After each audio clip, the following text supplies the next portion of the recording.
or that. Get it? Is it the very United Kingdom?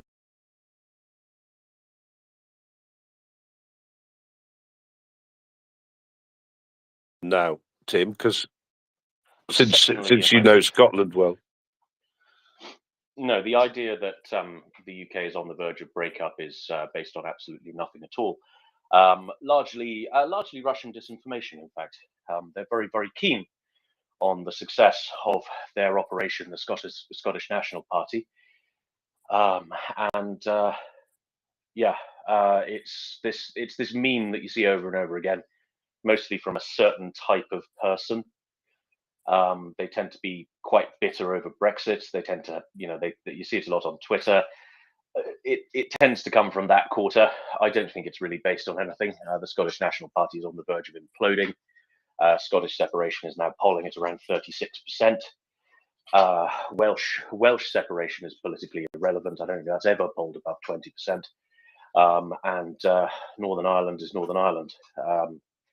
I don't think it's based on anything at all. It's just one of those things that people use to bash the UK, and a lot of it does come from the UK. It's kind of Orwell's kind of middle class cringe comment. I think comes in at this point. I hear murmurings in Cornwall, Tim. I'm sure there are a lot of murmurings in Cornwall. Well, it's because there are a lot of that clotted cream. There are a lot of hens in Cornwall. Is that true? I don't know. Cornish hens. Oh, okay. It's a dish, Tim. Is that like a small gherkin? Hey, listen, I didn't know you were a Blairite. Guys, yo, guys, can I do the numbers? I'm excited. I can't wait. Please do. I can't wait. Yes. You're actually pestering me now, so I want to do them. She's had her second Thank you. coffee. No, I'm still on my first coffee. That's why I'm still grumpy.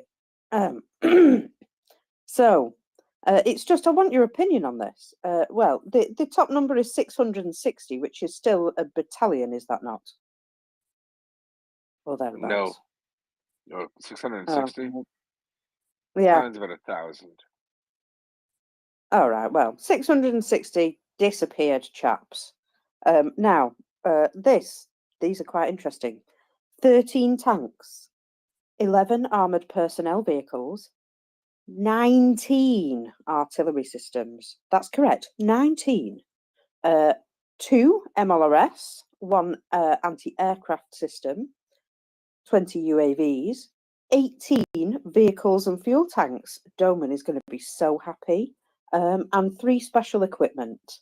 So, what do you think? That's crikey. That's a lot of stuff.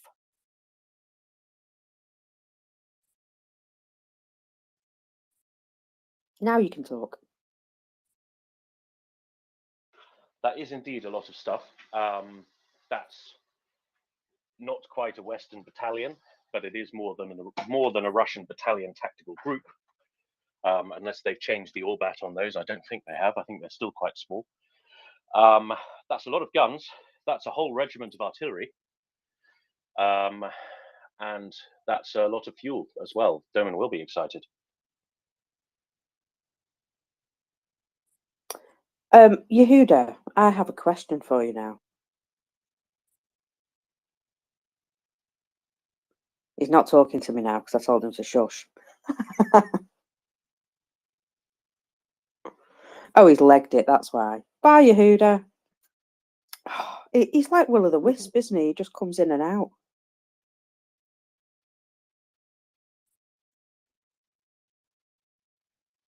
Anyway. Oh dear, has he gone? Yeah, he's legged it. But anyway, 13 tanks, 11 armoured personnel vehicles, 19 artillery systems. That is a heck of a lot of stuff. I'm shocked and surprised by it's very forgetful of them to lose so much stuff.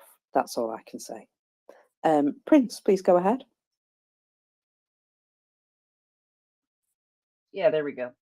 Yeah, I'm actually just looking through some news, trying to gather information for tomorrow, even though I'm not scheduled to co-host. It's become a habit. And I don't know if I've heard a recent estimate of the use of shells, but Jens Stoltenberg, the NATO Secretary General, said yesterday that Ukraine uses from 4,000 to 7,000 shells per day against 20,000 used by the Russian Federation. So that is a big, huge difference, and that's a big, huge range actually to give for Ukraine, 4,000 to 7,000. But either way, even 4,000 or 7,000 or anywhere in between against 20,000. What it shows to me, especially after hearing those numbers, that Ukraine is just using their shells and other assets more wisely than the Russians, which shouldn't surprise me. But I thought I literally was putting this in my notes as you were reading that. And I just thought, it just proves that Ukraine is using things more effectively. And I have one more question. Tuna or eggs? Tuna.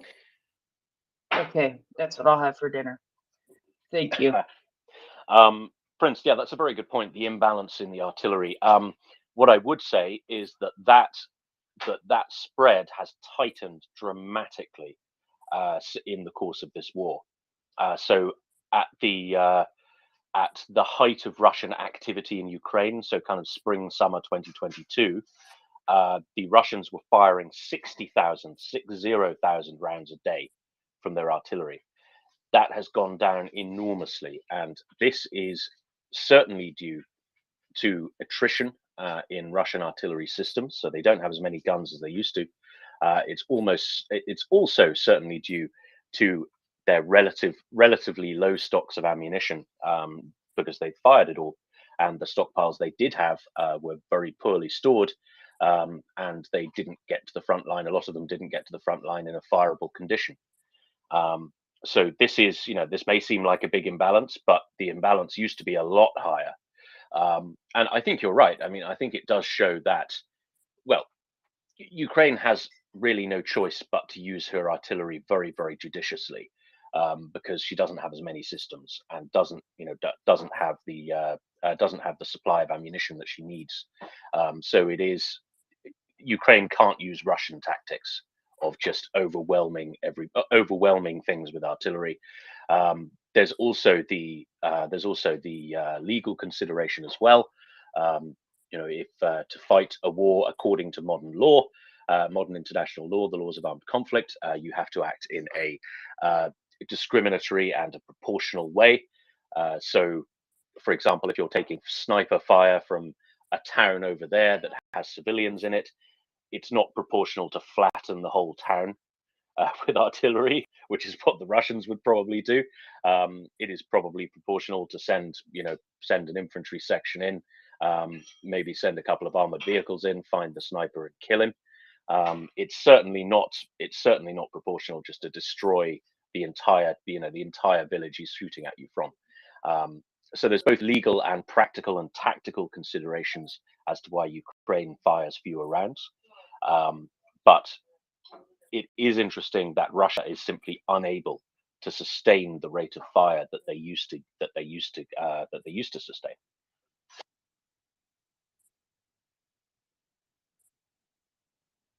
Amber? Go ahead. Was that me? Was it for me? Yes, it was for you. All right. So I wanted to kind of change a bit the topic to bring up yes and no. So it's also about ammunition. So I saw a report that Ukroboronprom which is the Ukraine's defense industry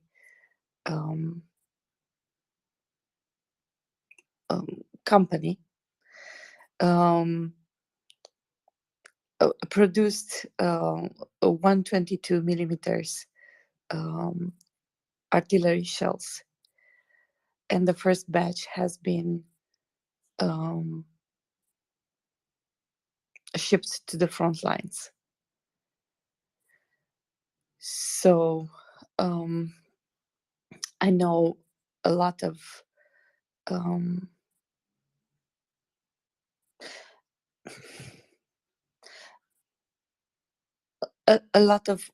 so there have been discussions about 155 being needed, but there is also so these ones are also very good news in my opinion, and I was really happy and wanted to share this with you.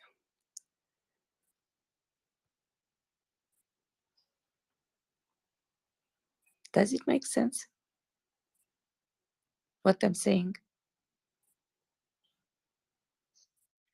Yes, it does, Amanda. I saw this report yesterday that Ugona Prom, or whatever they're called, indeed are now creating, I think it's 3 different types of shells for their own use. And that obviously, the more they can receive, the better. But let me just find the information about it. I know it's here somewhere. It's in my live feed, unfortunately, which like updates like every 10 minutes. So it will take me a moment just to find it. But basically, they're creating, I think it's 120, 122 millimeter as well. And whatever the other one was that you said, 155. Oh, sorry, there's a cat in my chair. Sorry. I don't know if you heard him hiss at me then. That was how dare you steal my chair back. Yeah, so I have heard about that, yeah, and it makes a big difference. In fact, it came up on the news ticker yesterday, and I can't find it now, but it was something that Ukrainians were very proud of, to be able to say that these things are being produced, and it's going to make a difference because they're going to be able to produce more for those guns which possibly haven't been receiving the ammunition or have been receiving sort of the last of the stocks of the sort of ammunition. Chris, please go ahead.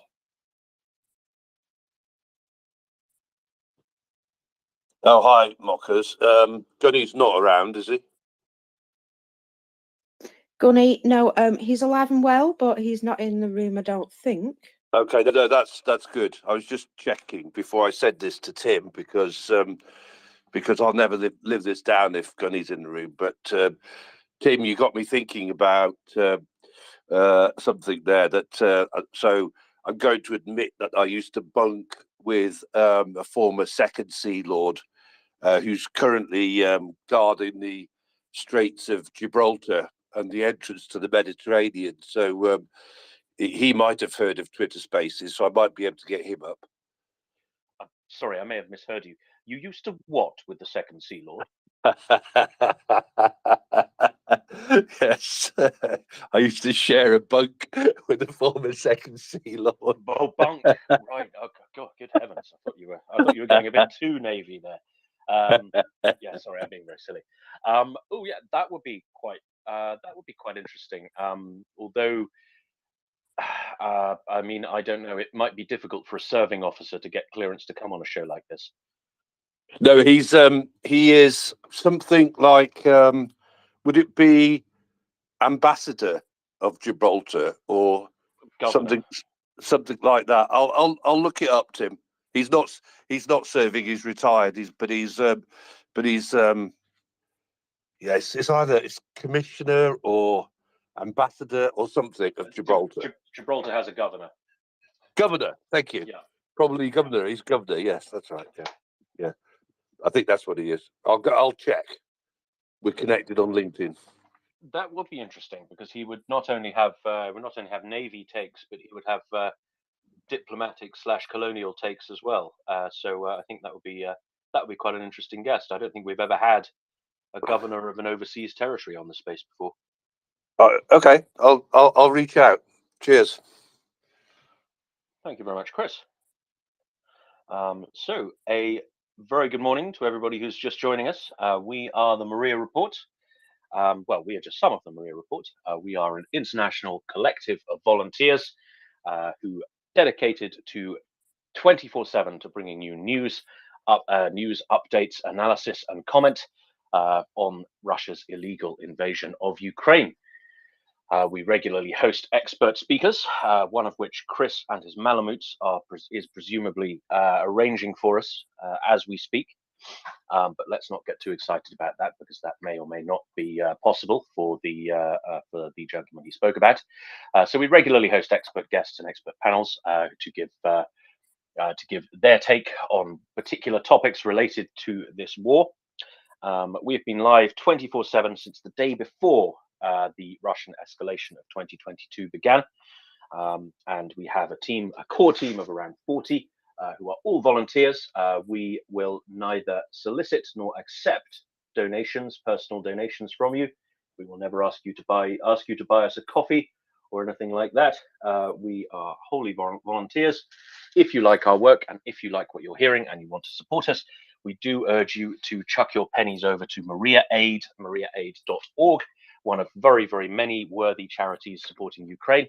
It is registered in Canada and provides non-lethal assistance to the Ukrainian armed forces and other organizations, including the Border Guard, Fire Brigade, etc.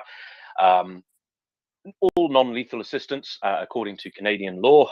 So drones, optics, medical equipment, generators, you name it, if it's non-lethal and the Ukrainians want it, they will deliver it. And we also encourage you to donate generously to the charity of your choice in support of Ukraine as well. We are not at all territorial about this. We just support and vouch for MriyaAid in particular. We are a reasonably open forum here. So if you have a question, if you have a comment, if you have any topic of conversation you would like to discuss, we do urge you to tap the microphone icon in the bottom left hand of your screen. We will see a request and we may or may not let you up. And we would be very, very glad to hear from you. So mockers, do we have an MOD report yet? We do not. They're having a lie-in on a Thursday. It will be out very soon, though, usually within the next 5 or 10 minutes. However, there was a boom in Kursk region last night, presumably somewhere near the airport. But I'm looking for some more information. There was a loud boom, and so I would like to know exactly what that was. We have some fabulous grainy camera footage, which you can hear on it that, there's definitely something goes boom. But then all you know from that is that it sets off some car alarms. So I would like to know exactly what blew up. Unfortunately, there's some spammer who's using the hashtag of Kursk to promote his whatever the heck he's promoting. And so it's very difficult to find any new information because that guy's a douche.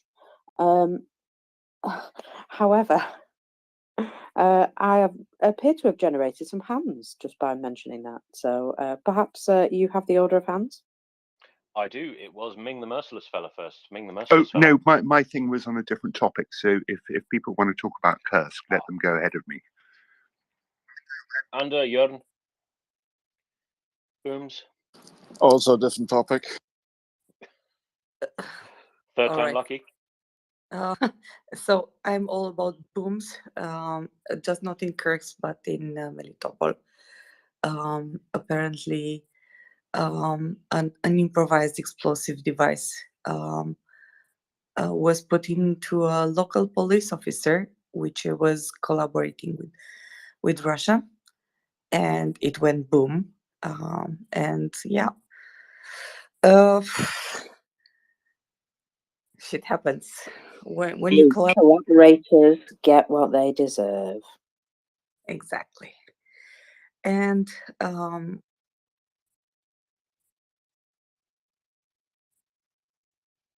Did you just mute yourself? I've lost Ender as well. Ender? I think I muted myself. Yeah, I'm sorry. So, but I was talking, so that's good. So I was saying, as Mockers is searching for information and my battery is dying, so I might drop at some point. Let me give you some of the updates about what went boom in Ukraine in the last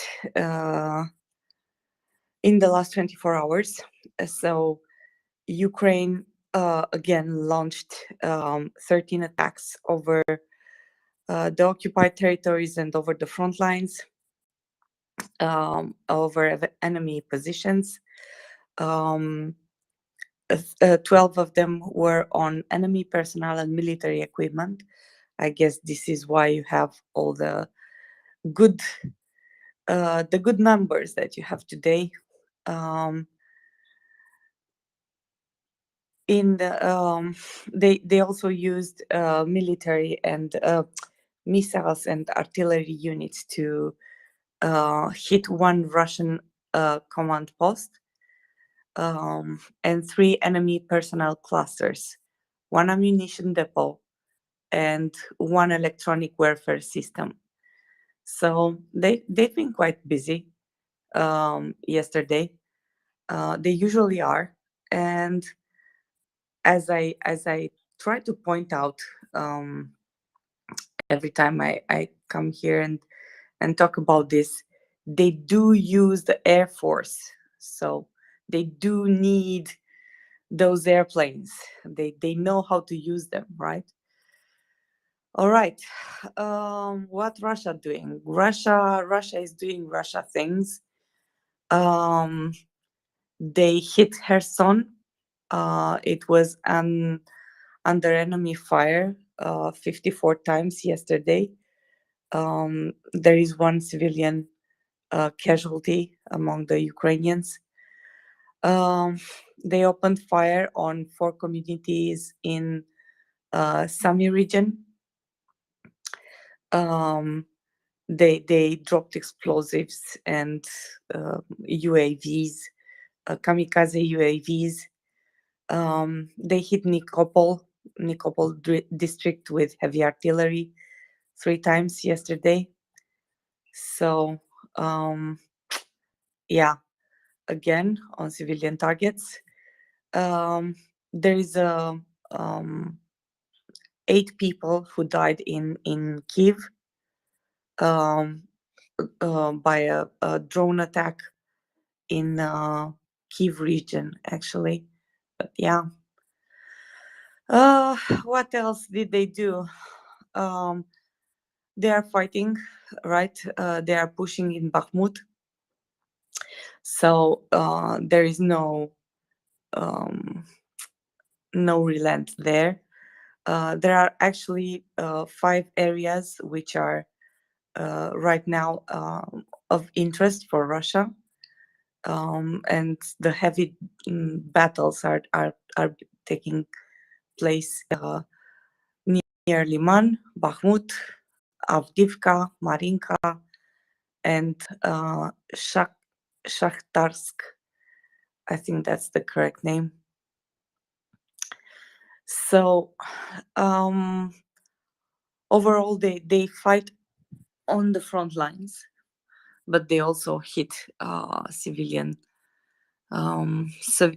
targets whenever they get the possibility. So this would be roughly what happened yesterday during the last 24 hours, actually.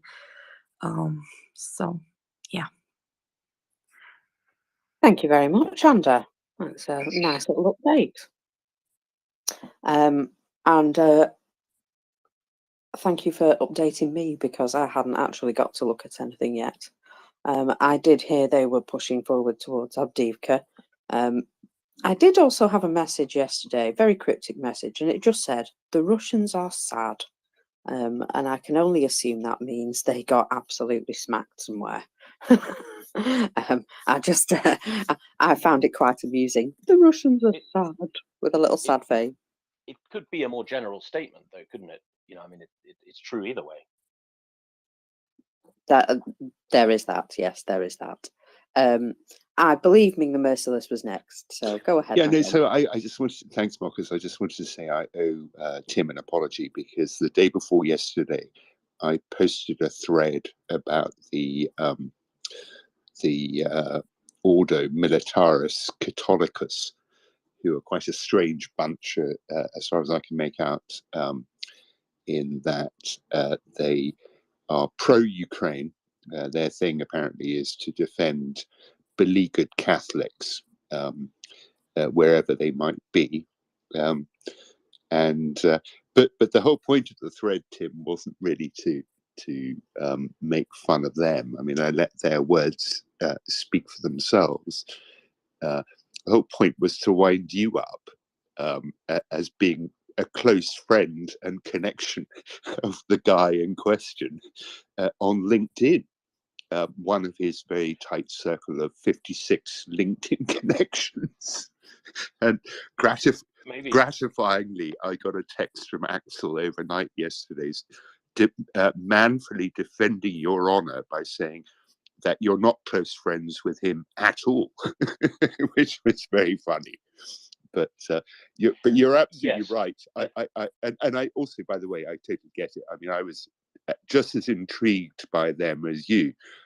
You know, I'm actually Catholic, so I'd asked the guy a very polite question, quite a technical Catholic question, relating to a particular papal exaltation, and it's quite controversial in Catholic circles. So, for instance, my former Catholic philosophy professor has had his works placed on the index and has been banned by the Pope for his criticisms of that particular exhortation. But anyway, well, all that happened is I got blocked. So I thought, well, hey, fair game.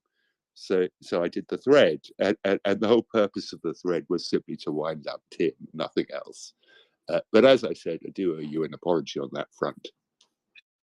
It's not a problem at all. Perhaps we owe our listeners some background here. Now, those of you who are not active in NAFO, which is probably not very many of you not active in NAFO, but those who aren't, there is a slightly strange organization called the Ordo Militaris Catholicus, which I'm pretty sure is not an organization. I just think it's one guy.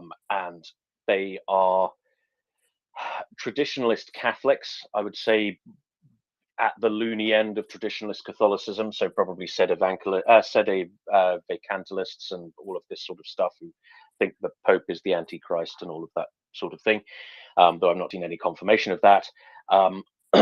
These people, or this guy, whoever's manning their Twitter, they claim to be attempting to found a kind of fighting monastic order modeled along the lines of the Crusader Knights, whose job it is to protect Catholics and protect Christians in conflict zones, which is, I mean, it's not a terrible idea. I probably wouldn't go for the Crusades iconography myself, because that's shall we say, is a bit of a Marmite thing these days. But I mean, it's not a terrible idea. It's certainly a noble goal. You know, the Christians, particularly in certain dustier countries, are oppressed, and there's obviously quite a lot of them having a pretty miserable time in Ukraine right now. So not a terrible idea. I'd be surprised if it ever gets off the ground, but hey ho. The thing about this was this guy is, he's ostensibly pro-Ukraine. So they claim to have a humanitarian charity called, oh gosh, Crucis something. I can't remember exactly what it was called. It's it's Crucis Ghoul or something like that. It has some kind of reference to heraldry in its title, and I can't remember exactly what it is. But that claims to be active in Ukraine. It does have a website. It does have seemingly genuine pictures of these people doing stuff in Ukraine. So this is a pro-Ukraine account. Unfortunately, the account is a little bit loony as well. So he was kind of doing these kind of numerological things, trying to link NAFO to the number 666, and saying that NAFO is a creature of the devil and all of that sort of thing. And it got really quite intense and really quite insane very quickly. And he doubled down on this when NAFO discovered him. I'm not sure who started it, right? And I'm looking into this further. And the reason he's on my LinkedIn was because I added him on my LinkedIn because I want to talk to him about this, because I'm thinking of writing a little piece on it, a blog post or something like that. My instinct here is that NAFO, in going after this guy so hard, I don't think they're doing a very good thing here.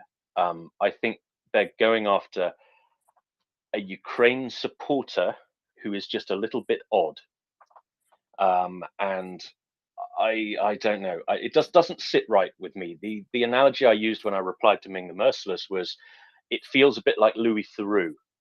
I can't stand Louis Theroux. I think he's one of the most malignant people on television, because he laughs at weirdos. Right? It's this idea that people who don't function on our plane of reality are not just are not kind of are not just a bit odd and probably insignificant, but they're worthy of mockery. And I really hate that. I think it's a form of bullying. And you see people like Louis Theroux when he goes and meets the alien hunters in the southwest of the United States, where the spaceships always seem to land for some reason. And he just goads them, and he pretends to be interested, and it's like a freak show. It's like paying a shilling to go and laugh at the lunatics, and I really, really hate it. And I cannot stand his documentary style. And I think what NAFO did is quite a lot like that. This guy is a Ukraine supporter, ostensibly harmless, does at least claims to be doing good things with his organization in Ukraine, if that indeed exists. And I think this vitriol that was poured on him is unwarranted, regardless of how loony his views are. So I think NAFO have got the wrong end of the stick here, and I think they're doing something that's actually bordering on the wicked. But anyway, I'm going to do some more investigation. I'm going to try and write something about it, and then I should have a more thorough take. And I fully expect NAFO not to like me for this. Ming. Just to add to that, what I hadn't done when I posted that thread was look at the YouTube video. And I took a look at it yesterday, and there's a couple of interesting things. So the chap who is behind the AJ Barman account, that's the bloke with the photo who's unfortunately physically a bit unprepossessing. He obviously has some kind of disability, which I wasn't aware of when I posted that thread. But the interesting thing is the other guy in the video is some kind of, he looks like a Franciscan from what he's wearing. But he's some kind of monk and or friar. And he looked to me as if he was the brains behind the outfit, and also manipulating the AJ Barman guy in some way, and or telling him what to say and or think. So I think I probably got the wrong target anyway. I'm aware of the chap you're talking about. He may or may not be a real Franciscan friar. Yes, I've heard that too. But the thing is, of course, if you want to found a new order, you've got to start somewhere, right? So just like Saint Francis Xavier did, or whatever, when he founded the Jesuits. So you've got to start somewhere. So maybe these guys are some kind of proto-order or something, hoping for official recognition at some point down the road. I simply don't know. So I'm going to do some investigation. If I can get the guy talking, I did exchange messages with him. He says he's received a number of death threats, which frankly I can believe. And he's very, very shy, and he's very, very untalkative. So I've been trying to reassure him that this is not going to be an attack piece on him. I'm not part of NAFO, etc., etc. But I'll keep trying. I'll keep digging and see what I can come up with. But I have a feeling that NAFO have not covered themselves in glory with this one. I think these people are just people who support Ukraine, whose hearts are in the right place and are just a little odd. Anyway, I'll let you know how that goes. Let's move on, because we're talking about something that only really interests me and you here, Ming. Fair enough. Fair enough. Let's go to P double. Hey, aloha, everyone. I don't really have much of a point to make about the Ukraine war. I'm just listening in. But somebody was mentioning earlier they were searching for something. I can't remember what, a city name or something. A curse they were searching for, and somebody else had been posting a bunch of trash tagging that was making it difficult for them to find what they were actually searching for. I posted up in the billboard there, the nest up top. Twitter has an advanced search function on their website, and it creates like Boolean search terms that show up in the search field.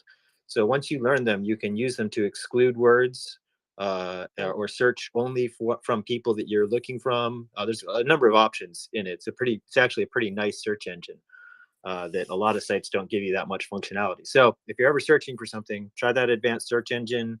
Or just, if you're trying to exclude a word, you can just be like, I'm searching for Kursk, but not whatever, running shoes. So you put like a minus sign and running shoes after that, and it won't show you results with running shoes in it. That's it. That's all I really had to say. Oh, thank you very much. Most helpful. An impromptu internet lesson. That's one of the great things about the Maria Report. If you say you don't know something, someone who does know something will pop up and talk to you about it. So it's great. We're such a fount of useful information up here. War Doggo Fella, a very good morning to you, sir. Morning, sir. Morning, dears, or good evening, depending on which part of the globe you are. On that NAFO misfire or friendly fire thing, if military people on the ground,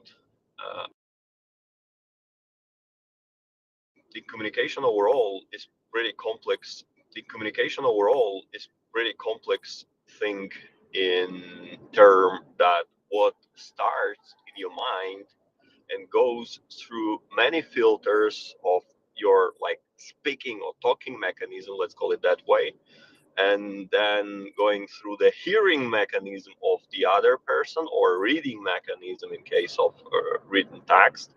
It is not necessarily always going to land in the same way in the brain of the other people or group of people as it has started in your mind. So that's why, let's call it miscommunication and misfires because of that are very how to call it, unpleasant thing, but is not that rare if as we would like to, and that comes from the miscommunication. That's why communication especially in military sphere is very, how to call it, lean and effective, right?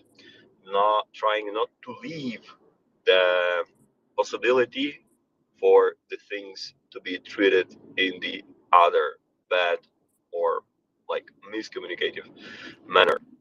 That's particular a rule when you try to say something, assume that others may read it not the way as you wanted to communicate. Ukraine is a great factor of uniting people. We have so many people of different religions, different beliefs, different cultures, different lifestyles, different social groups that are united around the idea of helping Ukraine, and with the feeling that what's going on in Ukraine is totally not fair, with one country attacking the neighboring Russia, attacking Ukraine, and having unprovoked war.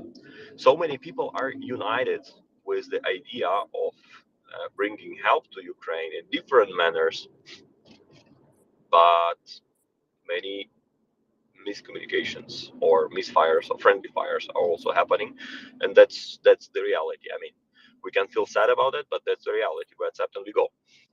Probably making the learning from that, just to avoid facing with the nose the same wall in the future, and like learning instead of facing. Let's call it that way.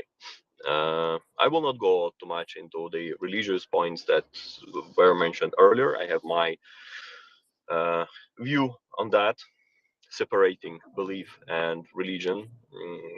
That's my personal thing. I would not like share that a lot because many people have their own views on that, and that's for many sensitive topic where everybody has his own right to, how to call it, to make a choice. That's how this world is beautiful, that we are all different, and it has always a place of uh, uh, that kind of thing. But again, Ukraine unites many people in doing the right thing, and like there is no right thing to do. There is no right way to do the wrong thing. There is the motto I remember since my childhood, and practically doing the right thing, you have also to be sure that what you do brings the positive effect, and sometimes some even with the best intention done things, they not always serve a good purpose, but we know that already when it happens. Let me put it that way. But let's focus on important. I think important is that with our help, with people who care, Ukraine is doing great in kicking Russia out of Ukraine, and many people started horizontally in their connections, one to each other, like a unity of people doing a great thing, supporting that. Switching that into, hey, you said this, hey, you said that, it doesn't help to unite, it just simply divides. And if you think about that, and many people, like for instance the coding, would say much more probably, part of that is a technology coming not just from nothing. The technology that is called divide and conquer, that is there for ages, and it perfectly works in a modern digital environment, if you think. So accept and we go. Make a make it. Let's make it as a learning and stay united for the things we do, because it matters. Thanks. Hugs and love from Ukraine.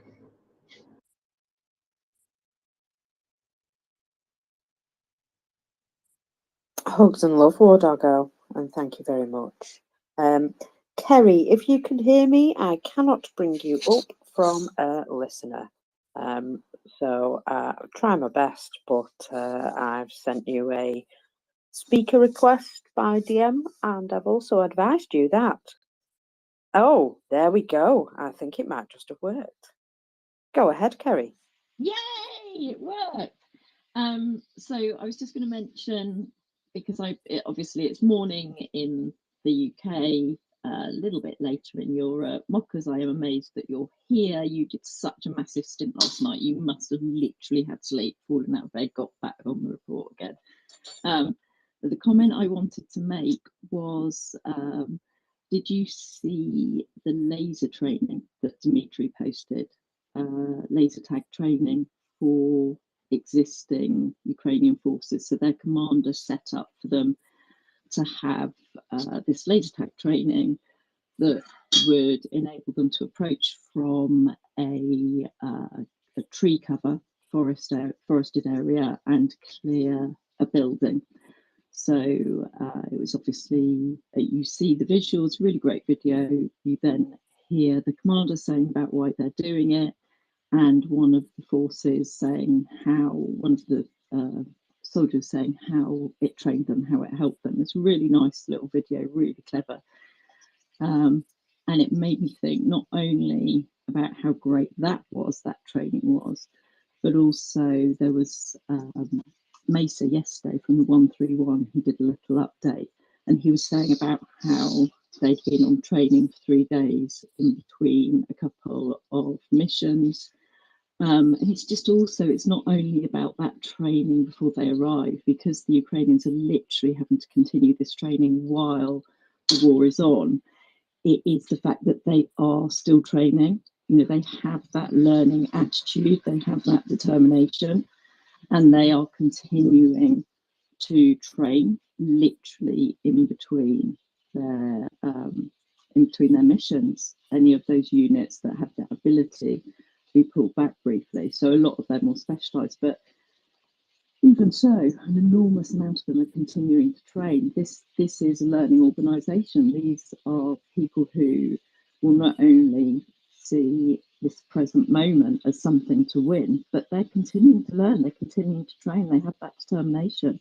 There is no rest. They are absolutely determined.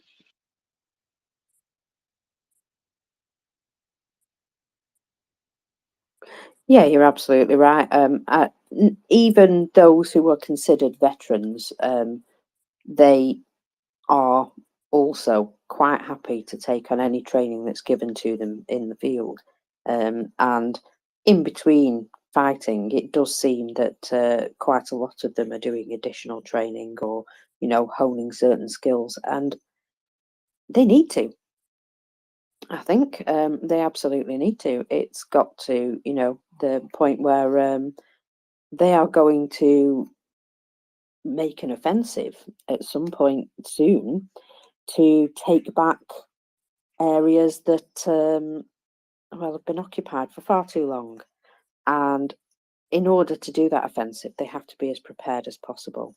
And I think we heard from somebody who said, you know, we're given sort of a period of time off when, you know, when there's a minor injury or anything like that. You have to then take a 2-week sort of cooling off period before you go back into the field. And a lot of times those people are attending additional training while they're having that sort of, you know, period of recuperation, because they're fit enough to train, but probably not to be able to fight. But they're signing up to do that additional training as much as possible, even when, you know, they've been told, look, you've got to wait 2 weeks before you go back into the field. They're keeping busy, and I'll be honest, if I was in their shoes, I'd want to keep busy too, because, you know, it must be really difficult knowing that you're well enough to, you know, do something, but you won't be allowed back into your job that you really want to get back to doing. So yeah, it makes sense to me that they're keeping themselves skilled up and ready to go. War Doggo, my lovely, please go ahead. On the training, there is an interesting thing. Many friends from military, many friends on duty, with whom we were like talking while delivering the things that we do to them, like personally. Our thing is that first, as we like mentioned many times, that when some of them, of those friends on duty, need something, we deliver like hand in hand, and they know that like we do it in a circle of trust. I mean, they trust us, and we know that we give to a specific person who needs that. But also, like, it gives you a possibility to have a lot of personal stories, like sad and happy, like is a mix of everything. But there is one thing that people are saying constantly: forget what you've learned about how you proceed on the battlefield, because when everything starts and when adrenaline is pumped in your body to like overdose, and you get not high with all the knowledge you have, but you fall as bottom as you've learned and you practice to do the thing. So the main thing is like you forget everything what you have learned, what you have read, what you have watched YouTube, like, but you are left with only what your like muscle memory remembers of what you've trained. That's why it's so important to train. That's why Ukrainians are so fast in training, because there is no other option. We have to learn, we have to train, we have to practice everything what we learn, and we have to do it like in like enormous time of repeatings to get it like not just being remembered but being trained to automatism. Because like when it's all started, you remember nothing. You just, if you are trained, it means you like do the algorithms, simple or complex, that you have trained, and you get structured. We are all, I mean, I repeat the same thing maybe for 100 times. We are all different, and that's the beauty of like of our world.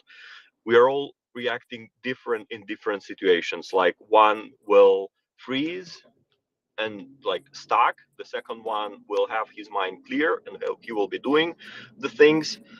The third one will be a mix of both, but it's really important to train, because when everything starts, you remember nothing.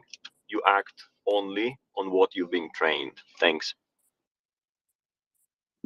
Yeah, I think somebody said, probably Yehuda actually, that sort of, when all else fails, you fall back to sort of that memory of training, and you're only as good as the thing you're trained to do the worst, basically.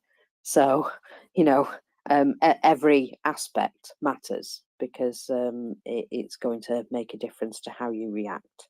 And some of it is sort of drilled home so much that it's virtually muscle memory to, remember to protect yourself and things like that. But of course, every plan fails at first contact. So, the more training you can get into somebody, the better, because no matter how well you plan something, you can guarantee it's never going to go that way.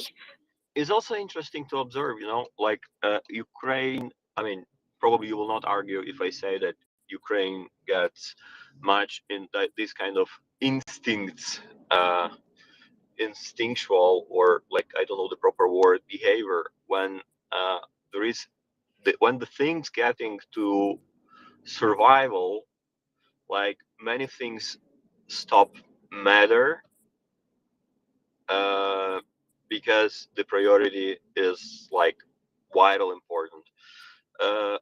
And that's also the explanation why many people connect that much horizontally. And if you travel to Ukraine, you will see a person who is like trusting the one whom he never seen, but as he was recommended by the one whom you will definitely trust your life without any hesitation, have recommended. That's why you trust the guy as you've been trusting yourself, because like there is this kind of instinctive vital priority to survive, and all of the things they don't really matter. And that's kind of instinctive behavior when, for instance, politics are saying like, in Ukraine, you are not allowed, like you're allowed, but like legally, legislatively wise, the self-defense, for instance, in Ukraine is not like properly determined in law. I'm getting far from the point, but when everything starts, what does the government? They start giving the rifles from the trucks on the streets because they feel the danger. The instinct comes. So all of these like discussions on the like important things is exactly like it probably as in many area of conflicts is confirmed in this kind of vital, important, instinctive things like your safety is like first priority when things get bad. And that's also the origin of all the trust, people trusting each other. And like if you feel love, you feel that love, how to call it, like in an extreme, positive, colorful way than it was not before. So all of the things, all of the emotions, they're like you feel it with much more sense and efficient. How to call it? I cannot find the proper word, but I hope you get myself. I'm getting myself clear, and you get what I mean, right?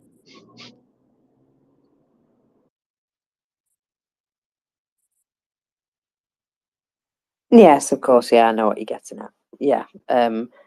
When it comes to an existential fight, your priorities completely change, and the things that seemed important previously maybe aren't so important after all. And what is important is survival. Yeah, that makes absolute sense. I have the MOD British intelligence report thingy bob. And I'm quite sure that you all love me reading it out. So I'm going to do that. Bear with me 1 second because I did look at something else in between and it disappeared on me. There it is. Okay. So here we go for the 23rd of March 23. Since the start of March 23, heavy fighting has continued in parts of the Svatovo-Kremina sector of the front line in northern Luhansk Oblast. Russia has partially regained control over the immediate approach to Kremina town, which was under immediate Ukraine threat earlier in the year. In places, Russia has made gains of up to several kilometers.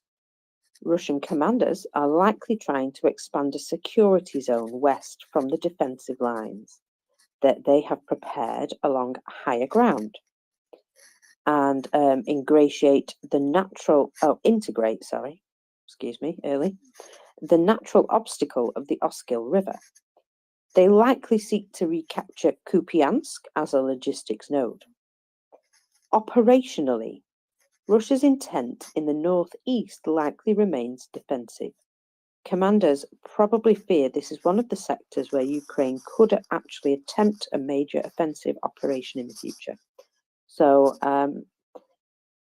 well, British MOD report was a bit disappointing right now, to be fair. They're basically just saying, yeah, well, Russia have made some small gains, and it doesn't sound as though it means very much. Those particular areas don't sound like they're strategic or important apart from Kupiansk, which obviously, we don't want them getting back into what would be a logistics node. However, that said, Yuanhu's army, they've got to take it yet, haven't they? And yeah, we see how they're doing. They're doing really well. War Doggo, my lovely. Look, one thing is like what we are reading publicly, but the other thing is what we see on the ground happening. And recent attack on the railway hub that was carrying the missiles in Crimea, attacked by Ukraine, Jankoy railway hub. That's actually the station that you cannot avoid crossing when you are moving from Crimea to the continental part of Ukraine, or mainland as we call it. it means that hitting that military railway hub and making it unusable for certain period of time while it is being repaired, it served like the purpose of cutting the supplies from peninsula to area of Kherson Oblast, area of Zaporizhia Oblast, and like you can imagine that if you cut the logistic supplies to certain area, limiting the availability of certain things, let's call that things as like military equipment and ammo, it means you are preparing for something for that certain area, or you are pretending to show that you are preparing for something, and you are going to use absolutely opposite direction for the offensive, creating the false signals to an enemy. We don't know what's happening, but what's happening seems to be how to call it. What's happening seems to be like massive cutting of supplies in order to benefit from that during the future offensive. When, how, where, we will see. But I'm pretty sure that what we see on the ground, that's exactly preparation for that. Thanks.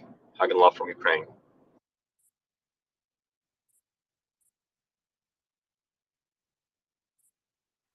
Hugs and love. Back to you, War Doggo. I've actually got a question for War Doggo. How is the ground condition in Ukraine at the moment, particularly these areas of operation we're talking about, Kupiansk, etc.? Is it still very muddy, or are we starting to dry out? It depends on the areas, because where the temperature holds like +10, +13, +12 during the day and sunny, the ground starts getting dry.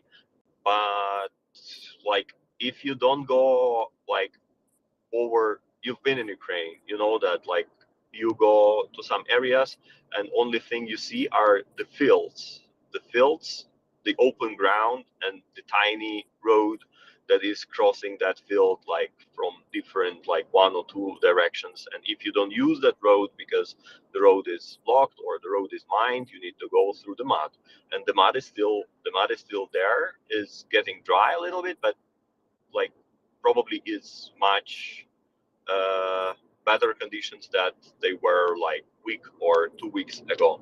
Still, there is a risk that is going to snow, because during the night is still cold, and like spring is always a period, a season where like unexpectedly it can rain.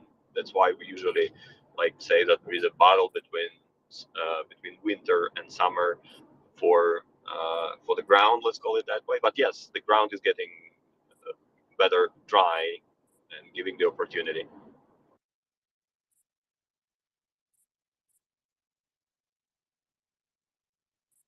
Thank you very much, War Doggo. So it's looking, because what everybody's wondering, right, is everybody is trying to guess when this great offensive from the Ukrainian side is going to begin. The Russians seem to be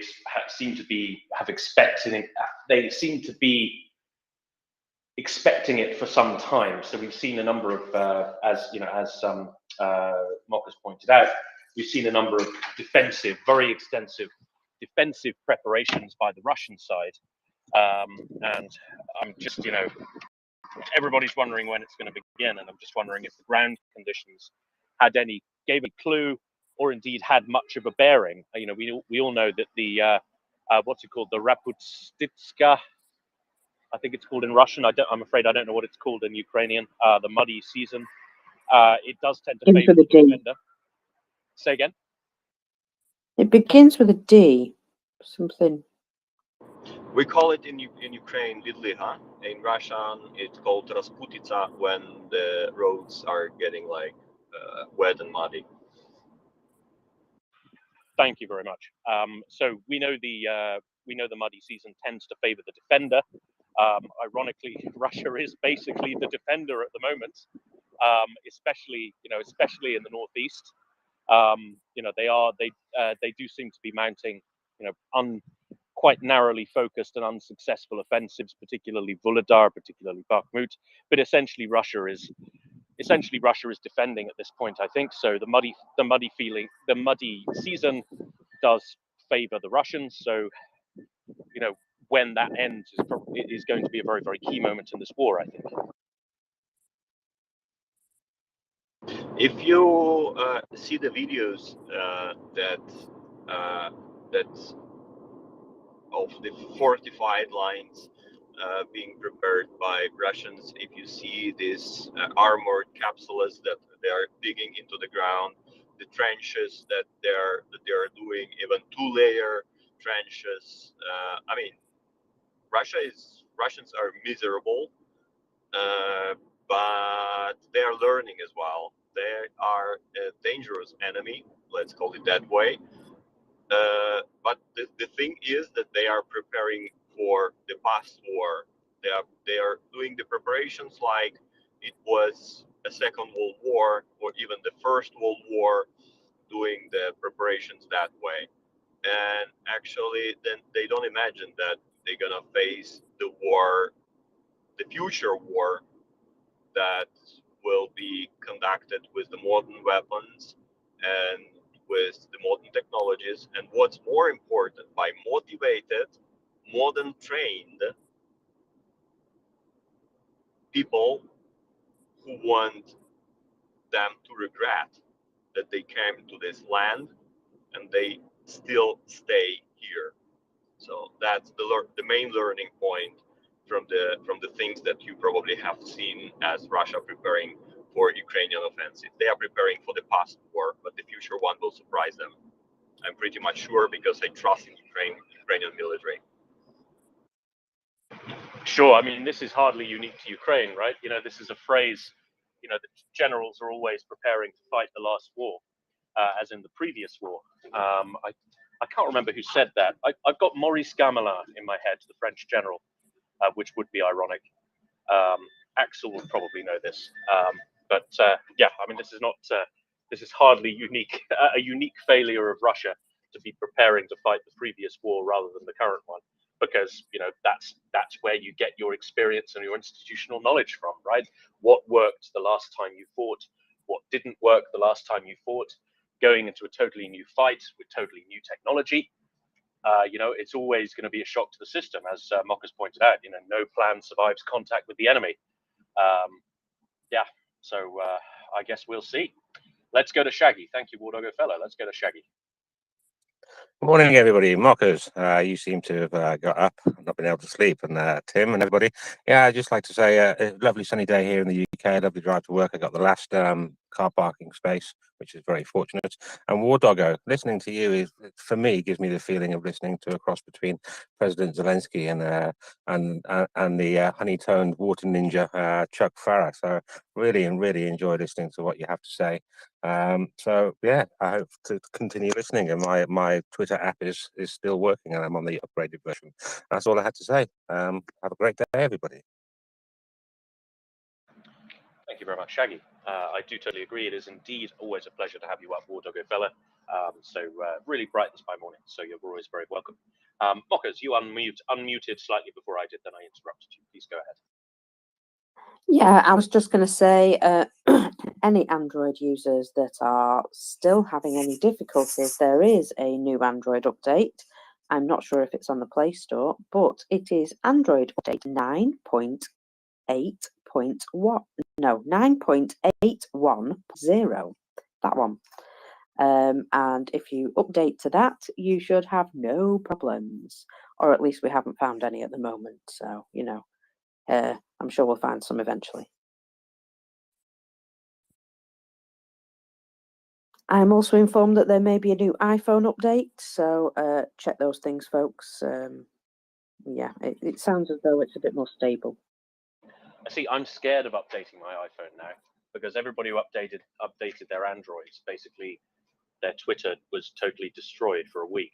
And as far as I'm aware, it is still pretty awful. So I'm slightly scared of these updates. I think they're part of some conspiracy. I think it's the space laser guys again. They're coming to take away your internets. Well, it does belong to them, so I guess they're perfectly within their rights to take it away. But yeah, I don't know. I'm wary of updates. My Twitter seems to work perfectly at the moment, so I'm gonna nix the updates until it stops working. I think that seems to be the best approach. Tim Mockers, did you notice, by the way, that the guy who owns the Twitter, let's call it that way, mentioned that they're like doing experiments on like the tweets visibility. When you post a message, it's going to be like more visible to people whom you follow, but like they're experimenting with that. That's what I've got from his messages, and that reminds me, and it also will be impacted if you are like verified or non-verified. That's going to like have a bigger effect than before. And it reminded me, you know what? If you played this beautiful game in your past time, or maybe if you are playing still, the game was called Heroes on Might and Magic. There was always pop-upping window. Hey, this week the family of I don't know, some creatures having a boom of births, and that's going to have the priority. That was the feeling I had when I read these kind of experiments on the communication in Twitter by the guy who owns the Twitter. Heroes of Might and Magic. Well, yeah, I actually get that. That's pretty funny. However, it's one of those things where, you know, don't get me wrong, I'm not a technical wizard, but I thought that you tested things out, you know, especially if you're going to be popping them on the interwebs for people to use. You usually tested things out in some sort of like, you know, test system. Do they call it a sandbox or something like that, where you can, you know, you can pop in your changes and see what kind of chaos they're going to cause before you actually just roll them out. But apparently, no. The Twitter is now turned into a beta testing space, and that would appear. Well, you don't need the same amount of staff for that, so that's good. You know, money saving there, but just general chaos in the meantime. No, but we can benefit from that. Every one of us can put in their CVs Twitter beta tester or something like. Oh, that's an excellent idea. I'm going to update my CV immediately. Yes, you're absolutely right. We can all do that. So, guys, there you go. You are a Twitter beta tester now, especially with spaces. So, you know, you could maybe add in some broadcasting experience as well. Then, John. Yeah, Marcus, thank you. Yeah, and to the credit to the owner of Twitter, that's the word I'm calling, which is a good one. To simulate, I mean, I understand what you're saying there, Marcus, that we are we're performing tests, but and I'm sure they have done tests before they launched something, but to simulate, I don't know how many billion users there are on Twitter, that's quite hard to create such a test environment. So this always happens in software. You have some kind of test rig, and then you have a set of test cases you have to run and pass. But then you eventually have to release it into the production environment, and you will find new issues because I shouldn't say it's impossible to simulate the real environment, but it will be it's almost impossible, and it will be extremely expensive to test everything. So software is never perfect. Perfect software, no one could afford, not even the guy who owns Twitter.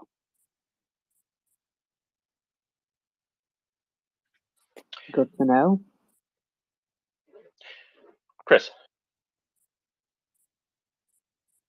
Yes, Mockers, you gave yourself away there, my dear, right? Because you proved yourself to be a tech nerd because you know words like sandbox, right? So don't pretend you don't know, okay?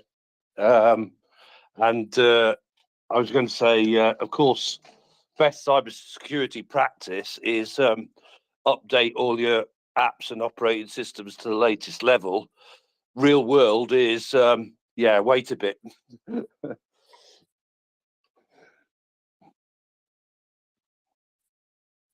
Yeah, I think in the world of Twitter, we have learned, haven't we? Let somebody else make that mistake first, see what happens, and then act accordingly. Done, John. Oops, that button was difficult to find. Yeah, good advice there, Chris. And I think our friend David, I can't remember his name, not the Irish David, the other David. His trick or his solution was to get a iPhone 6s. Now everything works perfectly every time. So yeah, don't go for the latest.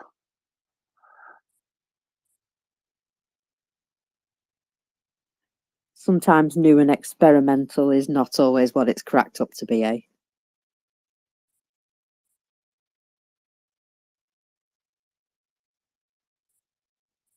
So, Tim, have you been checking any headlines this morning? I can give you all the headline that there is currently an air alert across all of Ukraine. And this is because there is MiG-31Ks and accompanying fighter jets in the air. Now, as far as we're aware, they're not doing anything other than flying about to be a pest. And it does say here there is the air alert itself is expected to last around 2 hours. However, there are not no imminent warnings of anything incoming. So just to be aware of that. They do this quite a lot. You know, do the sorties, that's the word I was looking for. My poor brain was going, nah, you're not having that. Yeah, so they do these sorties quite a lot. They're still training and, you know, they're obviously doing their own sort of visual confirmations and what have you. So, yeah, they do tend to fly about a bit. And every time there's a possibility, every time there's a possibility that they might need to, you know, take cover. So air raids go off. A lot of it is deliberate and calculated, right? A lot of Russian air activity, something they are known to do, is just stick a couple of assets up in the air, trigger Ukraine's air defenses, you know, cost people a couple of hours sleep, and then not do anything. So it's you know, it's kind of buzzing. It's just a way to keep the Ukrainians annoyed and tired. Whether it works or not, I don't know.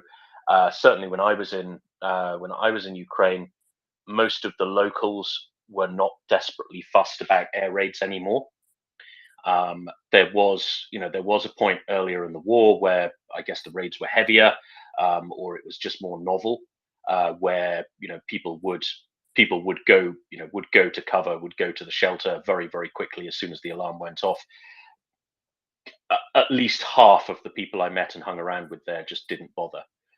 Their attitude was, I mean, there's a very vanishingly small chance that this is a real air raid. There's a still smaller chance that that it's going to affect me. So I'm not going to let the Russians, you know, govern my life like this, which is I think is probably a good attitude to have. Your hand went straight up, War Doggo. What do you reckon? No, the point is that like getting more sophisticated air defense systems, especially in the bigger cities, people feel more safe, and it brings also the danger in contrary, because like after 10 times this kind of false attack, when they launch their crappy planes and they simulate the launches, like 11 times they do, but the 12th one they will do the launch actually, and that that brings more danger. That's the tactics they use. And people trust the military, and they know, okay, so if air raid have been launched in my area, means something is launched in our direction or simulated the launch in the direction of my area. I trust the guys, they will down the thing.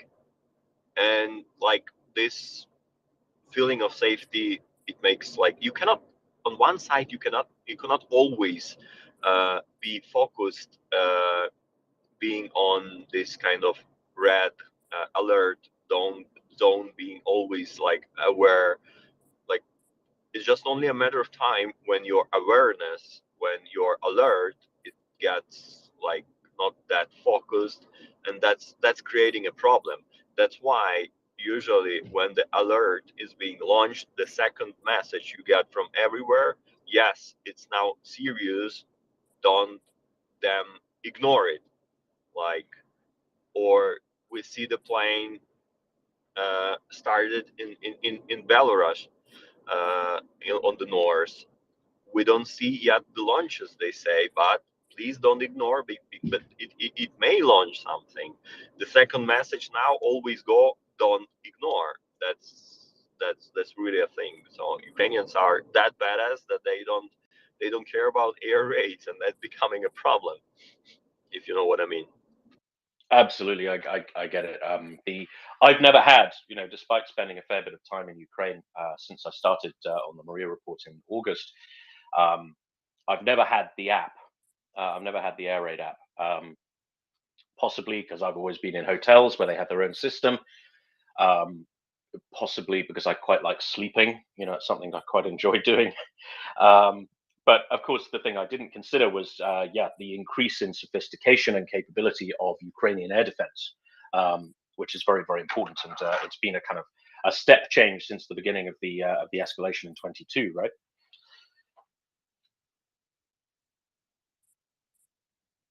Yeah, and that brings more safety, but on the other hand, from other side of the medal, more troubles possibly to come, because Russia are using also their, let's call it like, their sophisticated technologies. Some rockets still Ukraine cannot down, and Russia knows that, and that can create a trouble. That's why people have to balance their ignorance, let's call it like that, and always be careful. It's exhausting. It's exhausting because many cannot just simply stay like 24/7 in this kind of alert awareness and protect my safety mode, always being focused. But you see, for instance, yesterday the rocket arrived, unfortunately, to the residential area of Zaporizhia, and simply many people who were there were affected. And we are still far from mitigating such cases, and that's why reading also yesterday that Patriot air defense systems will be coming to Ukraine faster than was expected, because Ukrainians are capable to learn that systems much faster than was expected, because the usual timeline to get to know that systems are around like 1 year.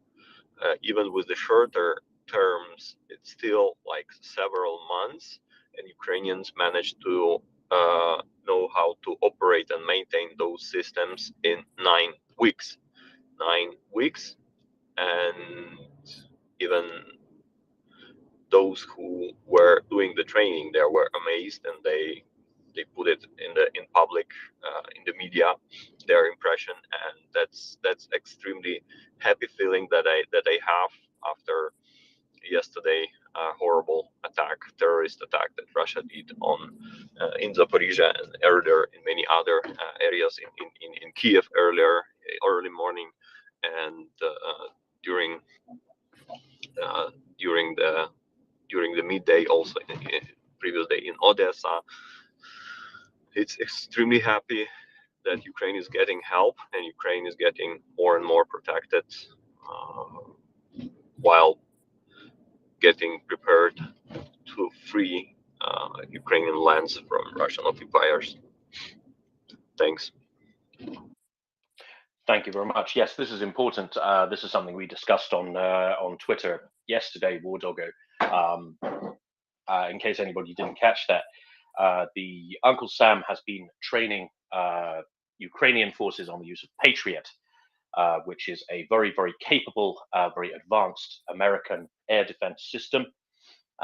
It's not unlike S-300, so it's a heavier system, but it's also capable. It's also capable of dealing with hypersonic threats as well. So it'll be a very significant capability for the Ukrainian side, and it's usually quite a long course. So Patriot missile batteries, usually 9 months. The Ukrainians managed it in 9 weeks. So even if you intensify the course quite a lot, army courses, military courses, at least in my own country, the United Kingdom, they're not particularly intense. So you'll probably do 4 or 5 hours of actual work a day. The rest of it is PT and downtime. There's an awful lot of waiting for things to be organized for you. And so they're not particularly intensive. But even if you do intensify the course quite significantly, cutting the length of the course by 2/3 like that and being competent on the systems within 9 weeks is really quite impressive. So it does speak to the motivation and the effectiveness of the Ukrainian armed forces, as well as the efforts of Ukraine's allies to assist them. Thank you very much, Wardoggo. Let's go to Nalla. Nalla, welcome. Thanks, Tim, and hello, friends. You made me happy this morning since you mentioned 666, because it always reminds me of my favorite music. But that's not why I'm here. I'm here to talk about the Wenger Group and other PMCs, because I thought about these PMCs. There are many PMCs in the world, so is there some kind of legal reason why either Ukraine hasn't used PMCs, or are we not just hearing about it? That's my question. And have a nice day, people. Well, I've not heard Ukraine using PMCs. Now, there's a number of reasons why why private military companies exist. Now, they're quite useful to soldiers because they basically provide a retirement system for special forces personnel. Now, you think about what special forces actually do. That is very, very much a young man's game. So when you get to my age, I'm 35. Things start to stop working. Your knees start to go if you've had a very active life. Your back starts to go, etc., etc. You're not 19 anymore, and it starts to show. I'm reminded, I was talking to an American volunteer in Ukraine, and something he said was, doing section and platoon level attacks at the front. He said, I'm 51. That hurts me.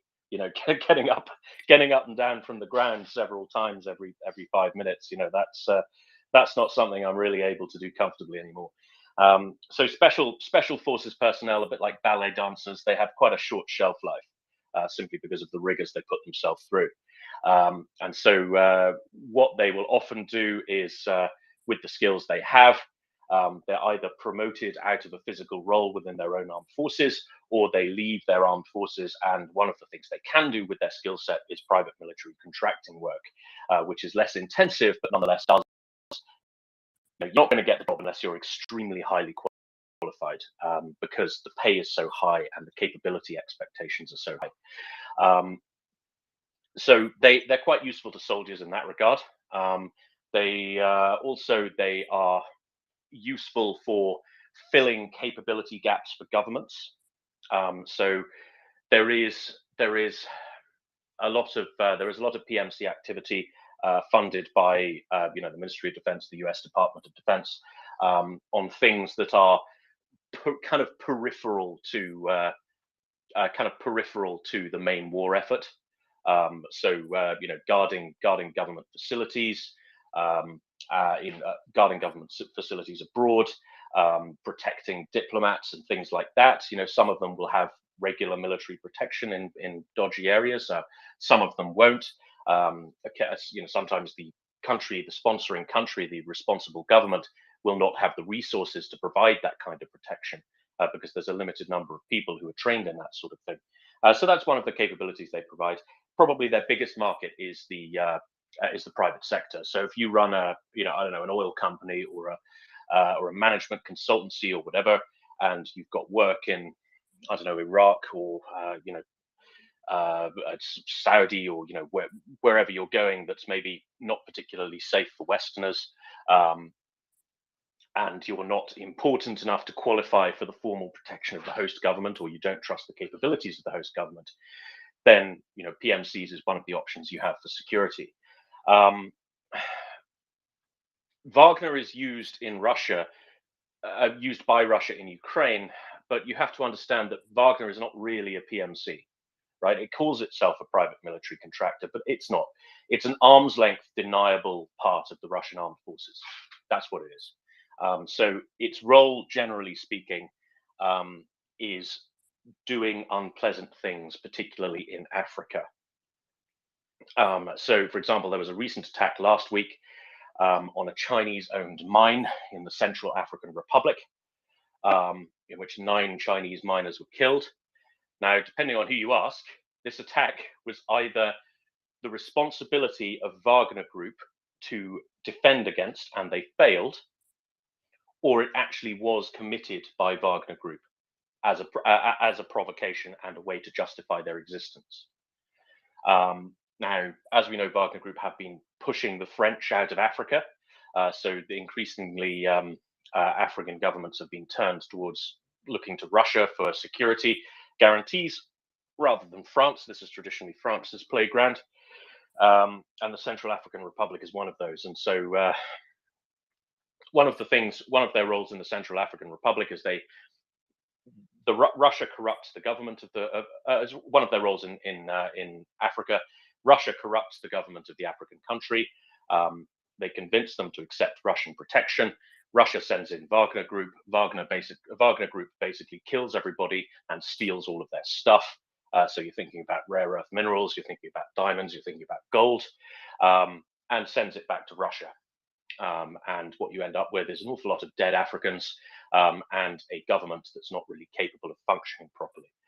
So that's kind of their job. They call themselves a PMC, but they're not. They're jobbing genocidaires and robbers. They are being used in Ukraine largely for political reasons. So they're owned by Evgeny Prigozhin. He owns Wagner Group. He is one of Hitler's inner circle. He is one of Putin's inner circle, and he is using his Wagnerite troops to curry political favor. So basically, the general thinking is that in around July, he promised Putin a significant victory, and the only resource he has to effect that is his Wagner troops, even though they're not really soldiers. So they're being used for political reasons. I'm not aware of Ukraine employing PMCs at all. I would be surprised if they did, because number one, they don't need them. They don't need this deniable capability, and they don't have oligarchs in their government who need to curry political favor with the boss by deploying their pet PMC. If you want to fight for Ukraine, you join the Ukrainian army. In terms of foreign PMCs, again, I'm not aware of their use. The foreigners fighting in Ukraine are generally foreign military personnel in Ukraine. They're generally either not fighting, so they're doing training, or they're doing humanitarian work, or they're doing some logistics thing, or they're providing advice, or they are formally sworn into the Ukrainian army, either through the International Legions or the Georgian Legion, or simply the AFU. So yeah, to answer your question, I'm not aware of any PMCs being used on the Ukrainian side, and I don't know why they would, because that's not really what PMCs are for. Does that make sense?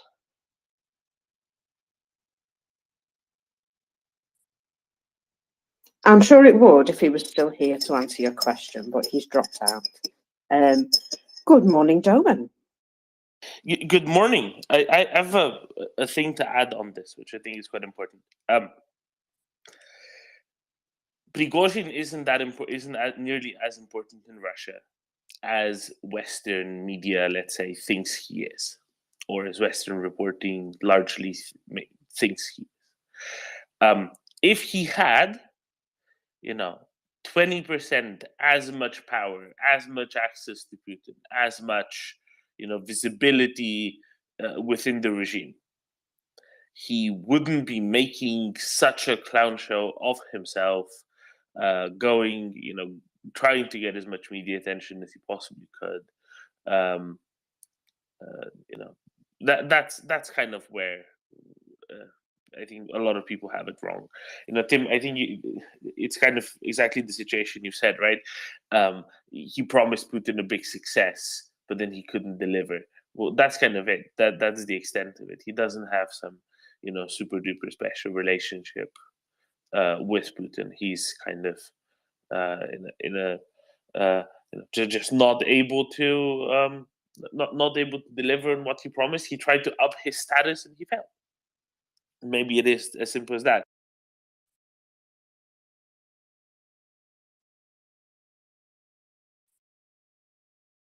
Okay, I mean that's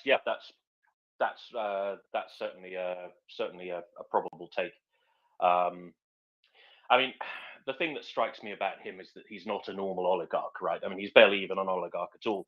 He comes from a very different background from the rest of Putin's inner circle.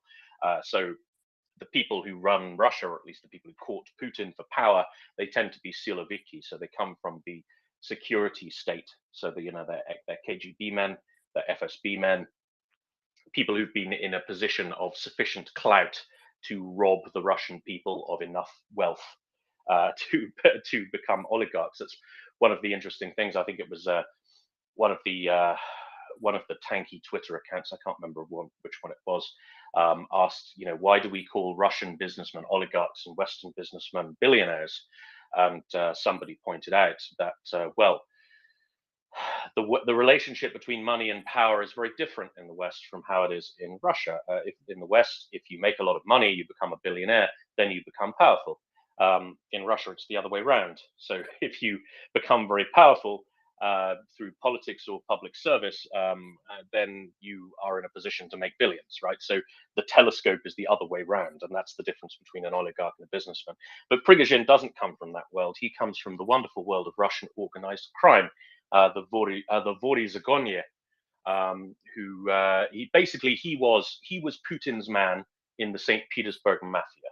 That's what he was before he became this chef. So he has a bit of a rap sheet on him.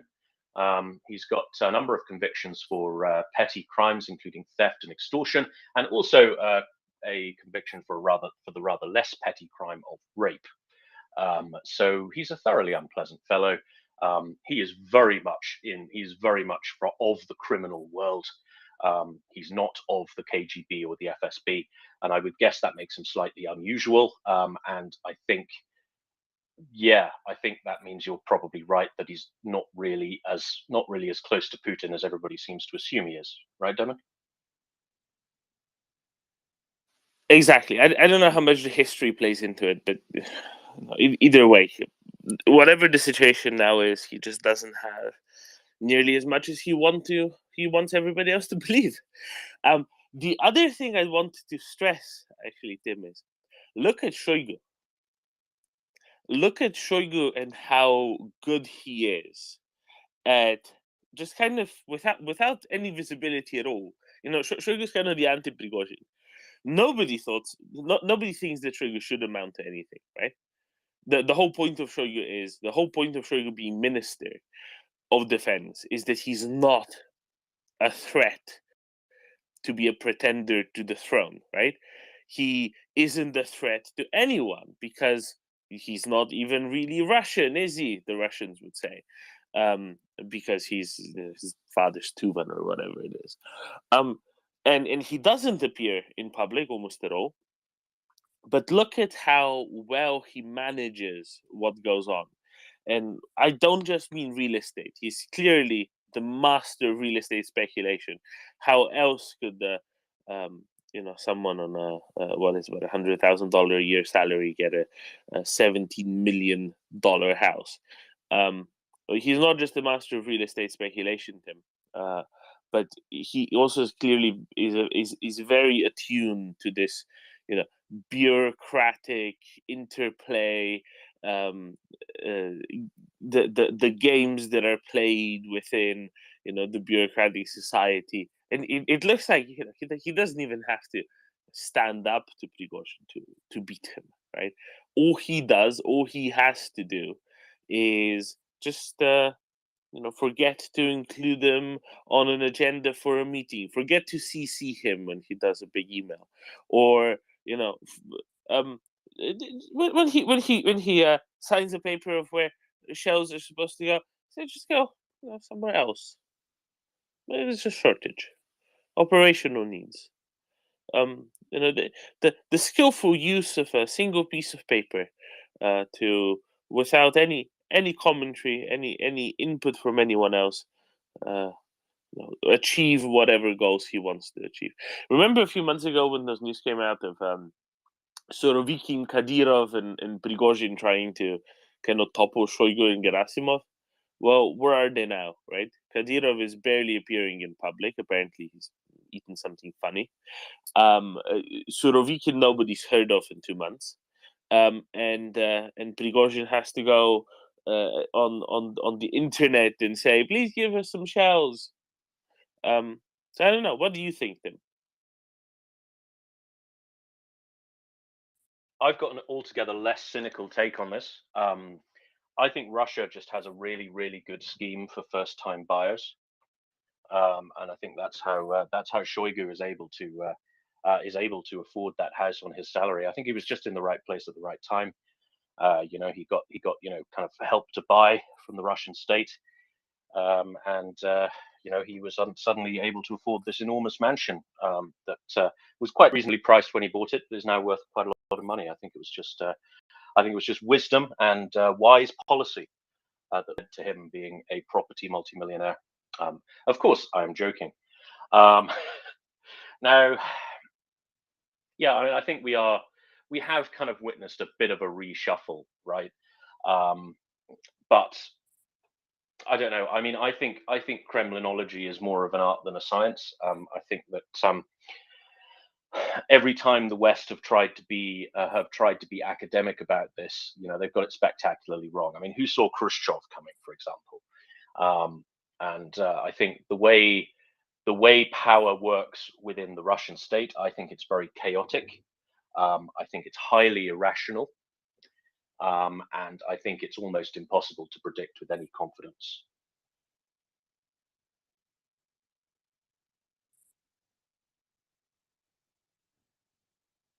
No, that's probably right. I mean, that's entirely right. It is impossible to predict with any confidence. That's part of the design. No, it should the only people who should be confident about it are people who already are there.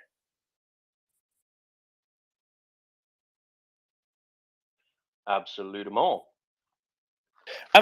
Tim, what do you reckon of this doubles program? Not in the tennis sense, but Putin sending his body doubles to all sorts of foreign engagements, and I say foreign intentionally.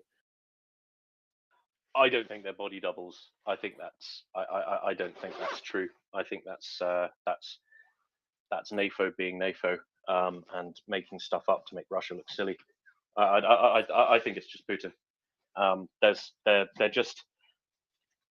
just obviously the same man down to the last detail, and the details that people think mean he isn't the same man are I don't think they're accurate takes, right? So, for example, the big picture that was circulating over the last few days was a picture of his double chin. So his kind of slight jowliness below the chin. And, you know, okay, number one, you can see that in other pictures of him.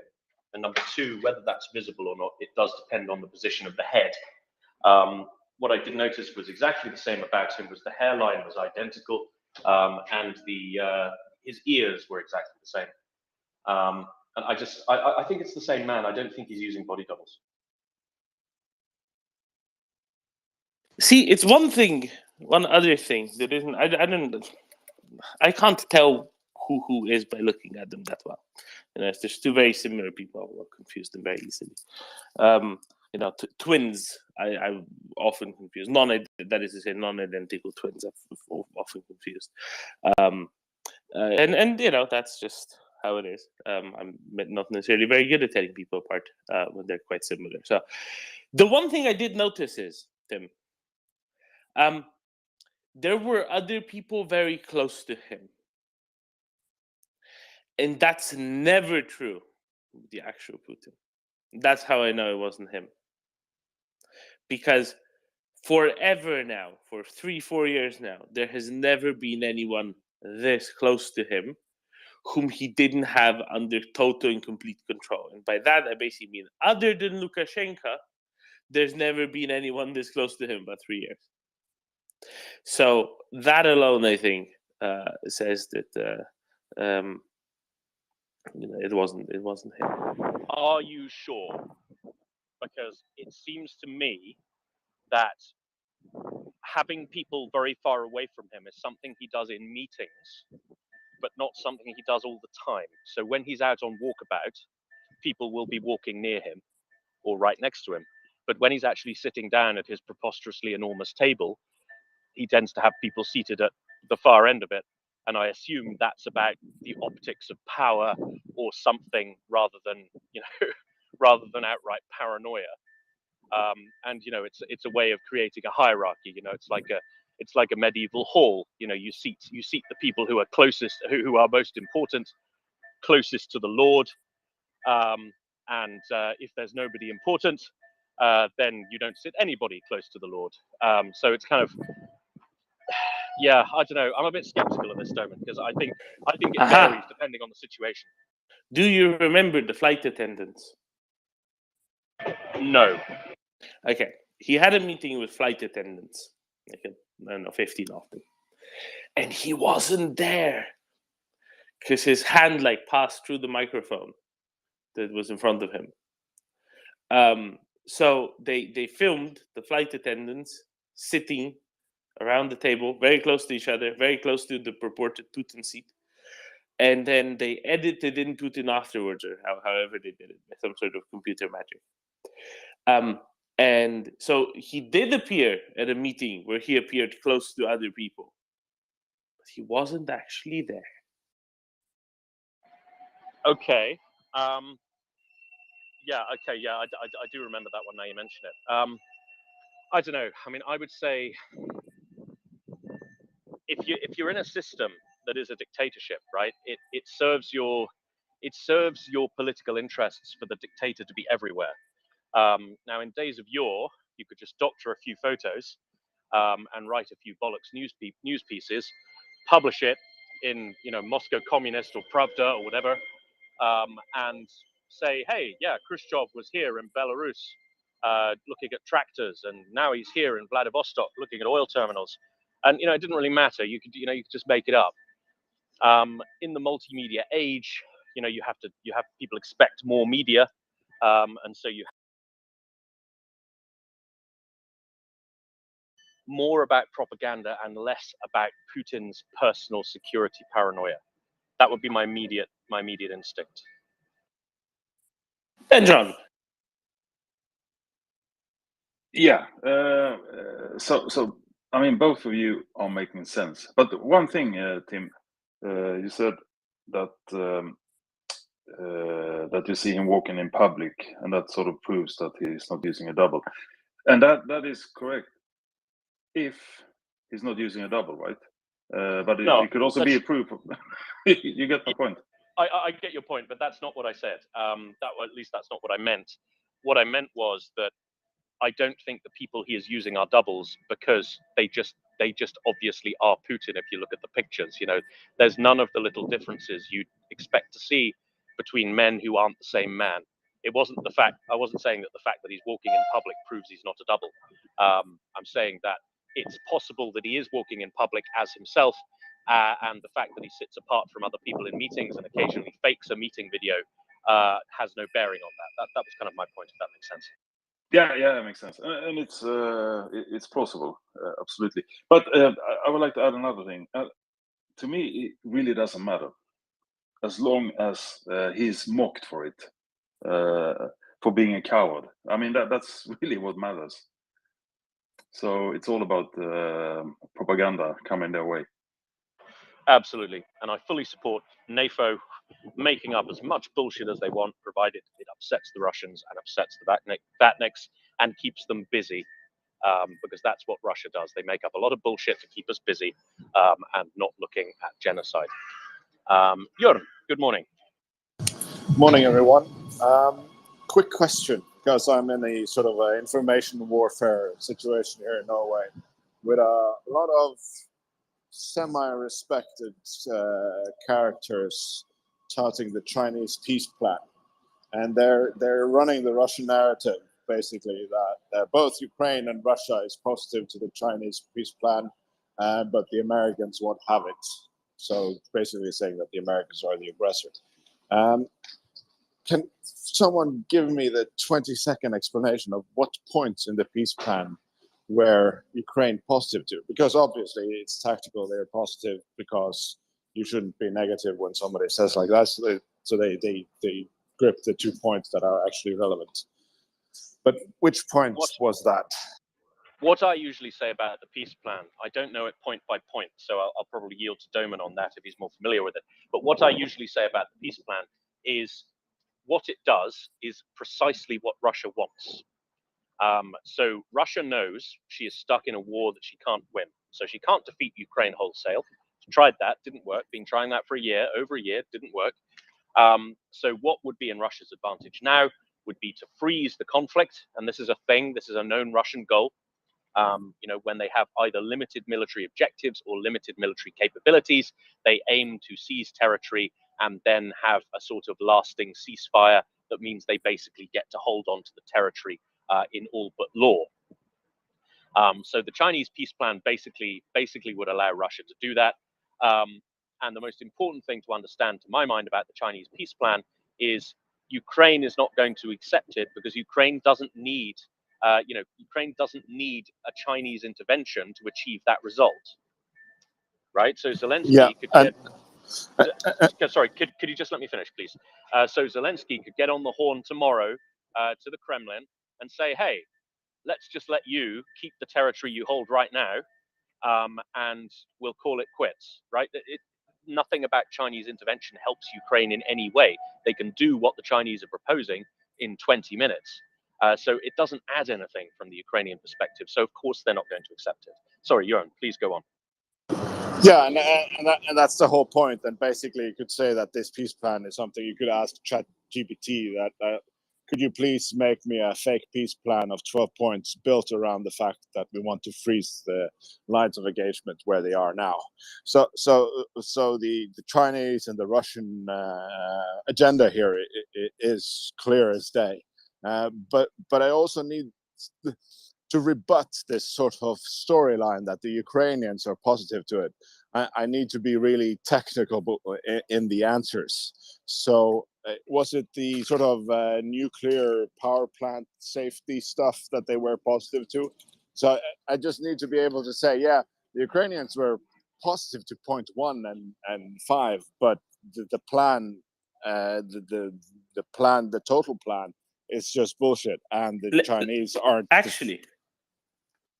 Actually, the first line of the plan is the sovereignty of all countries is respected, something along those lines.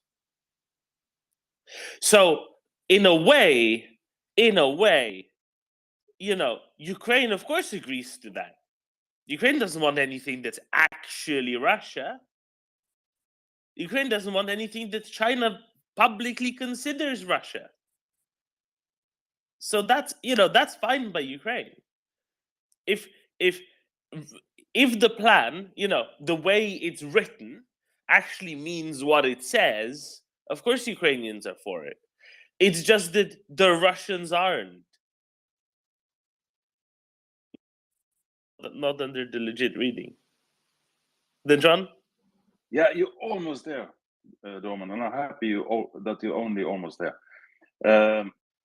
So, Jan, if you look at the plan, it's numbered, right? As Dorman said, the first point is to respect sovereignty of a nation, the international law, the borders according to international law, and that's the first point. So they are, of course, positive to this plan if it's implemented, in a chronological order, 1 to 12. Then of course they will be interested in this plan. But you cannot cherry pick. You have to go from top to bottom, and then actually it's a good plan for Ukraine, because the first one is to get Russia out of Ukraine. I think another point would be the point 3 on ceasing hostilities, right? Now, the way this is worded is very tanky. Conflict and war benefit no one. All parties must stay rational and exercise restraint. Avoid fanning the flames and aggravating tensions. I mean, this is tanky 101. Why would Ukraine reject this? Because Ukraine is defending its territory from genocide, right? Ceasing hostilities on the Ukrainian side means the destruction of Ukraine, right? This means abandoning her defense. Like, this is just totally unworkable. It is the George Galloway school of geopolitics. It's complete and utter shite. It's boilerplate. That's why. I mean, it adds nothing new.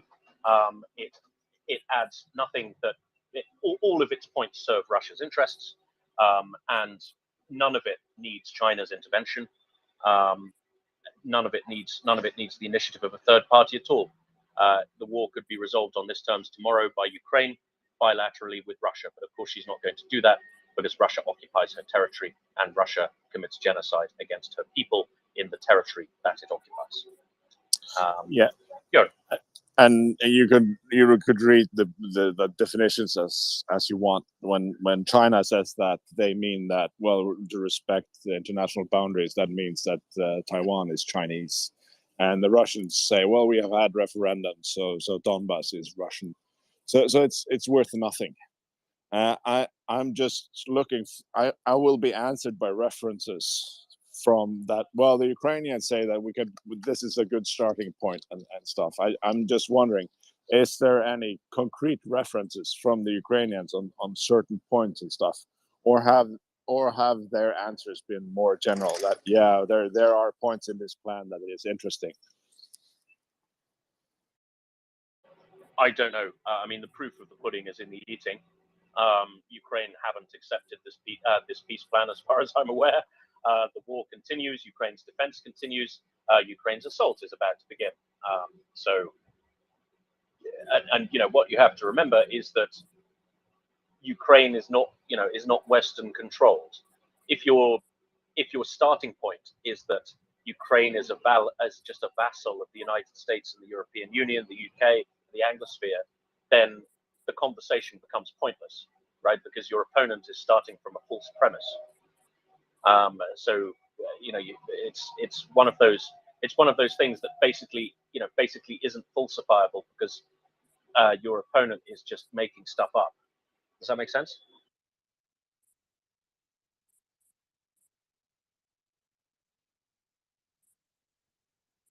It's all down to Russians accepting the meaning of sovereignty of Ukraine, meaning actual borders of Ukraine.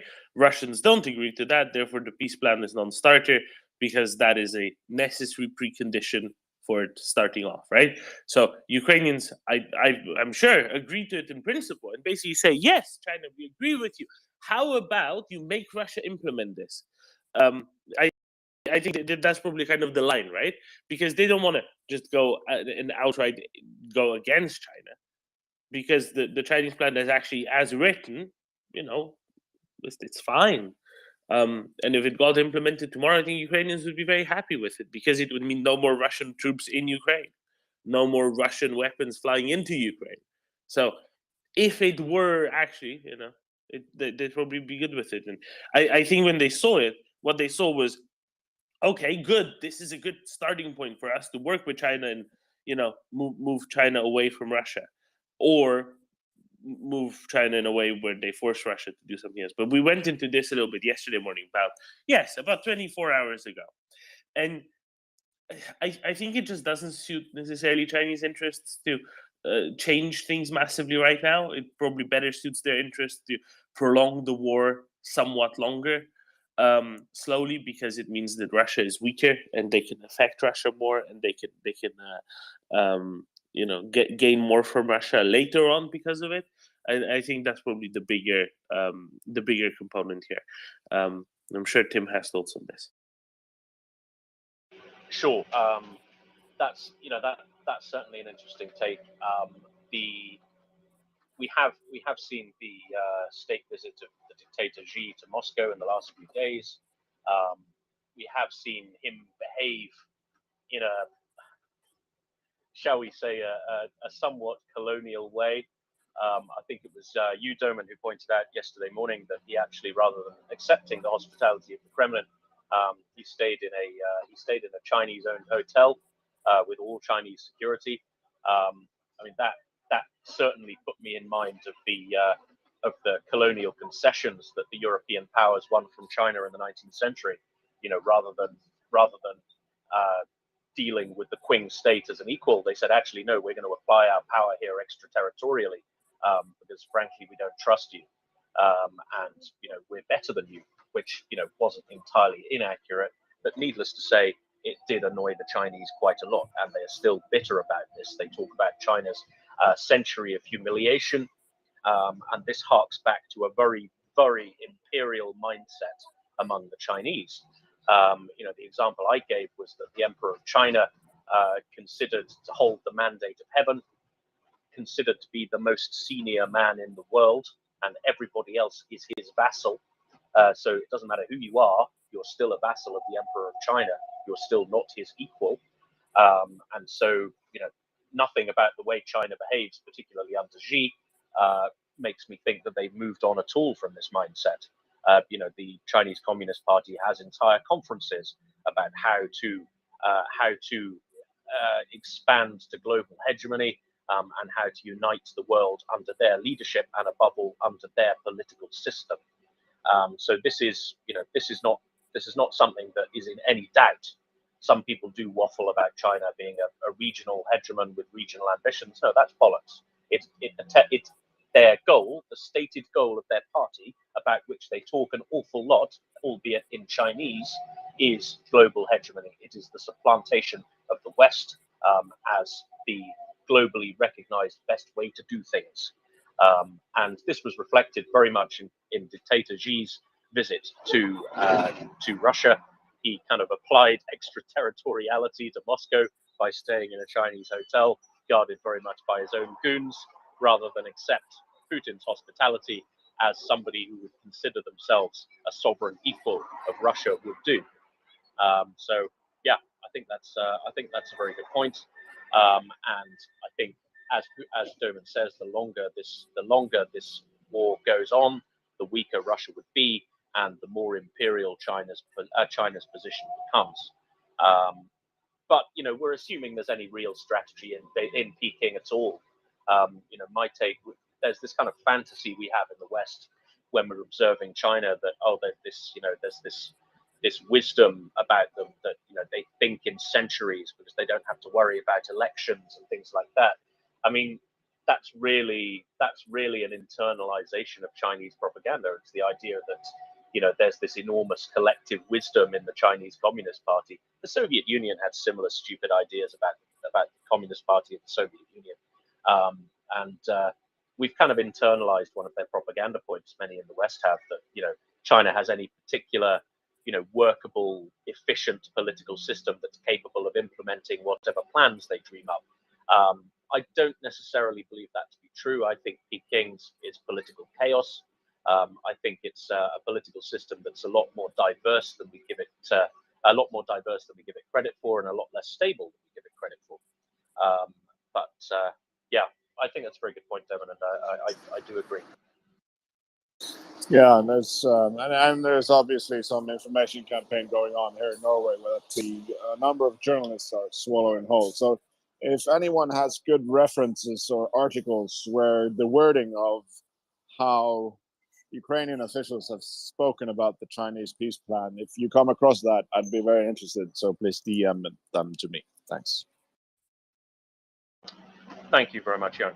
Let's go to Chris. Chris.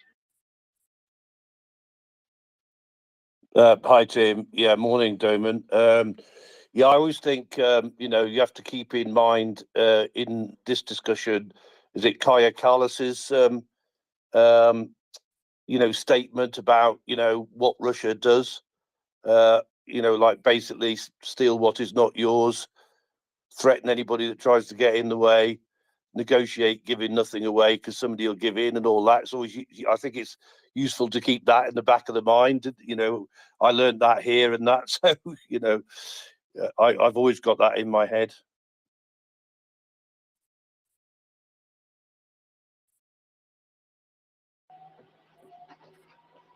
Absolutely.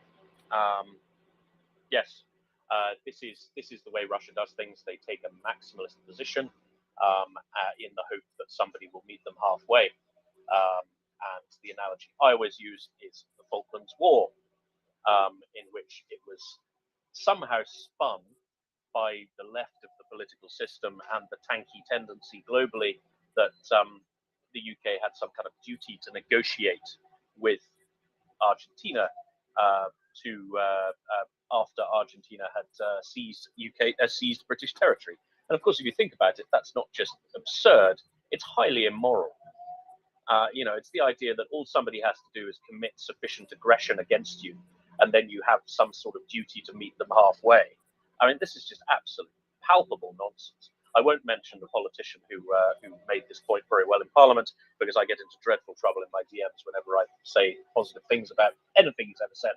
But nonetheless, the point was very well made by a certain British politician in Parliament, that this notion that you have any duty, moral or otherwise, to negotiate with aggressors and to compromise with aggressors is just palpable nonsense. It's just absolute rubbish. On that note, I will drop down now and yield my seat to the mighty Doman, because I'm about to arrive in my office and I have some work to do. So it's been a pleasure co-hosting as always. Thank you to Mockers. Thank you to all our speakers, and have an excellent day of Maria reporting. Thank you very much, everybody. Thank you very much, Tim. Yes, excellent. Actually, Jan, I Tim, have before a you run, question for you. Tim, before you run, Tim, He ran. One of the two politicians who said the very same thing in just in different words. Hold on, there he is. Let's do this.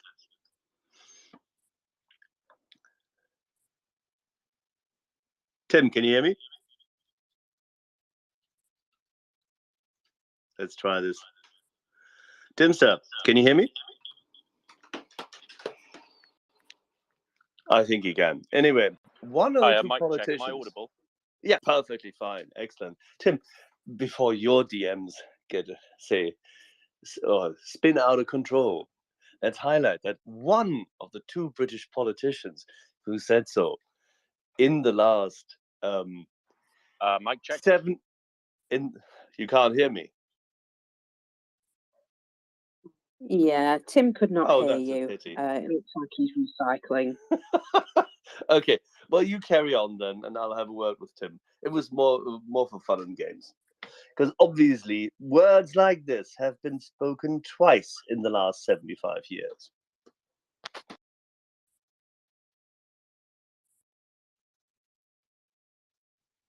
Okay, well, yeah, thank you very much. And I believe Doman is ready to come up now. Axel, if you're listening. Sorry, guys. I had to recycle there. What were you saying, Axel, please? what I was saying, Tim, is that of course, and I'm so sorry that your DMs may spin out of control even over this passively when receiving it, but words like this have been spoken in British Parliament at least twice in the last 75 years. Different people, but same clarity. Absolutely. I couldn't agree more. And different people, same clarity. Despite them having very broadly similar worldviews, one of them is highly controversial and the other is not. Apparently, you're allowed to quote one of them when making Ukraine points, but you're not allowed to quote the other. It's all a mystery to me. Well, take the zip line and we'll see each other in the office in a few minutes. Roger Dodger. Thanks very much, everybody. I'll see you tomorrow.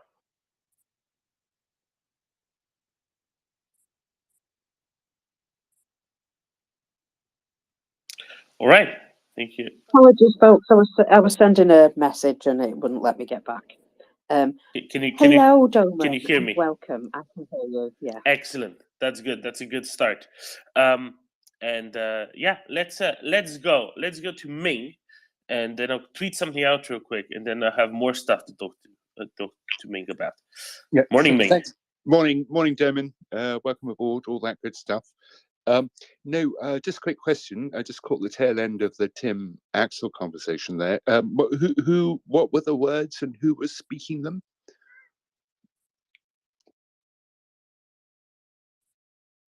In short, appeasement doesn't work. And so you're talking about Churchill and who else? Oh, come on, Ming. Well, I can think of two other examples. One being Mrs. Thatcher, and the other being Hilary Benn during the Syria debate. Miss Benn, I would not refer to in this case. Mr. Benn.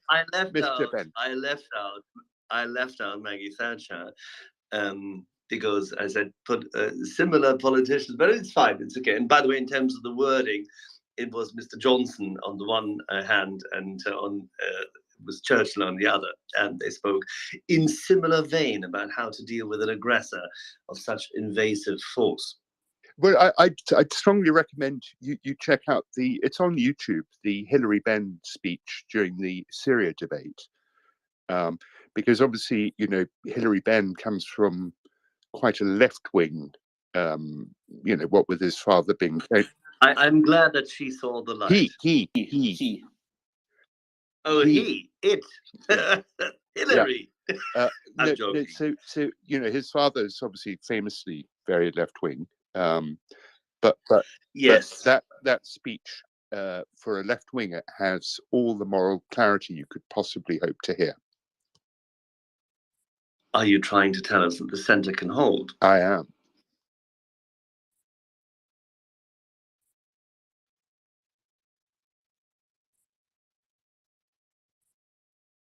That's always good to hear.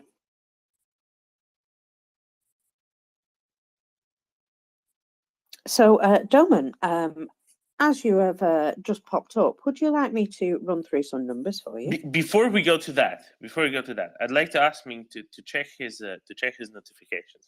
Just tag them in something, and I hope you didn't go into this yesterday. But this is absolutely tremendous. I'm going to put it up in the nest as well for anybody else who wants to see it.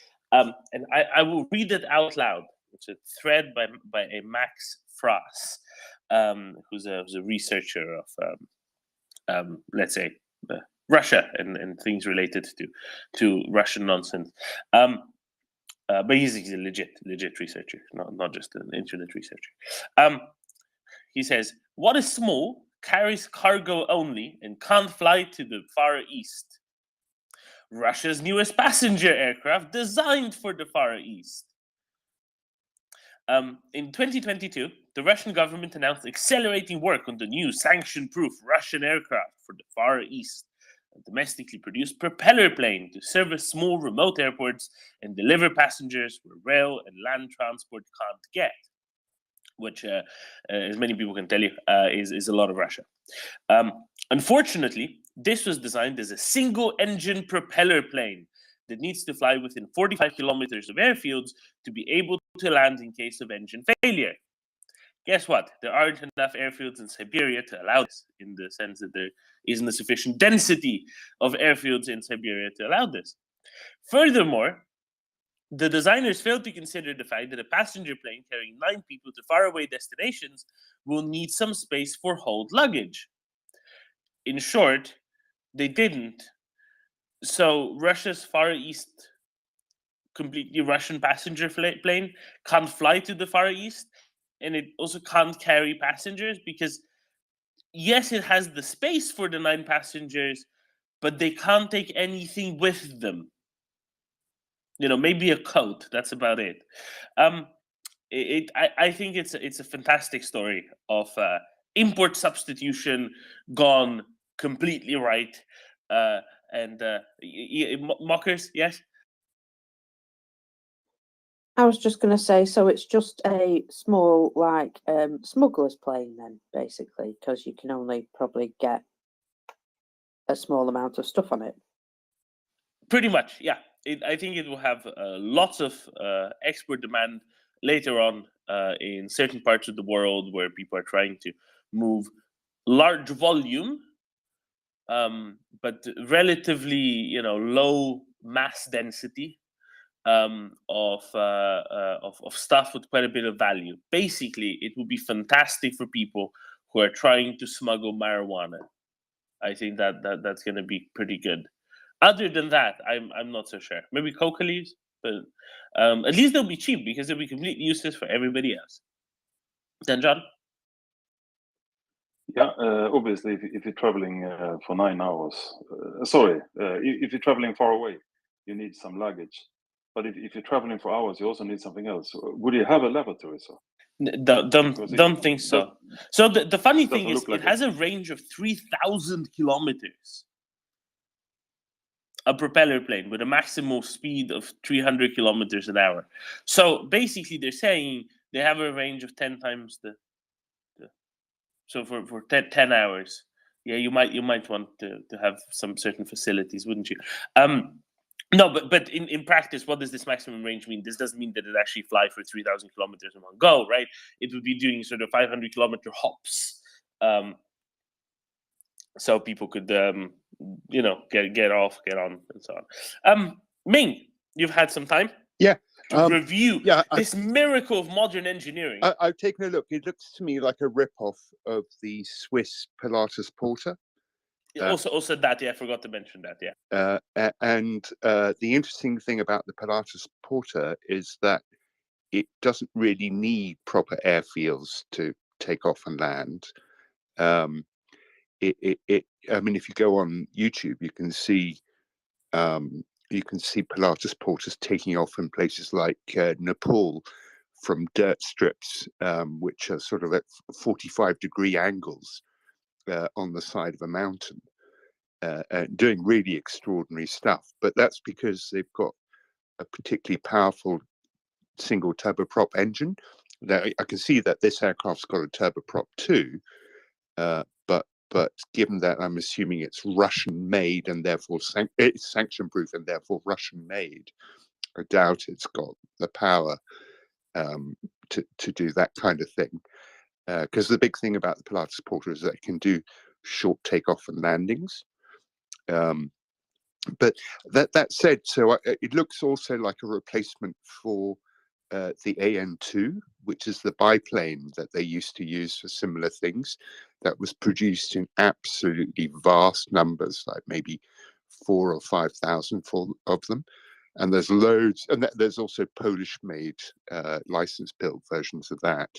But that's a biplane. I mean, that's really, really old. And that fleet is almost dead, although I think there's a whole bunch of them in the West. There's like 30, 40,000 made of yeah, those, exactly. right? It's So like something huge, ridiculous huge like that. numbers. But that's it. The Russians were always quite good at, well, maybe I should say the Ukrainians, because it's an Antonov model again, but they were quite good at building things that didn't need airstrips. Because, like, for instance, the Ilyushin 76 doesn't need airstrips. It can land on dirt. And that's the one you see that the military cargo transport one. The other one that they built mainly for Arctic operations was the AN-72, I think, and it's a twin jet engine aircraft, high wing with the jets over the wing, which is sort of and the reason they did that was because that way they wouldn't suck in snow and ice when they were taking off from ice fields or whatever in remote parts of Siberia.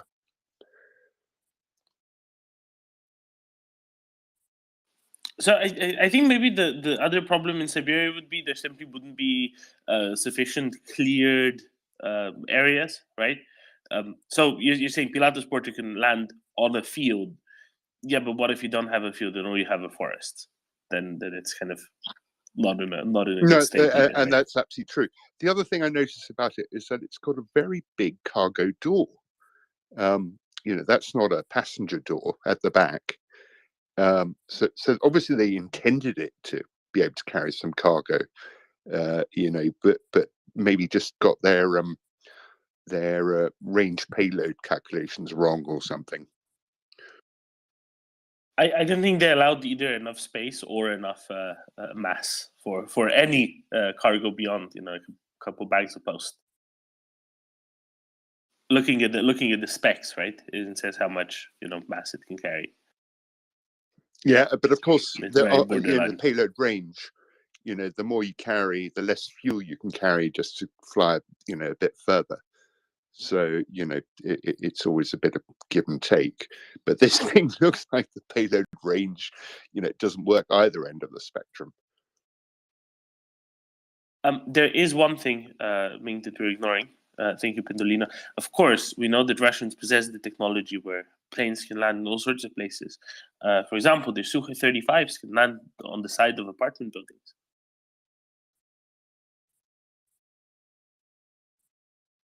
And then, John, another listener reminds us that, of course, Russians don't often have toilets at home. Why would they be expecting them on a plane? Oh, of course. Sorry.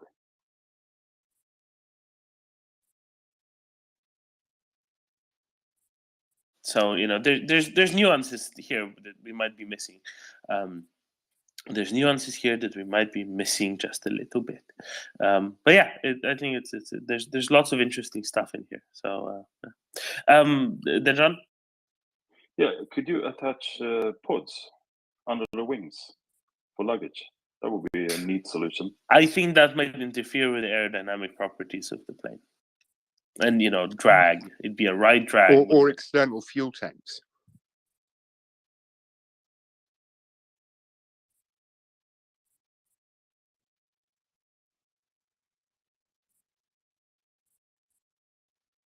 Oh Did my, you see yeah. the guys yesterday on the fuel tank that they found in the field? They found the fuel tank in the field? Was it previously attached to a plane? Or? Yes, it was previously attached to a plane, but you know how you go to the beach and they have those big inflatable sausage things that you all sit on and they drag it behind a boat. There was a bunch of guys sat on it like that, having a bit of a laugh. Obviously, they weren't dragging it around, but boys will be children. Sounds like refrigerator stripping business had to move offshore, don't it?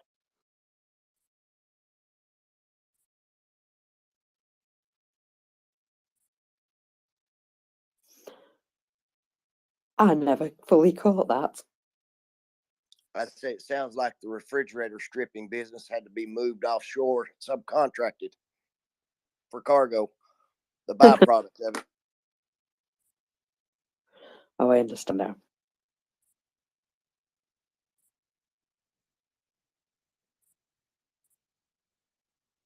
I mean, do you reckon they care, the Russians, about it's not being within 45 kilometers of an airfield that it can't really operate?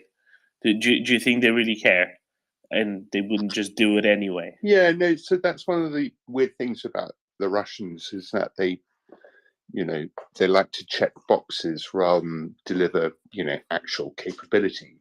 Which is, look, our brief here was to produce an aircraft that's entirely domestically produced.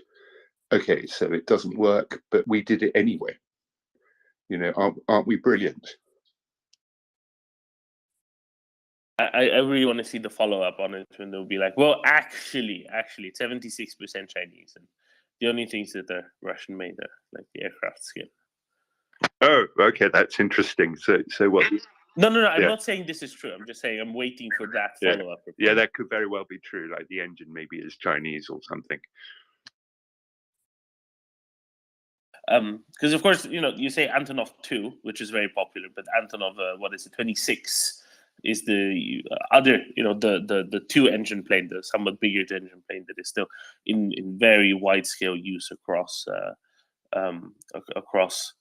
expanses of the Far East, right? And that has two engines, so of course it can operate for longer distances, much more cargo, much more people. Yeah, that's a twin, right? That's a bigger plane, much bigger plane than this. Yeah, I would have thought they'd be ripping that one off instead. You know, or Twitter or something like that. I suspect that the charm for them in building that thing was the single engine, because it uses that much fewer resources.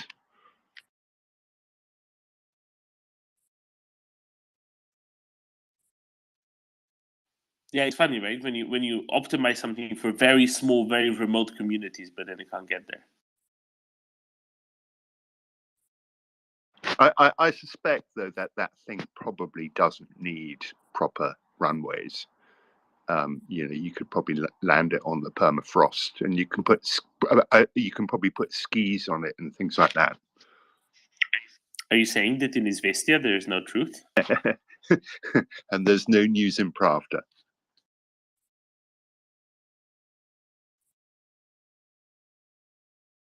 So the old saying about Russian newspapers or Soviet newspapers, right? There were two big newspapers in the Soviet Union. One was Pravda, which means the truth.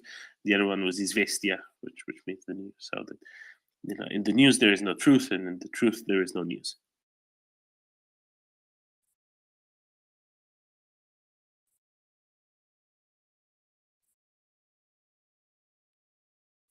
Then John. Yeah, I mean, my comment to that is if you feel the urge to call something a news outlet the truth, then you should be suspicious. It's the same as all the countries which have democratic, well, many of them democratic in the name of the country. Makes you a little bit suspicious.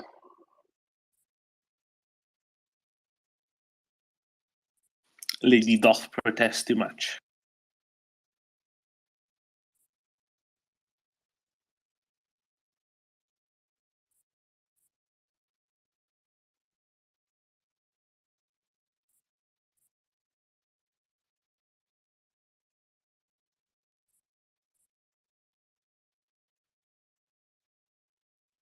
I wasn't protesting about anything. Oh, it was a general comment, not a specific one. Don't worry. All good. All good.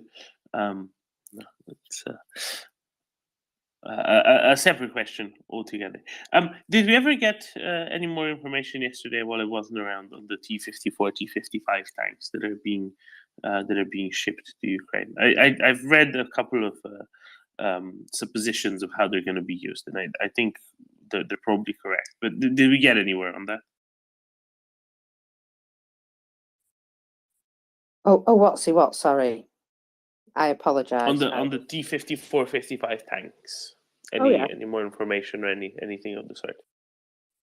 Well, we do know that they are indeed moving towards the front.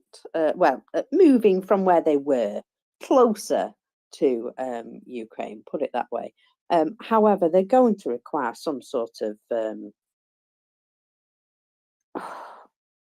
updating, maybe, or just making sure that they actually fire.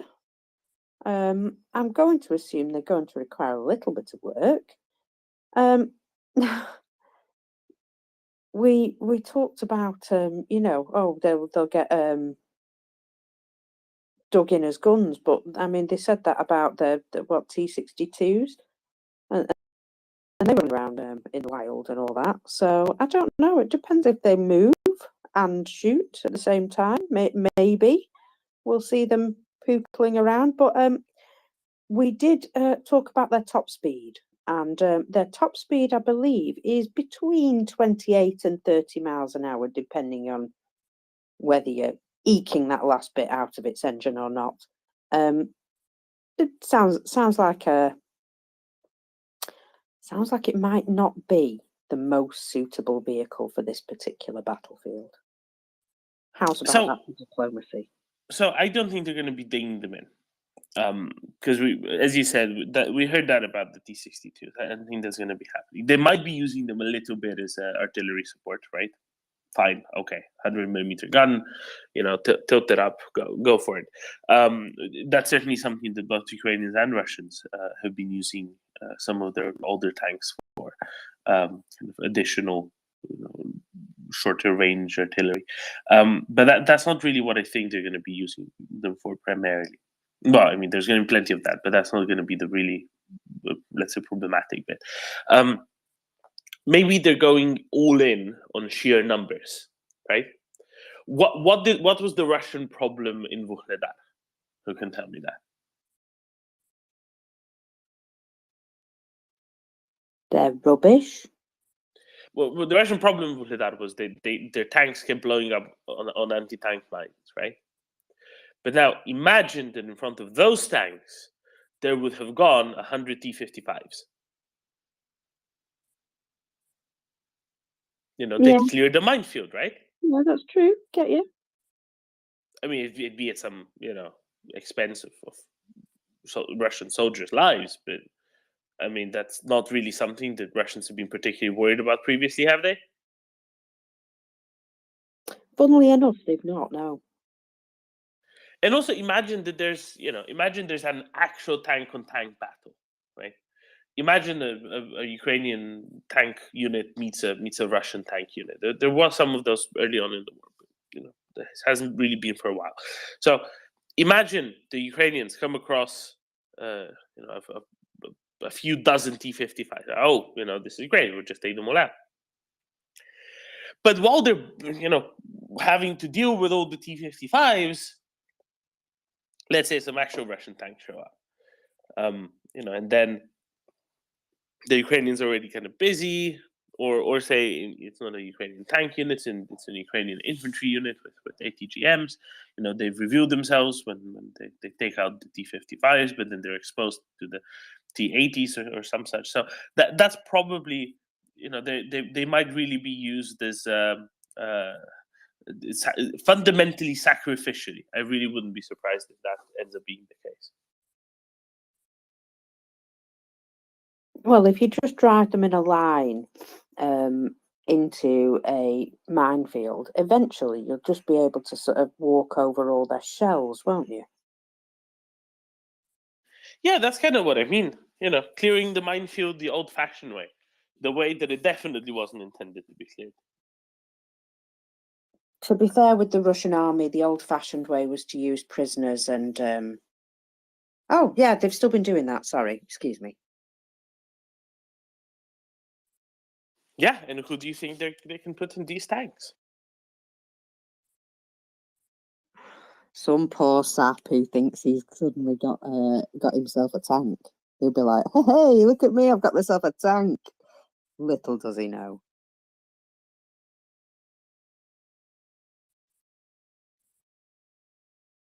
Let's put it this way. A lot more people will be able to at least briefly say, oh, I've driven a tank, than the creators of a certain American computer game ever thought would be possible.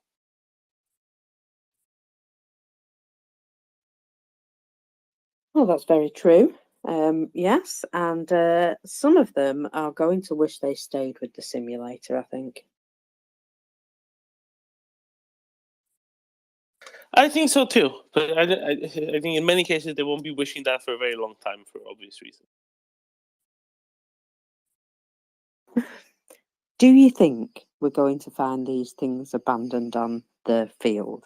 Like the tank from the other day, which basically they showed them a javelin and they just went, yeah, see you can have this, and off they ran. Yeah, loads, and often there won't be a need for javelins because there'll just be engines breaking down, transmissions breaking down. All sorts of reasons why they end up being abandoned.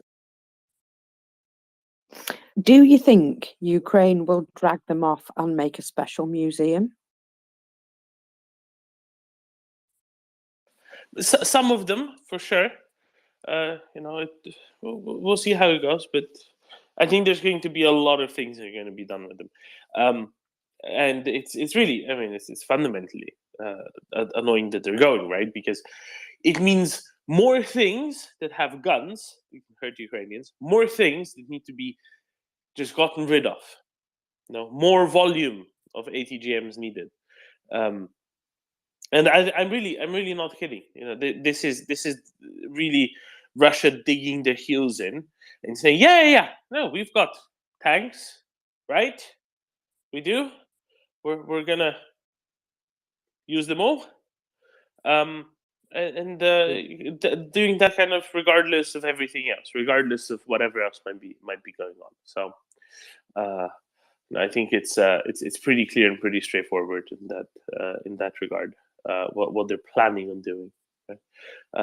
And yeah, they've already. Statement is correct.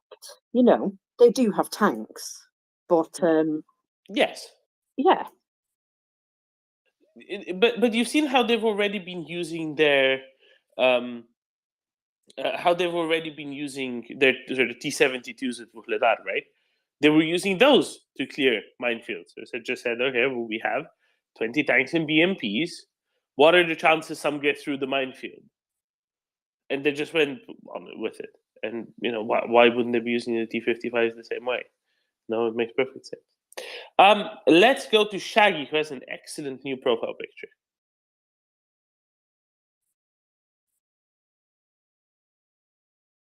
Unless maybe you can't hear me yet, which is fine. But yeah, it's it really seems like a fundamentally sacrificial set of units. Well, I can imagine that seeing them being pushed into minefields, because I can't imagine that all of them are going to be running well. No, that's why the first thing that I asked George was, engines, transmissions was a waypoint. Was it George? One of the vets who were around really heavy machines a lot of the time. Their engines and transmissions were poor when they started off 70 years ago. They're not going to be running very well. They will fix them up to the point when they run, when they leave the maintenance grounds. A good chunk of them will have to be towed off of the train once they get delivered closer to the front. That's how it's going to go. I think about 15% of them are going to leak. They're going to have bad seals between leaving the maintenance facility, where it will be, look, it runs, to the point when they're getting dragged off the train a few days later. I think that's really the box ticking exercise that they're going to be engaging in there, and a bunch are just going to break down on their way to the minefield. Marcus? Yeah, we heard a story the other day from our friend Chris Owicki, who was telling us about a particular group that had 10 pieces of equipment, and by the time they reached the battlefield, only 5 of them actually turned up with them because the others had broken down on the way. And then during the rest of that time, everything else broke down within a short period, and they ended up with one truck, one logistics type truck, which traveled backwards and forwards so many times that eventually that too broke down. So the maintenance, the high level of maintenance, I think, really sets them up for a good show, doesn't it? Yeah, exactly. It is just a question of, how are they going to be used, and if they will get rid of their, if they'll be able to get rid of the minefield by driving the tanks through them. That's it. They've already tried that. I think that they literally looked at their failure at Vuhledar and said, you know what, this would have worked had we only had more tanks to blow up on mines. Now this is the only problem with it. It's a terrible, disposable, wasteful situation, though, isn't it? Have they never heard of proper recycling? I mean, really, the Ukrainians are having to do the recycling for them. It's very rude. It is. It's appalling, frankly. But yeah, anyway. It is how it is. They're going to go. A lot of people are eating their hats apparently because they said, we're never going to see those in Ukraine, or at least they're off to procure them so they can eat them in a few weeks' time. Because apparently people don't own many hats. It was actually a joke when people first said it. Oh, we're going to start seeing T-54s, T-55s soon. And those people who said things in jest were actually correct. Indeed, the question was, right, what's going to show up first, the T-14 Armata or the T-54-55? Yeah, well done. Well done, Russia, on that project too. Klaus, very good morning. Good morning to you as well. I wonder how the Russian MOD will frame this. The war is going. No, the special operation is going so well that we need to pull out the old tanks before the special operation is over. Maybe. So last month, after. Oh, for sure. It's going so well that we get to use our World War II equipment. That's how much we're punching down. I think that's the perfect. That's the perfect. Example of it, right?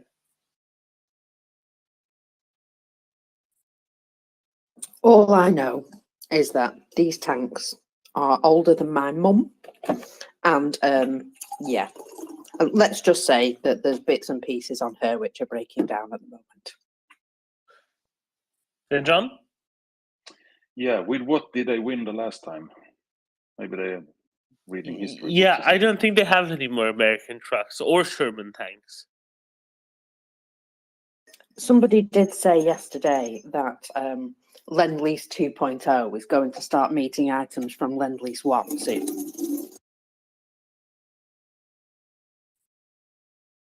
Okay, well done, whomever that was. You get an internet point.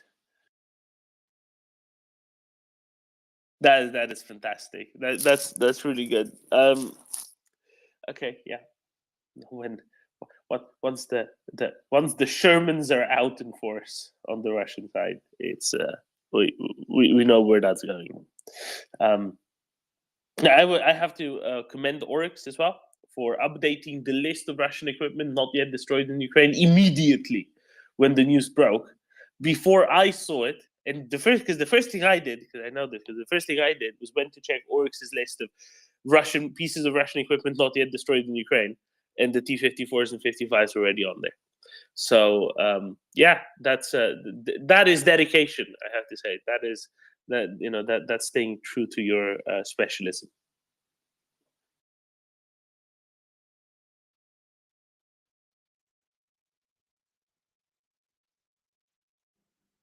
I'm sorry, I have a mouthful of cheese.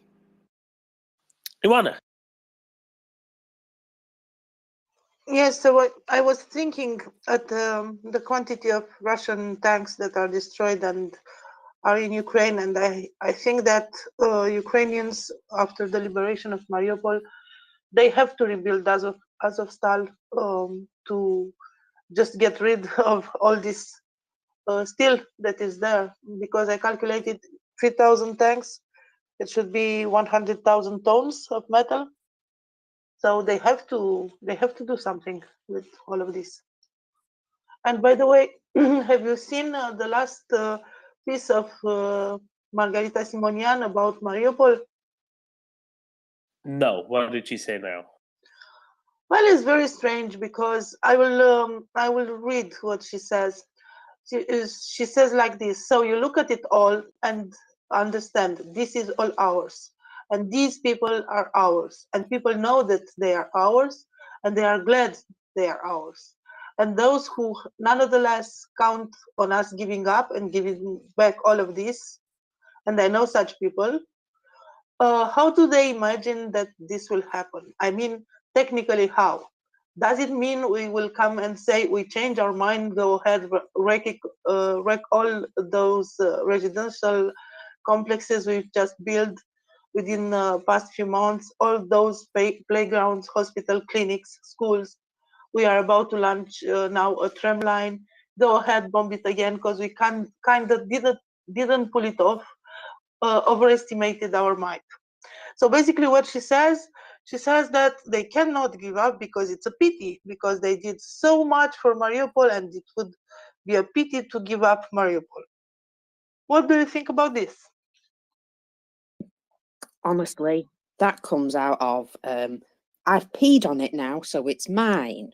You know what I mean? No, we've spent a bit of money now, so you can't possibly take it back off us, because, you know, and that's pretty much the argument as far as I can tell. And anyway, they didn't build it, so as she says, and the buildings, we have seen them on the ceilings, the very elastic ceilings that they built. Yeah, I've got to say, it's not a design feature I'd want in my bathroom. You don't want to have to avoid the ceiling as you go from the toilet to the sink? You know what? No, somehow the ceiling coming down and hitting me on the head is not something I would like to happen in the middle of the night when I go for a wee-wee. Do you think it moves? It goes up and down a little bit depending on the temperature changes. It looked pretty like it was full of liquid, so very possible, yeah.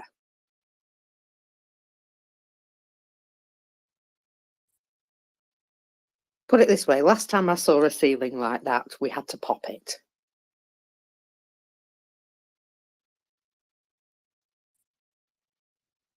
Are you making that up, or is there a story in there?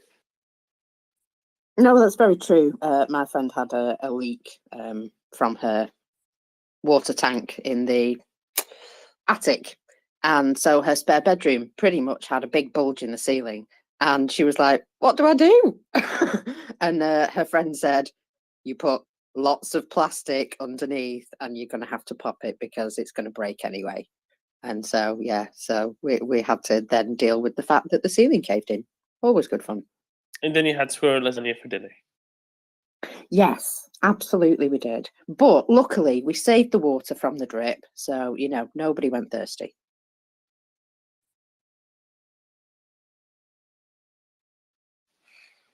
No, on a serious point, squirrel, pretty tasty. If you want a recipe, hit me up. Klaus? Do we know more about this explosion that happened at Sevastopol yesterday? What type of ship that was hit? Or thank you.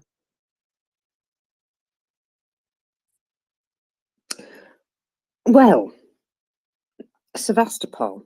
Let's just have a quick check and just check that nothing has been said in the meantime while I've been asleep. But as far as I can recall, there was there was some additional footage that came out showing something in the bay blowing up and a big splash of water.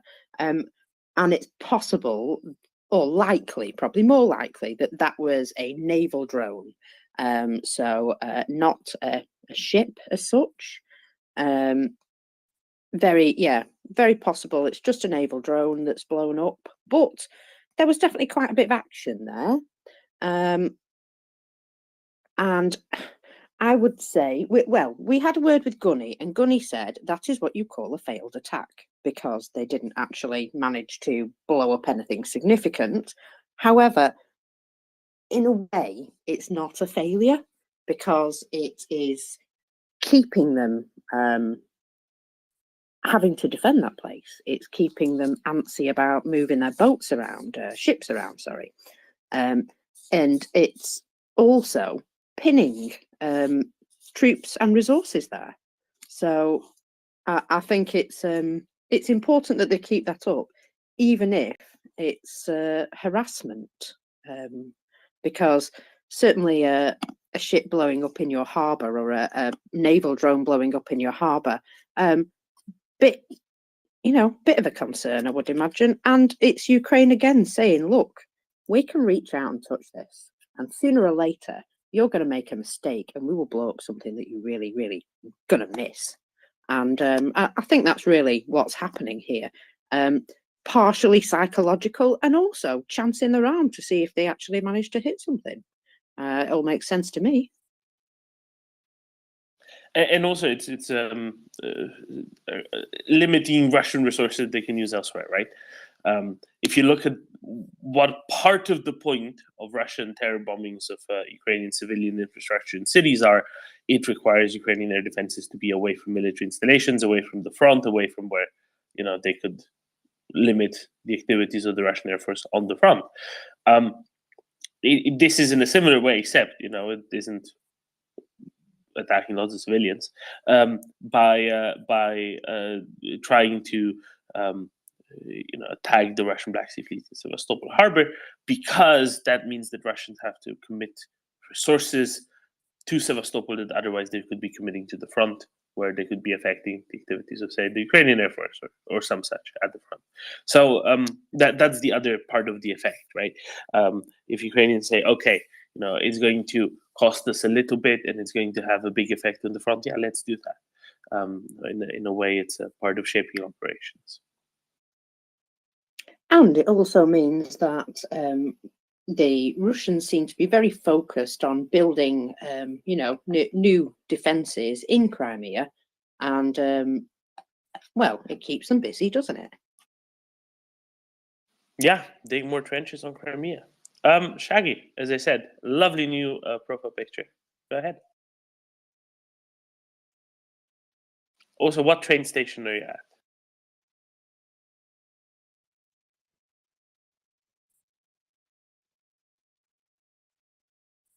I am enjoying the fact that Shaggy Fella appears to be delivering somewhere in a black hole for the internet today.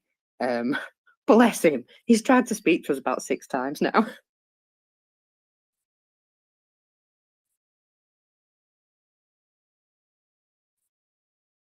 And there he goes again. Bye, Shaggy.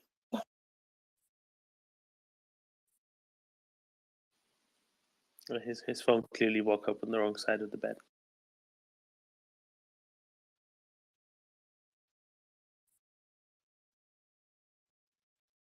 Right, Mockers, you said you had the numbers for us. Oh, absolutely, yes. I have some numbers for you, and they are pretty interesting, I would say, this morning. I personally thought. So here we go. We have 660 liquidated personnel. It's still quite a high figure, that. 13 tanks, 11 armoured personnel vehicles, 19 artillery systems. Did you catch that? 19! 2 multiple launch rocket systems, 1 anti-aircraft system, 18 vehicles and fuel tanks. I thought you would like that one. And 3 special equipment. Do like that. It's always fun to know special equipment is being taken out on the field. And I believe one of those was some sort of EW system. So lovely. Excellent. I'd love to know what kind of EW system. But 19 artillery systems is absolutely tremendous, as is 18 fuel trucks.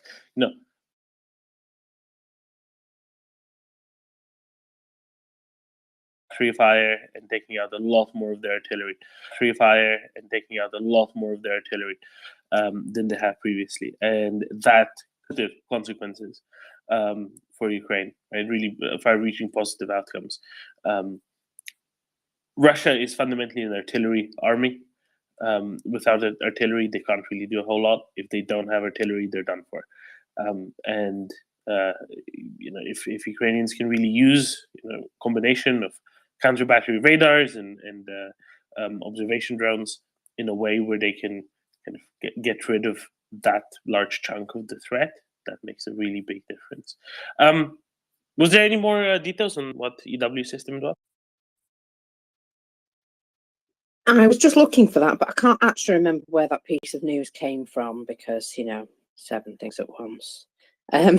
But yeah, when I remember where that piece of news came from, I will confirm it for you. All right, very good. David, very good morning.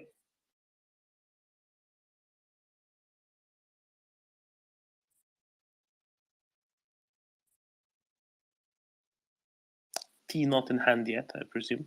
Very well.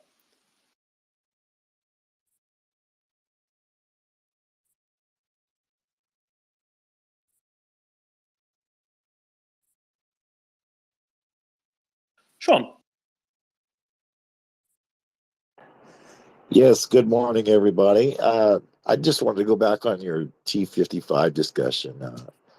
I do like the creative idea of using them as a mine clearing device. Unfortunately, I don't think that the Russians would be that creative.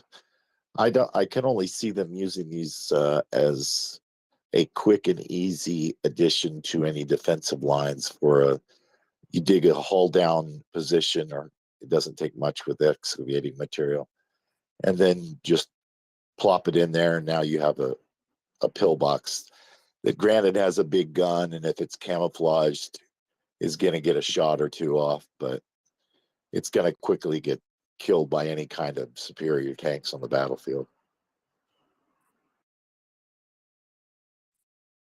See, the thing is, that's what everybody said about the T-62, especially the T-62 Classic when Russians started wheeling those out, right?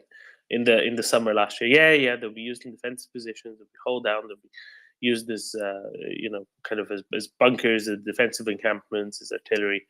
And then, Ukrainians kept destroying and capturing them on roads out in the open. So what... I agree with your assessment that that's the most reasonable way of using them. It just isn't the most reasonable, the most reasonable prediction of how Russians will use them, if that makes sense, right? So it makes sense that they would be used like that, except it's Russians using them, so they probably won't be, because they have a history of using them otherwise, and that's where I think the whole they just push them forward. Clear a minefield with them, provide more targets for Ukrainian ATGM crews, and hope that they run out of ATGMs before they get rid of all the tanks, or some such. The logic of numbers over quality, quantity over quality, which they tend to want to employ. The thing is, what I think they're not including in their calculations is the thing that they're not including in their calculations is that any such tanks also need extra logistics support. And I think what's going to be the real limiting factor for them is the number of trucks, not the number of tanks. So, in other words, they can only pull so much supplies to only push so many tanks forward at any given point. So, if their logic is, okay, but how about instead of sending 10 T-72s or T-80s, 20 BMPs, we send 10 T-72s, 20 BMPs, and 40 T-55s. But what they're not realizing is that they only have logistics capacity to send 30 to 40 vehicles in the first place. And that's where it's really going to grind down to a halt. So then instead of sending 10 72s and 20 BMPs, they're going to be sending 35 T-55s. And they will achieve even less than they've achieved thus far. So that's occasionally they might be able to push a bigger volume together, but in this case probably not. So that's an interesting component as well. I don't know. We'll see what happens. Maybe they hand them to Wagner with 3 rounds each. Who knows? Could be. Could very well be. The only thing I'm kind of sad about is obviously T55 doesn't have an autoloader, and the autoloader is what's necessary for the turret toss. So yeah, no, you gain some, you lose some. Klaus. We have been concerned on Ukraine's behalf on maintenance issues when they get so many different types of weapons, and this must also be an issue for these old tanks, because where are the manuals? Where are the spare parts? Where is everything that is needed to make this run when it gets to the battlefront? So it's just a sign of sheer desperation. A goodwill gesture, maybe. Thank you. Yes, but Klaus, that presupposes that anybody expects them to maintain the T55 tanks. The way I'm looking at this is, okay, they're going to take, let's say they take 1,000 T55s out of storage, right? Hypothetically, 1,000 T55s out of storage. They put them to some sort of a maintenance facility, right, to get them all up and running. And the maintenance facility actually pushes out 1,000 running T55s. When they're loaded on the train, they're all running. By the time they get to the other end of Russia and they get offloaded off of the train, somewhere close to the Ukrainian border, or maybe inside occupied territories, 850 of them are running. 150 have to get towed off and they're just left there at the railway depot. Because they're not even running anymore, because the SEALs, let go on the 7-day journey. Then, by the time they are there to be deployed, 600 of them are actually able to move forward. The rest, they'll mostly just leave there. Maybe they'll fix them up. Maybe they'll eventually fix them up. But about 600 of the 1,000 that depart the maintenance facility in Russia are actually going to go forward. About 200 of the 600 are going to break down on the way before they get to engage with anything or blow up on a mine. So really, you're looking at maybe 40, maybe 50% of the T55s that are going to depart the maintenance facility running are actually going to see a fight with a mine or an ATGM or a tow missile or a Sable round or whatever else. But I think that I don't think they've accepted this or calculated this in or penned this in for happening. But I think they are accepting of it generally. So it kind of doesn't make a big difference to them. They're like, yeah, whatever.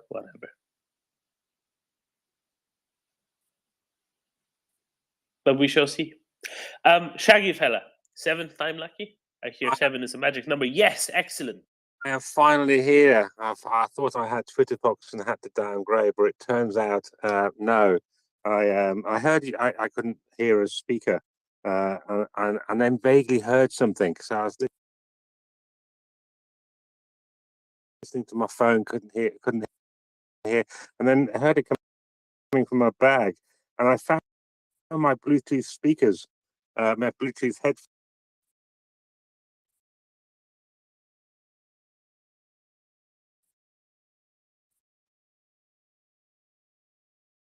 He's still in that valley, isn't he?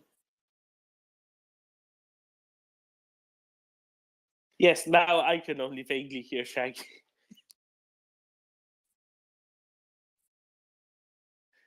Shaggy, did you take a wrong turn and go too deeply into Mildenhall? The RAF Mildenhall. Apparently, he ended up nearly there the other day and was swiftly advised that that was not the direction he should be going.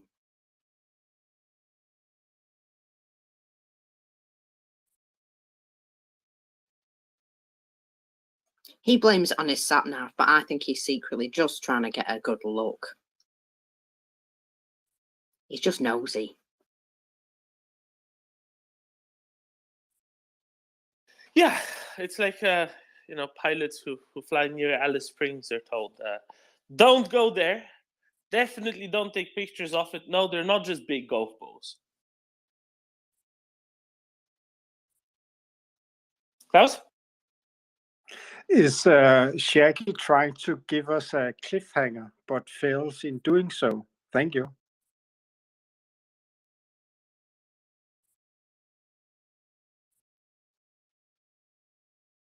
Better explain it, wouldn't it? Trying to do what Peter Doran did to us on Sunday. I can't remember the line now, but it was like, and then, and off he went. And we never heard the rest of it. Wait, I'll go look it up.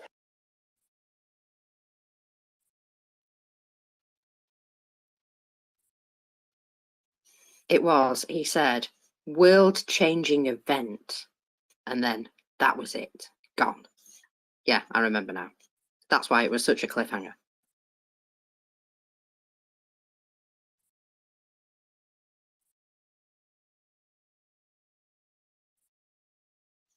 Well, while you're looking up, whatever it was that you were looking up, I can't remember.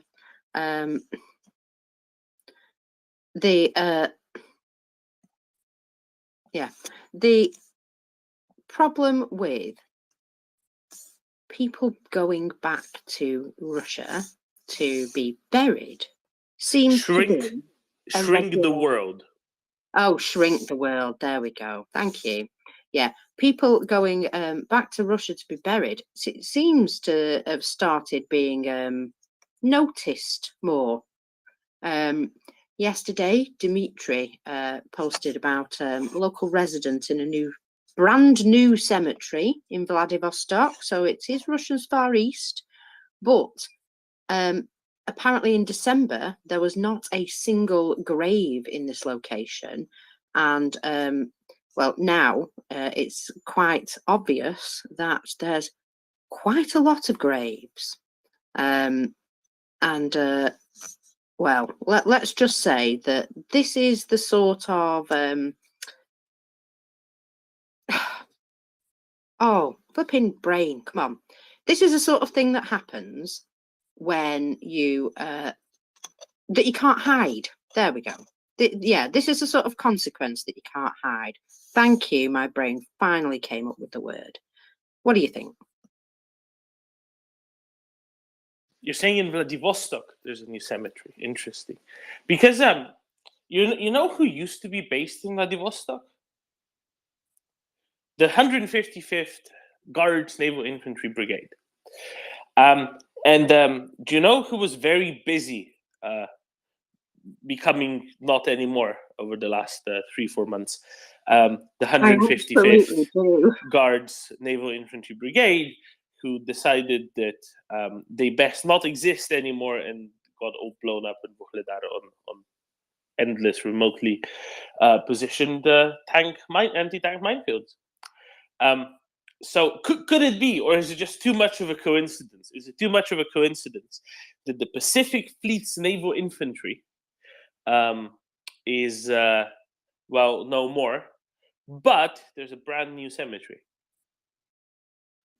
Well, you would think that those things might have a bit of a cause and effect situation, but the 155, I'm not being funny, from now on, when anybody says the 155th to me, I'm just going to have to laugh, because those guys, right, not only do they not exist anymore, right, they were pretty much made to not exist the first time they went out.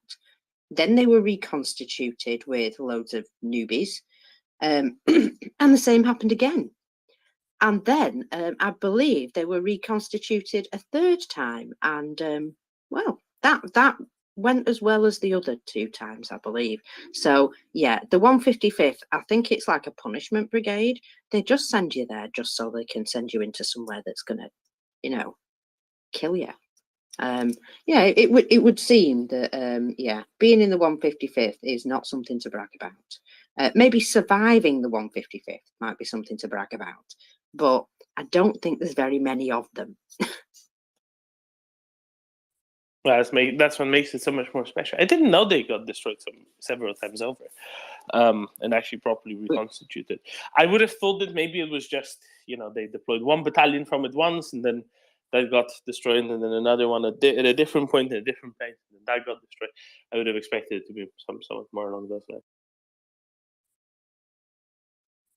Klaus.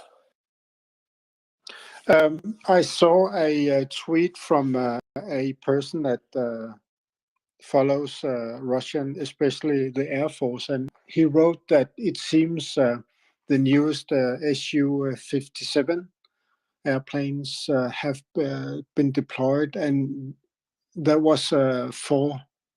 And when I looked at the airfield that they are deployed to, it's all the way to the east of Russia, towards the border with Japan. So they are obviously trying to take the newest airplanes as far away from the action as possible. They're probably not trying to dissuade Japan from taking back what is theirs, but just want to get the planes as far away from Ukraine as possible. Thank you.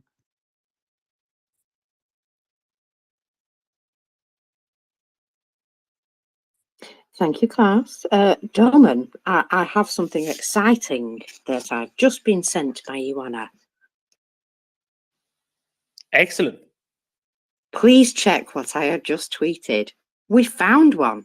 We were just talking about those lucky survivors from the 155th, and it would appear that quite recently the Ukrainian forces found one.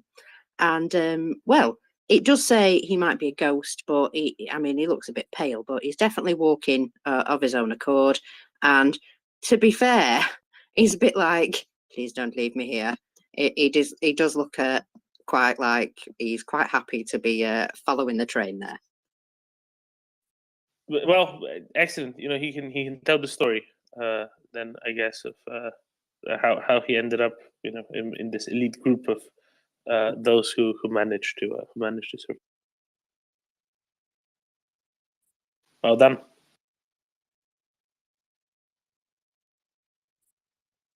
You're very welcome. Yeah. So, well, at least at least we know that somebody's gotten out alive. Good for him.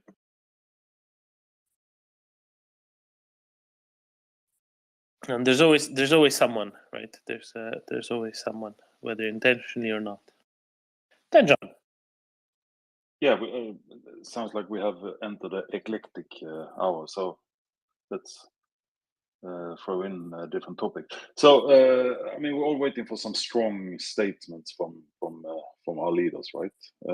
And I urge everyone to have a look at what Meloni was saying in the Italian Parliament. It's quite a strong speech. Do you want to recap what she said and to whom? Well, unfortunately, I don't speak Italian. I can't remember exactly what she said, but basically pushing back on all the Russian appeasement in the parliament from whoever is doing that, saying that their call for peace is hypocrisy, and there's only one way out of this, and that is. And she also said that I'm a peace lover, but the only way to peace is to kick Russia out, basically, and that's the essence of it. That we must help Ukraine, and that's the right thing to do, and that's the fastest way to peace. She gives me kind of Cold War vibes for an Italian leader. Has an uncomfortable, perhaps, admiration of a certain someone who's no longer around, but really gets why the Russians are the real problem, and therefore it's all fine, and we can carry on. Yeah, exactly. You might not agree with her policies on other things, but this is exactly what we need. and looks like it's not only the center holding; it's also some outer fringes holding and doing the right thing, and that's really what matters now.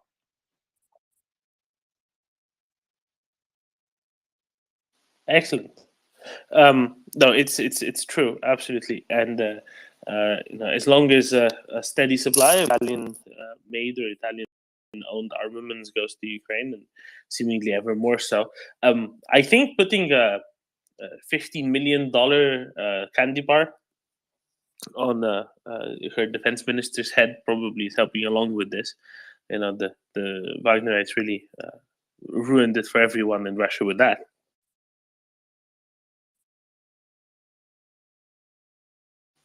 Not to mention, their balance of payments with Thailand, what with all the coconuts they had to source.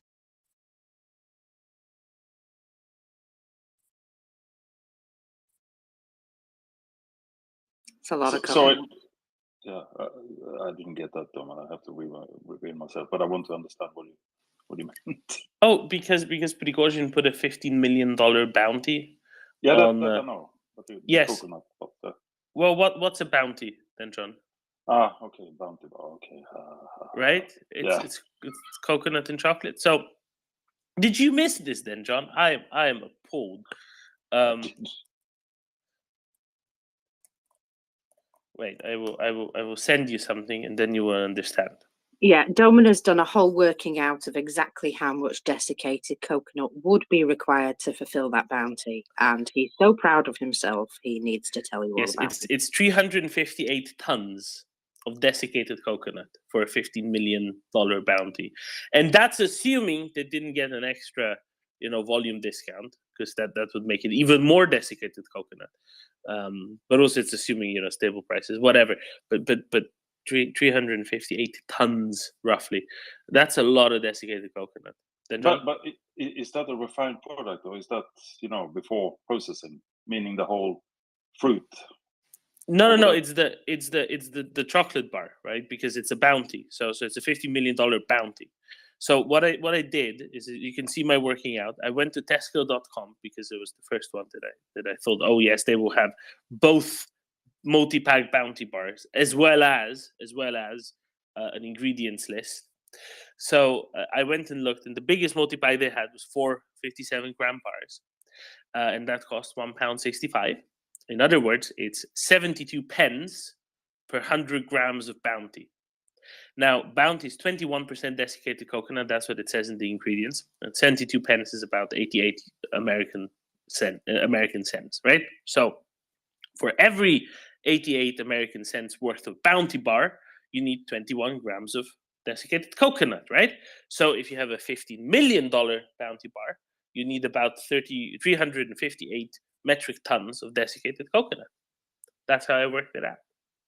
Now, this assumes that they don't get a bigger, volume discount, because it's one thing when you buy, 228 grams of bounty, but I think if you're buying, many hundreds of tons of bounty, or maybe well over 1,000 tons of bounty, then maybe you get a volume discount. But on the other hand, then, John, economies of scale don't just apply to volume. Economies of scale crucially also apply to manufacturing processes, right?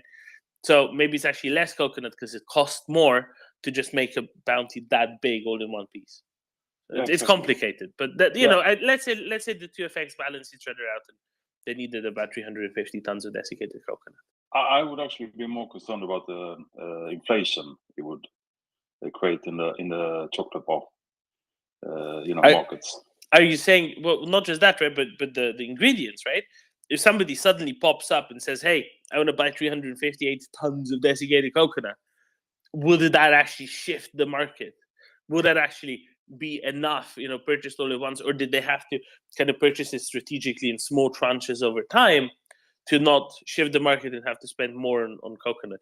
Or, did they say, well, we're just going to make a really big bounty, but does it really matter exactly how big it is, as long as we spend the $50 million on it, and we'll just get however much we can get for $50 million?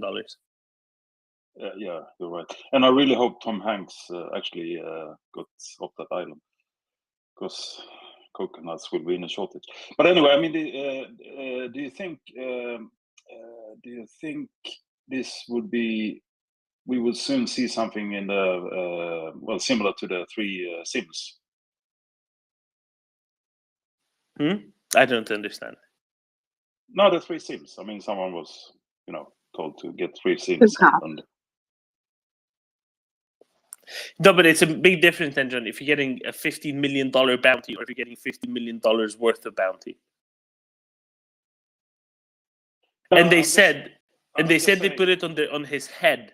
So I know he's a big, strong chap, but I mean, having hundreds of tons of candy bar on your head, that must weigh a lot. That must hurt. No wonder he's so annoyed with them.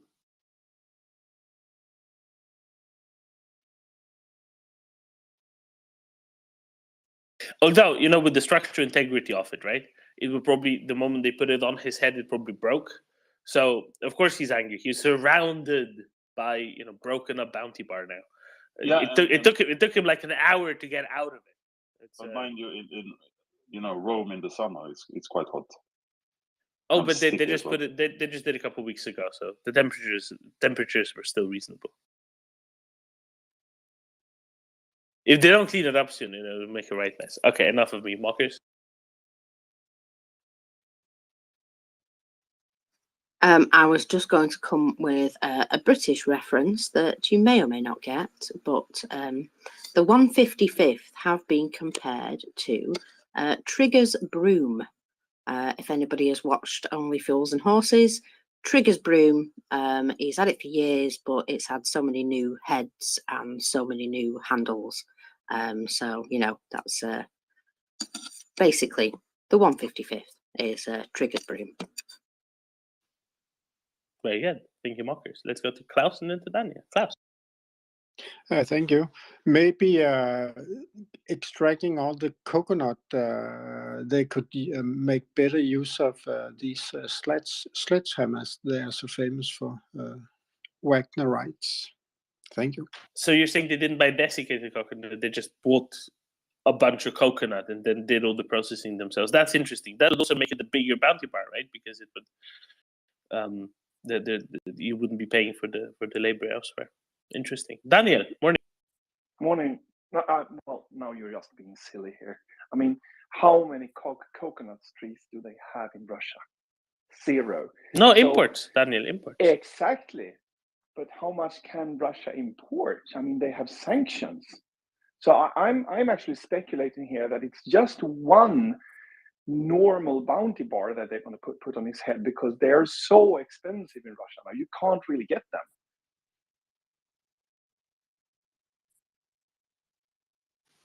That's a really good point. And now, Daniel, the important question is they come in sort of twin packs, right? There's never just one, or is there sometimes just one? I think there's usually the 2 little ones. There's a in one small pack. version, yeah. But I think that there's a question there. Did they, if it came in a pack of 2, did they just put one, or did they put the whole thing in the package, or did they unwrap it? There's so many permutations. Yeah, but I think that the proof is in the pudding, because as you say, if they can only put one on his head and it costs that much, then it has to be due to restrictions of the sanctions, because otherwise they wouldn't be as cheap as open it up and just put one on him. So I think we figured out what's going on. And thank you, my Lithuanian friend, for pointing me the right direction. You know what happened? They saw how effective the high Mars was. And they thought, you know what? We're going to go a different way. Ukrainians are using these $4 million Mars launchers, because the ones they got from the Germans, they're straight Mars, right? But they're Mars 2, like a Mars Duo, I guess. So they got those, and they thought, you know what? If we do a $50 million bounty, that's really going to show them. Yeah, that's a high bounty. It is once it's on his head. He's like 2 meters tall. He's a tall chap, the Italian defense minister. Marcus? Talking of HIMARS, there was evidence, which I've just retweeted, of a rather unhappy Rusky, reportedly showing the damage from HIMARS. And I've just listened to the translation, and he says that there was military there, but he's not going to speak about it. And let's just say this civil area was not so civil. So it sounds like it was indeed a military target. Excellent. See, and this is why this is why they were so incentivized to, you know, explore the world of other counterparts. Then John? Yeah, actually, what Daniel said there actually made me think of something, and that's I've seen many proud Vatniks and actual Russians showing what's still available to buy in the shops in Russia, and that, a lot of Western things like ketchup and Gucci bags and whatnot, and that only shows how stupidly how stupid they are against themselves, because it only shows that they are so dependent on our things, while at the same time saying that they don't need us. So instead of showing their own products, which they likely don't have, they are proud showing that they can circumvent sanctions and still get our things at a premium price, obviously, but still they are getting it. So, and they don't get that that's actually working against their propaganda. Stupid. Ming? Yeah, I was a little confused there about this discussion of desiccated coconut and bounties and whatnot, but I think I've kind of worked it out. But it reminds me of in the early 90s when I was a student in Russia, learning Russian. One of my early run-ins with post-Soviet disinformation. Of course, back then the stakes were a lot smaller. So in terms of exotic fruit, the thing that was the most exotic for Russians back then was bananas. So literally on every street corner, there'd be someone with an umbrella and a little stand selling bananas. And very quickly, this got hijacked by criminal elements who, in order to take out their competition, they not only, use the usual, strong arm tactics and collecting protection money, but also amusingly disinformation. I remember being approached by this guy because I was just trying to buy a banana, right? And he said to me, "Do not buy a banana from that stall. There's been a large consignment stored in a morgue, and there have been many deaths already."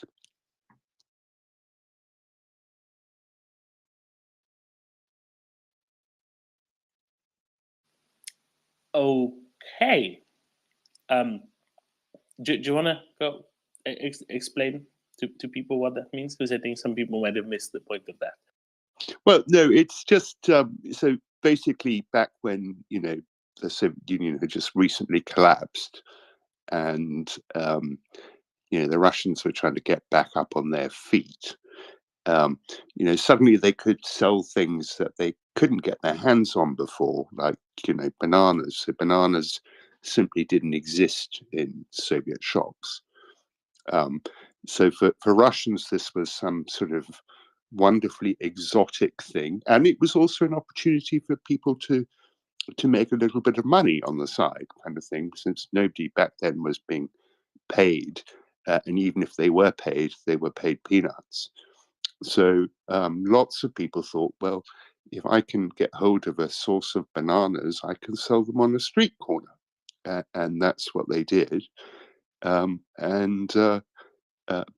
this obviously was spotted as a lucrative opportunity for organized criminal elements to muscle in on, and they used all the tactics at their disposal, which was, smashing up people's tables with bananas on them, through to spreading disinformation about where they got their bananas from, and that you were at high risk of being poisoned if you bought bananas from a particular competitor of theirs. I mean, that's that tells you something, right, about society and norms. Absolutely right, and it also tells you that they knew all the tricks already back then, all the tricks they deploy on us. It's just that the stakes are just much bigger these days, much more significant. Oh, goodness, we've just dealt with candy bars, now we have to go to steaks.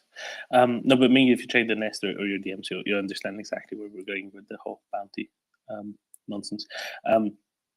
Because mockery is the best way to address them. David? Yeah, I'm mightily impressed with all the bounty and desiccated coconut calculation, but I keep saying this, but you've got to bear in mind this is a Russian bounty, and therefore there's absolutely no desiccated coconut required at all, and no chocolate required. It's probably looking more like strips of waste paper covered in tar or something like that, and some kind of cardboard outer hull to represent the plastic, which is also probably a little bit more expensive, and also, a yacht somewhere.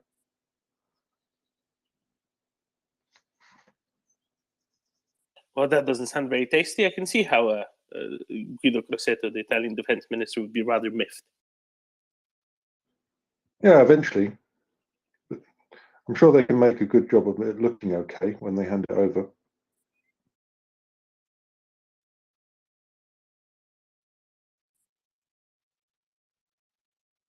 Maybe some styrofoam in there instead of the coconut.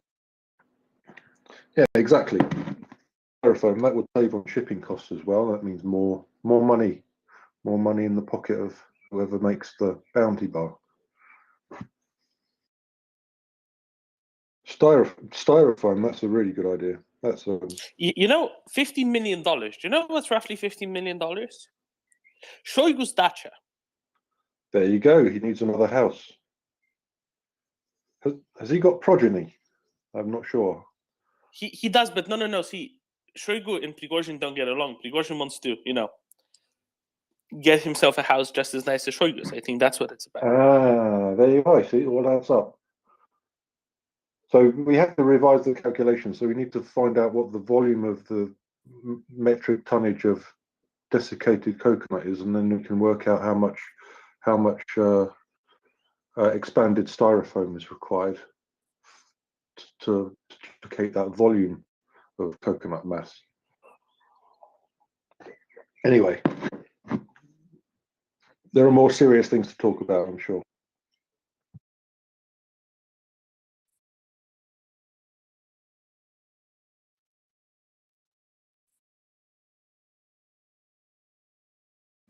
I have a more serious topic. Should we go back to the HIMARS strike? We certainly can if you would like. Because we've not seen very many of those lately, right? And it's a question of, it was a question of, do Ukrainians not have the right targets for them? Are the Russians not, reporting the destruction of their own stuff?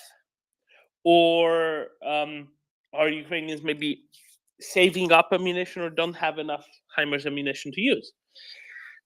And I think it was probably more the, saving up, not targets quite good enough, and knowing that they'll need lots of them later on. But that's why I think it's quite notable when one does come true. Has there been any explanation of where this was?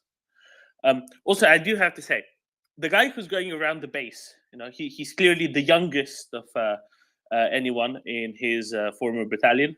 at about, 56? Yeah, he doesn't look a young chap, does he?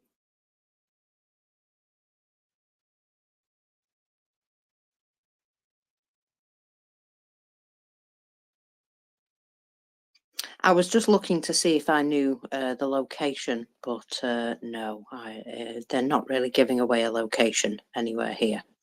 But yeah, I can't guarantee where it is at the moment. We'll have to wait for more info. Sorry. No, but it's good that we see them used. That's a good thing. And whatever they did there, whatever was there before certainly isn't anymore. We can say that much from the video evidence. I would also just like to go back to the Patriot training. There has been a report by CNN, which basically says the US Patriot system trainers were very impressed with the Ukrainian trainees. They basically did better than all their previous students. And they're now very tired and want to go on a Yeah, 2-week break to yeah, reconstitute. basically, yeah. And the fact that they picked it up so quickly meant they had time to add in more complex tasks that they wouldn't normally have covered with this particular training.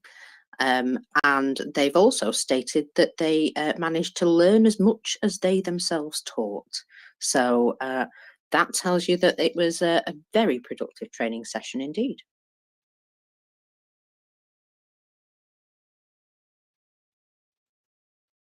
Excellent. Once they got their the appropriate soup supplies, everything fell into place, I think. Yes, that was the only complaint that came out of it, that they needed more soup-based meals.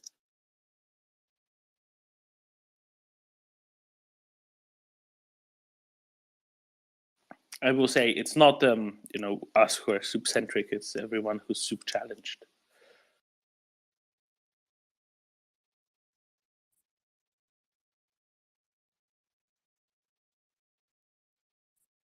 No, I'm serious. That's just how it is. And really, the Dallas Fort Worth Metroplex is what, 2-3 hour drive away. There must be dozens, if not hundreds, of Ukrainian grandmas there who would be very happy to cook just any quantities of proper borscht for the Ukrainian soldiers in training there at Fort Sill.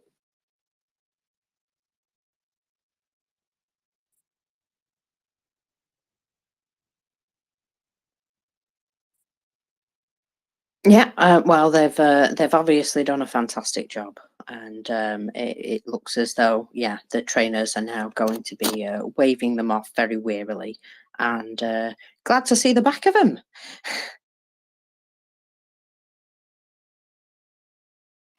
What they don't know yet is that next week the next batch is coming.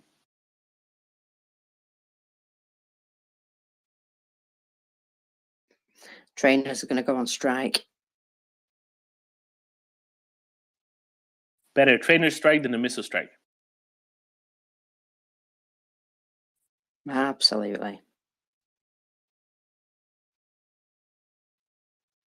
Hunter. Good morning, Domin. Good morning, Lockers. So I caught the tail end of the discussion about not having proper soup supplies. So are you saying that we should build into our training models for the Ukrainians in NATO that we have Chef Zinia and a whole kitchen full of babushka to make proper soup for the Ukrainians as we train them? I mean, you don't even need Chef Zhenya, frankly. Just a detachment of Ukrainian babushkas will do just fine. No, they're not very picky. They just need their borscht. Every Ukrainian knows how to cook that. It's fine, easy to source, easy to do.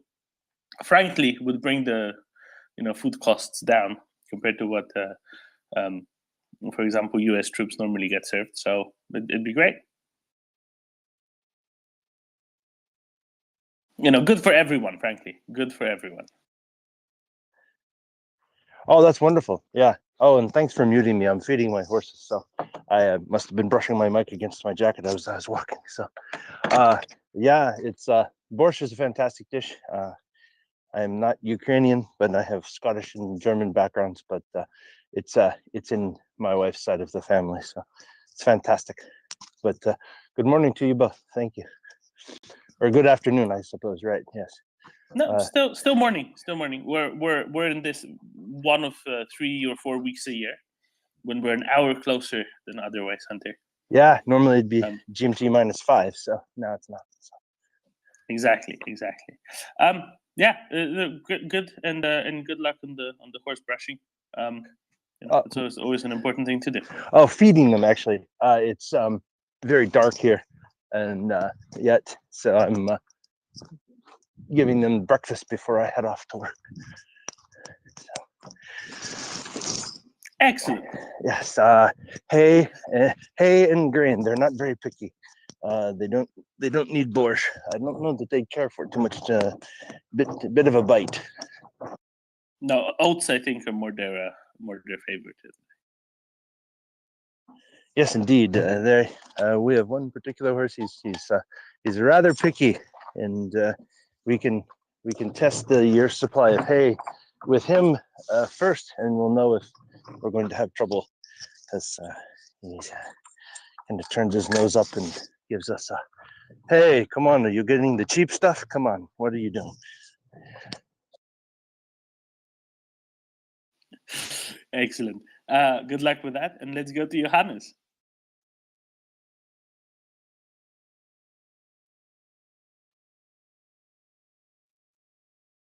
Johannes? Hey, good morning. Yeah, good morning. Because Marcus just right now talked about the training of the tank crews. I just wondered. I mean, can anyone explain to me what happened with the Finnish and the Dutch tanks? Because I mean, like we thought, like Finland was really one of the countries most probably in support of Ukraine, and now they're not delivering. I mean, did I get that right? Well, Johannes, what has Finland ever said they were delivering to Ukraine? I think. I mean, didn't they promise also pledge some Leopard 2s? Wait, no, Johannes, you're missing my question. Okay, maybe we can get one of the Scandinavians to comment. Then John, Daniel, what does a Finnish press release of their supplies support to Ukraine look like? It's not much there. What do they say? As little as possible. We will provide something useful. Yes, for more information, the Finnish government has decided to provide more military support to Ukraine. For more information, call this guy at this number who will also tell you nothing whatsoever. Yeah, but they will also say that what they deliver is in coordination with the demands from Ukraine. Yeah, pretty much. So the Johannes, the Finnish press release doesn't ever say the contents of what they're sending. That is how the Finns work.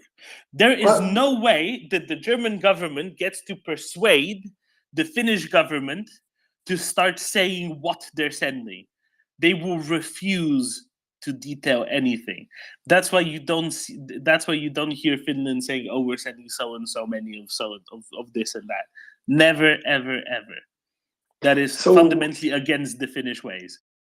So then, where did the information come from that they would? I mean, so I mean, there has been kind of both pieces on the news that first that they would, and then that they eventually that they would not. Johannes, so I just wonder you're applying a German standard to Finnish decision making and communicating. It doesn't work like that. Yeah, I understand that. I just wonder where the news came from. The news of what? The news that they're not sending. That the news that the Dutch and the Finnish are not sending what they pledged. I mean, in terms of tanks. Yeah, that's very easy. the news came in that the Finns are not telling anyone what they're sending, because the German government wanted everybody to be very upfront so that they don't look like they're doing it alone. And they wanted everyone to be very public with it. Okay, Johannes, remember that list on the what is it? The Bundesregierung website, right? That lists military support for Ukraine. Let me just read you a few items from that list. 8 lift trucks, 28 trucks Zetros, 26 load handling trucks, 15 tons, 12 truck tractor trains and 4 semi-trailers, 35 load handling trucks 8x8, 12 heavy-duty trailer trucks, 280 vehicles, trucks, minibuses, all-terrain vehicles, 78 truck tractor trains and 86 semi-trailers, 7 load handling trucks 8x6, I think that's a misspelling, with 18 roll-off containers, 78 heavy-duty trailer trucks, 172 trucks. What I'm trying to illustrate, that I just read the truck bits, that's true for every, they have about 200 bullet points of what they've sent. Nobody else goes into this level of detail, because nobody else has to assure themselves that what they're doing is the right thing to do. Other people just go and do it. There's a scale, there's a gradient of Germany on the one end saying everything in excruciating detail, and Finland on the other end saying as little as they possibly can. Right? And the disconnect here is German media, German government, they're expecting everybody to be like them, which is ridiculous because, come on, seriously. Right? The reason why they came out with this list was because they messed up with communicating previously by saying, oh, nothing can be sent. And the reason why they go into excruciating detail is because then, we show exactly how much we send and how well we are actually doing. The Dutch are a different question. So the Dutch said, we would like to pay for all of the tanks in the Dutch bit of the German-Dutch brigade or whatever it is to go to Ukraine. And the Germans said, no, you're not allowed to break up the brigade. That was the Dutch problem. The Finnish one is they won't say that they're sending tanks because it goes against their strategic principles of telling the Russians what they have and they don't have in stocks, and also what they're removing from stocks. That's why the Finns never communicate any details about what they're sending. That's why. That's why you never heard Finns say, we want to send tanks. That's why Finland was only ever included in other people's communications about what they want to or not want to send. Everything that the Finns actually said was said behind closed doors, intentionally, systematically. Okay, thanks. That clears it up for me, I guess.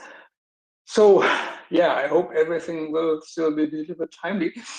And just maybe just another question, if I may, because a couple of days back, maybe 3 days back or so, I read on Twitter as usual that Russian milk bloggers had reported that the Ukrainians had started an offensive in the south. I haven't seen anything about that since, so I guess it was just I don't know, probably misinformation. But do you know anything about that?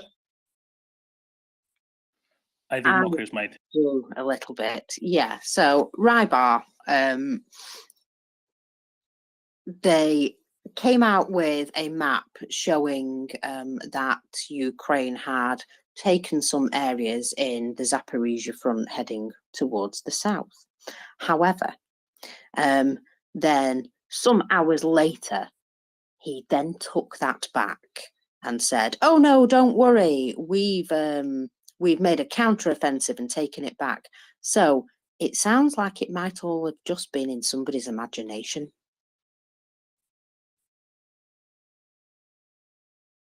Right. Okay. Because certainly we're all anxiously waiting when they will start, but maybe that's a bit too soon now.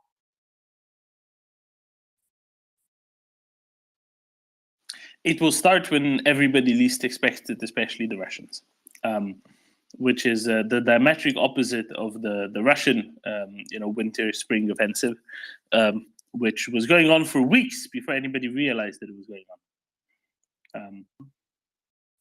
Yeah, because I'm seeing in especially like in German in the German discourse, it's now, I guess, it's mostly about, oh, this war is unwinnable for all sides, and therefore it should just be frozen. So I think, I mean, Gregor Gysi came out with that like 2 days ago or so. He's from Die Linke, so of course it's a pro-Putin party, but he's been, I mean, at least in his in words, he has been opposed to Russia's aggression, and still, I mean, he's one of those voices very audibly arguing for freezing the conflict because it's unwinnable, and so I just wonder, I mean, whether the Ukrainians will, I mean, hopefully, kind of in the near future, in the very near future, show that it's actually not the case. Yeah, absolutely. I don't understand, when did Germany turn so very exceedingly wet? I really don't get it. It's really shocking. Then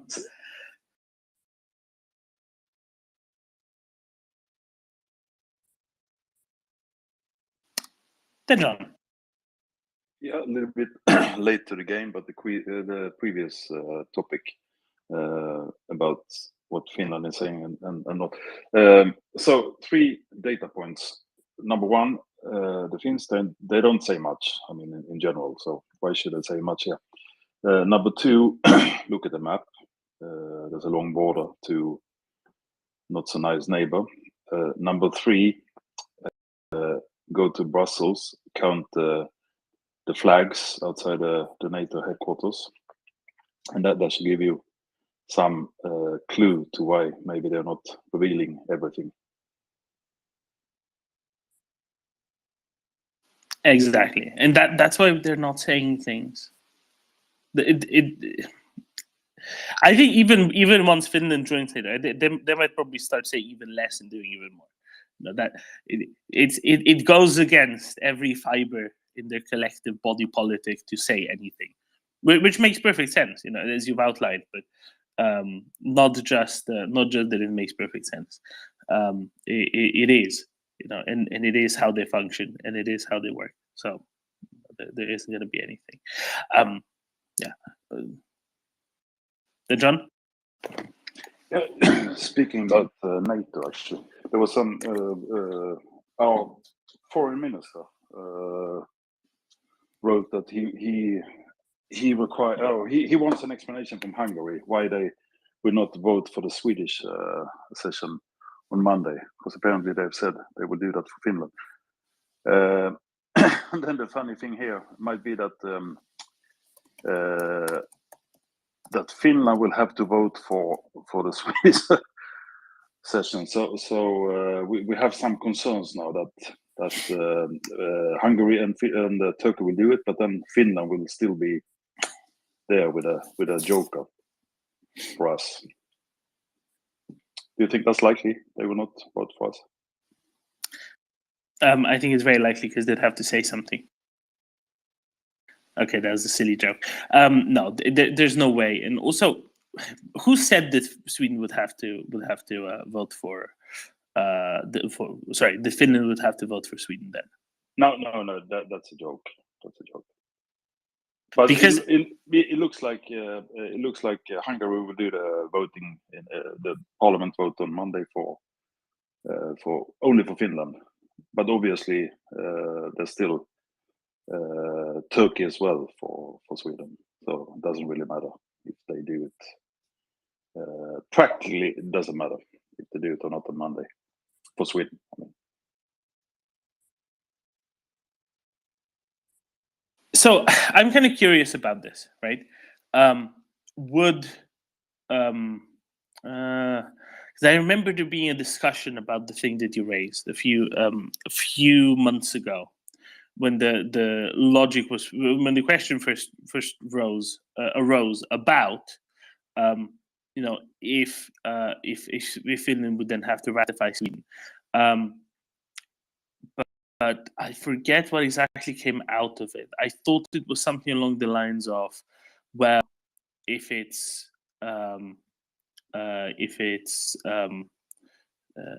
you know, there's no need for ratification because they applied at the same time. So Maybe it's because one wasn't. I need to check. I know it's somewhere on Twitter, and either Mina Olander or William Alberg or what's his name, Eric, who works for the Atlantic Council, Adamson, something like that. One of them will have written about this. So then, John, if you want to go down a Twitter rabbit hole and find it somewhere in their tweets, I'm sure you can. It's one of those. It's one of those three, I bet. Yeah. Who have tackled this and explained it. Okay. Yeah, I guess also it could. I mean, not that there's any fear that Finland wouldn't vote for Sweden, but I mean, say it takes years, then maybe it comes to a different, becomes a different situation. I don't know. I don't care. I mean, the hold up is Hungary and Turkey. So. Yeah, if they needed to, Finland would call a special session of parliament just to do it more quickly. I don't think that's an issue in the slightest. If it had to happen, obviously, right? But not that it will, but if it did. Yeah, exactly. Just my guess on this. What's the talk then, John? Is on Monday, is Hungary expected to ratify both Finland and Sweden, or just Finland? No, well, I haven't seen any announcement from Hungary itself, but our foreign minister actually has said that he wants an explanation to why Hungary is not willing to vote for the Swedish do the ratification for Sweden on Monday, because apparently they have said that they will ratify or vote for the ratification of Finland on Monday, but they didn't mention Sweden. So, but I haven't seen where Hungary actually said this officially. Because I saw that as well, right? And I saw William Albrecht, who joined us actually a couple of days ago here in the MriyaReport on the can we call it Think Tanker Tuesday? I think it was, wasn't it? It was a very Think Tanker Tuesday. But he wrote somewhere that that Hungary is only scheduling a vote in Finland and not on Sweden as well, which is very, very, very odd. I need to dive into this just a little bit, Yeah, but I need to find the website of the parliament. Yeah, so, but I assume that Billström, I mean the foreign minister, wouldn't comment on this unless he had that information officially. I'm sure he wouldn't comment on rumors.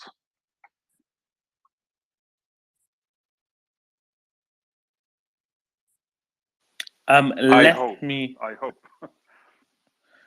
Okay, what I'm gonna do is I'm going to look for the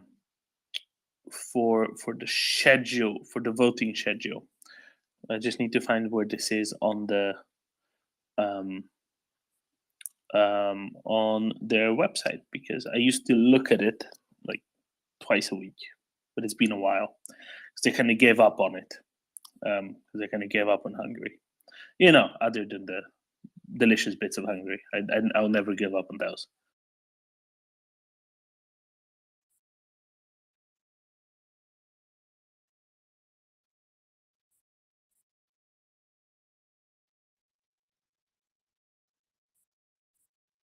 Then, John, could it be that it's because Hungary failed to, because Sweden failed to supply Hungary with appropriate fish supplies? Could it be that? Could it be because of the eutrophic nature of the Baltic Sea? It could be. It could be.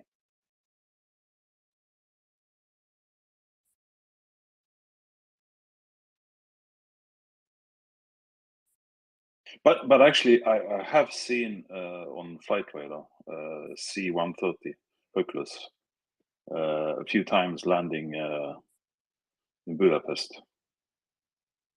So yeah. In Budapest or in wherever the base is? Yeah, it's the same thing to me. I don't know Hungary, so I just call it Hungary or Budapest. Yeah, but you're right. You're probably right. It's a base somewhere, probably. It's the Papa base, right, in Western Hungary, I think.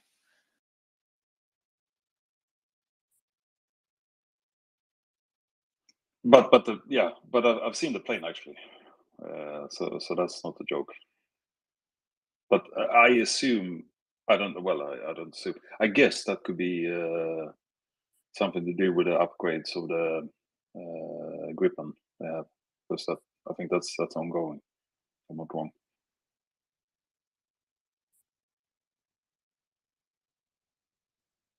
Interesting.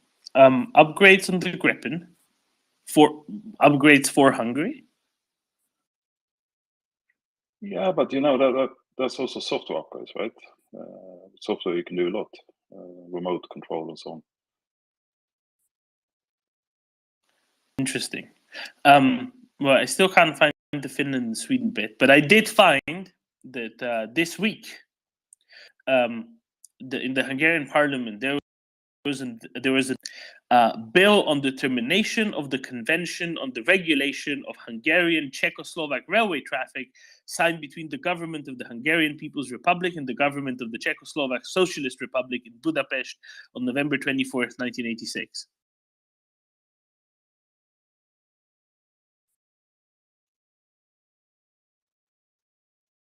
Am I the only one interested in this now?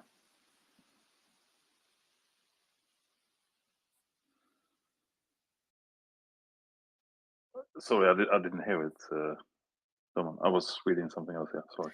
Oh, okay. They're debating a bill on the termination of the Convention of the Regulation of Hungarian Czechoslovak Railway Traffic, signed between the government of the Hungarian People's Republic and the government of the Czechoslovak Socialist Republic in Budapest on November 24th, 1986.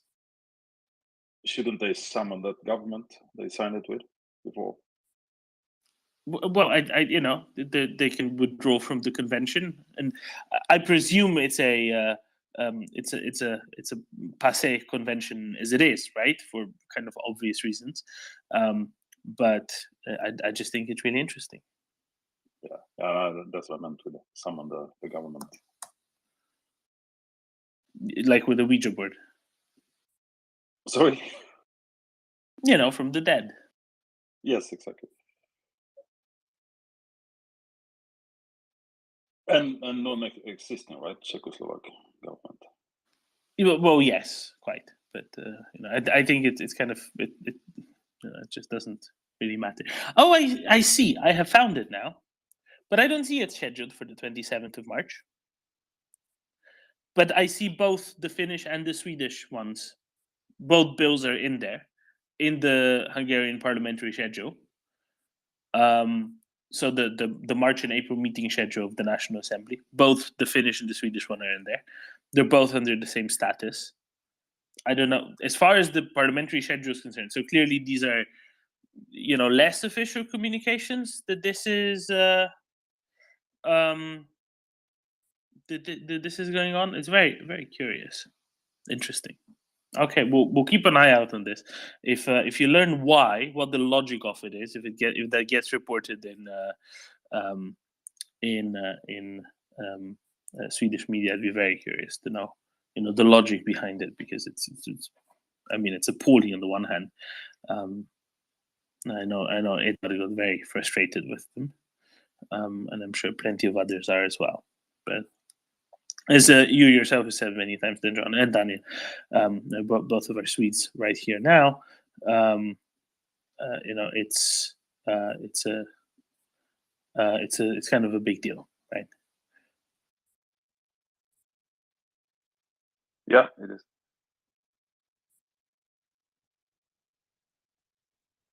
But also at the same time, it's perfectly fine for Sweden, if Finland gets in before Sweden, because that benefits Sweden fundamentally as well. Yeah, I mean, even we don't really feel threatened, even if Finland didn't get into NATO now. I mean, in the very near future, we're not really threatened. But it's so annoying. That's the thing. This is extremely annoying, because there's no real reasons other than obstruction or appeasing Putin, and that's what annoys us, I think.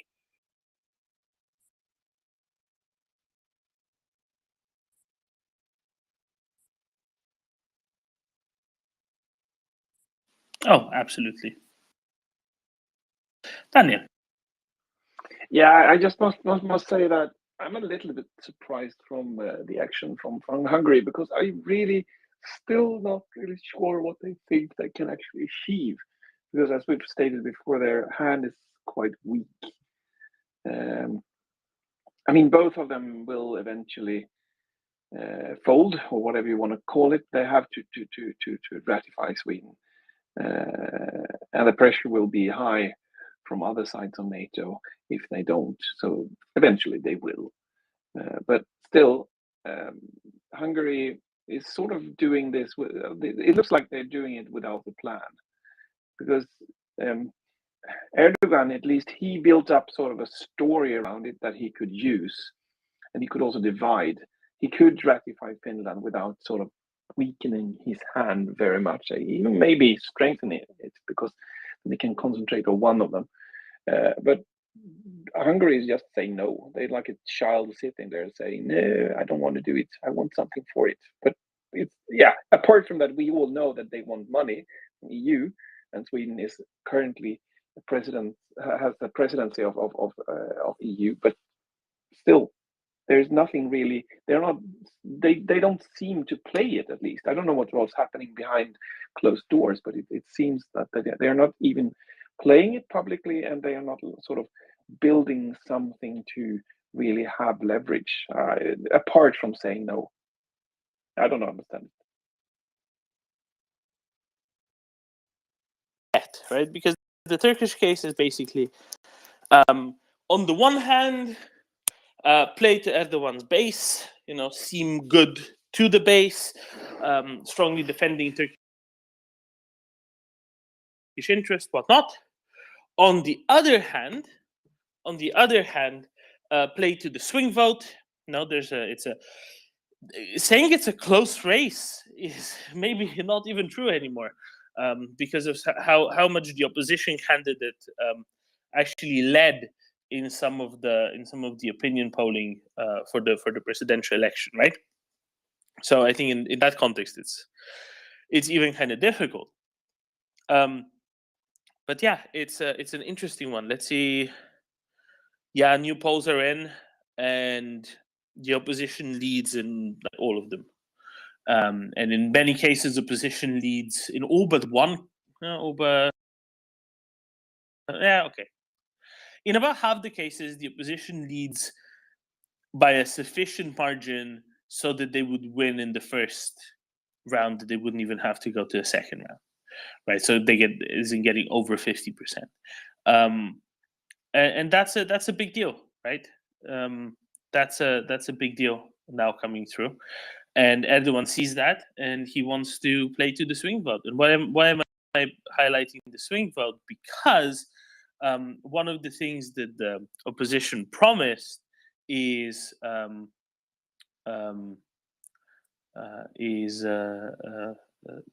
they wouldn't continue this adversarial relationship with the West, with Europe, with the US, with NATO, and that they would play nice. So this way, Erdogan can be seen to be playing nice, because he says, well, we're being reasonable. We don't have any problems with Finland. We sorted it all out. We're perfectly reasonable people. We're the only, one thing. Hungary, as you said, Daniel, is a mystery, right? Because they can't really gain anything from this anymore. Daniel? No, I was just going to emphasize what you said about Erdogan. I mean, I listened to his speech when Niinistö was visiting Ankara, and though he criticized Sweden and said there were challenges, I don't remember exactly how he phrased it, but my impression was that he was very careful of not closing any doors, of not alienating Sweden, but showing that we are reasonable, but we have some concerns and we want Sweden to take care of these. So he's really opening up for ratifying Sweden later on. But I think, as you said, it will probably be the opposition doing that after the election. But again, yeah, as you say, Orban is not doing anything of that. No, and at least he kind of came out and almost explicitly said, yes, we're only doing it because we want money. And somehow they think that this is the way that they might gain it, but I mean, they won't, right? That's the other part of it that's particularly amusing, because I think the EU at this point realized, whatever Sweden might want to say, even the EU realized that they have something here and they're not letting go, right? They're definitely not letting go of this newfound ability.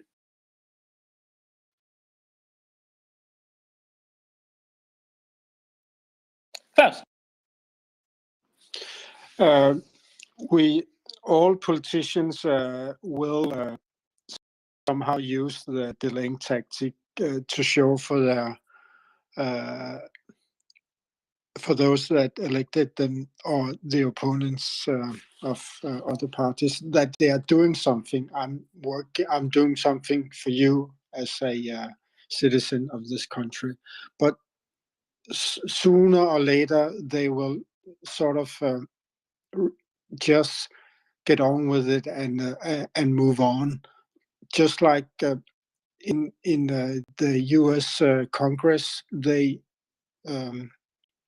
voted on it and just moved on, even though we are seeing a very polarized political climate in U.S. They still just accepted Finland and Sweden as NATO members, and so what we are seeing is a rogue actor that is trying to extract something which isn't useful for other purposes than some domestic issue, and that's where Hungary is now. It's a rogue state, and if it's not being, if Orban isn't being booted out, that can be very dangerous for its future. Not only for Hungary itself, but as a member of the European Union, and they won't be thrown out of NATO, but it doesn't bode well for Hungary as it looks now. Thank you. Then John? Yeah, actually, I opened a newspaper webpage, Aftonbladet, not the most trustworthy maybe, but it actually has an article saying that Hungary will vote for Sweden in the spring, and it will vote for Finland on the 27th. And the source is Reuters, so I don't know if it's true or not, but at least it's out in the news in Sweden. And this is from Orban's mouth. That's what he stated somewhere. So the person administering the Hungarian parliament website maybe is lagging behind a bit. Could be. He didn't tell them first, to change the schedule.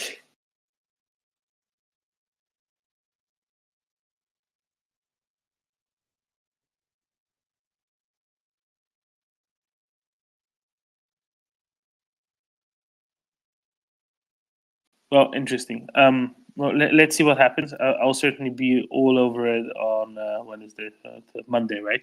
The 27th. And I'm very curious to see what exactly will what exactly will happen there, because there might be quite some interesting developments coming from it.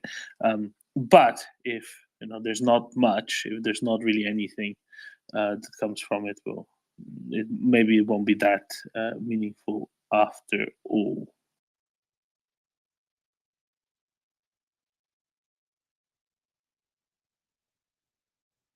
I mean, it's just it could just be a little bit of a delay, and then by the Vilnius summit in, when is it, early July, mid-July, it could just be all sorted out by then. That I think that is exceedingly probable here. Both Turkey and Hungary, I mean. Yeah. Or yeah. For both Finland and Sweden, yeah. Let's see.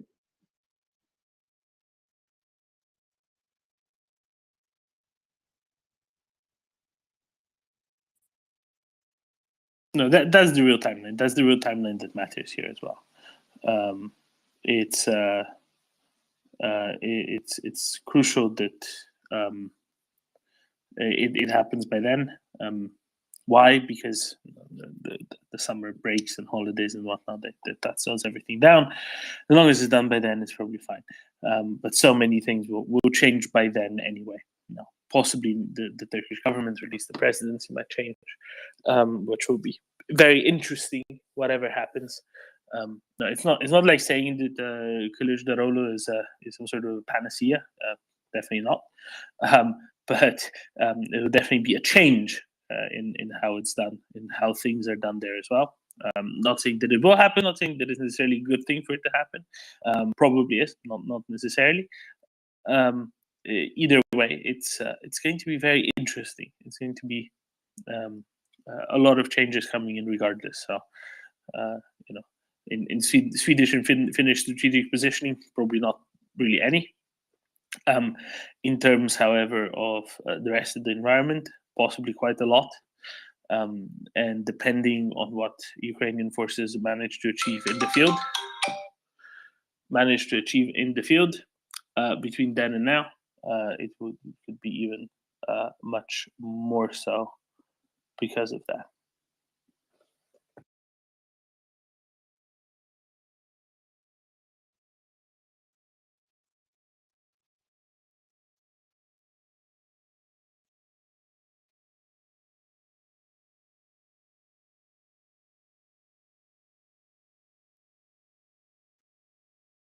Did Doman get a phone call by any chance, do you think? No, I'm here. There you are.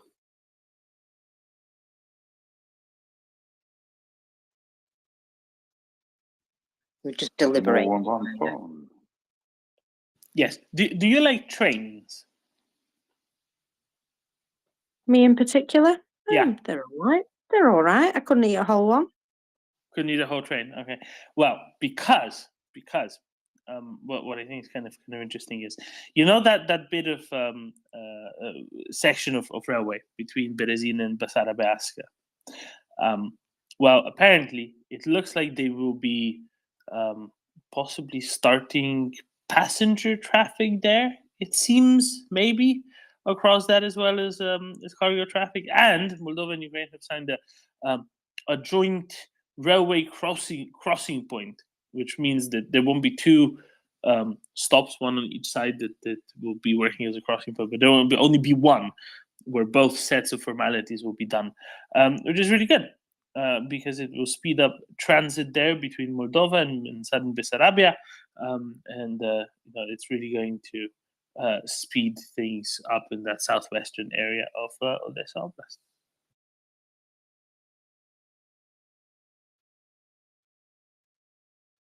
Only I care about this, don't I?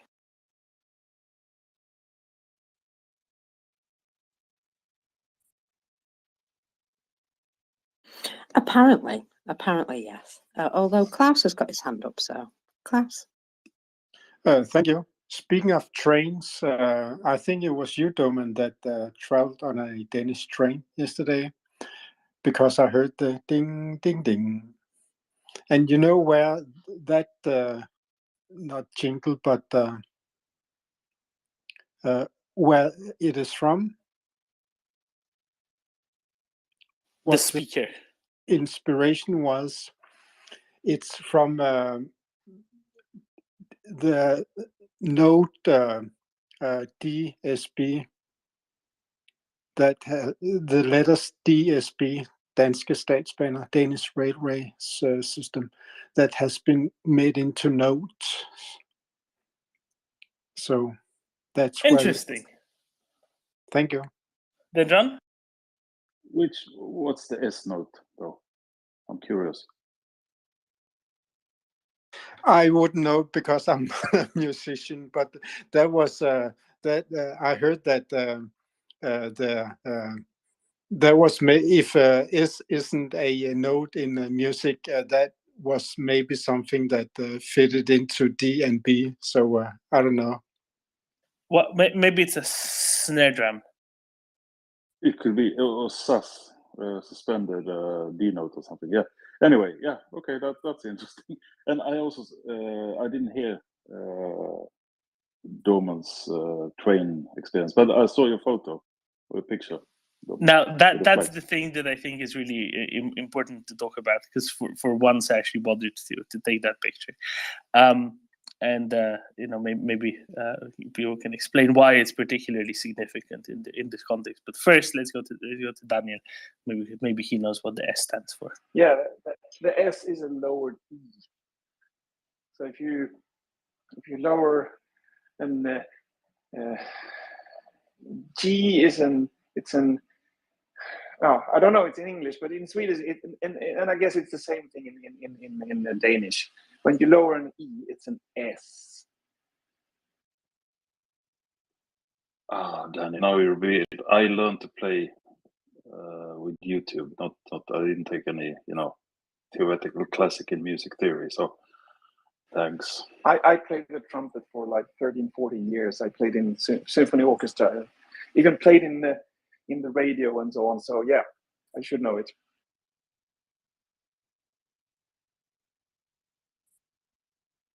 It was only once in the radio, but it was directly. It was live.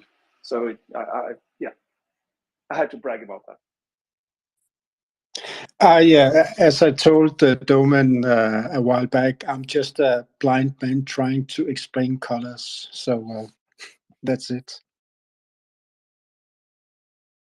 Oh my, right. So actually, I'll put this up in the nest because it is a really pretty picture, if I say so myself. But also, it's important, and to understand the significance of this, because I saw that yesterday there was a delegation of Danish parliamentarians in Kyiv from across the political spectrum, truly across the political spectrum.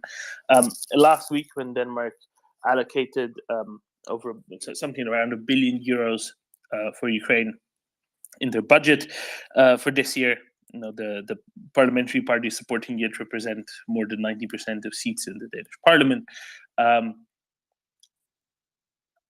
There's a lot of interesting stuff there. And Jakob Kosbo, friend of the space, was saying there's broad-based support. There really is broad-based support, and I think that the flags that have been flying in the central station in Copenhagen, which is, I don't know what. Then John, you're nearby. What proportion of the nearby population do you think goes through there at least like once a week? Oh, that's a lot. I don't know. Would you say that 1 million unique people visit the station on a weekly basis? Is that a sensible rough estimate? I think that's not far from the truth. Right. So it's one of the more visible places in the city, in the country, right? And they have these lovely rafters, and they've put a whole. You can't see both sides, but it's on both sides that they have these alternating Ukrainian and Danish flags. And Danes are very proud of their flag. It's apparently the oldest national flag in the world that has been fundamentally unchanged for, I don't know, a millennium or something. And the reason why I think it's a particularly big deal is because it's also because they also have very particular laws when it comes to flags.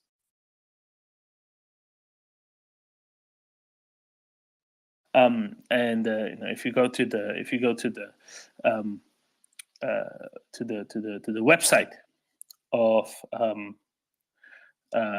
if you go to the website of the Ministry of Justice of Denmark, they explain to you that in Denmark it's not allowed to fly national flags other than the Danish flag without police authorization.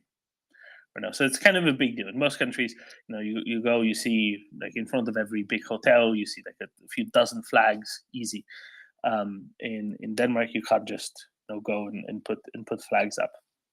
Now, very specifically, Danish Ministry of Justice started an extraordinary permission in 2022 to fly the Ukrainian flag following the Russian invasion of Ukraine across the country, and they've kept extending it. And the last extension of the permission was at the end of December, and the permission currently is enacted until the end of June.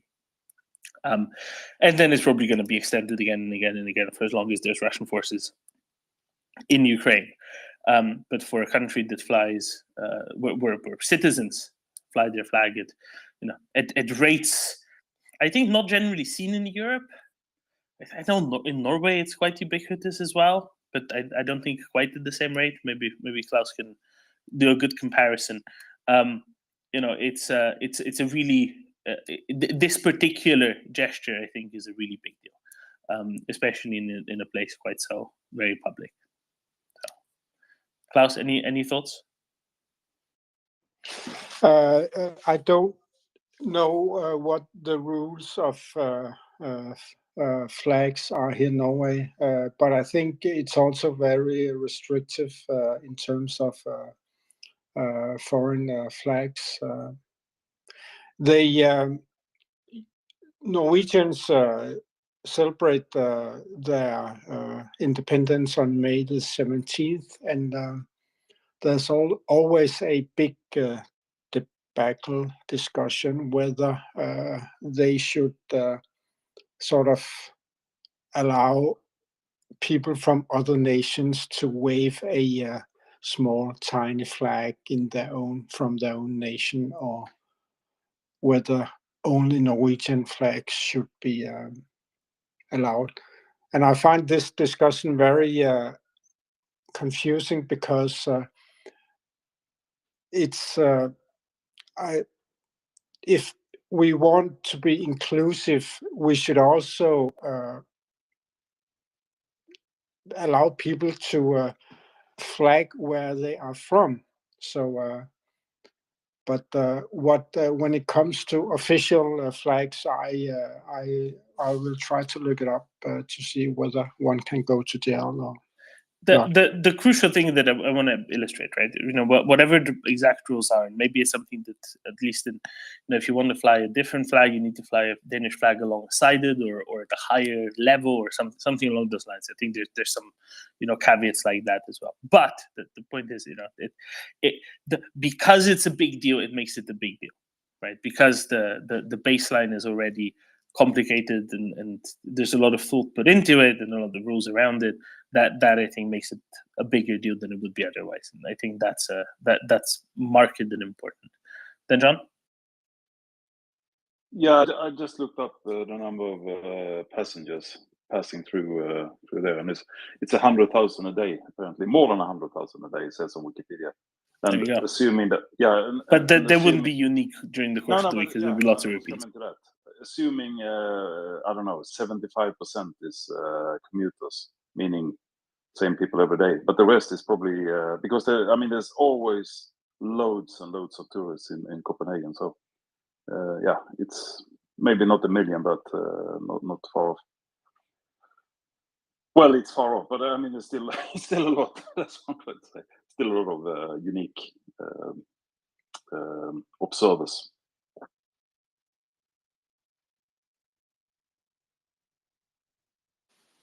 There you go. Yeah, it's a lot, right? And I think that's it's one of the more visible places. Certainly, one of the most visible indoor places you could imagine, right? And I think it's a good expression of it at the very least. It also looks really nice.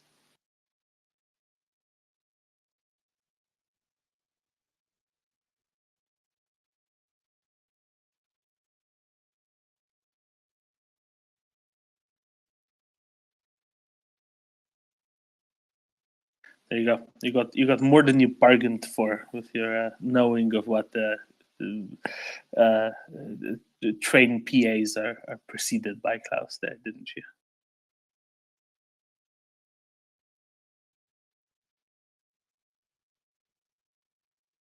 All your fault. No, it's not. It's not.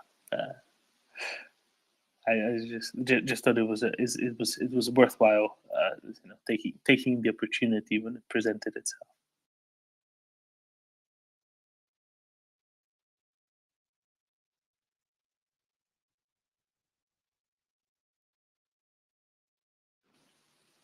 Hey, Klaus.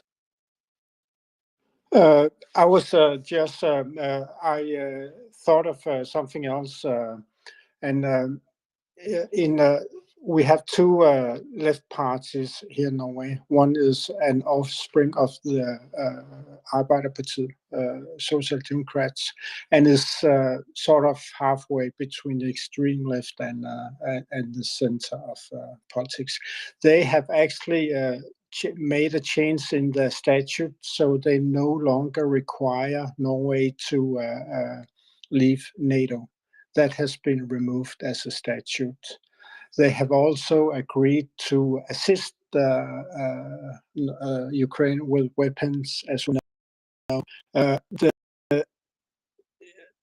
extreme left party called Rødt or Red have been, they still don't want to send weapons to Ukraine because in their view, this will escalate the situation, which we know is bollocks. But they do use the word imperialistic Russia, and they want to support Ukraine in every way. So the mentioned country can't achieve their maximalistic goals. And I find that very interesting and very good that they are actually labeling Russia as an imperialistic state. They will have a meeting here in April where they will discuss whether they should change their stance on supporting Ukraine. But as who was this lady from Ukraine that talked about misinformation, and she also mentioned Norway as a country where RT left because we don't believe in their. Oh, do you mean on Tuesday? Yeah, and she's not from Ukraine. She's from Bulgaria, okay, America. Yeah. Biljana, Dr. Lily, and it wasn't RT that left Norway, but it was Sputnik that left Norway. Sputnik. Yeah. So this almost sounds like a start of a Radio Yerevan joke. And I wasn't very worried that Norway would disintegrate into a big group that would support Russia, because we have strong institutions and open society and so on.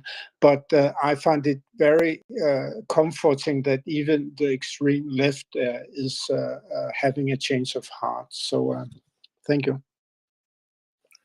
Oh, absolutely. No, and this it really says something when you're saying, okay, yes, but except for this one party that has like low single-digit % in parliament, who are not over themselves completely yet, still kind of holding out, but nobody really cares. That's a good situation to be in, really. It's a really good situation to be in. Then John? Yeah, regarding flags and Sweden. So in Sweden, we don't see many flags at all, Swedish or any other. And I haven't seen many Ukrainian flags, but actually many of the municipal offices have the Ukrainian flag, the municipal flag, and next to it the Ukrainian. Actually, where I live in this small town as well. But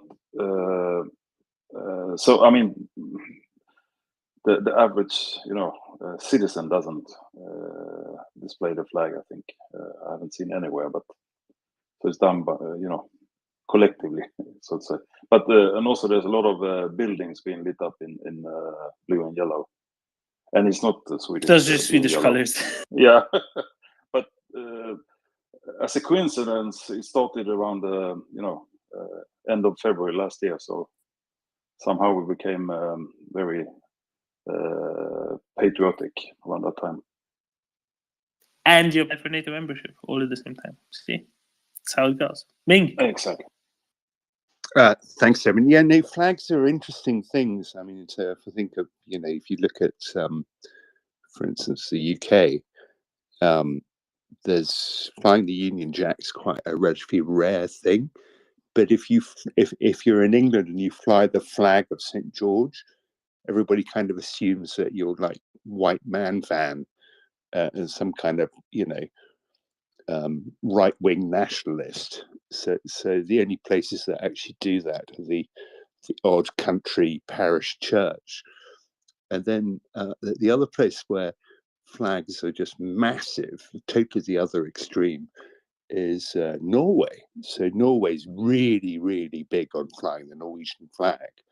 But I suspect that that's probably because they're one of the sort of younger Scandinavian countries in the sense that they got their independence from Denmark in, I think, when was it, 1905? So Norway? Yeah. So Didn't they get their independence from Sweden?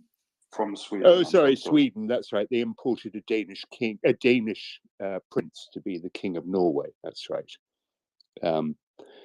But yeah, no. So I think it's perfectly all right to be wildly nationalistic and fly your flag every day, all day in Norway. You have a pennant version in your hutta, your summer house, that you fly during the week, and a big version that you fly on Sundays.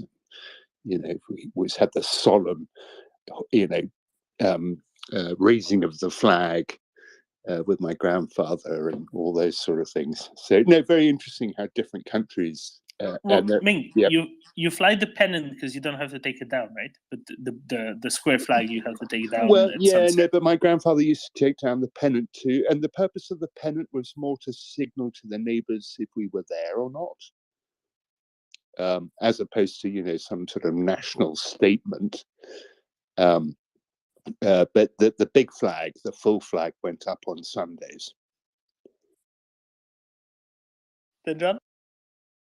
Yeah, and regarding flags, here in Skåne Oblast, that's the most southern part of Sweden, we're still trying to shake off the shackles of Denmark, but our flag is red and yellow. So we're not successful yet, but we're getting It's the inverse Kalmar Union. Yeah, exactly. Could be right, actually.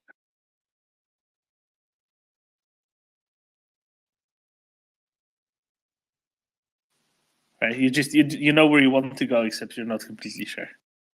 Yeah.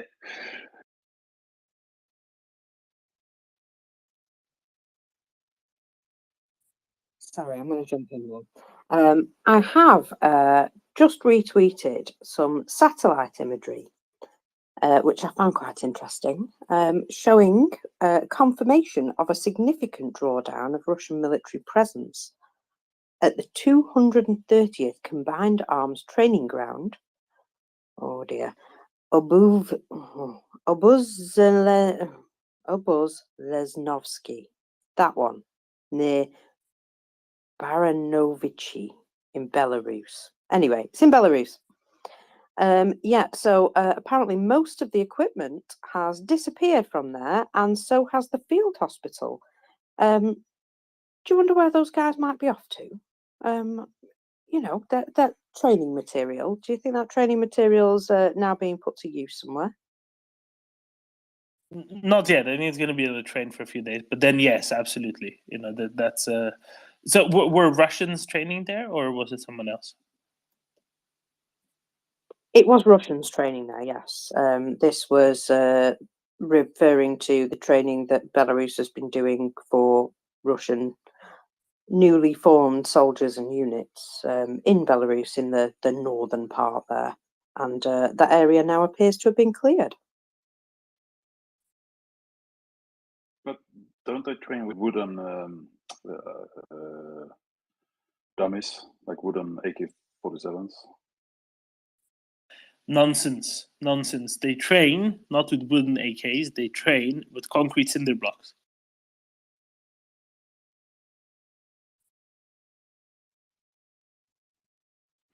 And fiery hoops.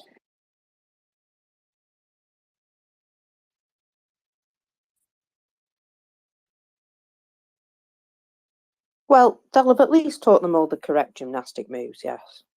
And the dancing with guns, that was amazing.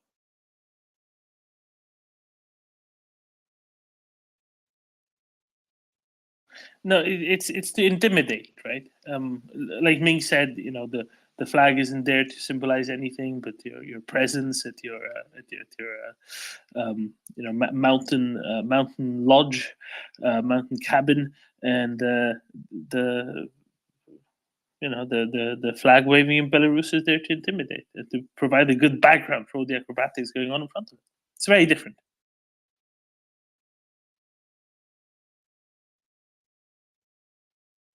Have you heard the news then that they also, I don't know if this is a fake story, but they asked Steven Seagal to train their conscripts in martial arts. Yeah, that came out a few days ago, didn't it? I don't care if it's true or not. I really hope it is true, because that's only going to decrease their actual abilities, which is always a good thing. Let's see how it goes. Maybe this will be the start of the real revolution, but they get sufficiently disillusioned with the lot there.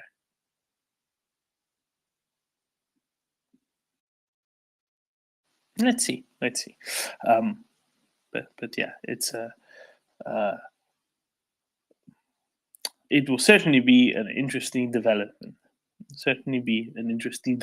If that's what happens.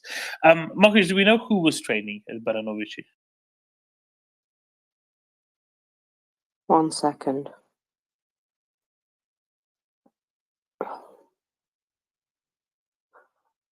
When I said 1 second, I went looking for something, didn't I? Yeah, okay.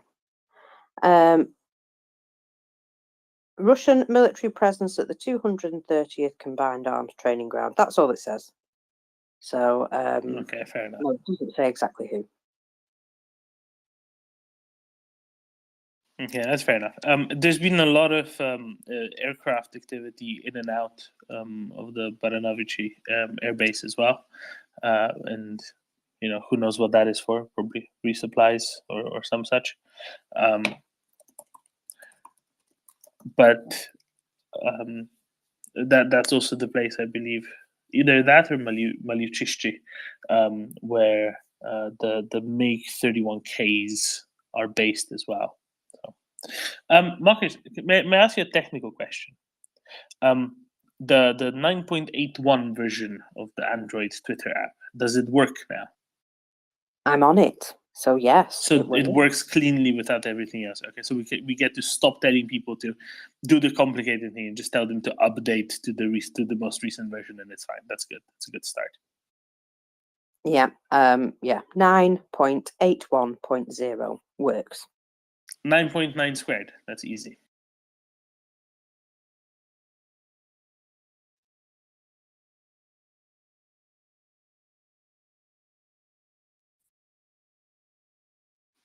It is.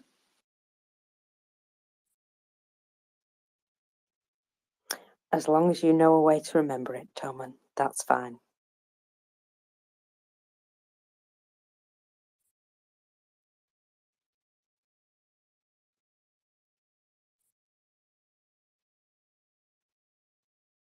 Well, it will be a number of versions before we get to the next square.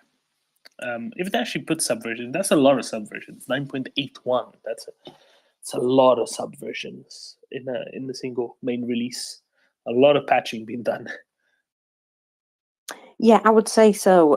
They absolutely made a mess of the last one. Sorry, nearly swore.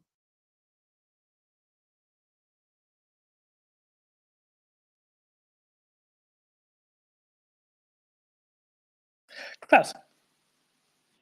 Speaking of patching, there is a famous web server called Apache, which you might be aware of. And in the beginning, it didn't have a real name, but they kept applying patches to it. So in the end, they decided it was a Apache server. So that's how it got to be named Apache. You know what's even worse? That really, an Apache server would be a server without patches.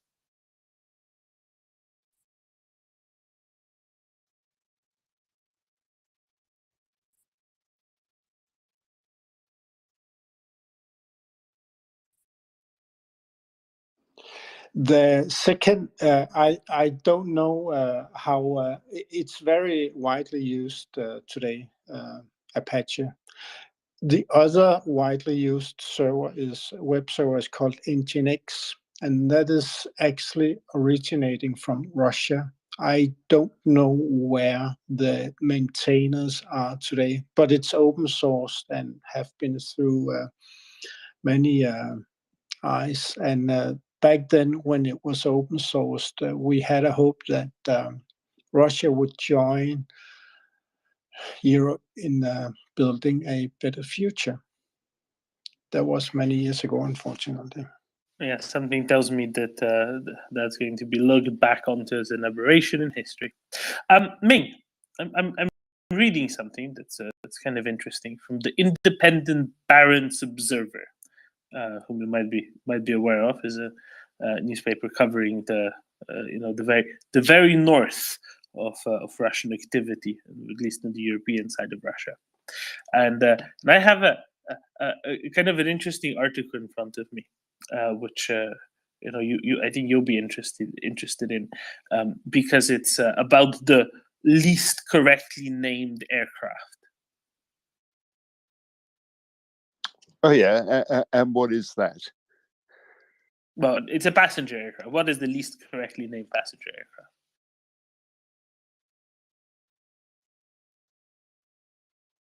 The Sukhoi Superjet, because there's nothing super about it. Oh, okay, got it. Right. So they write that a partial suspension of flights with superjets could soon come due to a shortage of spark plugs for their engines, according to a deputy director of an Irkutsk-based airline that operates 8 of them. The engines are developed and manufactured by PowerJet, a joint venture with a French company. Spark plugs and many other spare parts are coming from companies in countries that have imposed sanctions on Russia because of the ongoing war in Ukraine. On last Friday, all 6 Russian airlines that operate the Superjet have confirmed the shortage of spark plugs. 12 airliners in Russia in total operate 160 superjets in total. Rossiya Airlines, which is the largest, operates 76 of them. And they think that only 40% of the fleet will be useful in the spring this year due to a lack of spark plugs. And after the Russian media started reporting the possibility of having to ground the one Russian-made airliner, one of the very few Russian-made airliners, made in Russia, not the Soviet Union. The Russian Ministry of Industry and Trade made it clear that there's no reason to worry, for work is underway to produce substitute spark plugs, that's going to be fun. But crucially, they also know the doors are closing on the parallel import, especially through Turkey, and even the Turkish customs have this year, since early March, been rejecting transit declaration of goods on the European sanction list, including spare parts for planes, which I think is very good. No, Ming, any thoughts, any comments on I'm expected quality of Russian spark plug? Yeah, I can't comment on that. Clearly, Russia's oligarch of tomorrow will be the guy who cracks how to reverse engineer this spark plug. Looking at it, I reckon it won't only be spark plugs. There'll be a whole bunch of stuff. Like, for instance, engines take a whole bunch of sophisticated lubricants that I doubt the Russians produce themselves. So they're going to have to kind of, make that stuff too. There's all sorts of things that goes into it. Oh, and by the way, Dermot, I took a more detailed look at this Baikal turboprop sanctions-proof Russian design. And interestingly, so it comes with 2 engine options. One is the Russian Klimov engine, and the other is GE. And needless to say, of course, the GE one is more fuel efficient and more powerful. But I assume the one we're looking at here is the Klimov one. And the bit that's also interesting is that the propeller is a US produced one. I'm guessing it's a composite propeller. And I pretty much doubt that the Russians can do that. So they'll end up putting an aluminium propeller on it. And again, probably isn't as efficient or as useful as the US one. Maybe that's why they crashed into the Reaper. They wanted to see how propeller technology has evolved. Could well be, David. Then, John. Yeah, honest question here. Actually, it's honest. But how likely do you think it is we're going to see a, the luggage truck or whatever you call it at the airport, the catering service coming and loading up, and then a man with a torch to start the engines? Oh, that's interesting. Does that work? A guy. Yeah, I mean, probably it's not ideal, but I'm sure it will work because all you need to do is light the fuel, right? So, yeah, but if you think work. about it, you can't do that from the front because you'll be sucked in and I was going to say that, yeah. Yeah, turned into mincemeat, and you're going to get a massive, fire in your face if you do it at the back. Yeah, but I mean, there's not that many flights, to be honest. There's enough people to, for one-time use. It sounds like a total suicidal mission to me. Because befits the Russians. On top of everything else, if you think about it, if you start the engine without igniting the fuel, you're going to build up unburnt fuel, and you're going to backfire when you do light it. So you're going to have a massive flame out in the engine that'll come out both the front and the back. So remember, there was a what was it? It was I think a Kyrgyz registered cargo 747, maybe. I think maybe 767 last year in Hong Kong, who tried to do that and tried to kind of hot start the engine because it wouldn't start. So they just kind of put lots of fuel in it and then started it, and then it was just flames everywhere, and they got told off by the Hong Kong airport authorities for, what the hell are you doing at our airport? This isn't safe. This isn't the right thing to do. And then they took off, and of course the engine failed, and then they had to emergency land again. Or maybe it was Macau, not Hong Kong, somewhere around there. But on the point of getting sucked into the engine, right? That's actually a serious thing, and even quite small commercial aircraft, those engines are really, really, really powerful. And there was an incident last year in somewhere in the US, Alabama maybe, where a plane couldn't. It was like a regional jet. It wasn't a big plane. It was a plane with maybe 100 seats. It was much smaller than even the usual narrow bodies that you see flying most of the time, right? Like the Airbus A320, Boeing 737. So smaller jets, smaller engines. And they couldn't shut them off because I think the APU wasn't working or something. They couldn't shut them off until it was connected to ground power. So they had the engines running, but one of the ground crew went and was setting cones around it anyway, and got sucked into the engine and just completely. I mean, killed is really an understatement. And that was a plane with its engines on minimum, right? Just so that the electricity was running, literally the lowest setting they could possibly be set to. So as then John describes, and as Ming says, it would be a 1 person per engine consumption for that.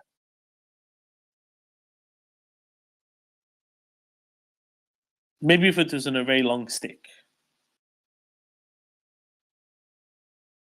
But I'm pretty sure then, John, the cope cage, perfect.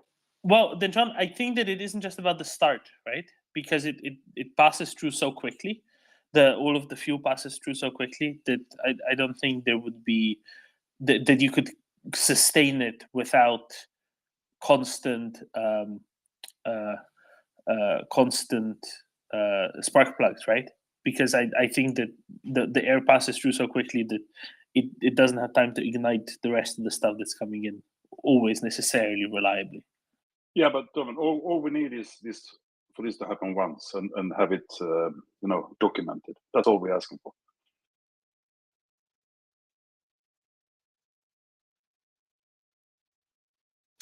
Yeah, fair enough. I mean that's very true. Obviously, it's but let's see. Going forward, and before I continue reading on, because this is quite interesting. I'll also say, the Sukhoi Superjet, Russians said yes, who have a domestically produced aircraft, and it's made entirely of imported parts. Okay, it's not entirely made of imported parts, but I'm sure the upholstery they managed to. Maybe not. It's basically all the critical components. You can't. If you think of what a plane has to have, wings, engines, computers, avionics, radars, all of that is important. All of the complicated stuff is all important. So of course it wasn't going to function for very long. It was an utter and complete bust. And maybe Min can explain more about just how big of a bust it was. Basically, nobody wanted to buy it, and even the people who did buy, there's a Mexican airline who went and bought a few dozen of these. They said, no, we don't want these anymore. Here you go. You can have them back. You're not fulfilling maintenance contracts. We're not getting maintenance. They're on the ground, like a dozen, for every dozen flights that they should fly, they fly one or two, because they keep breaking and you can't provide maintenance properly, and we don't want to have this anymore. Air Serbia was rumored that they'd get them, and then even they didn't. So that tells you something if they don't. But there was a CityJet, I think, had them on and was operating them for a number of other airlines in Europe for a while. That didn't go too well, did it, Ming? No, it was a total disaster. So both CityJet and Interjet in Mexico have gone bust as a result of their adventures with the Sukhoi Superjet. The problem was that the operating manuals were apparently completely insufficient to be able to tell the ground crew and the maintenance crews what to do and how to fix stuff. And then on top of that, obviously the pilot manuals were similar.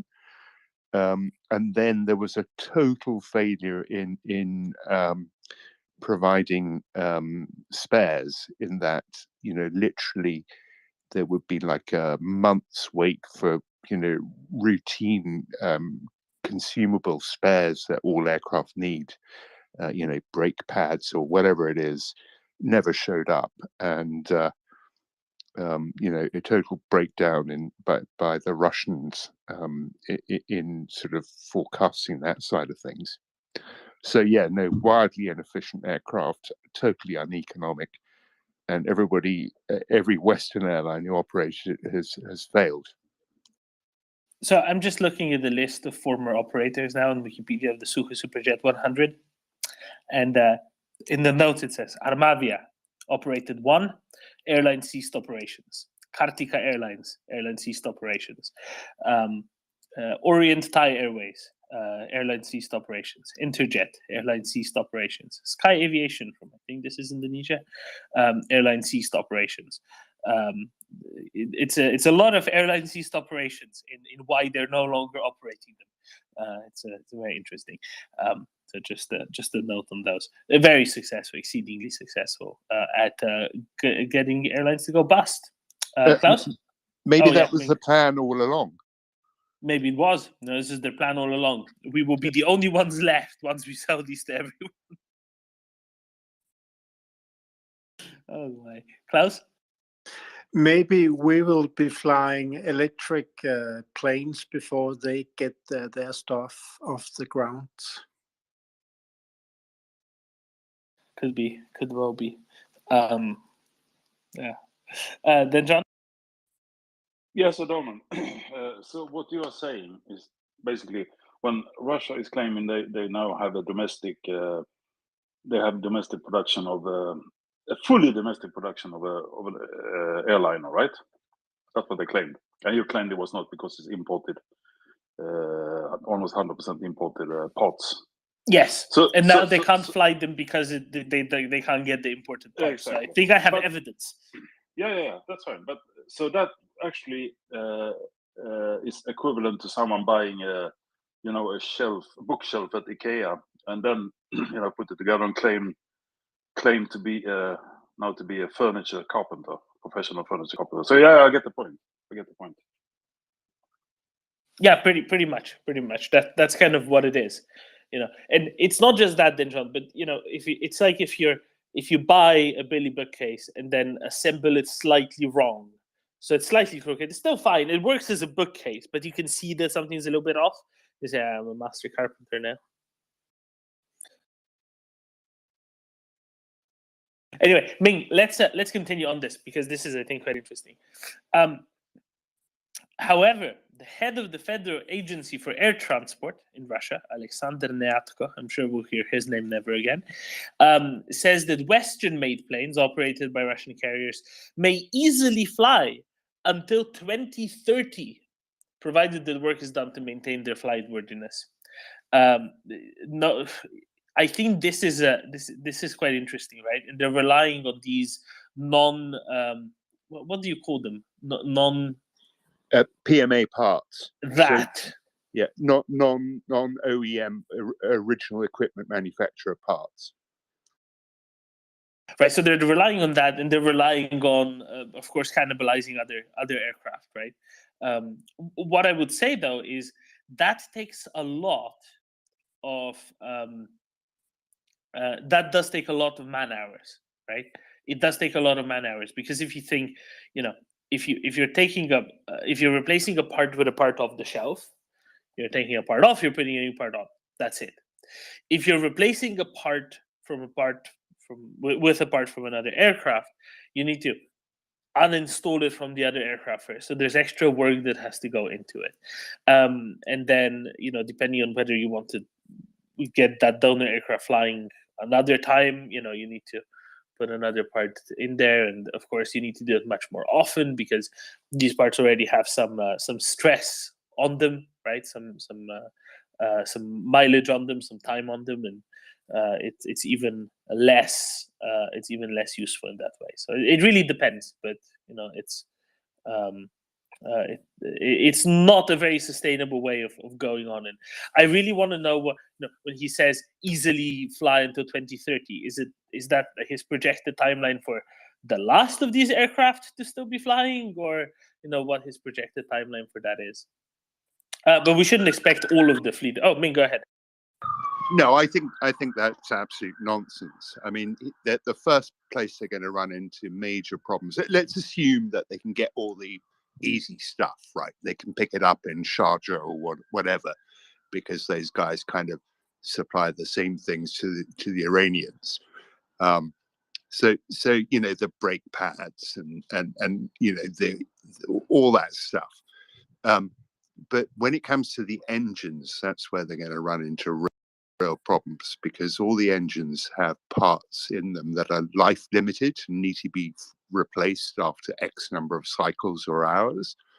And this is not something that you can knock up in your shed, or get the Chinese to make for you sort of over a weekend, because they're made out of all sorts of weird alloys and stuff. And the process of making them is such a fine art.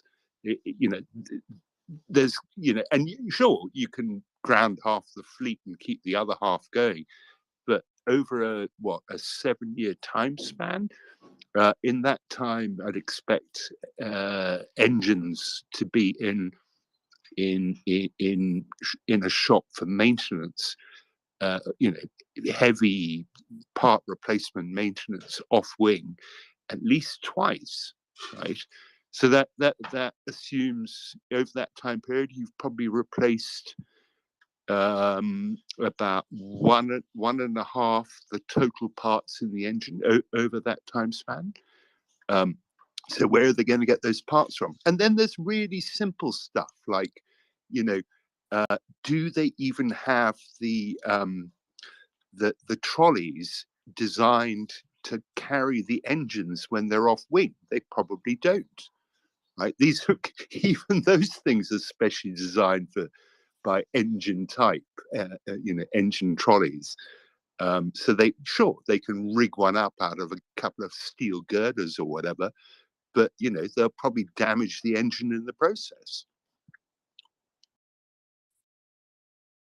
Yeah, it'll be wonderful, isn't it? Or won't it? Of exactly what will they go through? But we do have examples of Western jets flying a really long time, right? Even after sanctions were introduced. I think Iran and various Iranian airlines are the prime example of that, aren't they?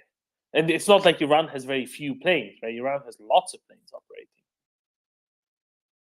No, that's right. And look, they work miracles in the sense that they have, I think they have 747-300 still flying, and maybe even 200s. So 200 is at least 30 years old.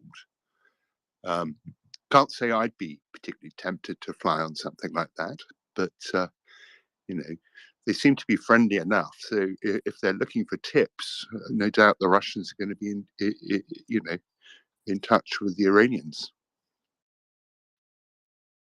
Yeah, and as you said, the Sharjah and similar places that actually do all of the work for the Iranians, or at least help with a lot of the supply. That's probably where the Russians are going to be turning anyway as well.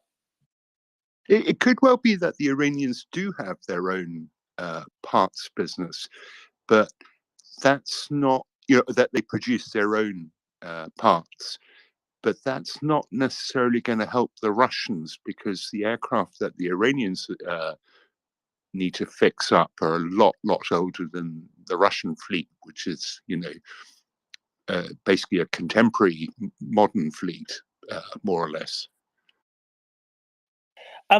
Is that something that might, in the short term, help the Russians additionally? Because their newer jets, a lot of what they have is actually only 2, 3, 4, 5, 6 years old, and because they have a lot of these newer jets, there's just simply less going wrong, like with a car. The longer you keep a car, the more servicing it needs doing, right? I don't think that's true, Dave. I mean, if you aircraft in the Russian fleet at the moment is a 2-year-old Airbus A320, and I think that one has the Pratt & Whitney geared turbofan engines, which has all sorts of teething problems as a new design. Lufthansa, for example, had all sorts of problems starting the engine, so the startup cycle took took a lot longer than planned. And then Indigo in India had all sorts of problems with the same engine in hot and high, in the sort of hot and humid climate they operate in. So newer isn't necessarily better in terms of less happening. With the tried and tested stuff like the 737-800s and the A320 200s, that's true, because I mean they're relatively modern, but and a lot less that go wrong with them because they're so tried and tested. But the really new stuff, no, I think there's even an issue about software upgrades. How do they get their hands on them? Boeing push those out to operators, but they certainly won't be pushing them out to the Russians. They're going to need a friendly airline to quickly pirate a version of that. And I don't even know how that's done, to be fair. I don't know if that's done sort of via the cloud or whatever. But that's something they're going to have to work out how to do. Well, they'll just go to the guy at the flea market, right? I mean, he has all the CDs with all the music. I'm sure he has this as well. Yeah, so there's another niche for the Russian oligarch of the future to grab.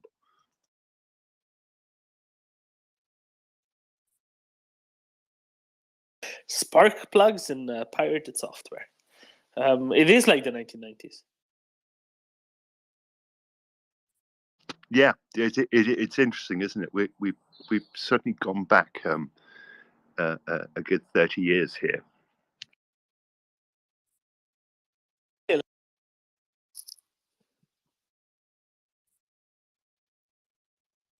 Daniel? Oh, sorry. Am I the only one having problem with the connections here to the space today? Well, anyway, I'm getting up and down all the time here today. I just like to point out that there is a U.S. Air Force SIGINT aircraft flying along the Russian border in Finland, which is a first. This is, I mean, for everyone else that might not seem like a big change, but I would guess that for all our Finnish friends, it is really, really significant because this has not happened. As far as I know, even Swedish SIGINT aircraft hasn't been doing that, even though we have had sort of shared airspace for some time now. So yeah, it's something new, really.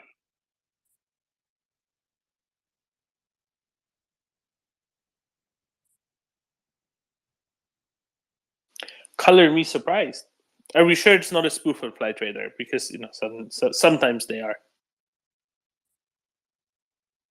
Well, you never know. I don't know if that is possible to prove, but it looks legit because it has it came up from, I think it was, I'm not looking at the Flight Radar right now, I'm looking at Corporal Frisk. It says a Finnish blogger who pointed this out. And it came up from Estonia, and then it has flown on a, I would say, on sort of a flight path that is what we would have anticipated if it was a real aircraft. So I'm not sure it is a spoof.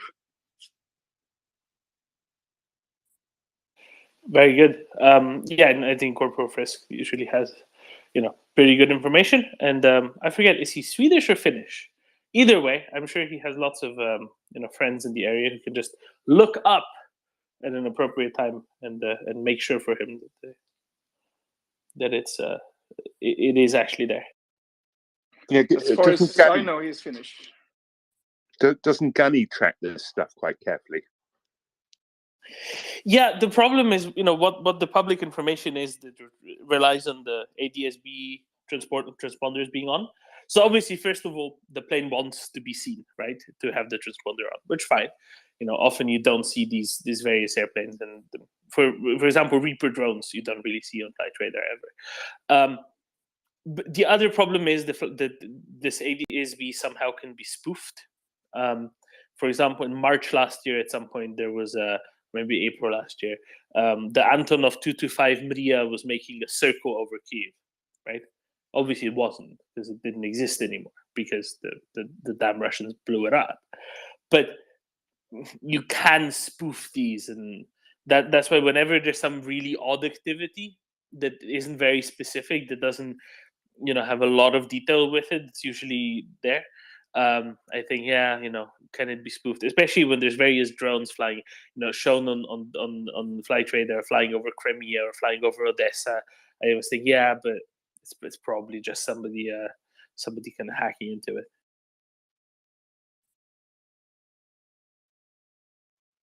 Daniel? Yeah, I think when you're spoofing these IDs, you're either having an aircraft or a drone or something where you actually have, with the transponder, that you put in the ID for that aircraft that you're spoofing. Or I guess you can in some way send false signals in some way, but then you will have some kind of erratic track. It will not move always as an aircraft would do. And in this case, it's actually moving along the whole Russia-Finnish border in a straight line with one turn. So I would I would be surprised if anyone could spoof that. I think there's a perfectly electronic way of doing it as well, without having to have a drone there or anything. Daniel? Yeah, why do we doubt this? That is there, or not? I didn't hear everything. But I don't really doubt it. I mean, compared to the ones flying over Crimea, I don't doubt it at all. Actually, yeah. I just wanted to make like double sure, but it makes sense. The U.S. Air Force said, yeah, they're ratified by now, right? They must be. It's been long enough. I mean, didn't we do it in like July or something? August? They must be done by now. Yeah, and also, I mean, the Swedish Air Force has been flying along the Ukrainian border over Poland and other countries, and I think now there's a big exercise in the southern parts of Sweden, and yesterday I saw there was some U.S. helicopters over Skåne actually. So yeah, there's a lot of things going on.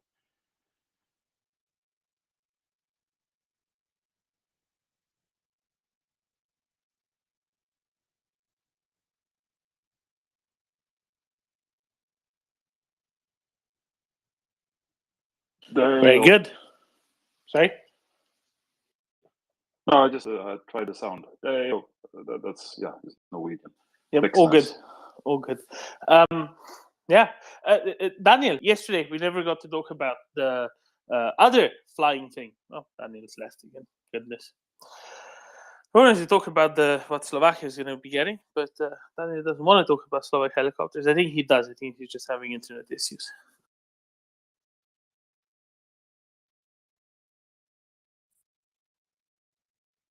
Klaus? I think that John's Flexness impersonation was quite good.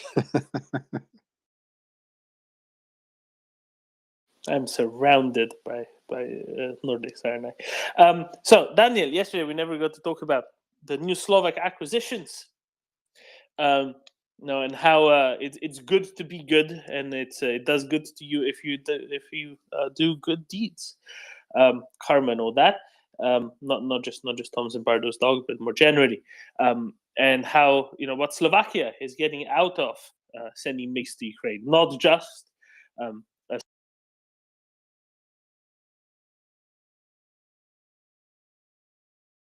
12 AH-1Z helicopters. 12 AH-1Z helicopters that they're going to be getting it quite a hefty. Yeah, I think it was 12 of them, and they're quite capable helicopters. we had a discussion there, a short sort of thread where we discussed sort of the reasoning behind having for small countries having helicopters rather than attack helicopters rather than tanks, and it in some way I guess it does make sense because as I wrote, Sweden was offered for more or less nothing. Sort of the predecessor to this one was somewhere in the 80s, but we said no thank you, and I understood it as being sort of a cost issue. We used small German helicopters instead, and then we retired them a couple of decades later, and now we don't have any attack helicopters. But and then it has been considered in Sweden, but I think it's being quite a large country. There are also there are benefits to helicopters, but there are also drawbacks. I think you don't, since they're so expensive, both to buy but also to own. They're quite intensive in having a lot of people taking care of them and flying them and putting weapons on them and so on. They cost a lot, and if you get a lot of more tanks for the same sum, and if you have a big country like Sweden, you can spread them out and have quite a punch anyway. While helicopters can be vulnerable also in many cases. Yeah, so I think it's not too surprising that countries like Netherlands and the Slovak Republic, Slovakia, that they have now gone with attack helicopters rather than having a lot of tanks. I think it makes perfect sense for them, right? Slovakia is what 150 kilometers from north to south. That's not very minutes of flight time if you're in a fast jet, is it? Can you? Yeah, I guess you're also, if you're a small country, you're already vulnerable that you don't have a lot of territory that to give up or sort of have as a buffer to react. So tanks, I would guess, would have shorter response times, but they will still be more or less run over in the same way that the helicopters could be. So I think that is one of the factors that makes sense for a small country. Exactly, right. And if you only have, like, say, 4 or 5 airfields, airports where you can operate fast jets from, and 4 of those get taken out, you're left with 1. Good luck with that, right? Whereas helicopters are a little bit more flexible when it comes to where they can land and where they can take off from. I don't know if that comes as news to anyone, probably not. But that's probably why they were more interested in that. And then a lot of cases, plenty of NATO member states have air policing done by others. Baltic air policing is, of course, the really famous example. But there's a couple of other NATO states that rely on allies for sort of interception sort of roles. Those fighters in the air that actually take care of the other stuff. And I think it makes sense for Slovakia to think, oh, maybe if we can outsource that to Poland, Czech Republic, then maybe we can focus on this other little bit here, and we can be useful in this way. But what I really want to emphasize is, they're getting a 60+% discount on these, and this should be kind of an incentive for anybody else who has stuff that they can send to Ukraine that can be very useful to Ukrainians now, right? Because they can say, hey, what if we get something really useful out of this as well, on top of the other components? Because now there's a lot of willingness in the alliance among the bigger countries, especially the biggest country, to say, yeah, we really want to build out the alliance as a whole, right? We really want to build out the strength of the alliance as a whole as well. This isn't just a limited thing that we're doing here. It's a much more wide-ranging one. So it makes perfect sense.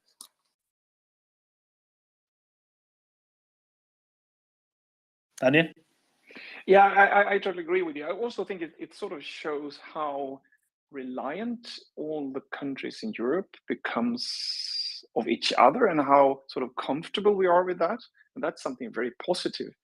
That shows a very high degree of integration between our different nations, and it's sort of a safeguard for peace in the future, I would say.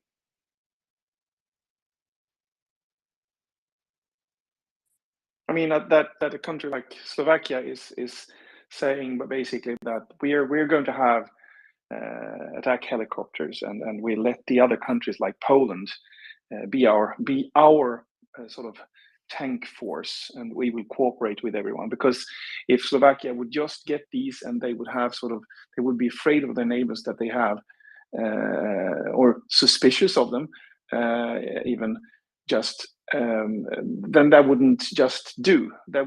Everyone would have to build up all the capabilities that they have to be able to fend off everyone that might be a threat to them, and sort of saying no to that capability, and say that we let others have that, and we will find some more pointy part that we are more expert in, and have the equipment, shows that these countries are relying on their neighbors and are trusting their neighbors.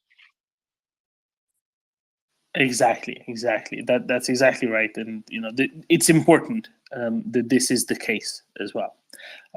So it's all for the best for everyone, and good for Ukraine getting the 10 operational MiGs, and then the 3 donor ones from Slovakia as well.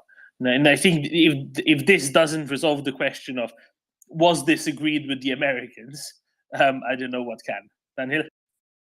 I was thinking a little bit. I mean, this is speculation, but considering how much news and chatter we have about different,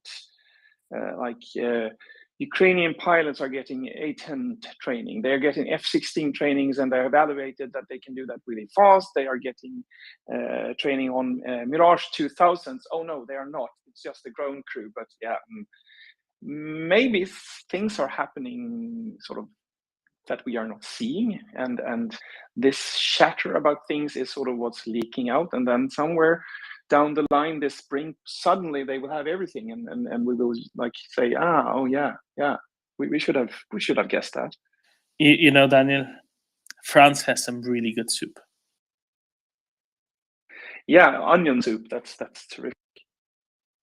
Oh, it goes far beyond just onion soup. No.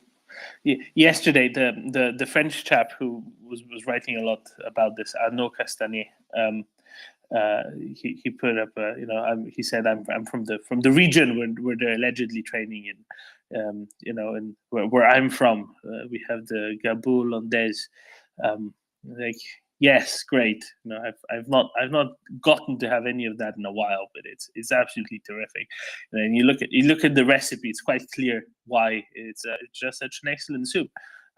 It says for la garniture, 3 legs of confit de canard, 6 thighs of confit de canard, 1 whole. One chunk of Bayonne ham, just absolutely fantastic. How could anybody not like this? I think that Ukrainian pilots or ground crew would, have additional revelations regarding their soup. No question about that. Daniel? Can you answer how come that confit de canard is considered as being such a luxury food? I mean, it's gorgeously, it's godlike to eat it, but I mean, well, that's why. Yeah, but but luxury, it implies that it's hard to get, that it's expensive. I actually looked at it in Sweden, doing my own confit de canard. It's not more expensive than buying chicken, and it's so much better than chicken. And also, you can do it so much in advance. I mean, it's how do you say, conserved? It's preserved food, so it's actually made for doing it long in advance, and then just put it out there, and it's tasty. It's so tasty, but it's not more expensive than chicken. Well, now see, this is what's popular. What's popular is figuring this out. Nick, you've lived in France for a bit. This is the first time I've ever heard confit de canard described as a luxury food. I think people are just confusing it with foie gras de canard. Confit de canard is a perfectly ordinary French supermarket item. Pretty well every French household will have a jar of it at the back of the cupboard in case guests pop by. All you need is the jar, a bit of green salad, some potatoes which you cook in the fat that's in the jar. But I don't know of anybody who regards it as a luxury dish. In fact, it's very often the plat du jour in a cafe for about 11.50 at the moment. So I think the error here is that nobody considers it a luxury food. Outside of France, it might be considered luxury food because the average Northern European supermarket probably doesn't sell it, but that's their problem. And it's a pain to make. I mean, it's a pain. There's no great benefit, I think, to making it yourself when the version that comes in a glass jar is so good. I know a couple of foodies who've tried to make it themselves, and then you buy a duck, and then you sort of take the legs off, and then you've got to do something else with the rest of the duck. And duck breast I think is greatly overrated.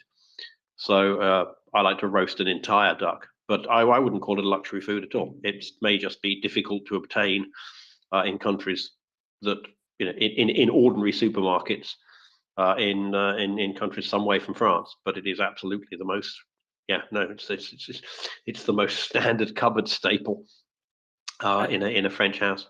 I will say, you say glass jar, and I'm used to break protocol here and go before Klaus because I have to answer this. Nick, if you ever come to Sweden, I will make confit de canard for you, and I make it of the thighs, only the thighs, and you get this crispy skin. And I promise you that it's way better than what you can. Now, where do you get the thighs from? Do you buy a whole duck and then do something with the rest, or do you go to Thighs R Us? we don't have any duck farms here close by, so I can't do that. So where do you get the thighs from? The thighs come from the store, of course. That has to be, but still, Okay. I prepare them.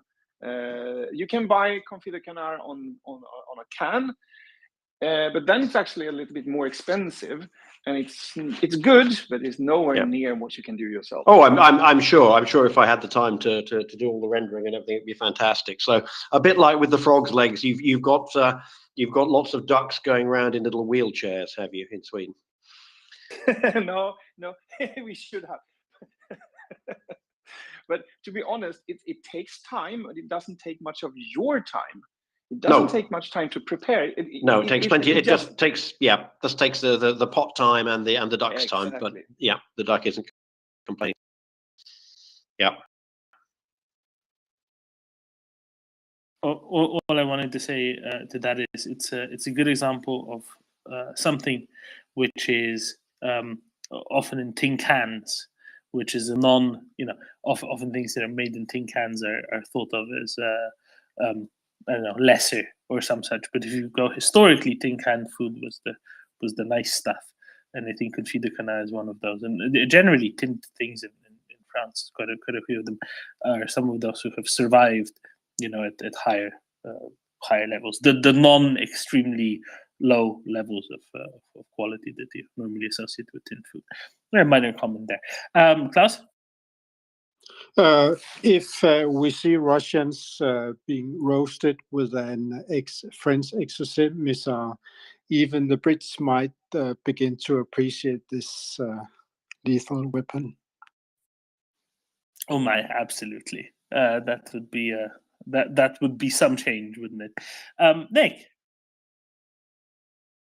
Does anyone want to talk about Schengen visas? Let's talk about Schengen visas. But before we talk about Schengen visas, what's your favorite French soup? The French are actually not very big on soup. Okay, if you're going pottage, French. No, but just generally, if you go into a French restaurant, it's relatively rare to find soup as a starter on the menu. It's just not a particularly big deal. It might turn up as the starter of a menu du jour where cost is an issue. I generally don't like most French soups because they tend to involve a lot of overcooked vegetables that are then rather coarsely milled, and so there are many things where French cuisine excels, but frankly, soups not the first thing I think of. There is, of course, French onion soup where you have to really, and the secret there is really caramelizing the onions well, and probably not having bits of bread and cheese floating around in it, although everyone does that. But I am, favorite French soup. I don't really have one. It's not. There isn't a great repertoire of soups, and it's not the most. It's not the thing that French cuisine does best, really. I think I meant more like pottage necessarily than any of them. Liquid, no liquid savory foods, not particularly. Really? Like cassoulet, no. Well, cassoulet isn't really a soup; it's a stew. It's pottage. Yeah, well, no, because there's potage, and a potage is really a liquidized soup. So cassoulet, cassoulet, you're getting on towards what I would call it a stew, but if it's a soup, it's in the minestrone family, and the French in the general space. It's spoon. It's eaten by spoon. That's what spoon. Welcome to Taxonomy Corner on the Maria Report. Today's specialist subject is liquid foods. We'll get to sandwiches another time. Let's go to Schengen visa. So I went and dug out and I'm still working on some of these, but it's amazing. The statistics for the number of Schengen visas issued in 2019. Now, the reason I'm looking at 2019 is 2020 and 2021 were COVID years, and we can't really draw any comparisons at all. And the 2022 numbers aren't out yet. I think the European Union will be publishing them probably in June.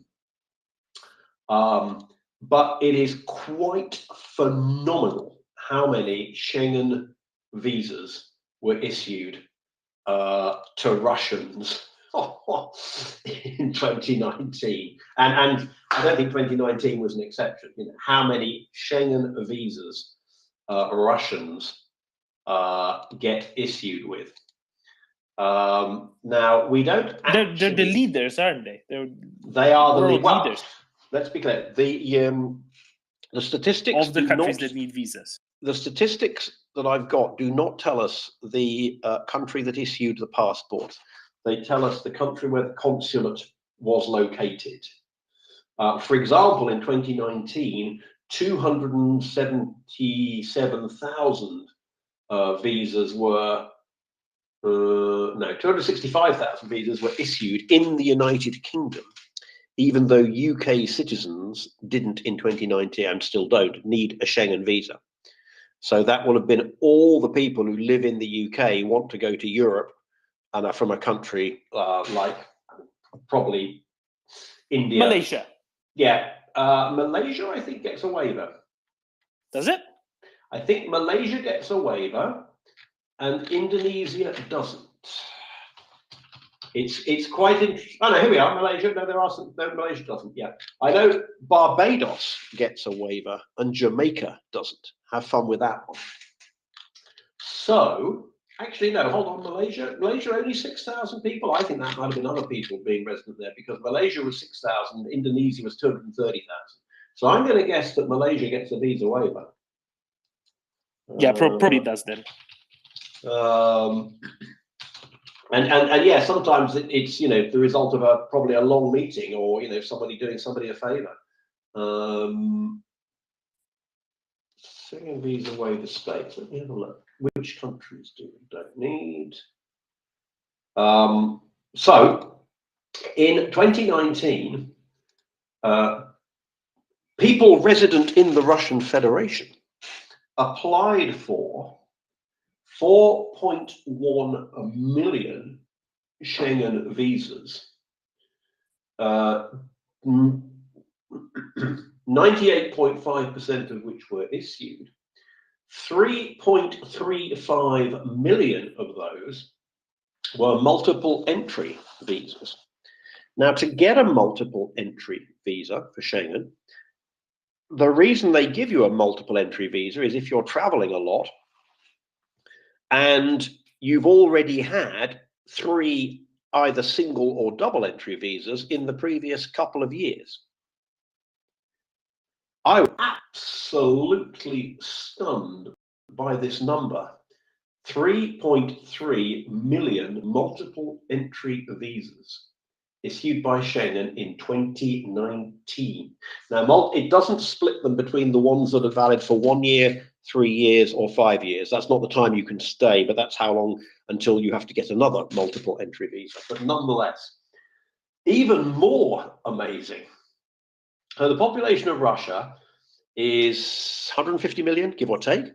So approximately 2% of Russians got a multiple entry Schengen visa in 2019. But now, are you sitting down? What's the population of Belarus, Dermot? 9 million, something like that. 10 million. Yeah.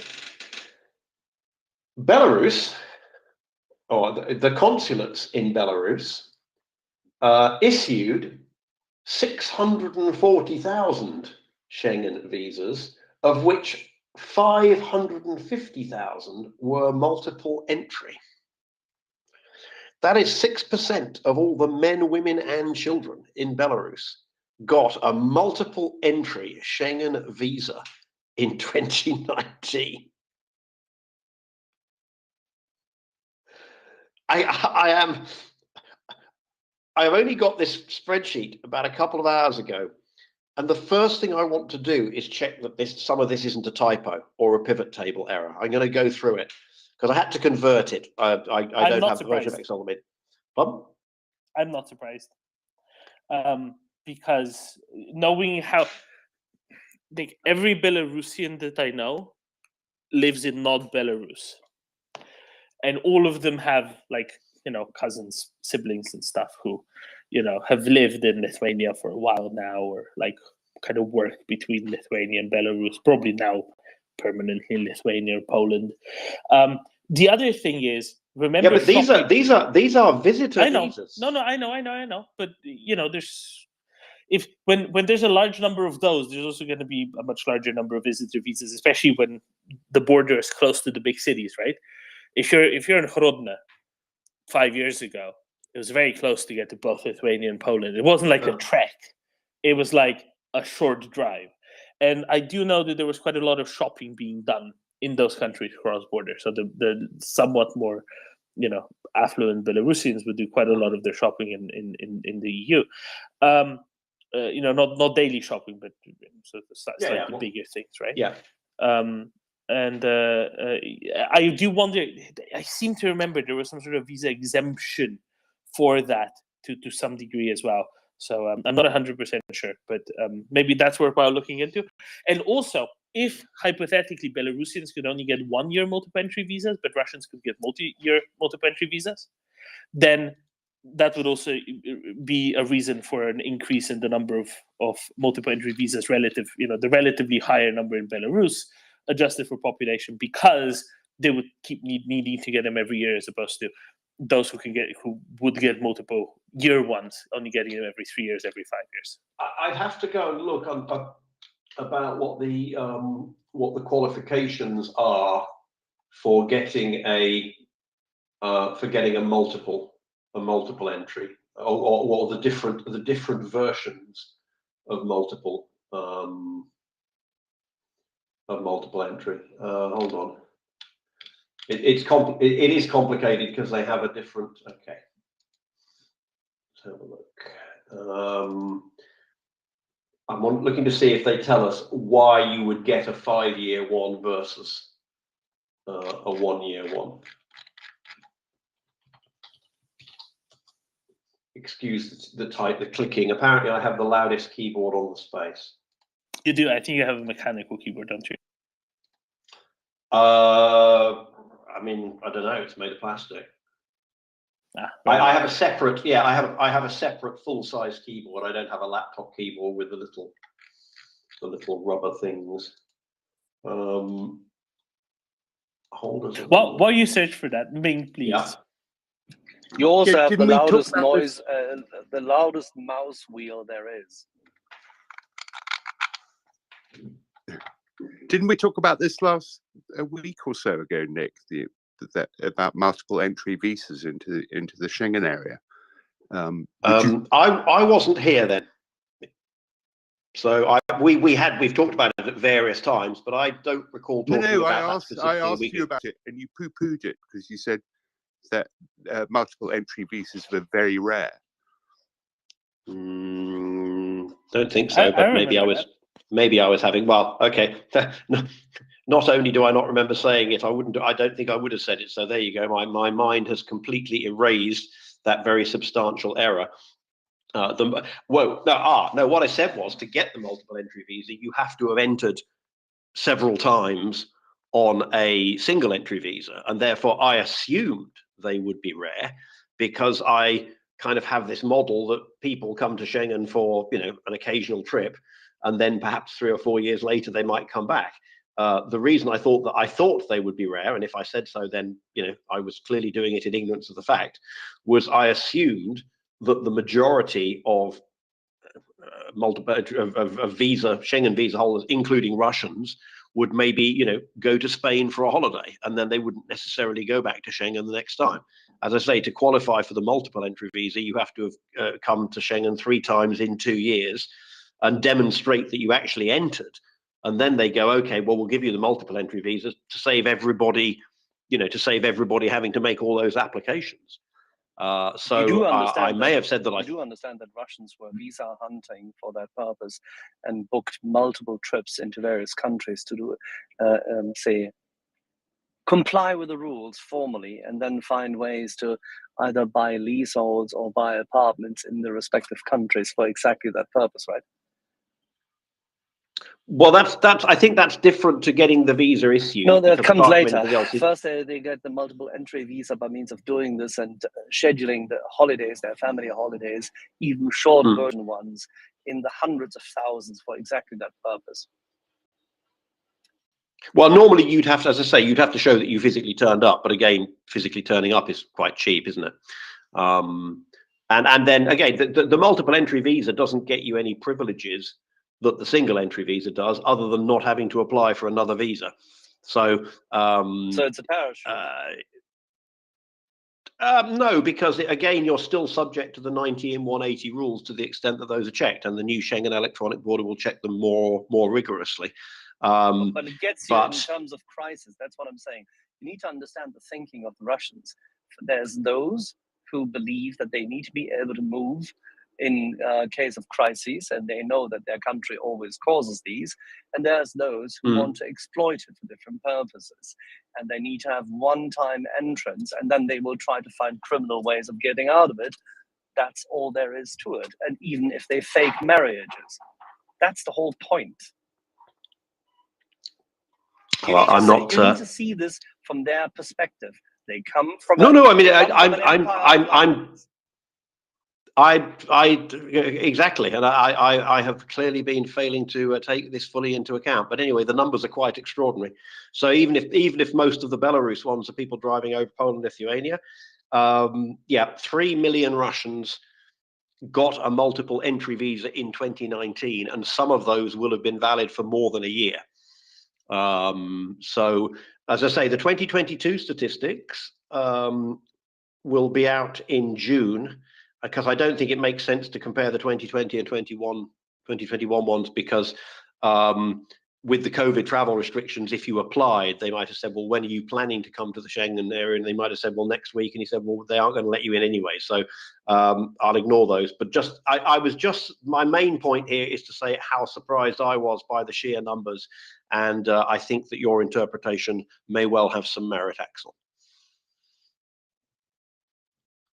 So yes, Ming, I stand corrected. I had not begun to understand the extent to which this appears to have been being extensively gamed. There is, of course, also the special treaty that was put in place about 10 years ago to make it easier for Russians to get Schengen visas. And in fact, one of the obstacles last year in the spring, one of the obstacles to the EU stopping Russians coming in was that they'd signed this special explicit treaty, and that first had to be abrogated, which I believe was done, because that was actually stopping the individual member states from making it hard to get visas for Russians, because Russia had convinced the EU to sign a treaty to make it easier, obviously reciprocally, so that all those EU citizens who can't decide whether to go to Spain or Cyprus or Italy for their summer vacation could go to St. Petersburg. But that treaty had to be suspended before the individual member states could start turning down the visas. The relationship between the member states and the Schengen area is extremely complicated, as you can actually see in this spreadsheet, where the breakdown is very much by issuing state. So yeah, we await with interest the numbers for 2022 and probably even more so 2023.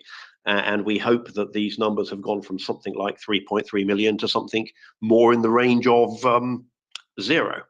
I don't think it'll be 0, but I think it will be pretty small.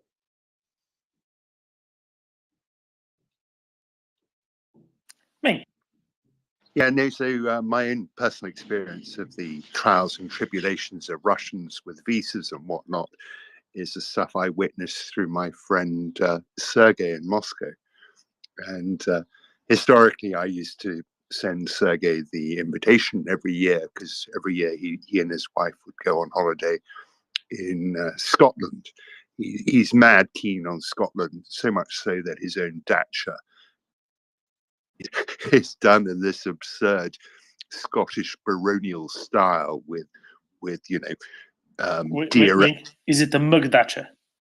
I have no idea, but he's got, it's not very big, but it's done in this completely over the top baronial style with a sort of grandiose staircase and stag heads and whatnot on the walls, and it's wildly out of proportion to the actual size of the dacha itself.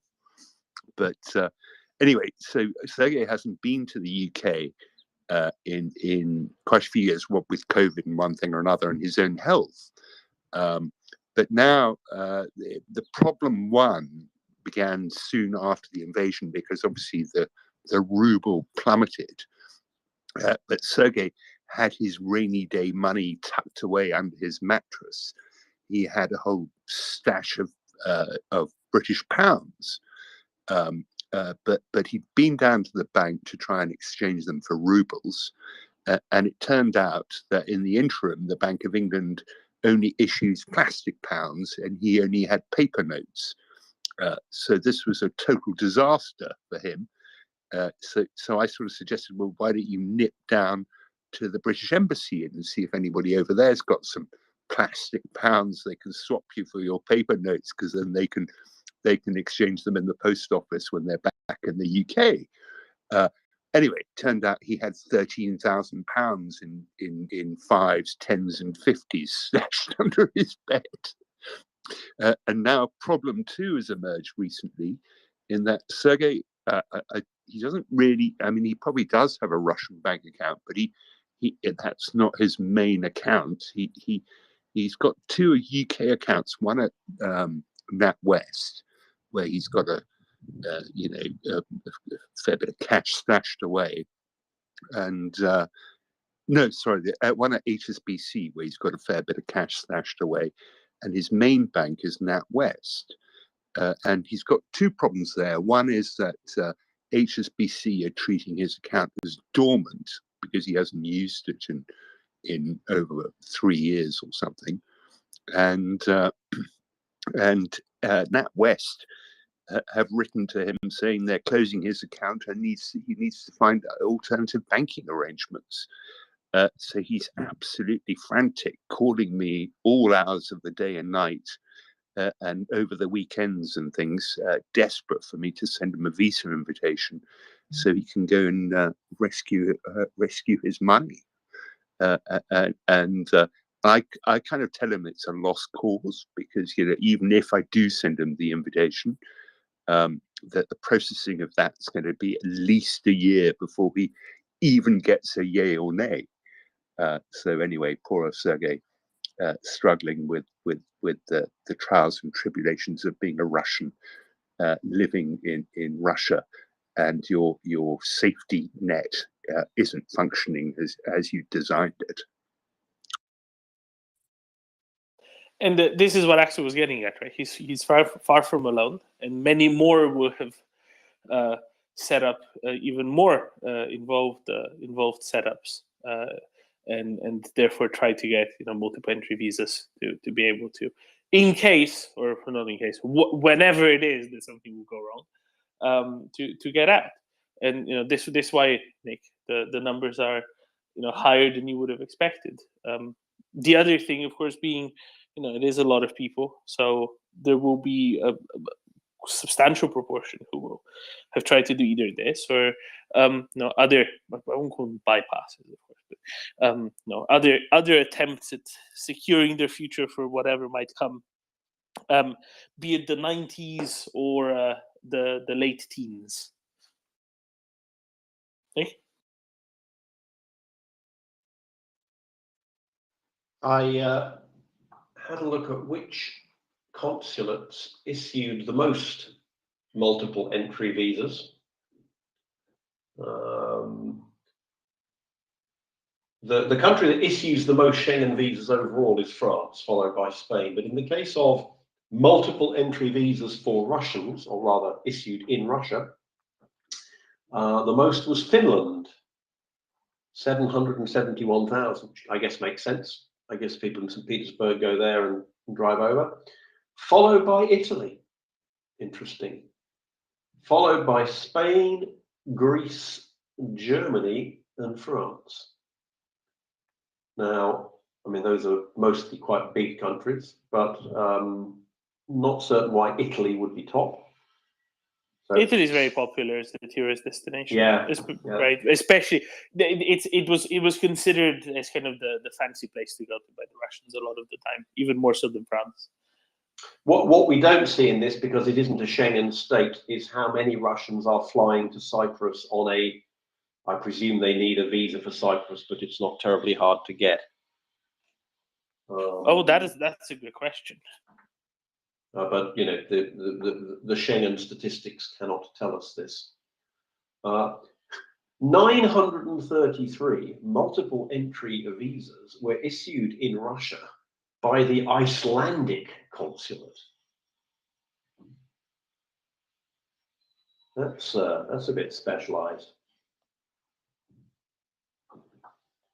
20 Russians a week. Sorry, 20 Russians a week going into the Icelandic consulate for their multiple entry visa.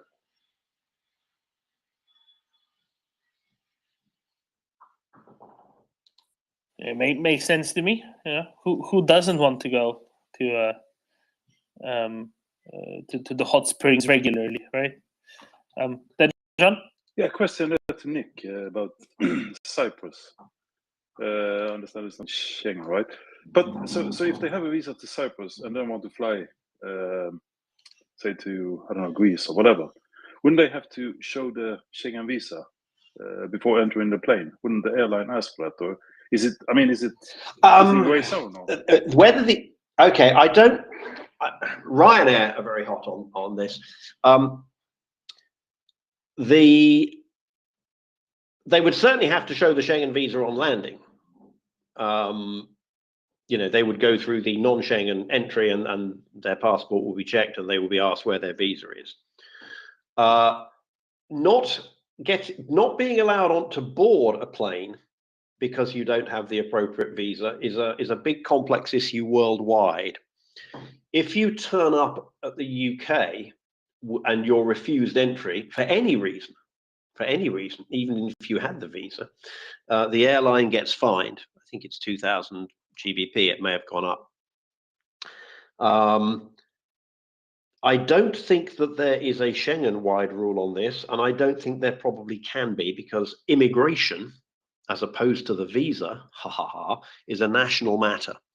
So it could be that Greece or Italy or France has some kind of rule saying that we fine an airline if someone turns up and who is denied admission. Or it could be they say someone who turns up who doesn't have a valid visa. There is a difference between the two. This is actually why, for example, Australia brought in 10 years before the US. Australia was the first country to have the electronic travel authorization. So when you fly to Australia, and an increasing number of countries, but started there, what would happen? Let's say you're flying from a regional airport in Nigeria to Australia. And so you check in at this regional airport for your small little plane that takes you to probably Lagos and then onward to Australia. And when you land in Australia, the Australian immigration people will look at your immigration status, and it's quite complicated. And so the airlines said to the Australians also have a fine like the UK does. So the airlines said, well, look, it's a little bit unfair to expect the check-in clerk at a regional airport in Nigeria to be able to look at a passport and determine whether that person has, valid entry credentials for Australia, visa or not. And so the Australians said, fair enough. And they built this system, which is for visa waivers, but it also includes the visas, so that basically the check-in clerk merely has to swipe the passport, press the button for check against Australia, and the Australian system will say either yes, they've got a visa, or no, but they have a valid visa waiver. And at that point, if they then get refused entry, Australia will say, well, it's not really the airline's fault. We will take the hit on that one. So that's how one of the rationales behind these electronic travel authorization systems, and Europe is getting one from the end of this year. So there is a general problem for airlines to know that for any, you are a Korean airline and a person with a Russian passport is getting on and then checking their bags through onto a Thai airline, which is going to land at an EU airport, will that person be allowed in? It's a pretty complex question. It's relatively straightforward if you're getting on Ryanair from Nicosia to Athens, but it's a lot more complex in the general case. And that's one of the reasons. Now, it's one of the reasons why the EU is building the so-called ETIAS system. The ETIAS system, because most people who enter the EU get a visa waiver, so the ETIAS system will register your passport if you get a visa waiver, but the query that the airline makes will also tell them whether the person has a valid visa. So, so you know, the person at the desk doesn't even need to know whether the passport in question needs a visa or not. We just had that. Apparently, Malaysia gets a visa waiver and Indonesia doesn't. That's, you know, your check-in staff in Seoul or Bangkok really shouldn't have to learn that kind of thing.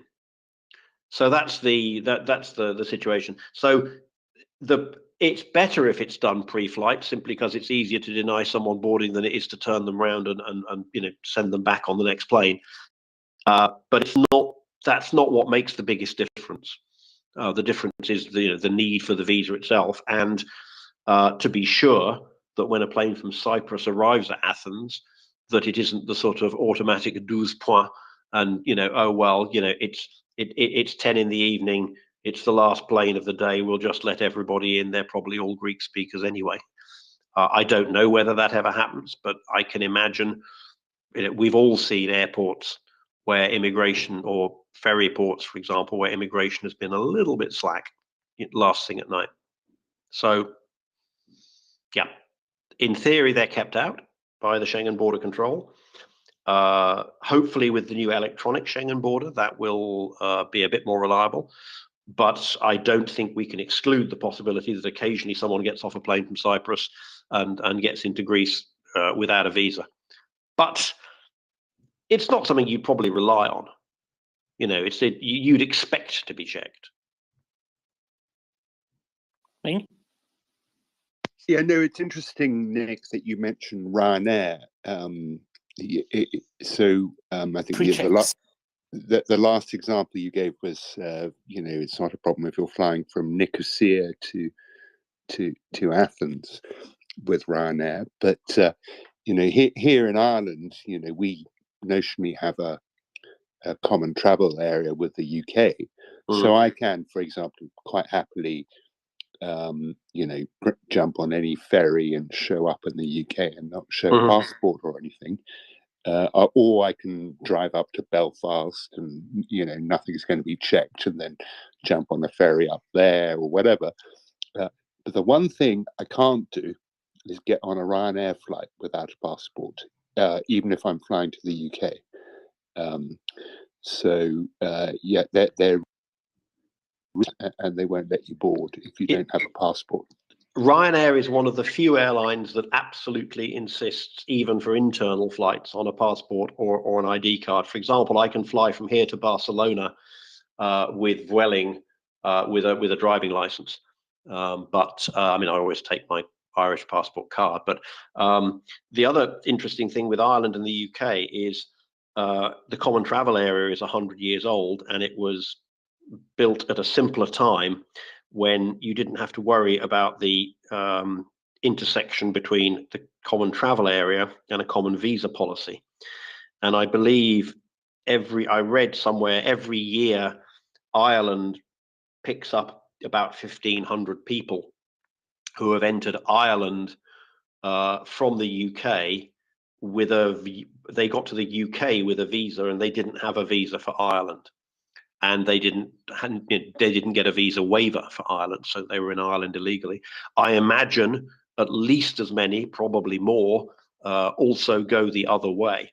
And so one of the things that Schengen has been designed for is to say, well, if you're going to have a common travel area, you kind of have to have a common visa policy. And even that is a little bit fudged around the edges, because if you have a long-term visa, so not a multiple entry visa, but a long-term visa for a Schengen country, and that isn't, that's issued by each individual country to become a resident of that country, and it's not in itself a Schengen matter. It's not an EU matter. Spain decides whether you can come and live in Spain based on its own rules. But when you live in Spain, the EU makes Spain give you a tourist visa for the other 26 European countries, because otherwise they would have to, have checks on all the departures and frontiers, and the whole point of Schengen is to not have that. And I mean, there's only about 10 million checks. They're all at the border as well, and the where that gets complicated is that so if you're an Indian or a Russian living in Spain, let's say an Indian, don't get too complicated, the Russians living in Spain, you don't have any restriction on your time spent in Spain, but within the rest of Schengen, you're subject to the 90 out of 180 deal, and so.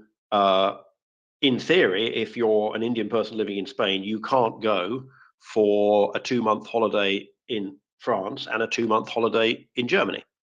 You're exceeding your 90 consecutive days. But in practice, it is absolutely impossible for the Schengen authorities to know that, because there are no border checks. And so it's quite clearly been designed. If you read the legislation, and read between the lines, they've quite clearly decided that while in theory you would be infringing the terms of that extra tourism free travel for non-EU residents in the other Schengen countries, they've quite clearly decided that it's not worth enforcing. And the only way that you would ever get into trouble for that would be if you were arrested for some quite major offence that required them to check all of your movements, at which point you probably would have more to worry about than simply the fact that you'd exceeded that 90-day free movement across the rest of the Schengen zone. So it's still imperfect, but Schengen is a better or a more coherent common travel area because of the common tourist visa policy than the UK and Ireland common travel area, where again the UK and Irish authorities are aware of this bug, but they don't sort of put, again, nor are they, like Schengen, they're not putting checks in place at the border to try and prevent it happening. Instead, they're dealing with the cases as they come across the people in other contexts. So I have two well actuallys for you, Nick. You'll appreciate this. First of all, Ryanair. If you have pretty much any non-EU plus UK passport, or Norway, etc., Switzerland, they make you do what they call a visa check. Yeah, they make you go to the counter as if you were checking in a bag. Yeah, exactly. So if you travel on a Russian passport or an American passport, they go and check you anyway, just to be extra sure, because their gate agents aren't all qualified to do it and to expedite boarding process. If you're crossing the Schengen border, not on internal Schengen flights. Correct. Yeah. But I mean, this is nobody Yeah. checks for that, right? Yeah. So just so they can't possibly get into trouble. Yeah. No, it's a very pragmatic process. The other one is, I think Nicosia Airport suspended all flights about 15 years before Ryanair was first founded in the early 1990s. I don't think any Ryanair has ever taken off or landed at Nicosia Airport, in part because the runways don't work. Ah, all right. Ayia Napa then, or whatever the airport is. What is the airport? Larnaca in Paphos. Larnaca. Sorry. Yep. Point for you, Doman. Larnaca. But if I'd said Larnaca, people wouldn't necessarily have known it was in Cyprus, whereas I hope all of our audience knows that Nicosia is in Cyprus. Yeah, no, I should have mentioned that too. My wife was born in Cyprus, and she was airlifted out by the RAF in 1974 when the Turks invaded. Another problem for probably actually, to be fair, most of that isn't the UN's fault, is it? Another problem for Europe to sort out, I think. Yeah, no, Cyprus. Well, I mean, UK, Turkey, and who was it? The US? Was that the third guarantor country? I forget.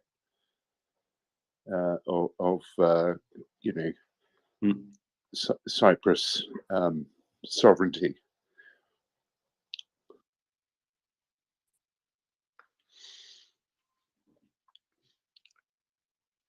So yeah, basically, there are an enormous number of Russians with multiple entry Schengen visas, and I was really surprised.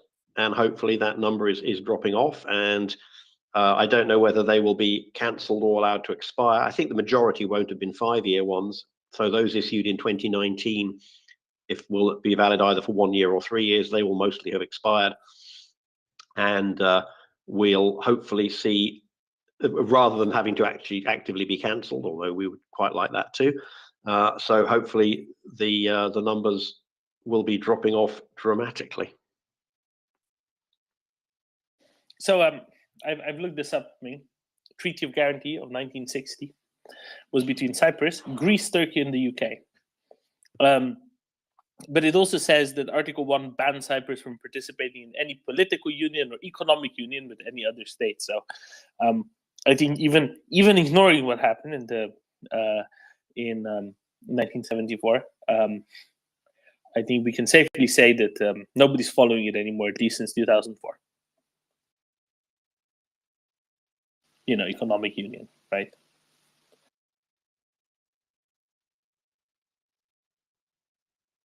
Sorry, Dermot, I missed what you were saying there because the sound died for some reason. I'm sorry. Yeah. Treaty of Cyprus, Greece, Turkey, and the UK. But I'm saying that the treaty from 1960, clearly nobody's following it much anymore because Article 1 precludes Cyprus from entering into any political or economic union with any other state. And at least for the past, what is this now, 19 years and 9 months, it's very much been in an economic union with several other states. So clearly, nobody cares about that treaty anymore. No, that's right. And obviously, even notwithstanding whatever happened in 1974, however that is to be described. Yeah, and the Turks obviously did their thing in 74. And the UK kind of did their thing too, but the Turks stopped at the because there's two massive British sovereign bases on Cyprus. Yeah, and one of them is basically along the edge of the Green Line, so that's pretty well where the Turks stopped. But I can dig it out somewhere. I've tweeted it, I think, not on this account, but the telex my wife's grandparents sent to try and get her airlifted out with her sister. It's quite a touching little document. Were they in the RAF? Is that why they were there? Or? No, they weren't. No, my wife's half Greek Cypriot and half English, and so she was born in Nicosia, and her father was. He worked for the Cypriot Central Bank, but then got called into the army when the Turks invaded, and her English grandparents were sort of trying very hard to get her and her baby sister out during the invasion, because also they did all sorts of erratic things, like I don't know. They tried to send the family to safety up in the mountains, only to discover that they'd sent them behind the Turkish lines. And so the telex references group captain somebody, a rather commander of RAF, Akrotiri. He's the guy to contact to get out, and that's what happened. But she came out on with her sister on an RAF Hercules.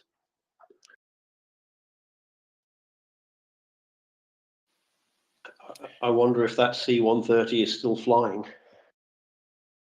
50 years later?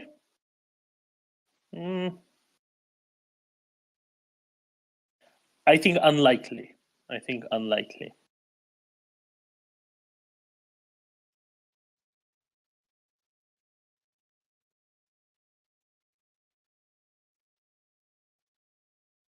But I think it's also notable because it's almost a forgotten thing, right? I don't know, Nick. What do you think? But if you ask most Europeans, few I think will be conscious of the fact that Cyprus doesn't control all of its territory, let alone understand the detail of it.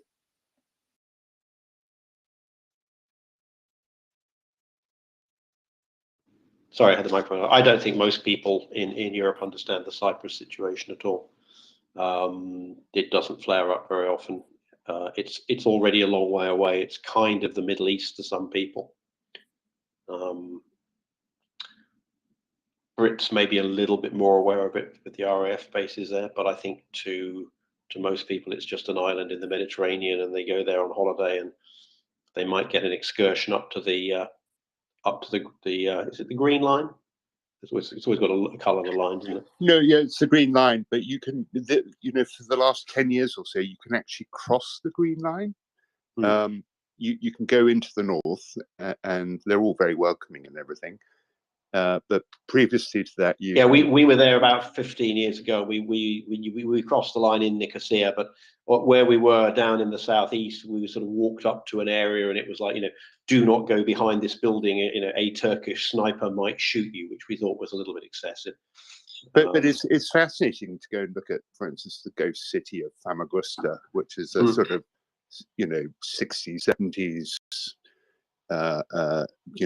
Beirut type of city, but totally abandoned and total ghost town. I remember reading the story of sort of how people abandoned their houses with the lights still on, and like 4 years later, the houses were still supplied with electricity, and all that happened was the light bulbs basically wore out over time.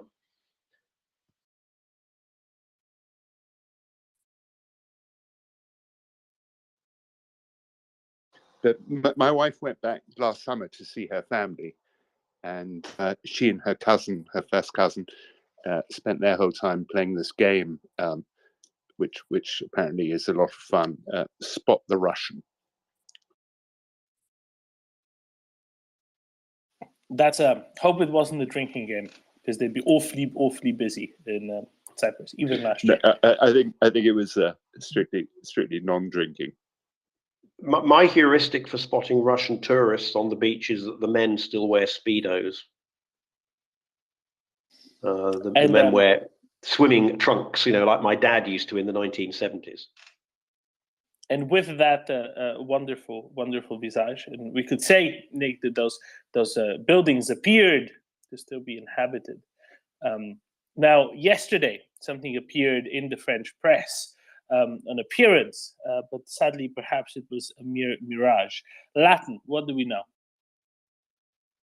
Now that you've been all tortured by that metaphor. Yeah, wow, that was quite a reach there. Well done. Actually, on the subject, Nick, of those Hercules, just on a completely on a total sidebar, there's a chance they are still flying, either in Bangladesh, Austria, Mexico, possibly Sri Lanka. So there's one to Google.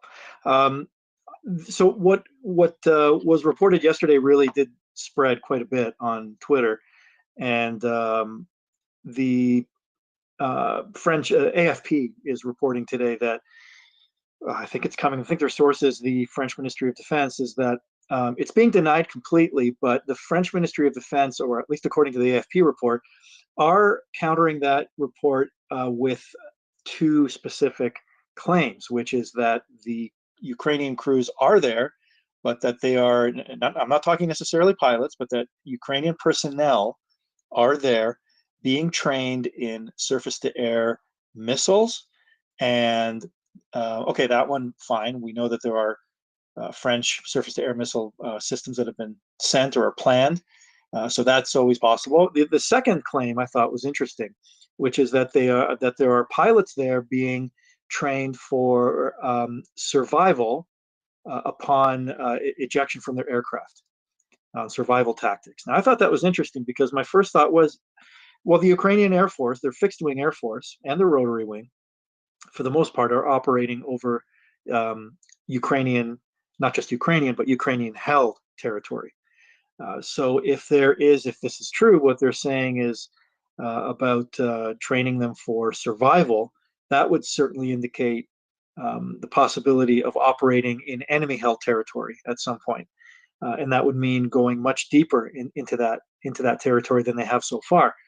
So we've explored that or before, but land over water, perhaps CFC oh, Kings. well, well, yes, that's another connection that could be drawn here.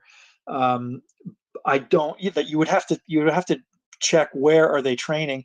If there are two locations in France that have been mentioned, right? Mont-de-Marsan, which I also understand is where French Air Force ground crew or some of their maintenance people are trained. There's a facility there, so that's something to consider. But the other one, Nancy, is well inland. I can't see that possibly being where they would be training for overwater survival or operations. The other one, potentially, it's a little closer to the ocean. But whether or not Mirage 2000 show up or not, I mean, I could care less. We all just want to see Ukraine get the Ukrainian Air Force needs at some point a boost in their capability and some Western aircraft. It is coming. It's going to happen at some point, and we'll see soon enough what it is. Whether Mirage 2000s, I've done threads on what if Mirage 2000s arrive, what could that bring to the Ukrainian Air Force? Fine, put that aside. That's something that if it happens, it's there. But anything's possible, and we've seen a lot of nuanced, very carefully worded comments about Western systems in the lead up to their being confirmed in theater. We've seen that before, right? All through last year. And somebody like Yuri Ignat, who's the spokesman for the Ukrainian military or Air Force, I think it's Air Force actually. I mean, that's his job, right? A spokesperson is paid not just to communicate, but to say things in a certain way.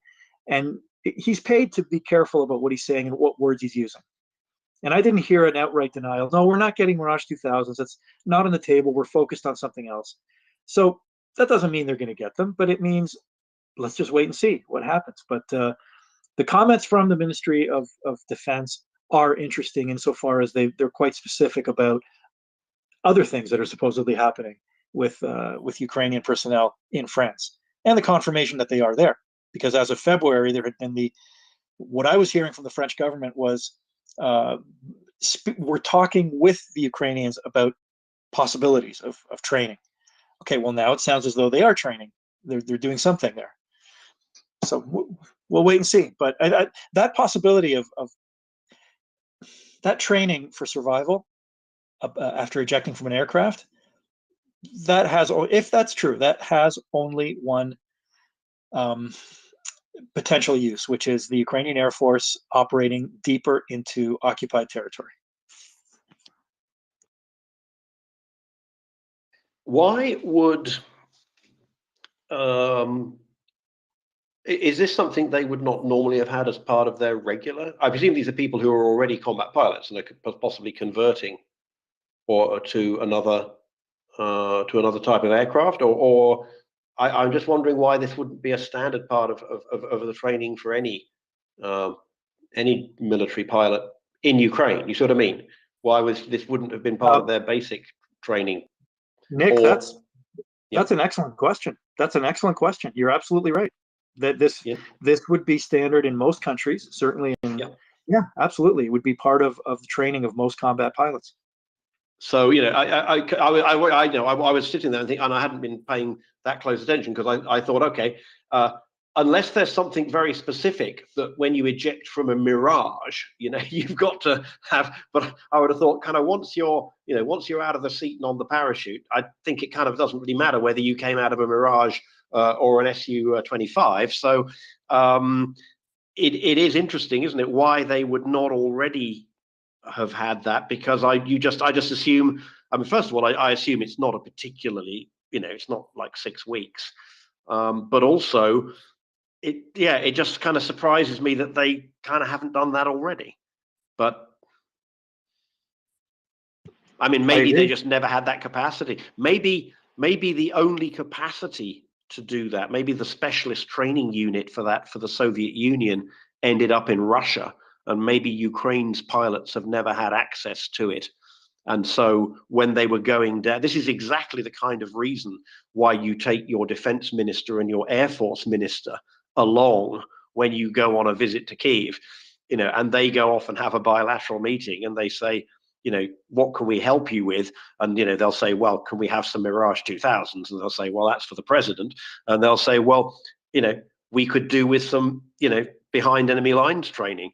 And the French would have gone, oh, didn't you have that? And they'll have said, no, because, for example, like I say, that maybe the training school just ended up in Russia. And the French would have said, well, yeah, that's no problem. That's like 2 days each, send everyone along 10 at a time. So I'm just thinking, trying to think how these situations come about. But it seems to me this is something that I would just expect, hey, congratulations, you're in the jet fighter training program. Here's where the ejector seat button is. And then, if you land on our lines, great, here's your badge that you walk up to a farmhouse and say, hello, I am a friendly pilot. Please call this number and they'll send a helicopter. And then, if you land behind enemy lines, well, here's how your gun operates and, here's how to hide and, all the basics, some basic soldiering. And so I just assumed that would be what they, slightly strange. Why hadn't they had that already? Interesting.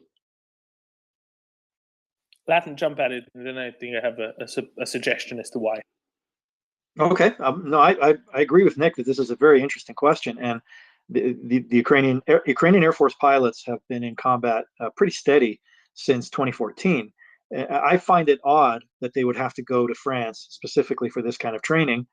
I do. I don't. It doesn't make sense to me. So I don't. You go back over the last year and it's a lot now to go back and look at every single weapon system that was transferred to Ukraine and all of the comments and reports that were in place before, leading up to when it was confirmed. And it's a very nuanced picture, isn't it? The way that things are, the way that we lead up to these things. So I firmly believe that something is going on, that France is involved with the training of the Ukrainian Air Force in some capacity. Whether Mirage 2000s will show up eventually, I'm at the stage now where I would say, okay, let's hold on and wait and see. But I definitely had the impression from about January on that France was interested in making some kind of contribution to what is probably going to be a larger European contribution of probably more so F-16s. But France is not in a position to do it. They don't have it, so they would have to provide something else. We'll see. Yeah, F does not stand for French. No, but serious suggestion, Latin. Tell me this. Why did, in March last year, Ukrainian Air Force have way more pilots than planes? What was that a question for me? Okay. Short answer is I don't know specifics of it. Somebody like Alex, who's much more knows a lot. He's more tuned into Ukrainian sources on the Ukrainian Air Force. Might have a better answer to that. I know that they were bringing out a lot of aircraft since 2014. They were recovering a lot of airframes and bringing them back as well. Remember that I'm going to speculate that we know that the Ukrainian armed forces were really not in good shape in 2014. And of all of the trades, of all of the professions in a professional military, combat jet pilot is one of those that involves the most training, that takes the most time.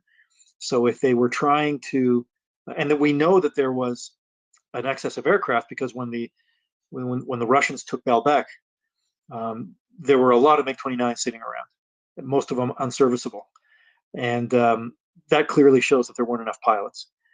And it doesn't. You don't just build up a cadre of combat jet pilots overnight. So that would be my answer to that. I'm going to say that as far as this supposed training that's going on in France, I saw Colonel Jeff was on earlier, but I'm going to be out and about today. But if anybody wants to pursue this with Colonel Jeff, because he was aircrew, he flew in a Prowler, and he would have had this training. I have no doubt that he would have had this kind of training and would know quite a bit about it, because he flew in combat over Yugoslavia, and where they would have, if they had to eject, they would have been parachuting into very hostile territory, where this kind of training would have been essential. So I'd love to hear what he thinks about that.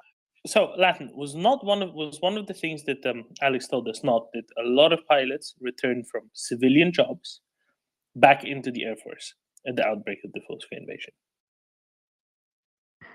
At the outbreak of which invasion? 2014? Full-scale, 2022. 2022. Yeah, there was, and I know there was one who was killed who was flying an Su-24. He was that he must have been well into his late 50s, possibly even early 60s. He had retired. And Ukraine had for a long time been training a lot of combat pilots who stuck around in the Air Force for a little bit and then left and were flying civilian, both passenger and a lot of freight operations all around the world, right? And many of those have since returned back into the Air Force. What kind of training would they not have done for quite a while that they might need a refresher on, and maybe some, better approaches to than they learned 20 years ago? Well, Hop C just texted me, and if he's listening, if he's able to come up, he just brought up an excellent point, and he having been former aircrew himself, that these are perishable skills, not just the survival stuff, but the flying skills, flying in combat. So that's an important thing. I mean, it's really the entire spectrum of what they do. It's complex tasking. Whether if you're a fighter pilot, it's one person flying the jet, and there's a lot of skills involved. And as he highlighted there, they're perishable over time. So what kind of system was in place for these people that were coming out of retirement? How rushed was it? I don't know. And would they need to supplement some of that basic skills, like possibly survival? I don't know. I don't really have a sense of how much of the. Hopsy says he'll be up in a few minutes, so I'm sure he has. He flew a P-3 Orion, and as far as I know, I think that's what he flew, Maritime Patrol, and I'm pretty sure he and his crew would have had this training as well. So he might be able to speak to it when he comes up in a few minutes. And crucially about over water as well, right? Because that ties in with the seeking discussion we've had before. Y3 seeking as well, maybe maritime rescue. When do you need that? When you're going after Crimea, Sevastopol, and bail out into the water, right? Let's go. We're waiting for Hop. Let's go to Decody, and then I think Hop will be back with us in 2-3 minutes anyway. Decody. Hi. Yeah, I have a question for Latin. I wonder, did you see that image the video of Shoigu presenting the guy who dropped the petrol on the aeroplane the other day, or on the drone the other day, presenting the award? I just wondered if you'd seen that, if you had any. Other thing, did someone cry at the same time, or was that ever confirmed? And yes, I agree. I'm hopeful that this whole Mirage thing is the what do they call it? We're being tenderized into, and the Russians are being tenderized into. So I agree with that is a probable interpretation, and I'm hoping that that's the case. That soon we'll get better announcements. Anyway, Latin, if you saw that, I'd just be interested if you had any thoughts out. I'm gonna ask you a question in a second because I know that's kind of your area. But in response to that video, yeah, I saw it quickly, and I mean, like so many things that come out of Russia these days, it's just all so bizarre and awkward and weird. I don't know whether that guy, that pilot, he didn't seem very comfortable to me. I don't know whether he thought that the whole thing was nonsense, and he knew very well that he was being played as part of of something political and not really military. And the whole incident itself, of course, is bizarre. So not much else I can say beyond that. I mean, there's just so much weird shit that comes out of Russia these days. The question I had for you, though, was, we talk about shaping of a battle space, and I see what a lot of the information that is put out there by our side, by Western countries, in the lead up to delivery of weapon systems is I'm in the information sense, it's kind of like shaping the information space is what I'm seeing. And I honestly haven't seen any example so far that I would say would be a glaring example of a Western government misleading us on provision of equipment to Ukraine. But I've worked with spokespeople and government statements for decades. Myself personally, I have a lot of experience with it. And I'm sure as you're kind of in the information space as well, you know that words matter when they come from official sources. And people are paid a lot of money to carefully select which words are used and which ones are not. So this is not about conspiracy theories. This is about looking objectively at what is being said and what is not being said. And I've been doing quite a bit of that with the Mirage 2000 and France potentially giving something to the Ukrainian Air Force. I don't know. Any thoughts on that? Never believe anything until it's been officially denied.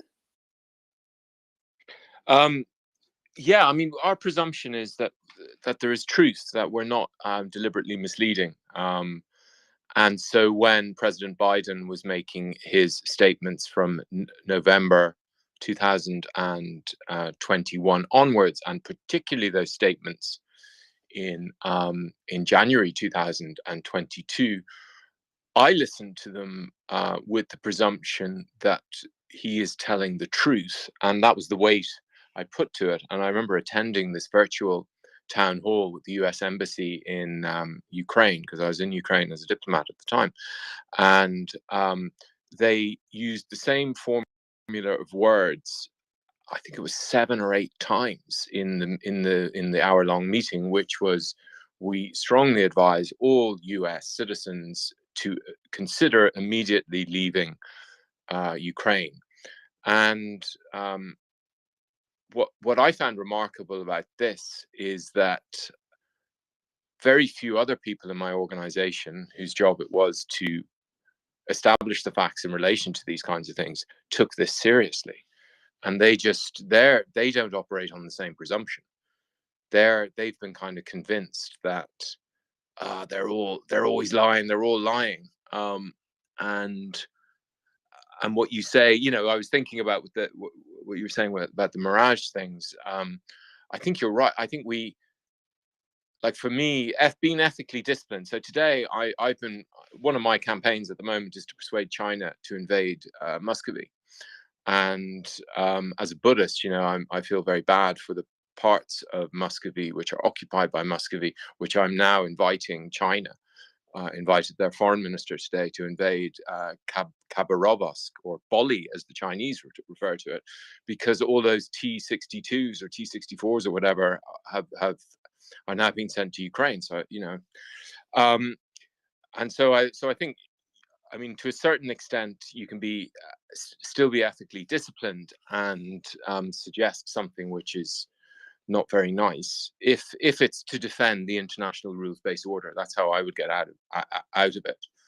But as you say, I can't think of an occasion where a spokesperson from one of the allies can be interpreted as deliberately misleading, and that gives me a lot of hope with the Mirage thing, that it's part of this this process. And that is what differentiates us between us and the others. But it also allows us to decode things. But I'm constantly surprised by, President Biden's statements, which I'm sure many of us followed very, very carefully. And any of us who were in Ukraine at the time would have followed them very, very carefully. He didn't mince words, and they repeated the same formula many, many times. And to me, it was blindingly obvious what he was saying. But not only did very few of my colleagues and I left on the strength of my interpretation of these words. And I remember walking around Dnipro, finishing everything up over the course of about a week, closing my bank account, bringing the cat to the vet to get the exports, all these things. And no one else I was sort of expecting everyone else to be doing these things, and no one else was. And going over the border on the 29th of January 2022, I expected, there were millions of queues. There wasn't. No one else. And yet I was operating on the same information that everyone else on the planet had access to at that point. So that just a slightly winding comment to your question. Out. Thank you, Decoding. Latin follow-up, and I see we have Hop with us.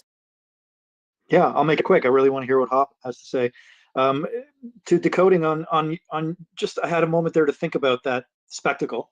Good way to put it. That spectacle of that medal being given to the pilot. And really, if you look at what happened in that incident, and it was my initial impression confirmed by some very knowledgeable people like Ward Carroll, former F-14 pilot, Colonel Jeff said the same thing, but that it was buffoonery. It was crappy flying. It was an accident. He slammed into it and didn't mean to when he was trying to do something else. It was just, the whole thing was a shit show. So essentially, if he's being rewarded for anything, it would seem that what did he really accomplish? Well, he did down it, and then he did it without actually, it seems, but with successfully returning his aircraft to base. We don't know with what damage. So if that's the standard by which heroes are made in the Russian Air Force these days, that's a very low bar. Yeah, it's fascinating, really, isn't it? Now, let's go quickly back to that question of training, because I really want to hear the details of this from Pop, especially when it comes to what kind of training is it for overwater ejections, bailouts? Because with those Sea Kings, I'm really thinking that could be the big deal here. It's how's my volume level here? I'm in a ready room and I need to be pretty quiet. No, it's pretty good. It's perfectly fine. Okay. It's pretty extensive for the water training. It's a multi-step process. They start you on some pretty simple stuff, throw you in a pool. This is how you inflate your gear. This is what in what's pocket. Am I going too granular here? Or do it? No, please go granular. Okay. Then they put you in a parachute harness, hanging about 20 feet above the water, drop you into the water at about a speed that is supposed to resemble what you'd hit the water at. You unentangle yourself, and they have a parachute that collapses on top of you, so you can familiarize yourself with that. And then it gets more and more sophisticated as you go from there. And sort of the final water survival. It's a two-part. It's pretty much a whole day. It does require a fair amount of specialized equipment. They have a thing called a helo dunker. It's basically the interior of a helicopter recreated in fiberglass. It's about, I think, 5 or 8 feet above the water in a large tank. You have divers all around you, and you go through 4 dunks. They call it. The first dunk, they drop you vertically. That's 6 feet, so it's pretty jarring. And the helicopter body that you're in full flight gear, helmets, the whole 9 yards, starts to sink pretty quickly, probably in about 5 seconds. They teach you how to evacuate. Then everybody gets out. Now you're soaking wet. Obviously, they elevate the dunker again, and now you go a second time. And this time, when you go in, the dunker inverts, and you're supposed to find your way out. Third time, they drop you in. They give you goggles that cover your eyes, so you can't see anything. Maybe dull light. So you have to find your way out of the helicopter, and they teach you how to do this in a classroom beforehand with zero vision. That one you sync up right again, and then the fourth time, I went through this a bunch of times because it was almost anytime you changed commands, you had to go back through this, and there was also a 5-year currency on it, which you never got to 5 years. And then the fourth one, you would blackout goggles, drop in again, and this time it would invert and you'd find your way out. And then the next day they'd take you out into, at this point, Pensacola Bay, drop you off the back of a boat, and you would practice getting winched up by a helicopter. And one of the fun little things, if you did your winch up right, when you got to the top, the crew member stuck a chocolate chip cookie in your mouth. And that was just sort of the basic water survival. Lots of classroom time, talking about how to get into your raft, and you would practice that in the pool and stuff like that too. So the facilities for this, like, while not militarily specific yet, there is some expense to that. That's sort of steps 1 through 3, say.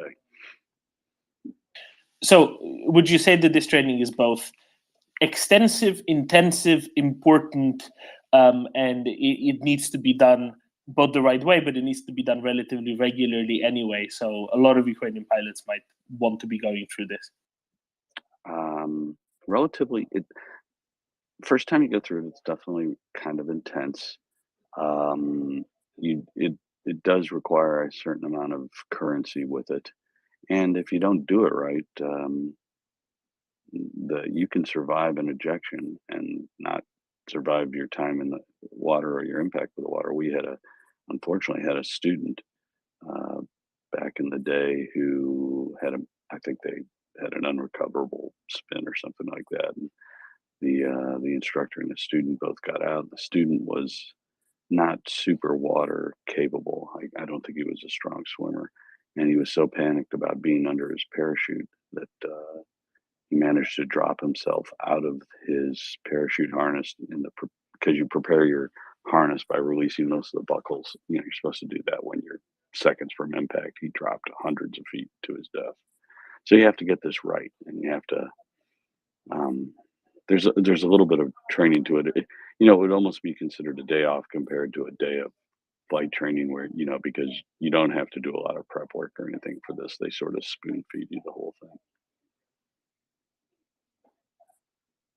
Oh, and what I left out was also ejection seat training. They have ejection seat trainers, which basically run you up the rails about 8 feet, and you go through the whole ejection sequence, what you're supposed to do, what handle to pull, what curtain, back in the day when they had curtains, stuff like that. I think some of the Soviet fighters still have the overhead curtains. So that's just some of the components.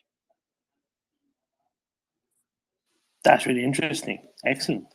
Thank you, Hop. Latin, you wanted to ask about more over land training as well, right? Yeah, I mean, I think one of the takeaways here is that we were initially talking about, and the initial report from Figaro was about Mirage 2000, something that had kind of been floating out there for a little while. And so that's still uncertain, but because we haven't heard a denial. But what is interesting, and I think it's one of the big takeaways here, is that now we have confirmation, because previously, just a couple of weeks ago, it was in a Senate hearing in the French Senate, where all we were hearing was, the French are talking about training with the Ukrainians. Well, now we know there is training, so that's a big step forward.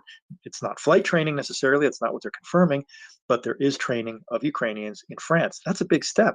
We hadn't seen that before, regardless of what they're training in.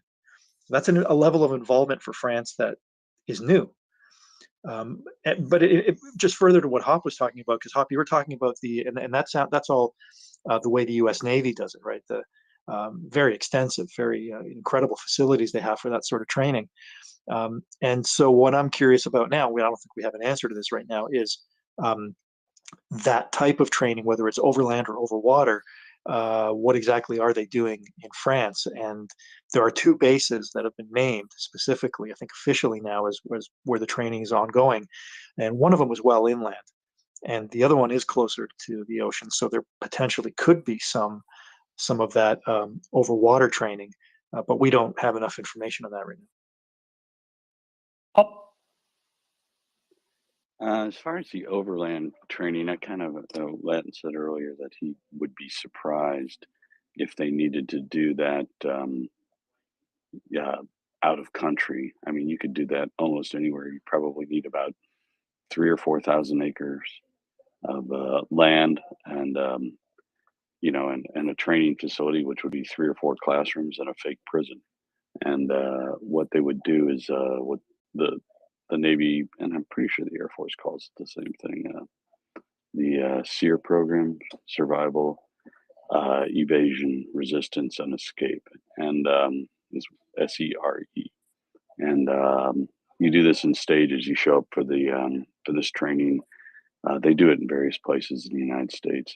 They do it in Maine. They do it in Washington State. There are other places depending on where you're deploying to. If you're going to a more desert region, you might be in the somewhere outside of 29 Palms. I think there was a training facility, and they will. You go there the first day, you get the classroom stuff, and then day 2 they talk to you about surviving the elements, how to build a lean-to, all sorts of stuff. You practice doing some stuff. You look at models that they've set up for you, what to do, what not to do. And then you proceed to go through the other steps. They take you out in a truck. They drop you off in the woods. Supposedly you already ejected from your aircraft, and now you're supposed to evade the personnel who work at the camp. And when I first went through, they simulated Russians. At other times, the program was had a more Middle Eastern flavor. You try and evade them for a while. If you're able to evade them, they finally blow a horn, and everybody has to come in if you successfully evaded them. I never know. I've never met anybody who did. You got a ham sandwich supposedly, and then the resistance part of it would begin, which pretty intense. Probably not going to talk about that just because, basically they simulate you being a prisoner, and they spend some time showing you your limitations and how to come back from your frailties so that you can resist again the next day, and what to expect of yourself and your fellow prisoners. It's really good training. Then they have the escape part, which never really works. It's more of a theory based thing, and then in the end they rescue you with a fake rescue mission, and it's you lose some weight while you're there, and I think the Air Force has something very similar. You also go through survival training. My survival training was on the lovely confines of Eglin Air Force Base. There were 6 of us, and we caught about a 18-inch snake one day and ate that, and that was our food for the 4 days.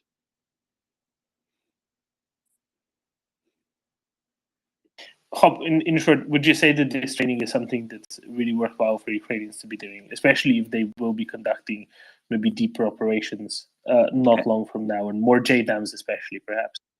Absolutely.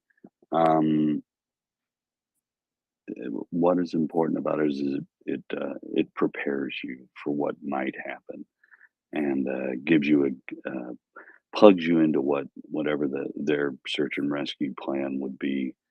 What freaks to come up, how to identify yourself, how to differentiate yourself from somebody who is, say, maybe a Russian that had pulled some survival radios out of a crashed airplane and were trying to mimic. They knew there was a downed airplane in the area. They're trying to lure search and rescue forces over into their area to shoot them down. There's all sorts of chicanery and bad stuff that can happen to that, but mostly it teaches. Yes, it's super important. Sorry not to give you a yes or no. No, that's perfect. I really appreciate this. Thank you very much, Hop. Latin? A question for Hop. That was all fascinating. I was listening intently. My feeling when I heard this announcement or statement from the French Ministry of Defense, and if we take that at face value, and okay, they're training for whatever reason, crews that need refresher training, whatever it is, to in this kind of survival scenario. Clearly, that to me indicates a change or potential change in Ukrainian Air Force operations deeper into occupied territory, potentially even parts of Russia itself. That's a reach, but definitely into the occupied parts of Ukraine. And I'm wondering if you agree with that assessment, and just wondering whether you agree with that assessment. I absolutely, I agree with that. I mean, the Ukrainians have stated for a long time that they're not done till Russia goes back to the pre-2014, pre-Crimea borders. Russians obviously consider Crimea and the Donbass and some of these areas theirs. So you're going over enemy territory. And, if you were in the Korean War, the Vietnam War, or World War II, and you were shot down over Holland and it belonged to the Germans at the time, you needed all these techniques. And that's where a lot of they came from. So yeah, it's super important to have this because you will be flying way deeper into the forward battle area and beyond. And even with good air, any defense suppression and all sorts of stuff like that, you're going to lose air crews. And when you're going to lose airplanes, you hope not to lose the air crews, and that's what this is all about. Latin? Yeah, I would just add to that that baseline that's where this could be pointing to. I'll go back to some of the analysis I've done and some of the other guys have done on the current capabilities of the Ukrainian Air Force. And really, this to me speaks to, I mean, barring some additional Western platforms, which we have to assume for the moment is not imminent. We look at what they have, and it's all very, very doable and something that we can see taking shape. It would, in my opinion, it would involve their Su-24 fleet, because that is an aircraft that was designed for deep penetration strikes in low light, in poor weather. They haven't really used it so far in that capability, but it does have, and like Hop said, those kind of missions are very high risk and will involve losses, no question, of aircrew and aircraft. But if the target justifies it, and they determine that the fixed wing strike aircraft is the best way to go after that target, then I think they would commit it. And I continue to believe that Su-24 is what is, in my mind, the best candidate of several, it's not just one, of integration with JDAM. That may have happened already. We don't know for sure, but it may happen. I think that its combination of range and penetration capability makes it something that would potentially give the Ukrainians very long reach into occupied territory. Hobbs says he had to go, but he agrees with the Su-24 all the way. Breaking news. Latin, up in the nest. First 4 of the Slovak MiG-29s are already in Ukraine. A couple of hours ago, Ukrainian pilots flew them out of Slovakia. They weren't transported by ground. Ukrainians went there, their pilots, some maintenance staff, tidied them up a bit and flew the first 4 out of Slovakia and straight into Ukraine. No ands, ifs, and buts. Just picked them up and flew them over it. Latin? Well, that is good news. They did say it was going to happen soon. I imagine the Polish ones will be very soon as well. But do we have any images of that yet? We have official reporting. We don't have any images of it that I've seen. Maybe there are, but like this is official reporting that's saying this. So yeah, I mean that'll be a matter of time before we see some images of them, probably when they land or something.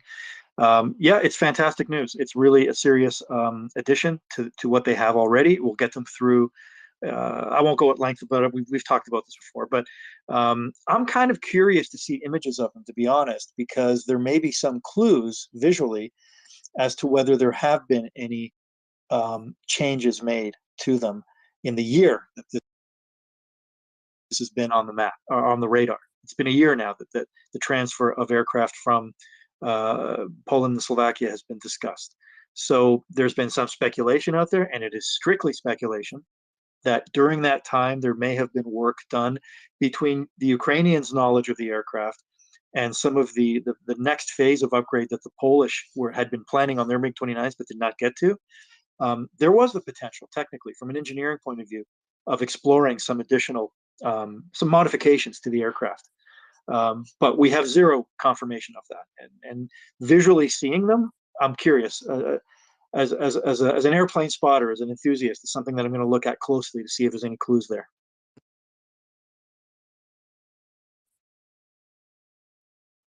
Absolutely, very interesting. I would just say I'm very glad that it is indeed the first ones are indeed going. I've got a bunch more things, Latin, for you, including the discussion of those helicopters that Slovakia is now getting a deep discount on that they're getting in return for their MiGs.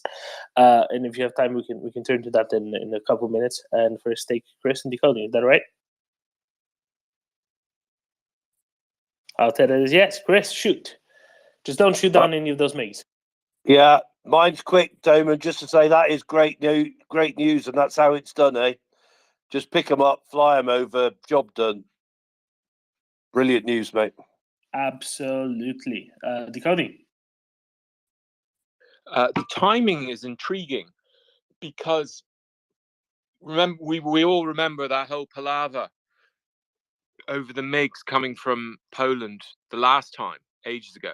And it was reported relatively recently that the reason why that whole choreography went wrong and President Biden pulled the plug on it was, and I don't know whether or not this was confirmed, and I didn't 100% trust the source, but it did sound plausible, that at the time President Biden had spoken with Xi and agreed that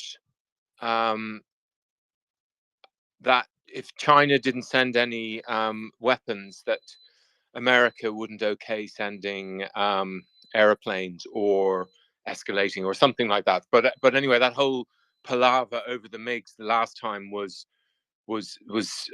portrayed as being related to a gentleman's agreement between China and the United States not to so-called escalate the conflict. And if this is true, then, and I've been a skeptic and a quiet critic of this kind of need for all 52 whatever number of Ramstein countries there are, countries to move together. Why can't the US and the UK and France just go ahead and steamroll over Germans whatever resistance? But on the other hand, I can kind of interpret, the patient, rational part of me sees the benefit of having this coalition of the willing, even if it is a bit annoyingly slow, and we're moving at the pace of the slowest, or not quite the slowest. We're not moving at Hungary's pace, but we're moving at Germany's pace. And if all of that is true, then this again shows how clever a strategy this is, because we're baking the Chinese frog very, very slowly in the microwave, so slowly that they don't even know to turn the plug off the microwave, if I can mix my metaphors. And on that footage of the air pilot, Latin, amazingly, even given what I didn't doubt for a second that he was a pilot. But now what you say, we have no evidence for believing he was a pilot. And if the whole purpose, and it was so awkward compared to President Zelensky's human presentings of the medals, because the guy, the aircraft there, he went to shake his hand, or he didn't go. No, he was turned away before he shook his hand. Yeah, the whole thing was dripped awkwardness. And if the whole point is just to drive home the point, that we downed a Reaper drone last week, again, try and get it up in the news cycle, then there's no reason to believe this guy, who did look like central casting, middle management army, Russian army, just everything about him in terms of his gait, which many people uncharitably criticized. But he could have been any randomer that they picked off the street. It also interests me that Zelensky, whenever he's presenting medals to people, they're all armed. Whereas obviously in this case, and I remember seeing the case where they decorated the butcher guy, none of them are armed in Russia, which is probably wise. Dikoti, you said, Ramstein and the coalition of the countries, right? Of course, the Slovak donation of MiGs to Ukraine is coming in a context, and it's not just a bilateral thing, because Slovakia is in exchange getting a very substantial discount on some AH-1Z, what's it called, the Viper, Super Cobra, something like that, like Red Latin, helicopters, a dozen of them, over close to 2/3 discount on the lot. Latin, what are these? Why does this matter? Why is this a big deal on top of it?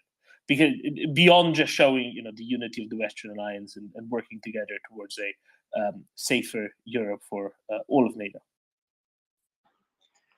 Well, when I heard about it, it seemed like a very seamless and natural transaction. Obviously, the Slovaks were probably applying some political pressure to get a little more out of it, but this is how the alliance works, and the transfer of assets like that to smaller allies is something that goes way back.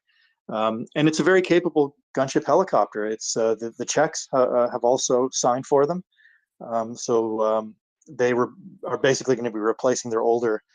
The Czechs have already given most of their older Soviet-era Mi-24s to Ukraine. They've been pretty active in Ukraine since they were given. But either way, they may have transferred. They handed theirs over as well. Yeah, okay. They're probably happy to see them go.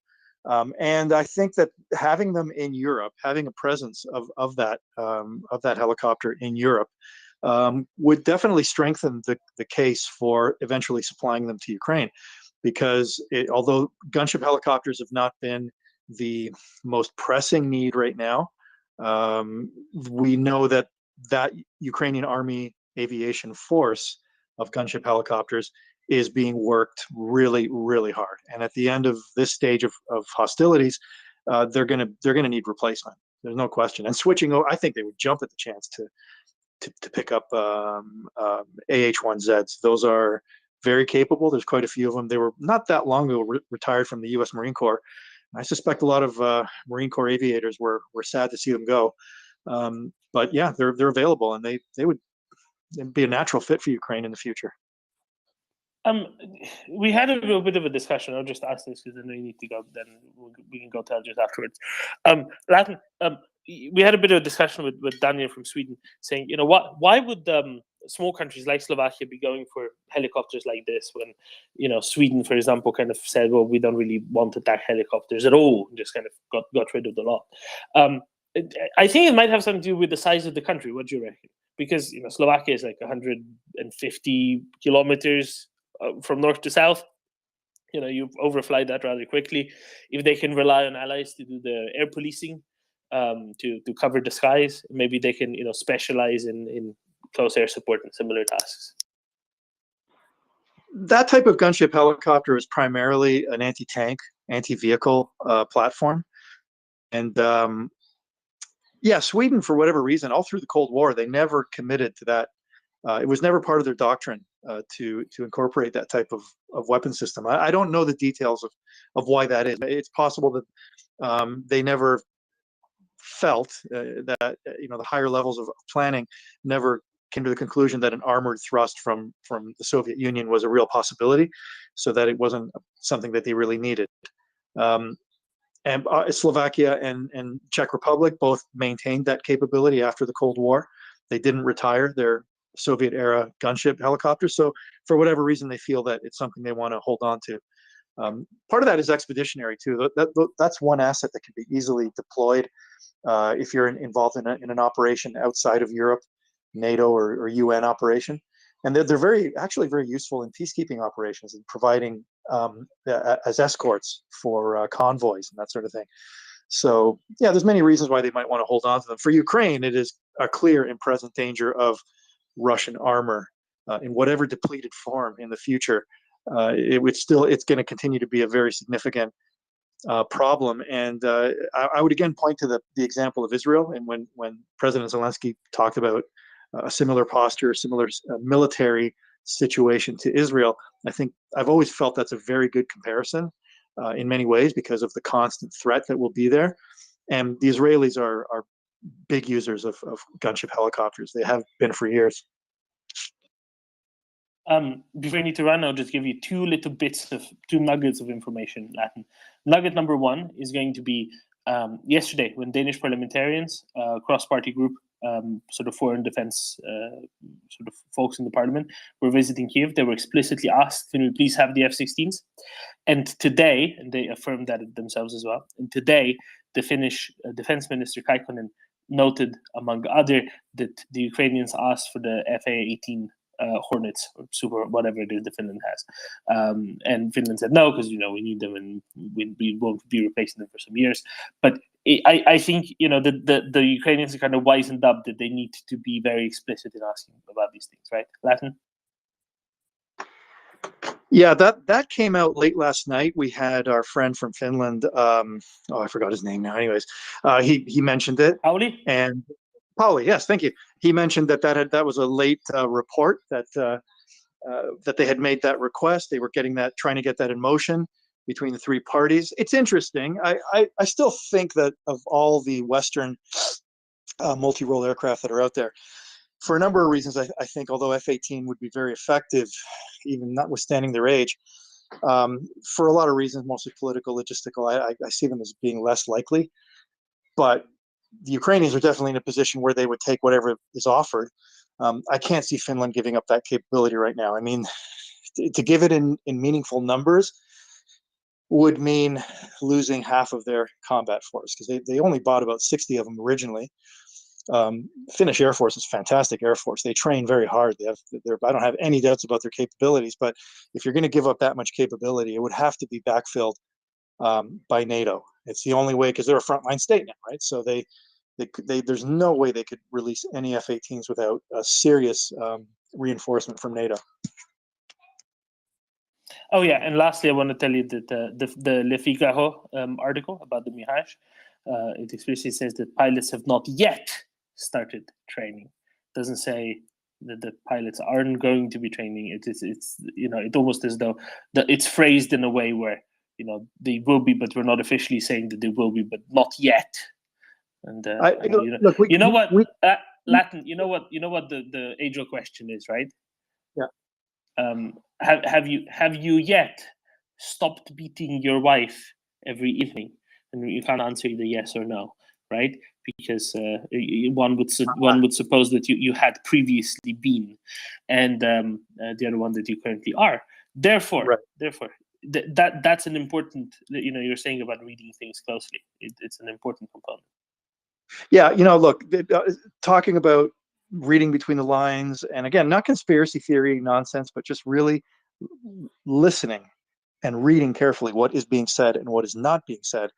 I came to the conclusion probably towards the end of 2022 on the combat aircraft side, and I stand by it. We can all be wrong. I got no problem being wrong, but I have always felt that, I called it before, okay, that MiG-29s would come first. They had to. That was the most logical step. Okay, that's happened. I believe that Mirage 2000s will appear, that they will be, it's driven by politics. Obviously, procurement is political. France needs to be seen to be contributing. The US obviously wants Europe to take the lead right now on providing aircraft. And then after that will come the coalition of countries providing F-16s, which will be excellent. It'll be the same standard of aircraft between all those operators, former operators, the ones that are retiring them, and then beyond that, it's another stage beyond that we haven't, we can only speculate. But those three primary steps, I think, are coming, and they could be. I think I would have said before maybe summer. Now I'm beginning to think could be a little bit earlier, but they're coming. There we go. Thank you very much, Latin. Let's go to some hands. Ming. Yeah, no, I wanted to go back. Thanks, Damon. I just want to go back to what Decoding was saying there about the pilot getting the medal for taking down the UAV. Decoding said that he looked like he came out of central casting. Now, look, that's entirely possible. But he actually looked to me like he kind of fit the mold of what I've seen of Russian combat pilots. They all seem to be older, and they all look a bit paunchy. I mean, they basically don't look very fit, and I'm guessing that's probably because they don't get the hours in, the flying hours, and so the younger guys, the younger, fitter guys, don't get a look in. And if you sort of look at them compared to, say, the Ukrainian pilots, they're all really young, fit guys, etc. I just think that guy probably was the real thing. He was the pilot. He fit the mold from what I've seen of the Russian pilots.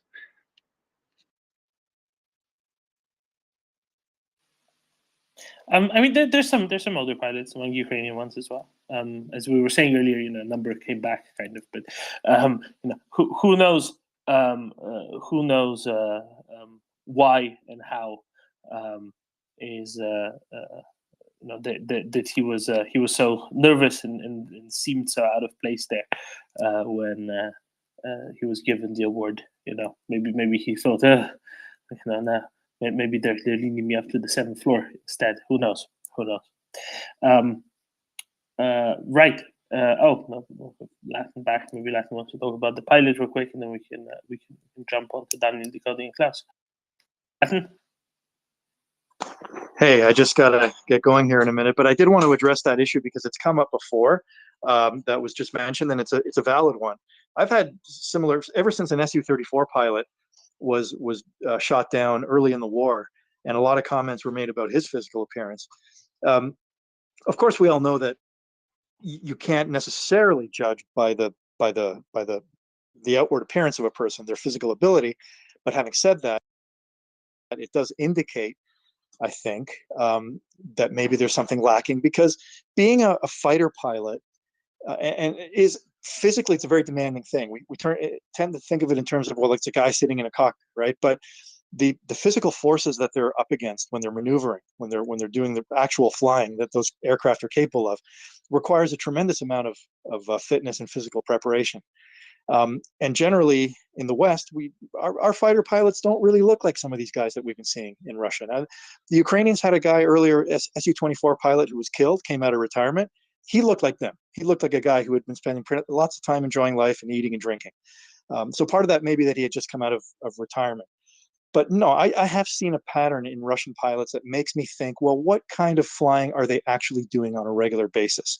And that would reflect directly on the kind of combat results that we've seen of an Air Force that clearly has not been doing much more over the years than live fire, exercises, demonstrations for the cameras, and not really the kind of intensive flying and training that you would see in the West.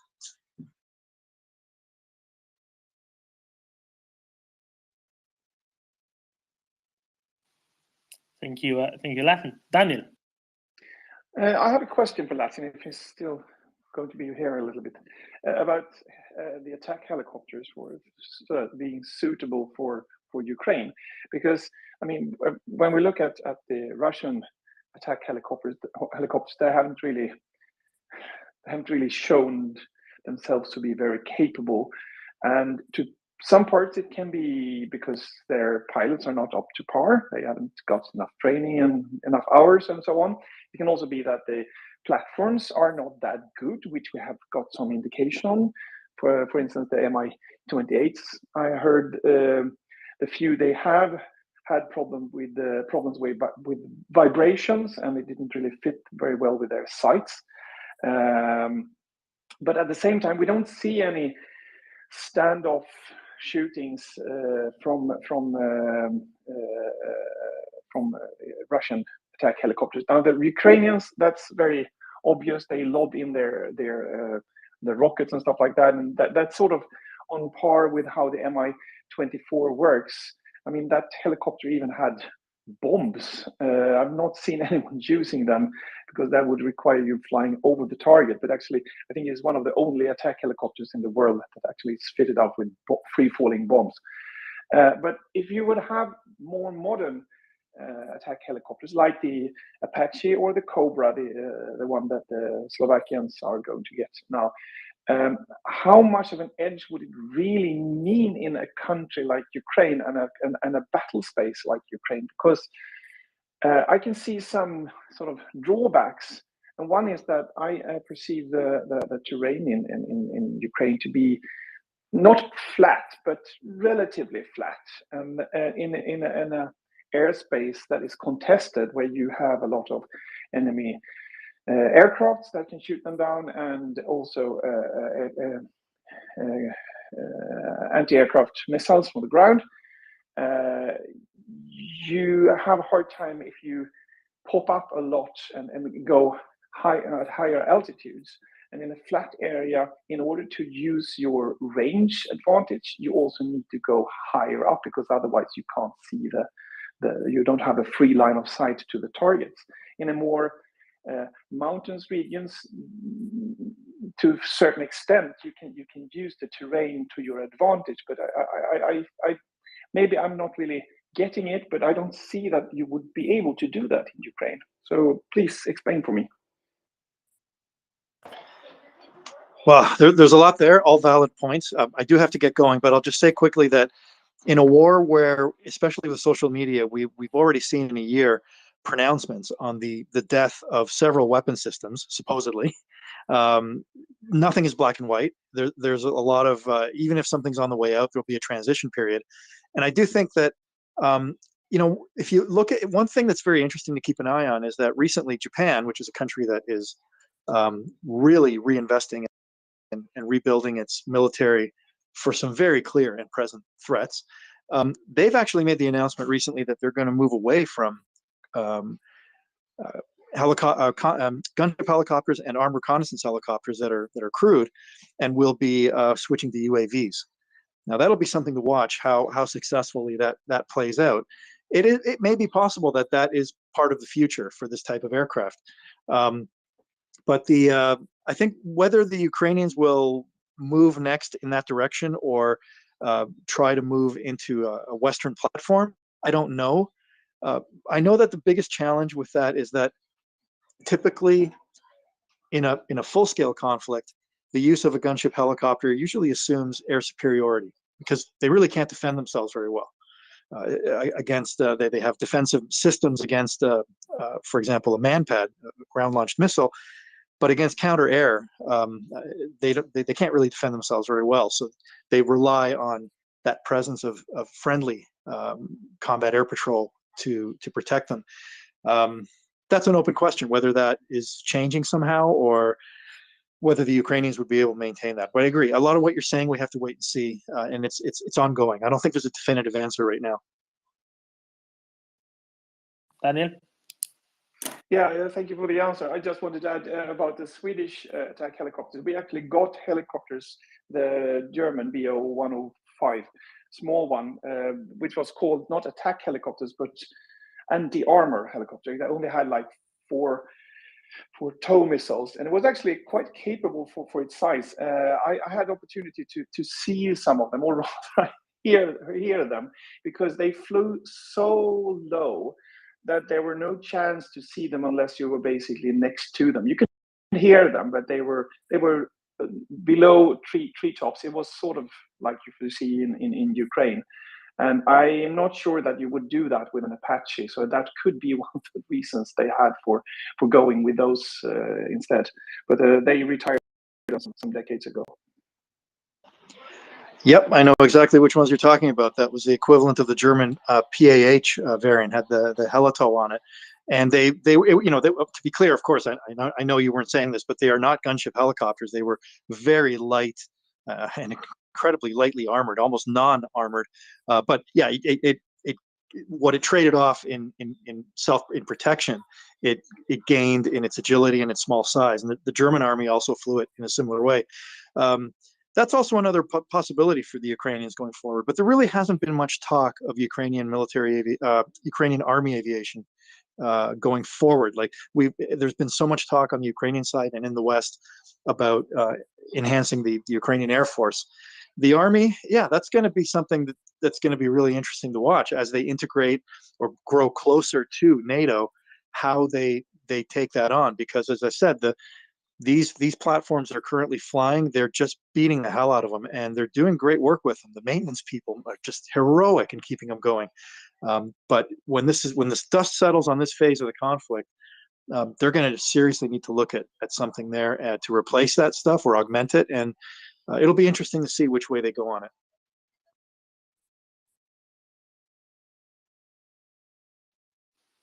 All right, Latin, we won't keep you any longer. This is great. Welcome, David, is my co-host. And before we go to decoding, it has also been suggested to me that the Swedes should name their attack helicopter the Ratatatatak, or maybe Ratatatatak 90. Decoding.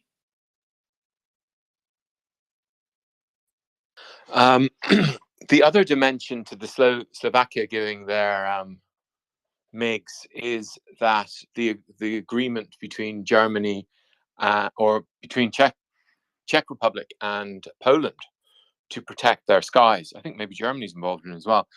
And I was in Prague that New Year's speech where they were announcing the division. When Václav Havel announced, if you want to go, if we're going to split up, and I worked with Slovak army people and Czech army people who, that there is tensions between the two entities, and it's kind of warming that Slovakia trusts the Czech Republic, and it's a nice moment. It's a nice evidence, nice example of negotiation and how Ukraine, with the medium, I think, of the United States, which is really pushing all these millions of negotiations at any one moment and pressure points going on at all levels of the administration, is quite warming. And the other element is on the general signaling, and this, I think we can pause and celebrate the transparency which this indicates, and the you know, it's like again, it's really annoying for us because we're very impatient. None of this should have happened. All of these coalitions and resources should have been spent before February 24th, 2022. But as the political party which led Ireland to its catastrophe in 2008 would often say, we are where we are. And since we are where we are, I celebrate that we can read these signals, carefully. If Latin is right, and I think he is right about this, whereas in the authoritarian regimes, they're like we're like a good novel, and they are like a folklore tale. It's just like there's no motivation, there's no lead up, there's no memory from scene to scene. The characters disappear, they arrive again. And whereas with us, we can kind of read the tea leaves quite well, and the augurs quite well, with this signaling, and that's something to be celebrated, I think, especially if we win. Obviously, if we lose, I feel like this is outrageous.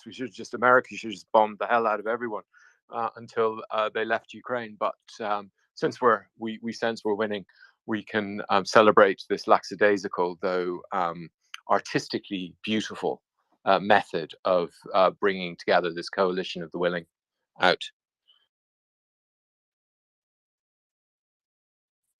David, you're something of an art critic, aren't you? Me, an art critic? I guess I can be. You can be critical of the art? Yes, I can. I do like art as well. Many types.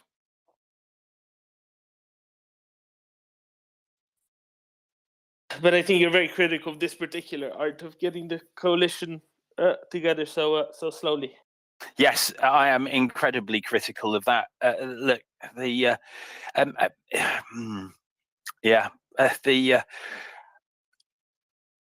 I'm just wondering at because I could easily just go into another rant, which everyone has heard a couple of times, but they will hear it some more times another time. But I can't help but wonder, maybe we could change tack even a little bit, because I think there's a conversation here about what General Ben tweeted out not so long ago. What do you think? I think so, definitely, because I really like his thinking. Let's pick up Klaus, and then let's go towards some beaches. Klaus? Thank you. It was just a comment to the Hornets that Finland have. They are planning to have phased in all the F-35 they have bought in 2022. So there's quite a long time frame on that. Thank you. Exactly right. There's no sensible timeline for that. That doesn't work. What there is a sensible timeline for, David? What is there a sensible timeline for? I didn't hear the other comment really, simply because I was trying to find said tweet by General Ben at that point. So help me out. No.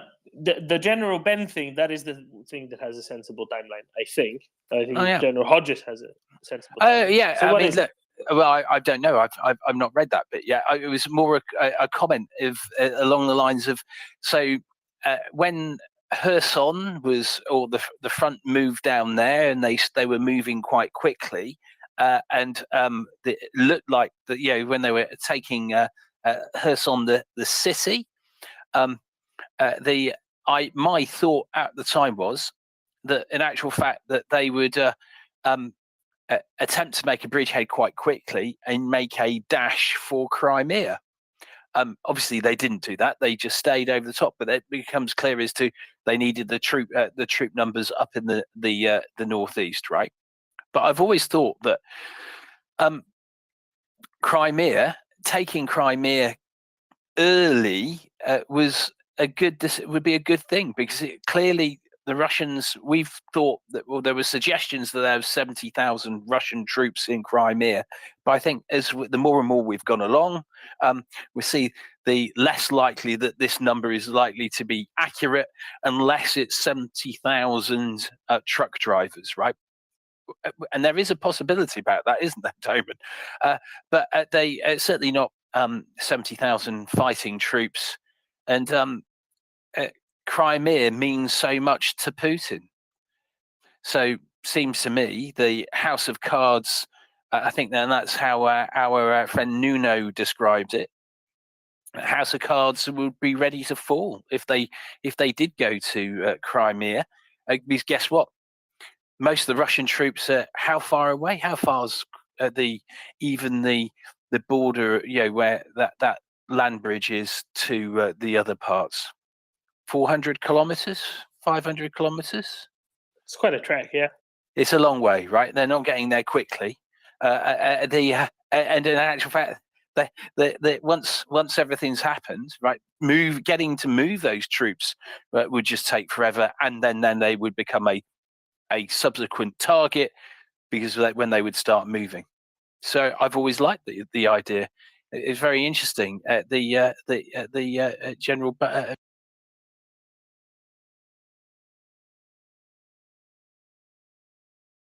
In the audience here who wants to comment though?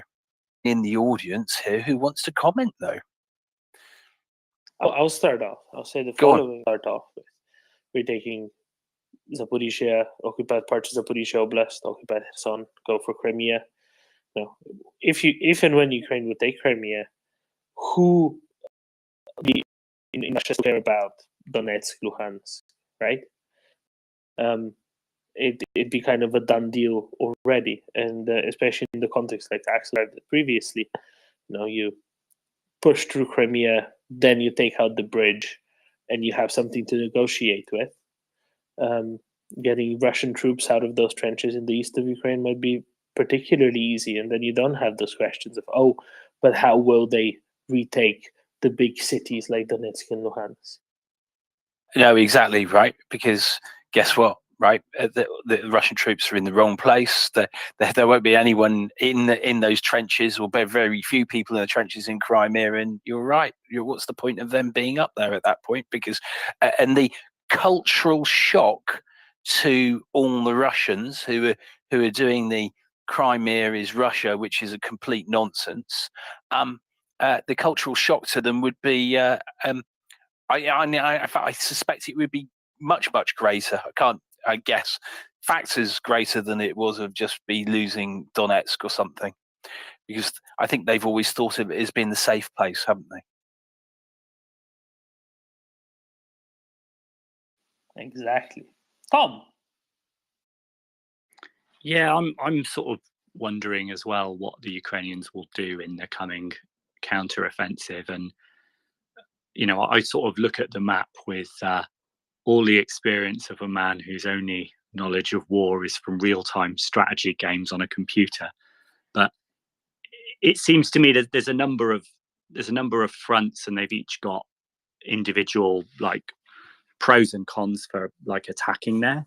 And I'd be interested to hear what the people with actual military experience in the audience or on the panel think about this. But if you sort of start in the sort of Kherson region, I mean, we were all hoping that they might be able to bridge the Dnipro and attack from there. But I think the Ukrainians, if they were to attack there, would have exactly the same problem that the Russians had when they were in Kherson, which is a massive bottleneck in terms of being able to resupply your troops and push them forwards. So even though it's probably one of the lighter defended parts of the front with the Russians, it's the furthest away from Russian logistics. Yeah. You don't need to cross the Dnipro. Down from Zaporizhia. Yeah, well, that's the bit I'd come to later on. Yeah. So because it's hard to cross the Dnipro, or the part of the Dnipro that's a massive lake, sort of north of the Zaporizhia nuclear power plant, because it's hard to cross there, exactly what you've just said, Dom. And the next thing would be to go south from Zaporizhia, Zaporizhia city, that is, and sort of push down towards the coast. Now, the pros of that is that if you do that, you would cut off every Russian soldier to the west of that advancement, and they would want to flee in the direction of Crimea. And if you were successful enough in pushing down to the coast fast enough, you might be able to cut all of those people off logistically and effectively encircle between the Dnipro and the sea. I don't know, 5,000, 10,000 Russian soldiers, whatever they've got. I have no idea. The problem with doing that is that you'd open up a lot of extra front on the flanks of that offensive. So there'd be further eastern front south of Zaporizhzhia city and to the east towards where the Russians actually are, which is their easiest place to reinforce.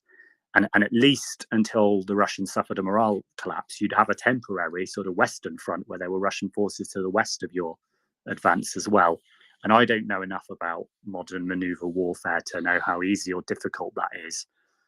But I'm aware these things have been done since, certainly May of 1940. So there must be modern equivalents. So that seems the thing, but it also seems a fairly obvious strategy. You've got to think that the Russians are thinking, where would they push forwards? They might come south from Zaporizhzhia. So then there's other things, such as parts of the Eastern Front. Now, the bits with sort of the Donetsk Oblast, I think, have been such a static line for so long in many areas that both the Ukrainians and the Russians are quite dug in since 2014.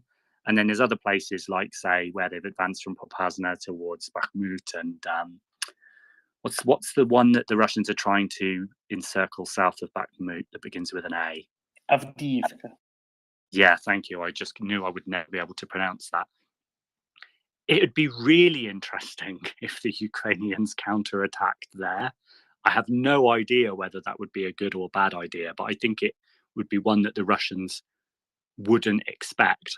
I mean, if you think about what they did in September in Kharkiv Oblast, they'd messaged that they were going for Kherson, which indeed they did, but they did so slowly and carefully, suckered a bunch of Russian forces into a cauldron, and then struck somewhere else where the Russians didn't expect. I don't know if they could do that again in, correct me, is it the sort of the Svatova type region? Is it Svatova that I'm thinking of? Mm-hmm. Yeah. I don't, in the sort of northeastern front, I mean, the disadvantages of striking there is that it's very close to Russia and probably one of the easiest places logistically, I would imagine, for the Russians to resupply. So, if they'd had a breakthrough there, it would perhaps be harder to exploit. Whereas if they had a breakthrough in the south, all of those Russians on the left bank of the Dnipro in the sort of Kherson region, they'd be pretty stuffed. So I suppose they could attack in the sort of northeast region, but it would seem like it might be a bit of an easier fight for the Russians, just geographically where they are. So it still comes back down to, are they going to attack south of Zaporizhzhia, which sort of seems the more obvious plan, and presumably the Russians know that, or are they going to do something really clever and surprise us, which is what the Ukrainians have been doing throughout the war. That's just my armchair general view of things, but what do you guys think? It's good thinking. So I would go, here's the thing though, so the Russians, their problem are they don't have enough troops for the area they've attempted to invade, right? So at the moment they have the majority of their soldiers are up in the northeast fighting away, right? And what happened last year is that the south, they moved out, Ukrainians moved down towards Kherson, and then sometimes, every now and again, they move very, very quickly, right? And then they came up to, they've got their bottleneck at, I say bottleneck, they decided they weren't going over the Dnipro, right? If they'd have carried on. But what happened, what happened there was, when they started moving down towards Kherson, that the Russians moved their troops, right? They moved significant numbers into the Kherson region, right? Which then created a weakness up in the northeast that allowed that front to happen, right? On all those big changes in the big gains by the Ukrainians, right? The thing is that with any of these strategies, it's not just one, right? So, for instance, depending on how you're going to do it. So, as an example, right? If let's just say the Russians hadn't have moved all of those troops in what it was June, I think, when they started, the Ukrainians started moving down towards Kherson. Ukraine may have just gone, okay, we'll just have a completely defensive line up in the northeast and we'll just go all the way around, right? Because it's never just one option. There are many options, and what you do is really decided by the action, reaction, or inaction of your opponent, right? So depending on what they do. So I don't think getting people over, or getting heavy vehicles over Novakovka is going to be difficult, right? I'm not so sure about. I know everyone talks about getting the troops from Zaporizhia. I tend to my thought is I tend to think maybe not from there, but that's just my thought. Who knows what's going to happen? And obviously it's the quickest route coming from there. Decoding, we'll come to you in a moment. It'll be the quickest route coming from Kherson into Crimea, right? And it's also the quickest way of getting artillery close in to do the things you want, right? So I mean, there's so many options, and it all based on what is the reaction or inaction of the Russians.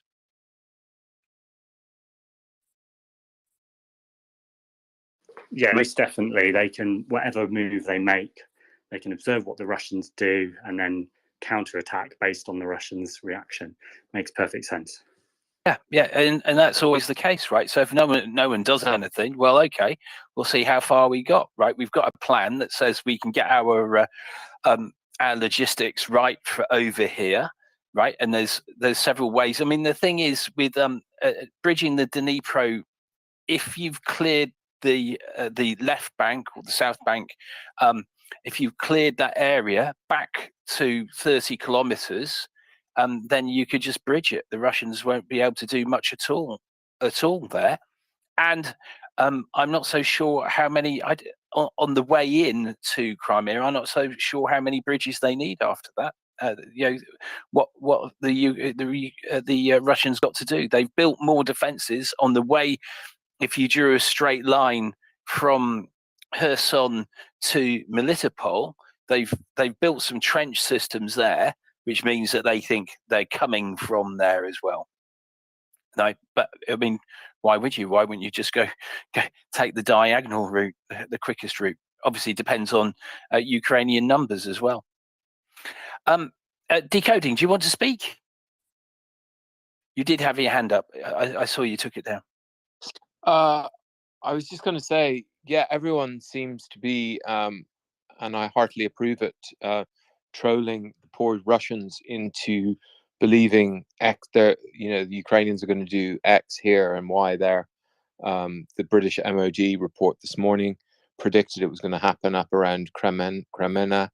I see the Ukrainian general staff now trolling Muscovy into sending reinforcements to Bakhmut by saying Ukraine is sending reinforcements to Bakhmut.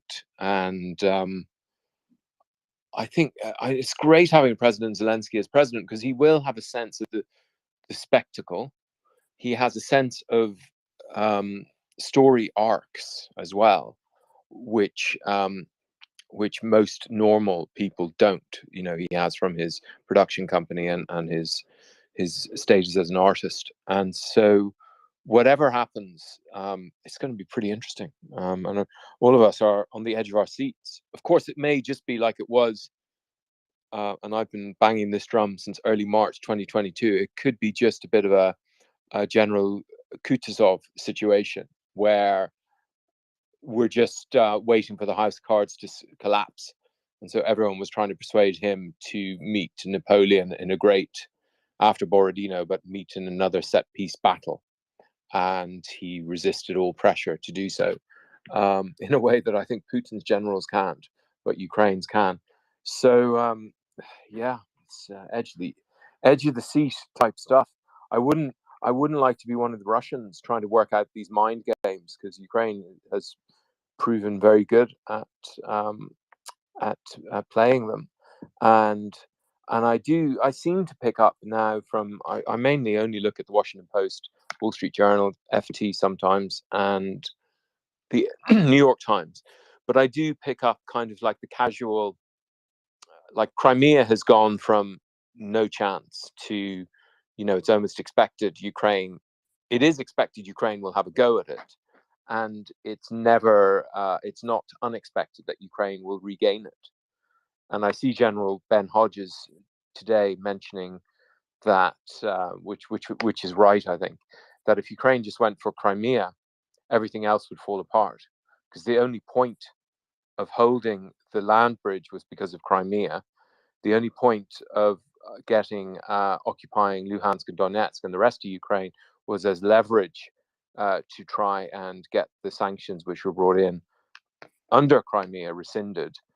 And the only point of holding Crimea in the first place was as a stepping stone to occupying the whole of Ukraine. And they must realize that that's never, ever, ever, ever, ever going to happen. So if Ukraine reoccupies Crimea, and I'm with you on this, David, there could be but 5,000 troops in Crimea, complete Potemkin occupation at this point. We see the mobilization of civilians, constant waves of it, tricky mobilizations of civilians. This is not the practice of a confident army. And yeah, so just so the FSB officer listening to this who has to summarize all of this, just get everything there, I think Ukraine's going to hit Crimea first. So we've gone all the way along the line now and provided rationale for practically every point. So good luck with that, Russians. Out. No, exactly right. The more places we talk about, the better it is, because someone somewhere is analysing every single argument. Raver, you put your hand up, and a very good morning to you. Good morning, everyone, or afternoon, evening, depending on where you are on the spinning ball of life. So I won't claim to know where Ukraine is going to drop the hammer. But I'm just going to talk a little bit about what I think the process is probably going to be on both sides. Russia really wants to know where Ukraine's going to drop the hammer, and whatever Russia decides, they've got to establish their reserves of men, material, and what they think they're going to need to respond to that. Ukraine's going to be looking for that. Ukraine's also going to be trying to do what they can to limit that the ability of those reserves and material and men to get into the fight. But at the same time, Ukraine may be doing that against other reserves in other areas, trying to create deception. So the Russians don't know, is the blow going to fall here? Is it going to fall here? And that's part of the deception and the shaping operations. And I expect that we're going to start to really see a more intense and focused on probably like 2, 3, maybe 4 places. Deep fires, precision strike artillery battle as we get into the spring, as Ukraine begins to shape the battlefield and Russia begins to move its reserves as close as they think they can get away with without getting them murdered by HIMARS. And both sides are going to be trying to look as deep as they can behind the front lines and see what the enemy is doing. I think Ukraine has the edge here with NATO supplied intelligence, commercial satellite imagery, partisans. And I think that's going to be a critical advantage. Is I think Ukraine's going to have a much better chance at sounding out where the Russians aren't, or where there aren't enough Russians there to stop what Ukraine wants to do. I'll stand by my assertion that I don't think Ukraine's going to go for the big breakthrough and big sweeping offensive. I think she's going to try to do bite and hold and take chunks that turn or unbalance the Russian lines and force them to pull back, just bite after bite, to avoid risking being caught in a cauldron. I just think it takes too much time to train up the type of army you need for those big, deep, sweeping movements, whereas Ukraine has the skill now to do the bite and hold and just, grab the Russians by the nose, and instead of kicking them in the ass with a big flank, just grab them by the nose and then punch them in the jaw. Yeah, no, that all makes sense, doesn't it? Yeah, Nick. I had a completely different topic. Okay, then you keep your hand up. Let's stay on this for a while, because there's a lot to talk about. I mean, and Nick, you can join in on this if you want to. I'm working. I'm just waiting to ask my question, and I'm doing other work. So. Okay, well, you get on and do that. So, look, the thing about this is with all of these positions, as I was saying to Tom, right?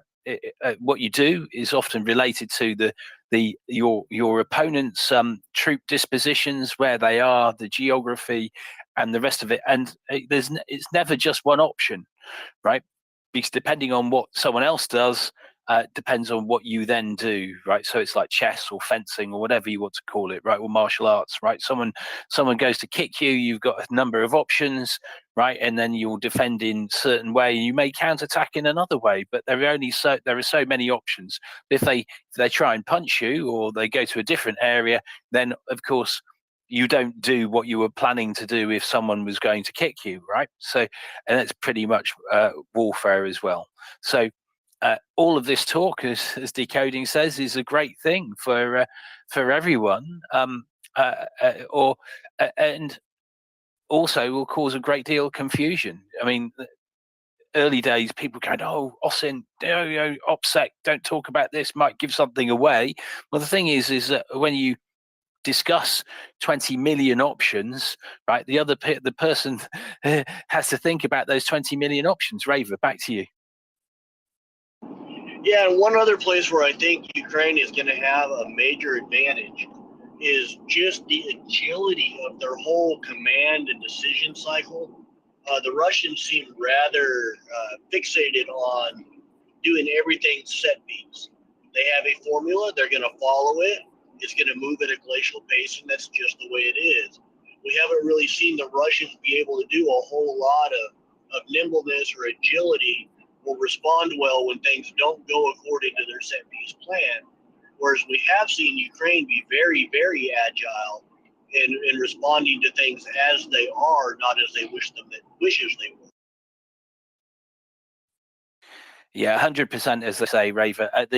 Look, most of us have probably dreamt of, envisioned something changing with the Russians and then people moving, but the logistics guys still delivering to where they were, right? Because there's no real cohesion. You sort of imagine the guy, but this is where they saw me to deliver it, because guess what? They've not actual fact worked out that everyone's moved and the rest of it. And agile is not what you might describe the Russians to be whatsoever. Just not agile at all. Everything takes a very long time for them to do something, and adaptation really isn't. It's anti-Darwinian. Klaus. Thank you. Maybe the Ukrainians are keeping it simple. Remember that complex systems tend to fail in a complex way. Maybe they have 3 places they want to attack and just move on and see where they get a breakthrough, and maybe have some forces that is ready to cross the Dnieper River when the Russian troops there are heading back to help the breakthrough that is maybe at Zaporizhzhia or in Donbass. Thank you. Yeah, very true. As you say, complex systems break, right? I mean, I think simple systems break with the Russians. As we see all the time. Tom, I'm going to pass it to you because I need to quickly comment to someone. But yes, please do. Yeah, so I think Klaus is right about the more complicated a system is, the more moving parts there are, the more things that can go wrong. And I think, sorry, you might see my wife yelling at the dog. I think the problem is that modern maneuver warfare, from my limited understanding of it, requires such a logistics train that actually, if the Ukrainians are going to have a big push and then exploit it, they are going to need quite a bit of planning. So in addition to the sort of tanks, armored vehicles, infantry fighting vehicles, they're going to need logistics, they're going to need fuel, they're going to need mine clearance vehicles, they're going to need breaching vehicles to sort of fill in ditches, they're going to need bridging vehicles, they're going to need all of the food, all of the ammunition, logistics. And I think because they've got those interior lines, because they're sort of in the middle, surrounded by the Russians, it's going to be a bit easier for them to move that kit if they need to. But it's still going to be hard. So I guess there's an awful lot of logistics that are going to have to go into any big armored push to sort of punch a hole through a small part of the Russian lines and then presumably outflank them or encircle them or cut off a piece of territory. And that will require quite a lot of planning, which means I don't think they'll be able to very easily attack in a vastly different part of the country. But, you know, they can have the choice of whether they want to push directly south of Zaporizhzhia or whether they want to be 100 kilometers further east than that. That's the sort of choice they can make, I would imagine, quite nimbly. I mean, look, the planning bit is exactly what people like Joe used to do, right? That's their job, right? To make sure that everything's gone through, and no doubt. So nowadays they'll have computers, and the rest of it will go. Have you remembered this? Have you remembered that? Right? The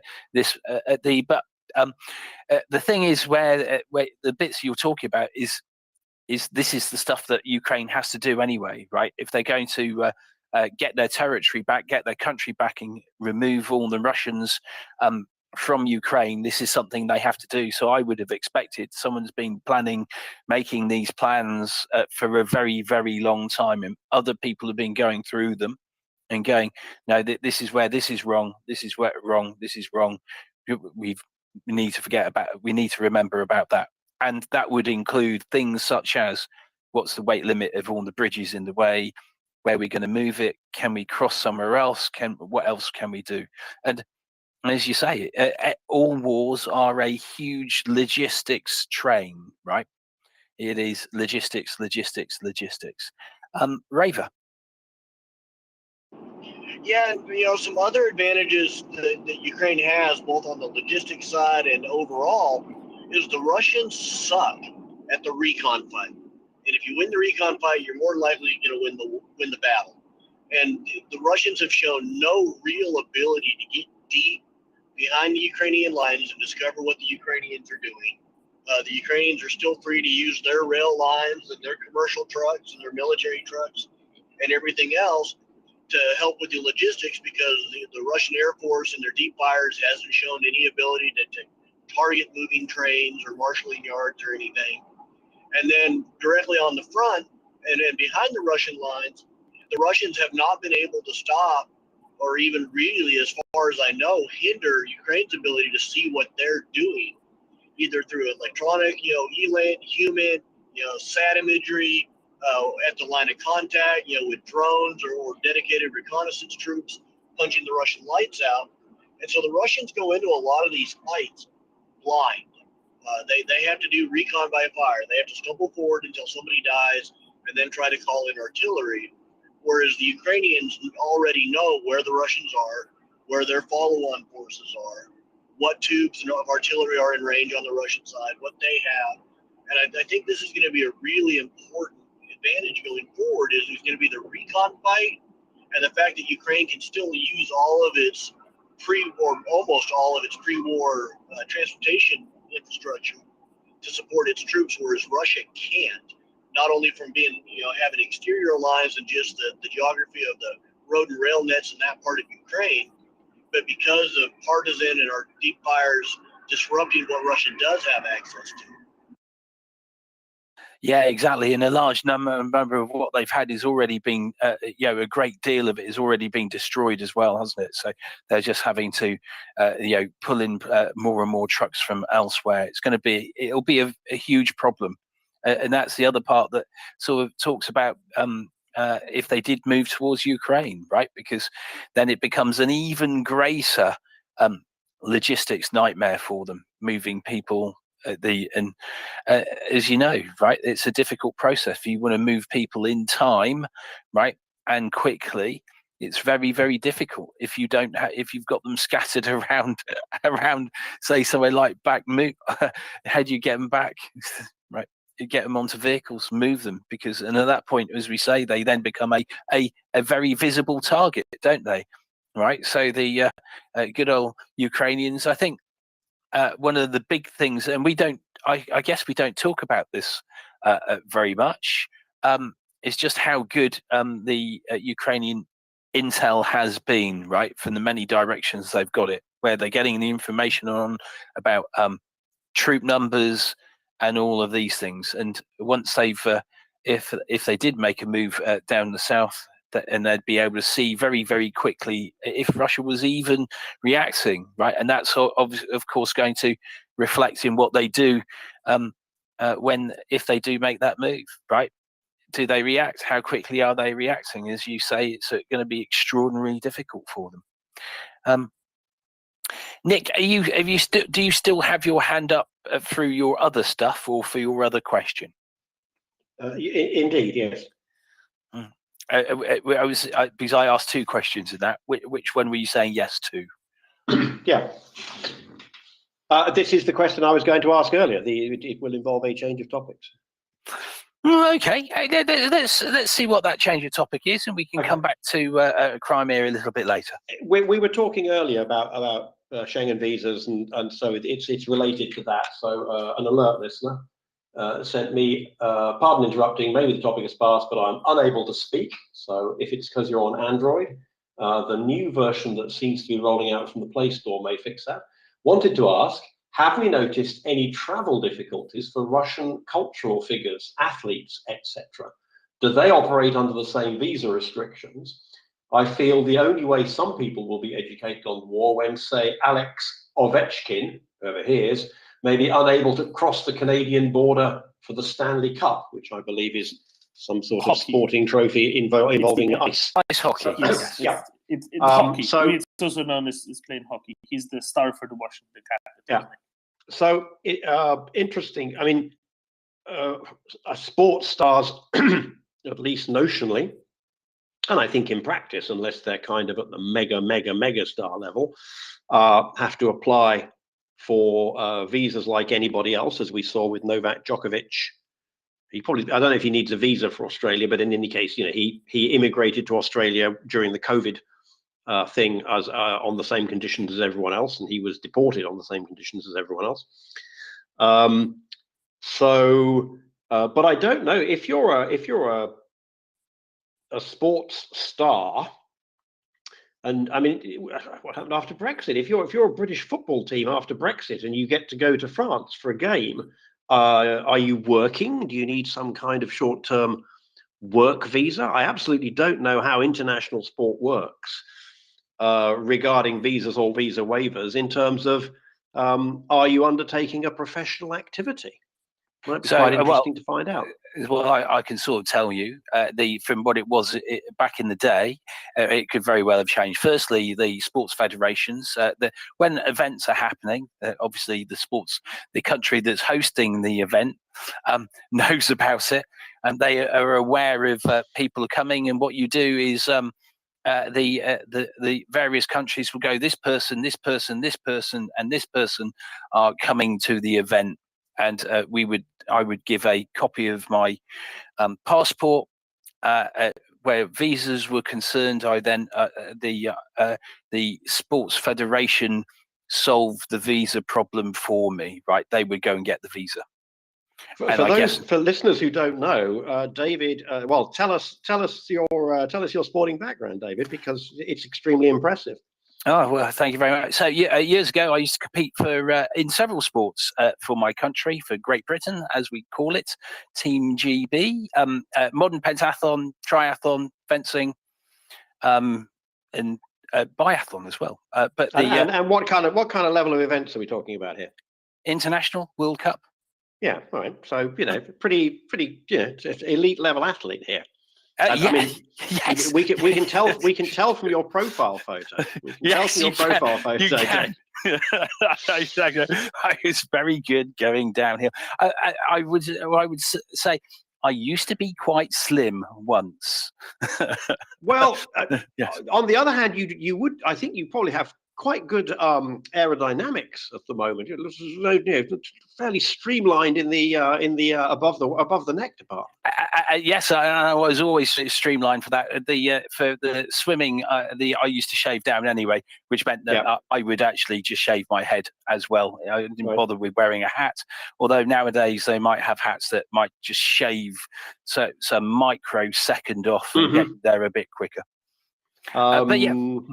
Okay, so for an event like that, but for example, if there's a football match, so I mean, the question is there a special kind of visa for a professional sports person, given that they wouldn't normally be able, if they were to turn up and say, I'm going to go and work at this tennis tournament for 2 weeks, hello, I'm coming to your country and I'm going to sell tickets at the gate of this tennis tournament for a couple of weeks, they would say, well, you need a work visa.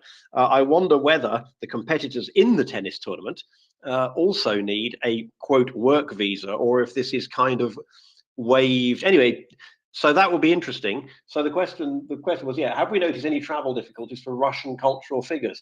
I suspect the problem that most of them have is they're getting disinvited. Would that be a reasonable? It could be. I can see David Farrell is waving his hand like a madman, right? I can only assume that's because he's still happy about winning the Grand Slam. David, maybe you've got something to say here. Dave Accordia. Hello, everybody. David, thank you for hosting, and Doman and everybody for contributing. I just want to give a little shout out, personal point of privilege, to Mr. Raver. It's lovely to hear you this morning, boss. I hope you're well. I wanted to come up and say that in America, there's a phrase known as the Einstein visa, which is a visa category for people of special skill or talents. And I know that it's used not just for those in industry or science or education, but there's also a similar visa type for those who are of extraordinary skill, which will allow them to come and practice that said skill as a benefit to the nation. So if it does involve work or prize money, it's similar for golfers, similar for tennis, similar for sports teams. It's under the category of the Einstein visa. So, one of the most David, recent notable what you're describing is a bit different. One of the most recent notable, because what you're describing is a visa for immigration, not a visa for short-term that was more my thought. I didn't get to land the plane, so if I could finish my description, you might have understood where the hell I was going. So hold your fire. One of the most interesting recent people of this Einstein visa category, and this is where the plane was landing, is the current, soon to be maybe former president's wife. That was my little flourish about Einstein. I wanted to speak about there was a second topic you were talking about just now. What was it, Dave? I mean, visas or Crimea? Something within the visas. What was it? Something about talented people. Sports visas and the people who are going to sports events. So I will add a little bit to this as well. But yeah, you go for it. It was just that sportsman. When they, if you are a professional, let's call it professional. So let's just say you're an elite level sportsman, right, as opposed to professional. Are there any problems with getting those visas, or if you're Russian? And then there was a secondary question of what do you do? Diplomats who are, I do have information about people have been refused entry to New York City, thereby refused entry to the United States from the United Nations delegations coming from the current usurpers of the USSR seat at the United Nations. They represent themselves as people from the Kremlin. So the current people pretending to be Russians have had severe restrictions placed on their entry to the United States. I'd also point out that in the last since 2018, there's been 400 Russian people identified as persona non grata and told to leave the United States, which is the largest number of people ever going back to President Ford's time in the 1970s. So there is action being taken. And I do know that there is a version of the Einstein visa that is for relocation and for immigration, but there's a similar category for those who come in and out but don't necessarily live here. It's interesting to watch how the golfers manage it with their various tax obligations, and then eventually they will apply and become green card holders because it makes more sense just to be on this side to play their golf. And similarly, when just say you have a sports team traveling, for example, to Chicago, you mentioned rugby, David, when Ireland beat New Zealand in America a couple of years ago, all those gentlemen arrived, played rugby, probably went to paid events and left without being employed or taxed in the United States. And they're professionals. And it's under a special category of people who will be seen as beneficial. But yes, the specific unfortunate phrase Einstein visa does apply to those who are coming to live permanently. But I'll point out that Ovechkin is most certainly not. Although, perhaps it would be nice to see politics acted out in that way. And I hate to tell you the truth. The truth is he's worth too much fucking money to this economy to be banned. That's why he's not going to get banned. He's worth too much money. And that might seem distasteful. That might seem like, oh, how can you say that? I say that because it's true. He's been pretty open and has received medals from Putin. I don't know since the start of the current 2022 war, but I know he's definitely a knight of the state of Russia. And I also know he's not going to be touched. I would point out that Djokovic had no problem coming to Florida to play tennis. And the Australian thing was about a work visa. He did have to prove, to be allowed land, he had to prove his injection, blah, blah, blah, blah, blah. So that's what I wanted to come up and say, that there have been effects that these people are being barred, not allowed to come to the UN. There's been a load of them thrown out of the country and banned in the last 5 years.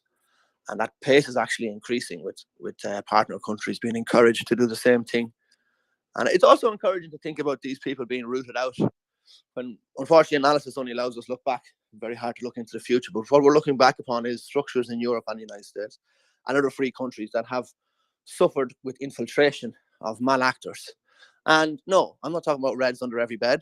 I'm just giving respect to the enemy that I would expect them to have infiltrated necessary institutions to cause a certain malaise and slowness. The good thing is these people are being rolled up, and it's also now very healthy to proffer any information one might have had if one was an agent selling out one's soul. Now's a good time to sell that information to save your skin. So to those listening, I would encourage you to proffer. Very welcome at any Western or any democratic embassy. If you don't want to walk straight to the United States one, there's some smaller countries that are friends. You can pop in, make a request. You'll be very warmly welcomed, very well received. And the pay is better here in the Free West. So come along, sell what you have. You'll be very welcome. Slava Ukraini, please retweet the space. Slava. Thank you very much, David. So listen, I was reading quickly through an article. I looked up and there were 3 hands in front of me. So I'm going to work from left to right and then go upwards. Ming, you first. Thanks, David. No, just to follow up on what David Farrell was saying there, the Einstein visa is definitely open to abuse because along with the current Mrs. Trump, I was actually a beneficiary of an Einstein visa.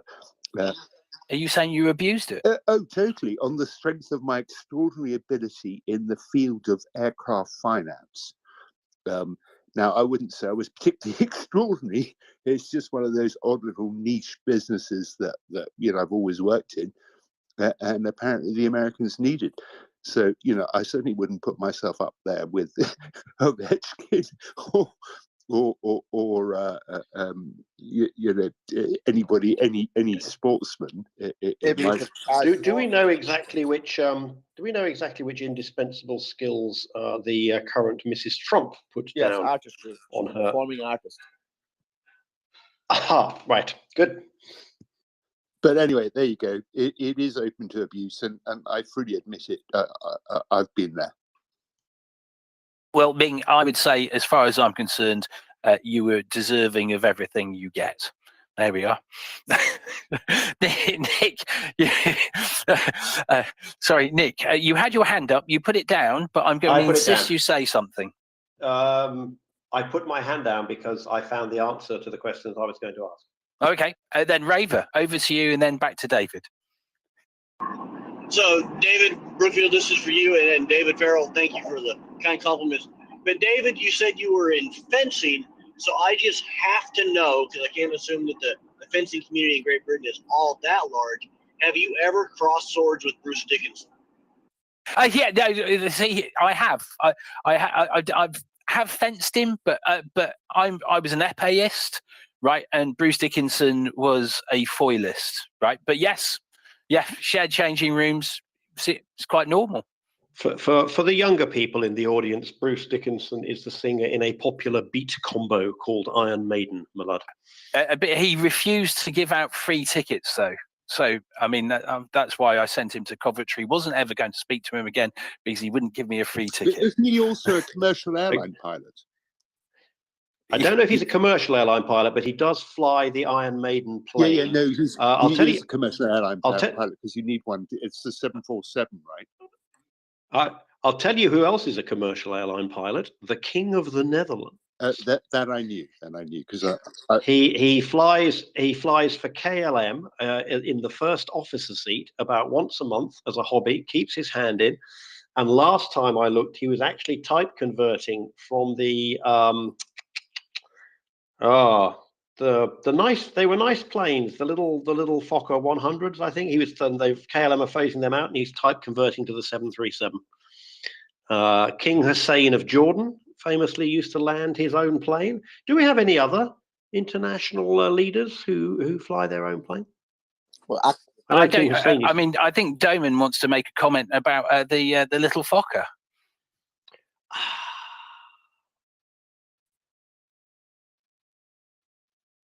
There you are.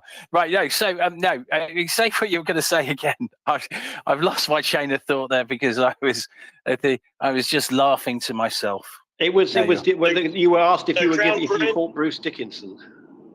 Yeah. So anyway, David, I have a childhood friend. We were both huge Iron Maiden nuts growing up. That is going to be absolutely tickled that I know somebody that has crossed swords with Bruce. And as to pilots, I believe the Crown Prince had helicopter pilot. Ooh, and we've got several in the British royal family. We have several helicopter pilots there as well, don't we? Which Crown Prince, Raver? William. Oh yeah. So I didn't hear, and then David said the British royal family. Yeah, William flew an air ambulance for a couple of years, and Harry was, I think, not the pilot. Was he the gunner in Afghanistan? Co-pilot of a Cobra. Co-pilot. Yeah.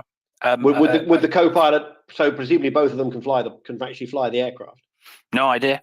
But I'm assuming that he probably did. And also Andrew was a seeking pilot, wasn't he? In the Falklands, and I believe King Charles flew helicopters when he was in the Navy. I'm not sure, but I think that may be the case.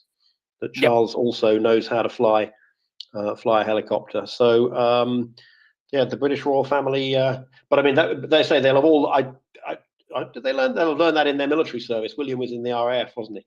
But he made a particular point when he left the service of giving something back, and he was flying air ambulances and I mean, air ambulance pilots get a kind of higher percentage of pretty unpleasant smashes compared to the average ambulance driver, because they don't call the helicopter out just because someone's twisted their ankle. So he spoke quite candidly about the mental health support that he needed, and I think was presumably getting, because you see some fairly horrific stuff flying the air ambulance. Probably not quite at the level of a war zone, but nonetheless, you're going to be attending probably some cars in a pretty bad way. And before we start, I go to anyone else. Raver, what I didn't get in was the bit I was trying to get a dad joke in, is that when you tell someone that you know them, you could tell them they should run for the hills. Anyway, Waypoint, then David. Yeah, thanks, guys. One prince, the young prince that's actually hanging out in America, he was actually the gunner. In the Apache, not you have the pilot, and you have the gunner, and he was actually the gunner with one of my very, very good friends with the basic training today, and that was Booley. And Mick Booley, he's been in the press because in the little boy's book that he wrote that came out, I'm not sure what it's called because it doesn't really interest me, Boo was actually mentioned in it, and Boo was hounded by the press. I'm not sure if anybody on here actually saw my post that I actually. I did, and I think I've retweeted something by him as well. Well, it's actually been taken. I think I've taken them all down now again afterwards, because I got like 100 million people who are trying to friend me all of a sudden, who I wasn't interested with, because I wasn't actually wanting to talk about the prince. I was actually wanting to stick up for my friend. Really, really horrible story. What happened? He was hounded by the press. The press turned up at his doorstep, basically knocking on his door. He wasn't interested in speaking to them and said, no, no, no, no, no.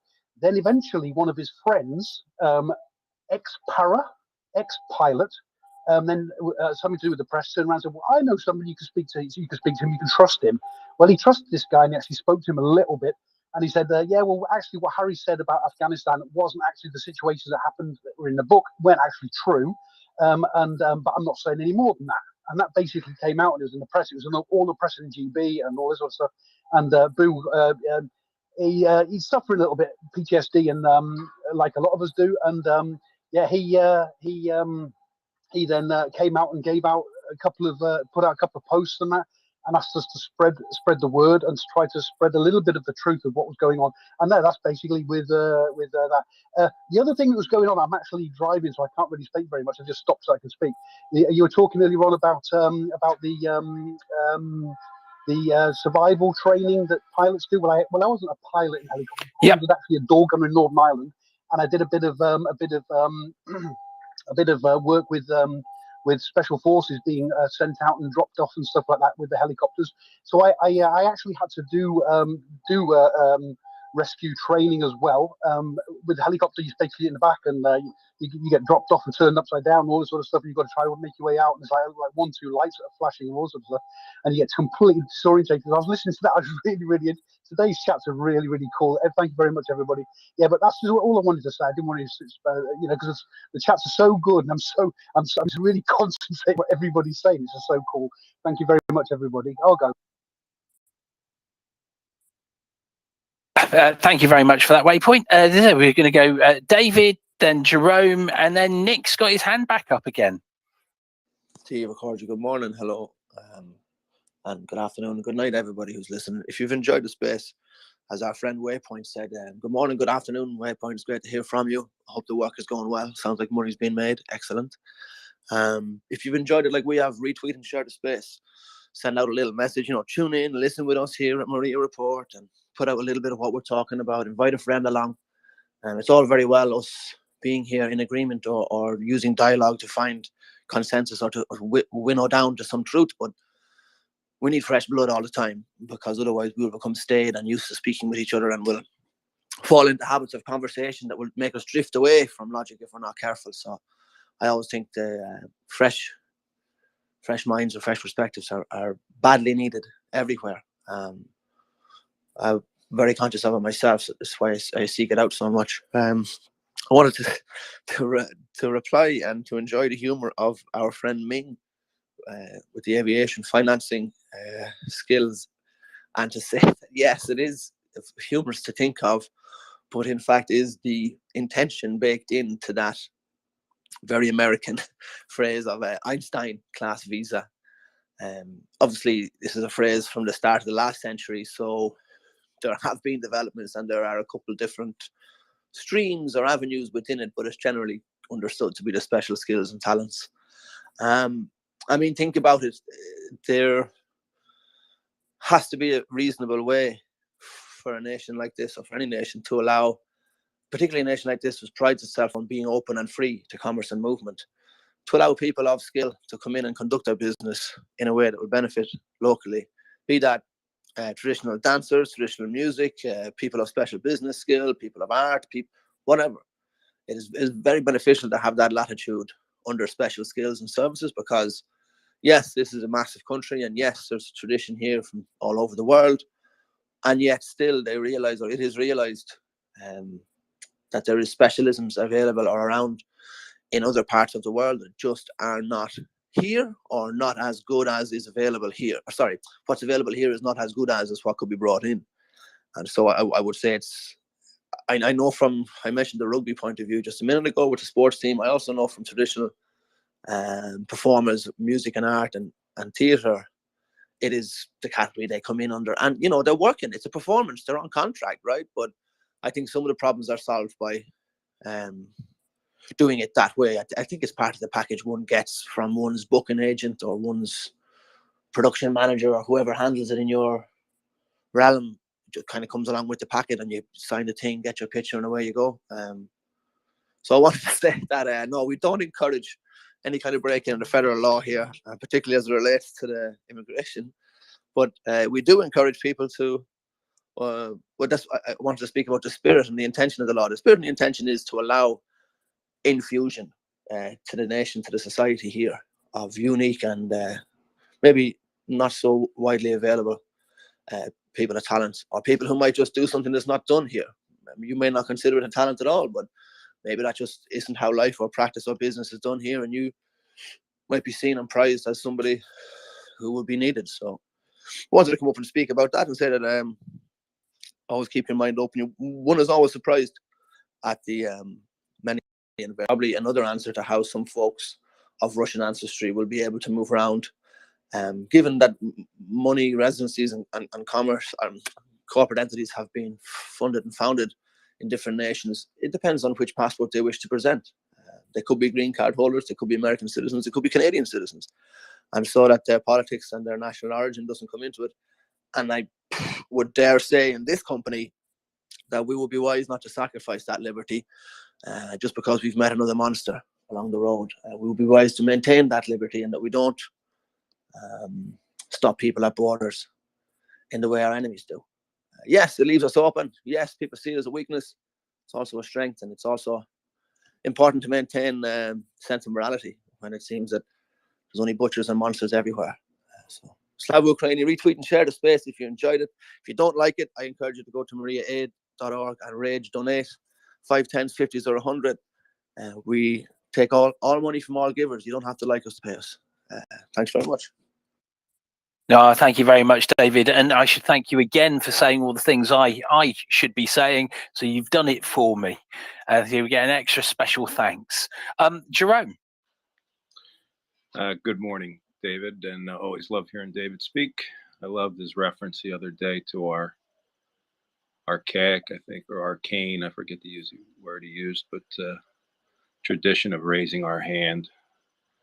And I think it's suitable when you have an idea and it's solid. You can wait your turn and speak, and that's how we operate. So, but I'm here for a few fluff points. The heavy metal conversation. Yesterday, hearing again the song I haven't heard in a very long time, but I realized it would be like the tanky anthem. The German band Scorpions, who I loved long ago with Michael Schenker and his brother Rudolph. Michael went on his own way. That's another story. But Winds of Change, if anyone listens to that song, give that another listen. I believe it was written in '89, probably with the end of history and all that, 90, sometime in that area. So give that song another listen if you can. And just a couple other famous pilot celebrities in America was my baseball hero, Ted Williams, in World War II, and then Korea, and then Jimmy Stewart, the actor. Was Commander B-24, did some combat raids in World War II. And earlier I had a question about just, again, I'm all over culture. I'm an American, so it's just culture and fluff. Like tennis, not sure for like visas, we were talking earlier, like how do they operate? Like the only way it might get through some people if some people are stopped at the border for their Stanley Cup or tennis match that can't go through a visa process. I don't think that's happening, but I wish it would. I know I'm all over the place as usual, and thank you very much. And thank you. All I'll add to this is, a couple of days ago, David, we were talking about heavy metals in terms of depleted uranium, and now it's in the other kind of heavy metal. That is exactly come from depleted heavy metals. In fact, yes. Right. So the Nick Waypoint Tom. Nick. famous other, celebrities who became pilots, albeit perhaps not at the level of the passenger jet, would be John Denver, Harrison Ford, and I believe John Travolta, who I believe has quite a collection of and here I think some of them actually quite big jets. Vaguely related, but I saw Doman your tweet about the first 4 Slovak MiG-29s, and it's Ukrainian pilots came to collect them, and I bought a new second-hand car, but from a dealer about just over a year ago, and I like to imagine the Ukrainian pilots turning up, and the dealer sort of shaking their hand and taking them for a walk round, and someone comes out and gives the windscreen a last little wipe, and handing over like the insurance, the registration certificate, and the don't forget to register the guarantee online within 60 days, and make sure the tax sticker is there. And whenever you buy a car from a dealer, it's never got enough gas in it. And I sort of wonder whether they sort of say, you can take off, but you'll need to land at the next airfield to, because they obviously want you. They're not going to give you the free tank of gas. So I wonder if it came fully fueled, or whether it just had, the light came on and they had to fly to a nearby civilian airfield and say, put 800 liters of kerosene in it. Does anyone know roughly? Yeah, how much kerosene do you put in a MiG? In a fighter jet? You don't put kerosene in. I No? don't think you put like jet A1 or something like that instead. Nick, I can tell you that I'll just read roughly and roughly translate what the article says, because my Slovak is iffy. But the first 4 Slovak MiGs are already in Ukraine. Soon after 12 o'clock, they took off from Sliach and flew in the easterly direction. According to information,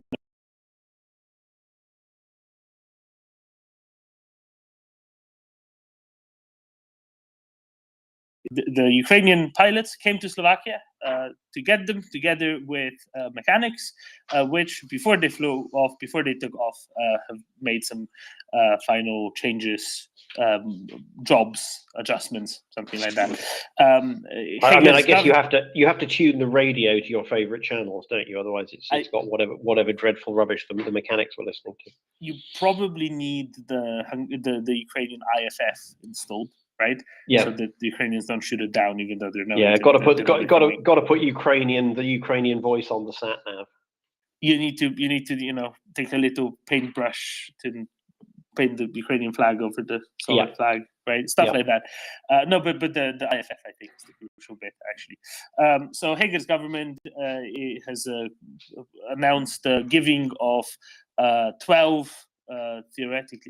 11 theoretically flight-worthy MiG-29s, which the Slovak Air Force has grounded in September of last year. I thought they did it in August of last year. Whatever it is.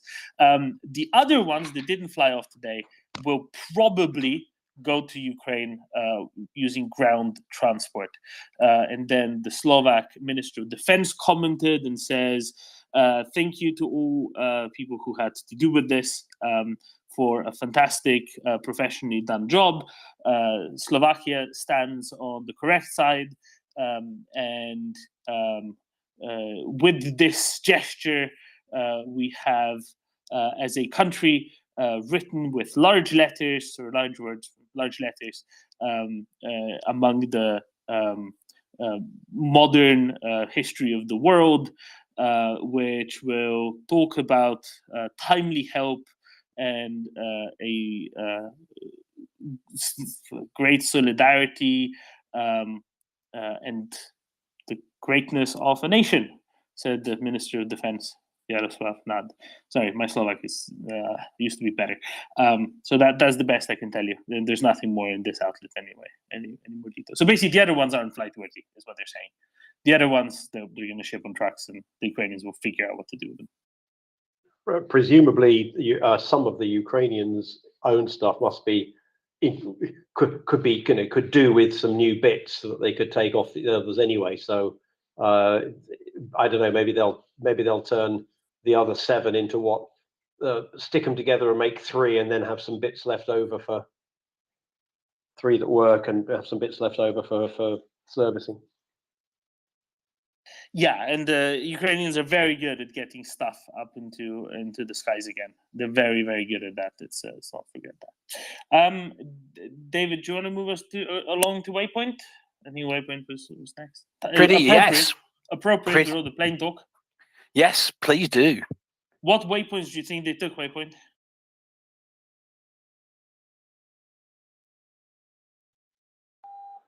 Yeah, really quick one.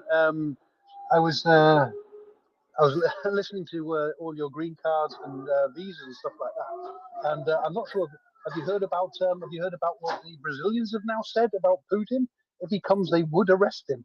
Which after South Africa, there's a second BRICS nation that's actually said they would arrest him.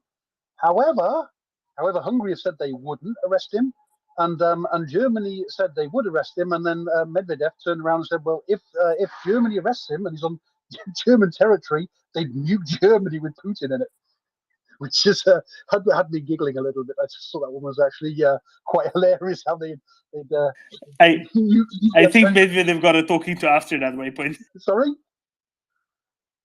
I think Medvedev got a talking to by Putin afterwards. It's like, what, you nuke me? I tell you, that one. I mean, there's some funny stuff coming out of Russia, but that is absolutely nuts. The guy, I'm not sure. He just can't. He can't open his mouth without actually saying the word nuke. But really funny. And Ovechkin, the Russian Putin supporter that plays for the Washington Capitals. The Washington Capitals are like last in the league, so the chance of getting much further in the league is okay anyway. So we don't need to worry about him so much, But I'll get going again. Thanks.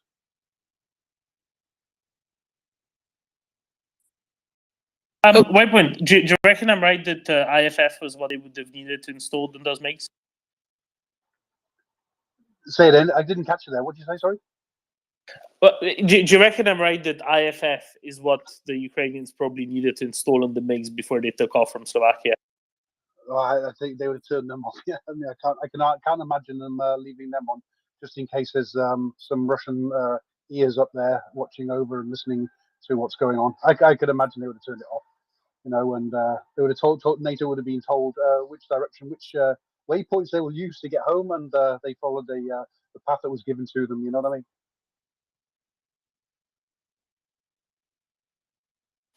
Yeah, makes sense. Make sure air defense doesn't train on them.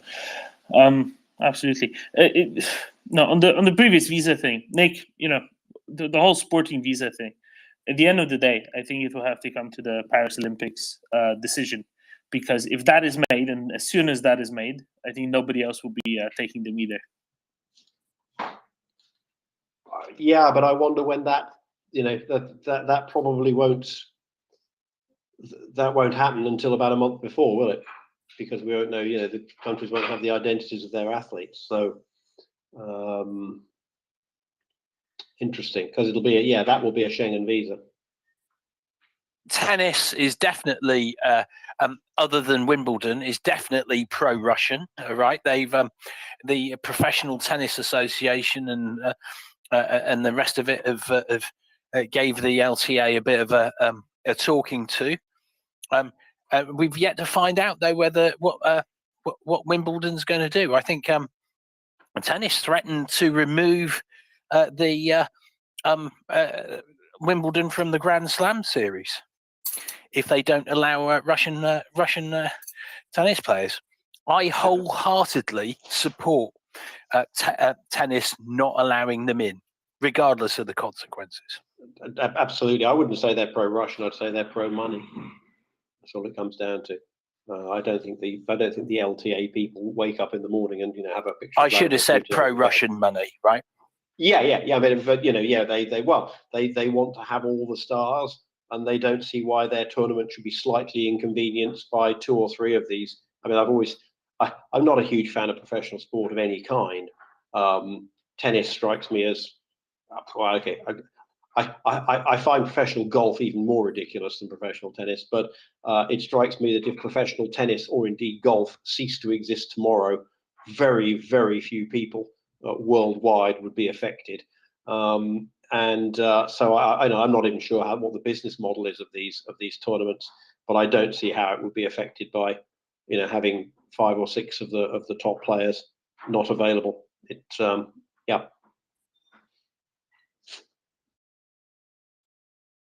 David. Business model is advertising. Excuse me, beg your pardon. The business model is advertising, like all professional sports run out of America. You put on a fancy circus and you slap the billboards on the side, and people pay you to put their picture on the billboard so all the eyeballs see your picture. It's all about selling ads. It's very funny what you said, Nick. The number of people around the world affected will be minuscule. But then I have to warn, be careful what we wish for. Because if we empty the golf courses, where are all these people going to hang out? Do we want them among us? Or do we prefer to have them on a golf course? Think about it. I suppose, yeah. I suppose they they're on the golf course for. I mean, they go to the 19th hole for a quick half hour of pontificating. But yes, fair enough. Keeps them profitably. At least we know where they are, Nick. And we can milk them. If you want to think of it like that. I like that. Also, what surprised the guy from Kildare, the home of the K Club, thinks we should continue doing golf. I wanted to come and say that I know that world, and I think European amateur boxing structures are allowing Russian and Belarusian fighters under their own flag and anthem and to wear their own bib, as in the national name. And as a result, the Irish Boxing Association have refused to take part, as it's an aberration. And we won't be seen associated with that, I think, was pretty much the message the association put out. And I know that the UK boxing, the British amateur boxing structures have done the same, and there's some more have come out and said they won't fight, they won't compete, have your competition, but it will be known, it'll be an asterisk in the history books that X countries' fighters didn't turn up. So maybe you got your medals, but maybe they're not worth the brass they're printed on, And I would just say that the boxing fraternity, not professional is a different situation, but just amateur boxing has been disgustingly infiltrated since it started in about the early 90s, the early noughties, when the KGB were flexing themselves in the cultural spheres, and has continued. So much so that there's been obvious fights calls completely in error. A couple of very infamous and disgusting examples from the Olympics where there was a fighter from either Belarus or Russia who couldn't defend himself. He couldn't put his hands up, even in defense, but he was the winner. The other fighter had totally outboxed, outmatched, outfoxed, outdanced everything. And they went to 3 rounds, and lo and behold, gold medal or whatever colour medal goes the other way.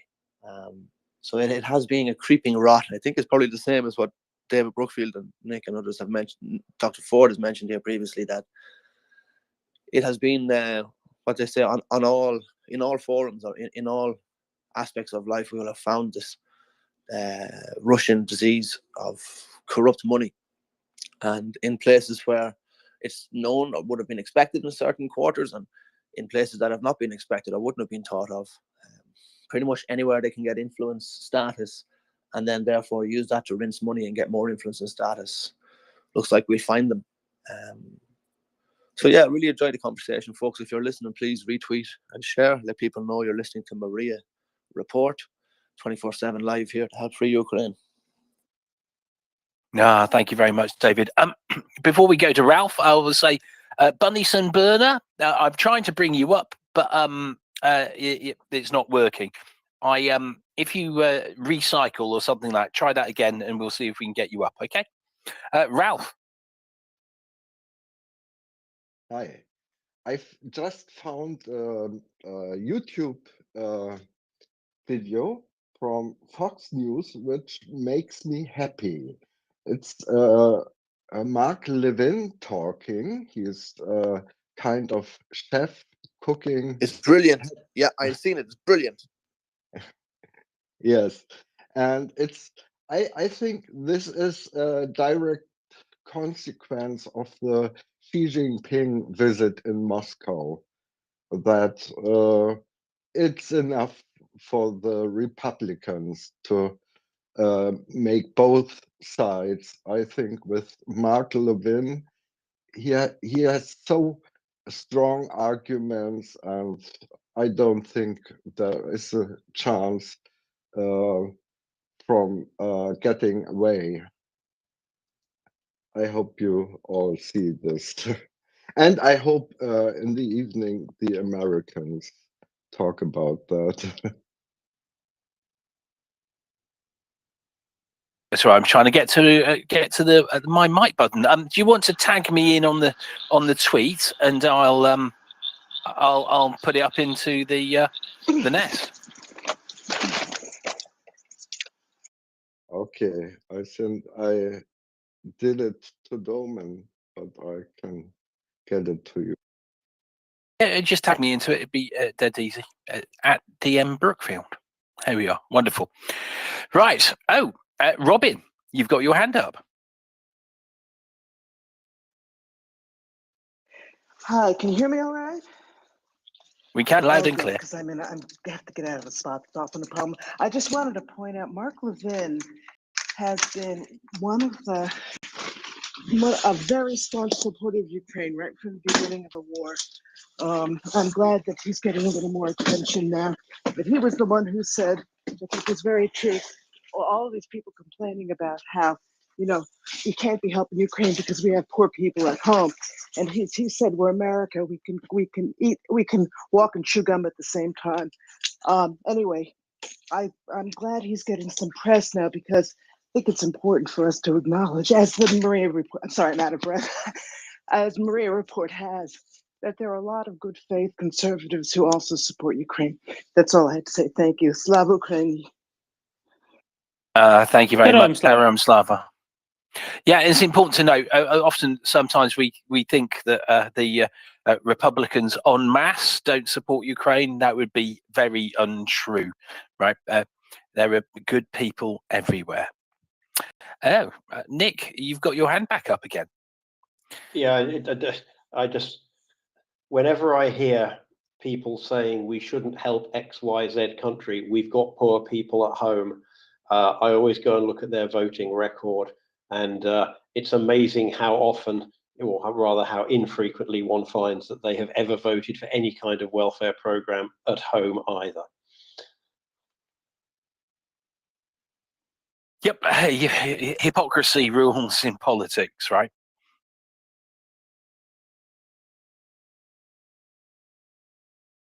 Oh, well, a little bit of silence. So I'm going to say someone, I need to get to it as well, added a little bit of detail about the Ovechkin. This is the message is I don't think he has dual citizenship. He has a 4 or 5 year old boy who was born in Florida. So an anchor baby, I guess. His wife and family were in Russia and got caught there after the invasion. It took them about 3 months to get back to the US. Rumor has it they got a flight to Turkey or China and then to the US for them to be able to get in. Who knows, right? But if only that people like Ovechkin and the rest of it would come out and say, I don't agree with what Russia is doing. I want to live in America because I like the ideals and values that that country holds. Oh, it's handtastic today. Right. Okay. So, David, then Waypoint. Good morning, David. Thank you for hosting. I really enjoyed the conversation. Sorry to be speaking so much, but it is thought-provoking. So, what you say about Anchor Baby in Florida, it's actually a booming industry. I don't say this with a joke. It's $1 million and millions of dollars industry here in Florida, particularly in southern Florida.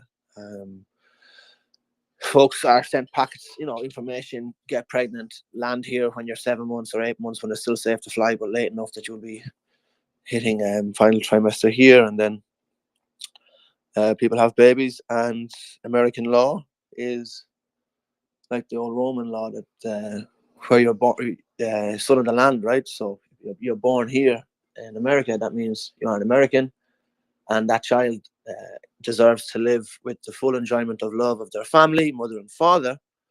So, by virtue of blood relative to an American-born citizen,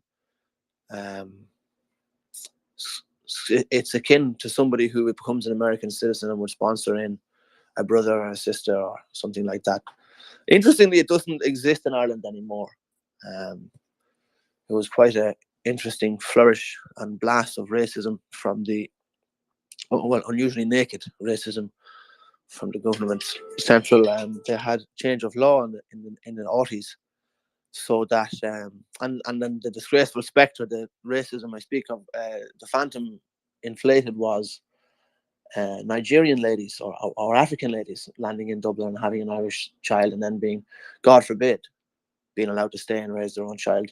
And so the law was changed in Ireland, which I find a little anachronistic, particularly in the common law world. That's just my own thoughts on it.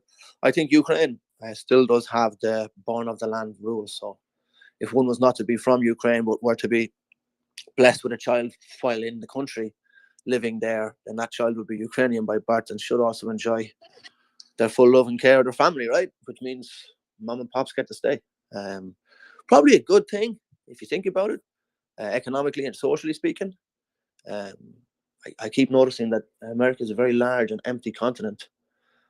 I also get a laugh at home when the fake far right try to manufacture, a refugee panic. Ireland is full and we've no more. It's not full. Like, Ireland hasn't been near its proper population since about 1853 or 1854. Country's empty. Can't help but falling over empty houses in the countryside. There's nobody there. They all died or left. So actually, we need people.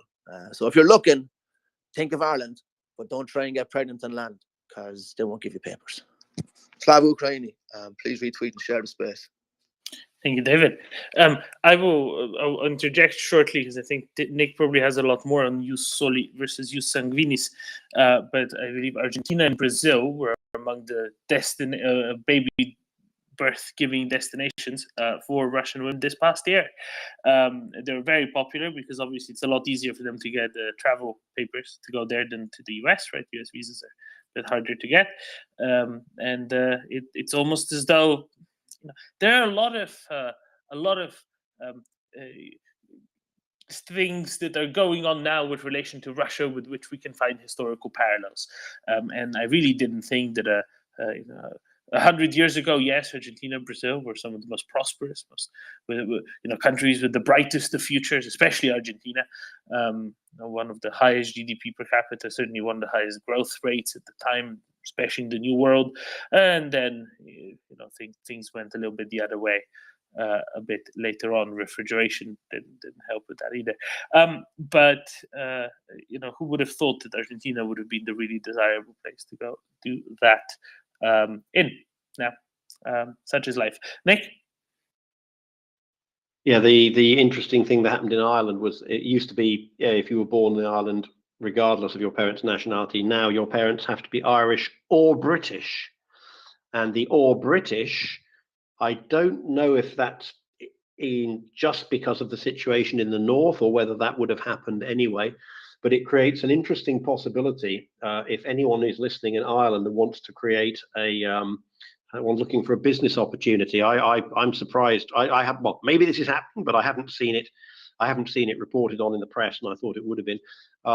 Is there would be quite a market for a high-end private maternity clinic in Belfast that could have British people who would like their children to have EU passports born there, because they would then be able to go to Belfast, which would count for Irish nationality. Their children would then get dual British and Irish nationality just by virtue of being born there. And that doesn't just get the child advantages, because if you are traveling within the Schengen area with an EU citizen who is a family member, including if that citizen is a child, the 90 in 180 day rules do not apply to you. So I can think of an awful lot of British people who would probably pay for a 2 to 3 week stay, book it in advance, to have their child born in Belfast and have the child qualify that way for an Irish passport. One of the ways around Brexit limitations, if people who travel a lot in Europe are otherwise affected by them. There we are. Sales for the Nuffield Trust via Nick. Yeah, I think that's Waypoint next. Then we'll go back. Oh, Ming's got his hand up there, and David. I think David got there first. So Waypoint, David, Ming. Thanks very much, David. And the other David, both of the Davids. David, co-host David. Just one thing about you. I mean, why don't we send you to Russia? Because you did triathlon, right? So you can run them down, you can cycle them down, you can shoot them, and if that doesn't work, you can always stab them with your saber. So we can send you. It's all sorted. They don't need. Even they've got two T-55. It doesn't matter. We've got a David. Yeah, we got David against Christ. Yeah. Fence them all. The other thing was. The other thing was Ovechkin. Ovechkin. Okay, 2014. He was definitely on Putin's side, and he advocated for. He was totally for the annexation of Korea, the Crimea. That was 2014. 2017. He was also campaigning for Putin. That was 2017. Now. Just reading that, but last time I read about him, I mean, I don't like the guy. We know where he's obviously coming from, but he was obviously now he's talking about his legacy, because I mean, obviously he's a very good ice hockey player, and I don't question his abilities on the pitch. As a person, very debatable, but he's obviously been in the limelight a lot because of his support for Putin, and as was obviously talking about his legacy, because at the end of the day, normally he would be up there with Gretzky and Mario Lemieux and all this sort of thing. So who I both saw when I was based in Canada, in Calgary, or near Calgary. And his legacy is being questioned now, and he did not speak out against. So we know which side of the coin that guy is, and that's what I just wanted to say. Thank you very much.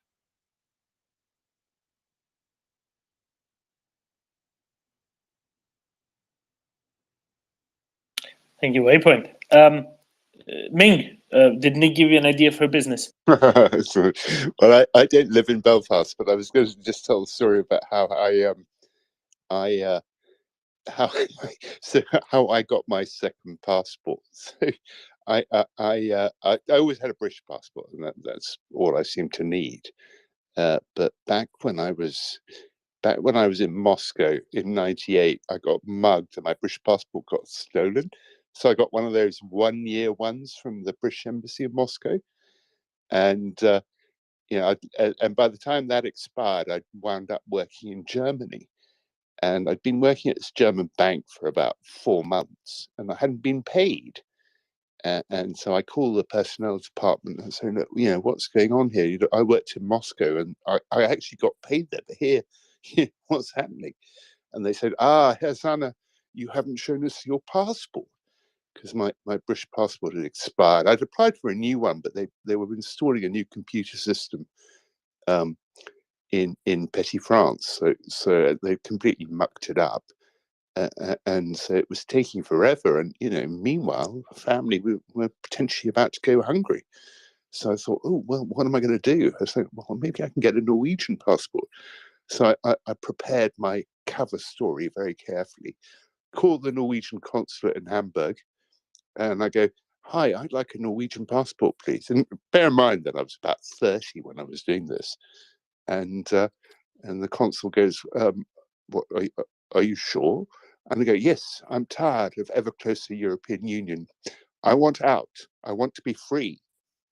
And of course, a week later, I had a Norwegian passport. So, but one has to be careful of what one wishes for, because now my British passport's completely useless. And thanks to my Norwegian one, I get all the benefits of the EU without any EU membership at all, because it's common economic area. So it's all worked out rather well in the end.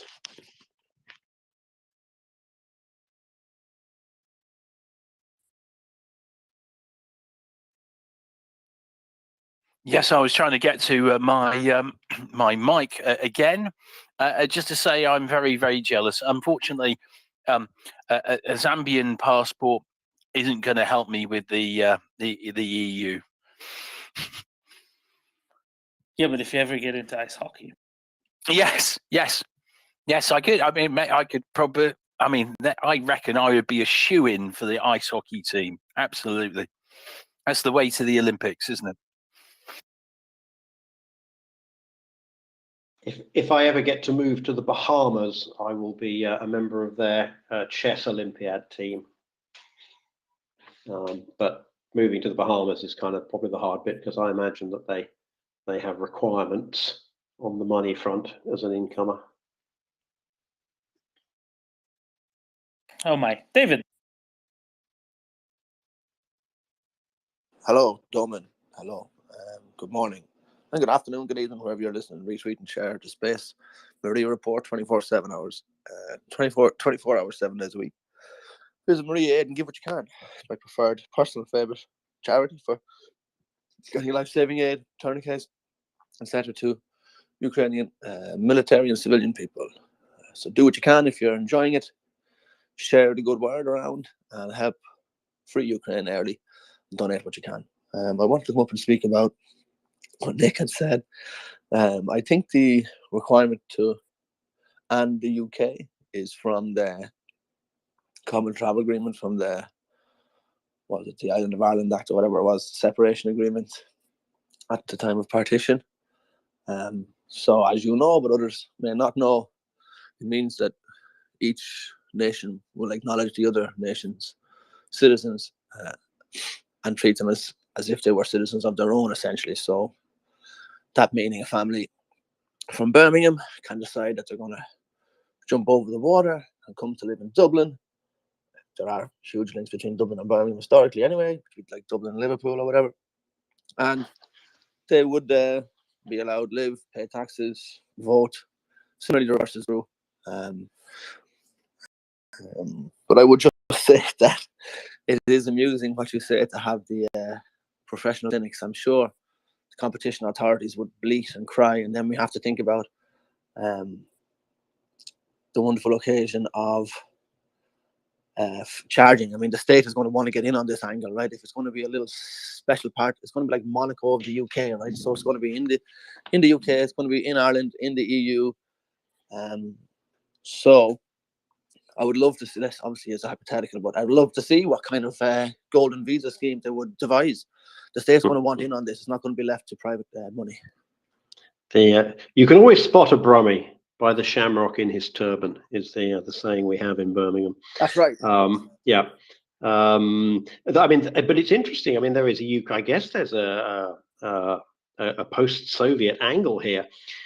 My understanding is that the reason why the whole situation was put in place with commonality across is because when Ireland became a separate country from the UK, and this would apply, for example, supposing Scotland voted to become independent, well, who would be entitled to be Scottish? What would Scotland's definition of a Scottish nationality be? And especially, back in I don't even know when this was put in, when it was put in at the Declaration of the Free State or when it was put in 1948. But when two countries separate like that after hundreds of years of common history, it becomes quite difficult to say who belongs, or to impose on somebody saying, well, we think you should be on this side and the other people think they should be on the other side. And I do wonder, actually, and perhaps someone can tell us, under the Soviet Union, was there the concept of nationality of the individual republics? That is to say, in 1985, for example, was someone born in Kiev already in some way recorded as being Ukrainian, and how did that work? Or was it all one big Soviet melting pot? And how was that separated? Yeah, I can explain that. That's pretty easy, because the Soviet Union enforced a very strong system of internal passports. An internal passport would limit travel fundamentally. That was really the purpose of it. It would keep people in their place. It was very difficult to move. It was particularly difficult to move to certain areas, such as Moscow, for example. It was impossible to move to other areas, close cities, etc. But if you look at an internal passport's details, they would say exactly where someone, not just where someone was born, not just down to the republic, but to the local area. The same would go for the residency. And in order to change the residency, in order to be able to go somewhere else, they would have to get that changed there as well. So it's very easy to say, who quote unquote belongs where. On top of that, one of the categories in there would be ethnicity. So, for example, a passport would say Russian, Ukrainian, Jewish. Jewish was a category, it was an ethnic category that was used there. And people who had parents from two different ethnicities would basically get to choose which one they want to go with. So do we know what happened in 1991 when Ukraine said, "Great, we're starting Ukraine. We're starting an independent Ukraine. The following people are entitled to a Ukrainian passport." Did that process? How did that process work? I don't know all the details, but for a start, people who were in Ukraine were. Right, but then I think that there was quite a. It depends on which individual state. Maybe George knows because he has family there, but depends on which individual Soviet republic it was. It was easier or harder, there were vast migrations between the new republics or about to be republics, because you had people who were posted to work in all manner of different places. But George, do you have any concrete information? And Domen, just before George, you could also perhaps tell us firsthand from what happened in Yugoslavia. Well, there was wars, right? So it was much more complicated still. But let's go to George, because I know he's probably shorter on time. But we can always cover that another time. There's a right mess. Yeah. So what happened is that internal passport also had which Soviet republic you were born in, right? So if you had that in your passport, it was easier for you then to apply for, which would be your Ukrainian citizenship once Ukraine became a country. The problems happened for people that were, let's say, Ukrainian of ethnicity, right? Because that was also on your passport, yet, born in Belarus or maybe Russia. That required some additional paperwork. I'm not sure exactly of what those, but there were additional steps. That's what my wife said, because she had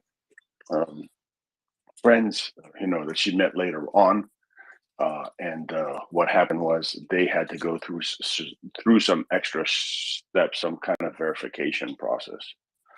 But really quick, Dillman, what I did want to talk about really quick is it looks like the ecumenical patriarch, which would be the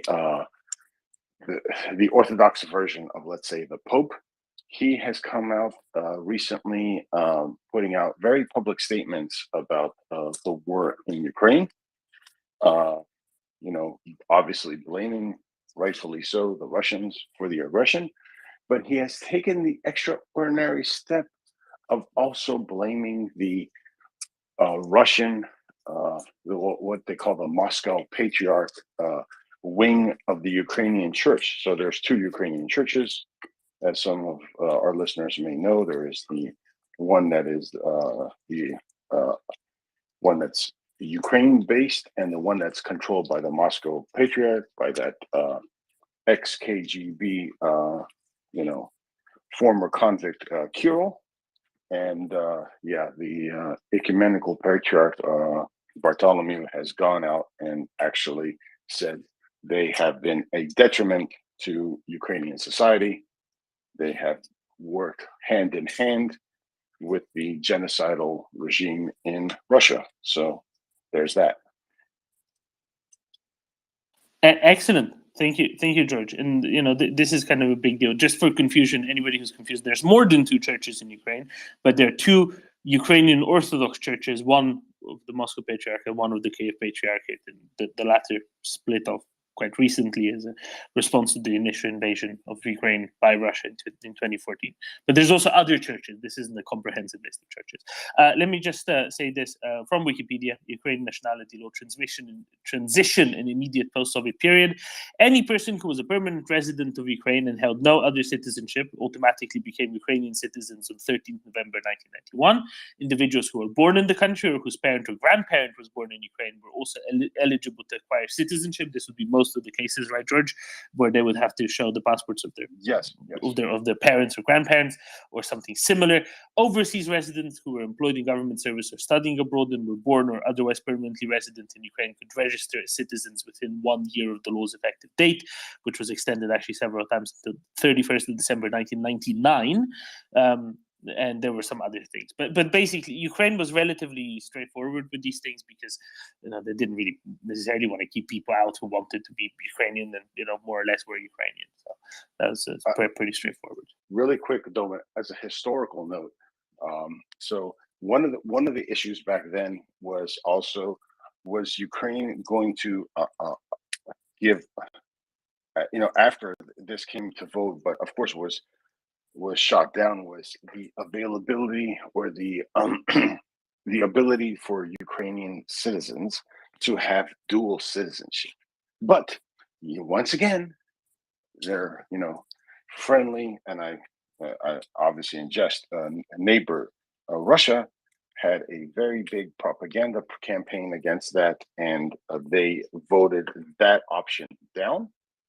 But I'm hearing from people in Ukraine in the government that they are seriously going to look into that, because that has actually been detrimental for Ukraine in regards to investments, because there are a lot of Ukrainians living outside of Ukraine, including my wife, who right now would have to relinquish their American or Canadian or whatever passport, whatever citizenship they have, to gain access to Ukrainian citizenship. And that is just a goofy law that needs to be overturned. And I believe that the momentum for that is gaining traction, because post-war, you're going to need everybody that can,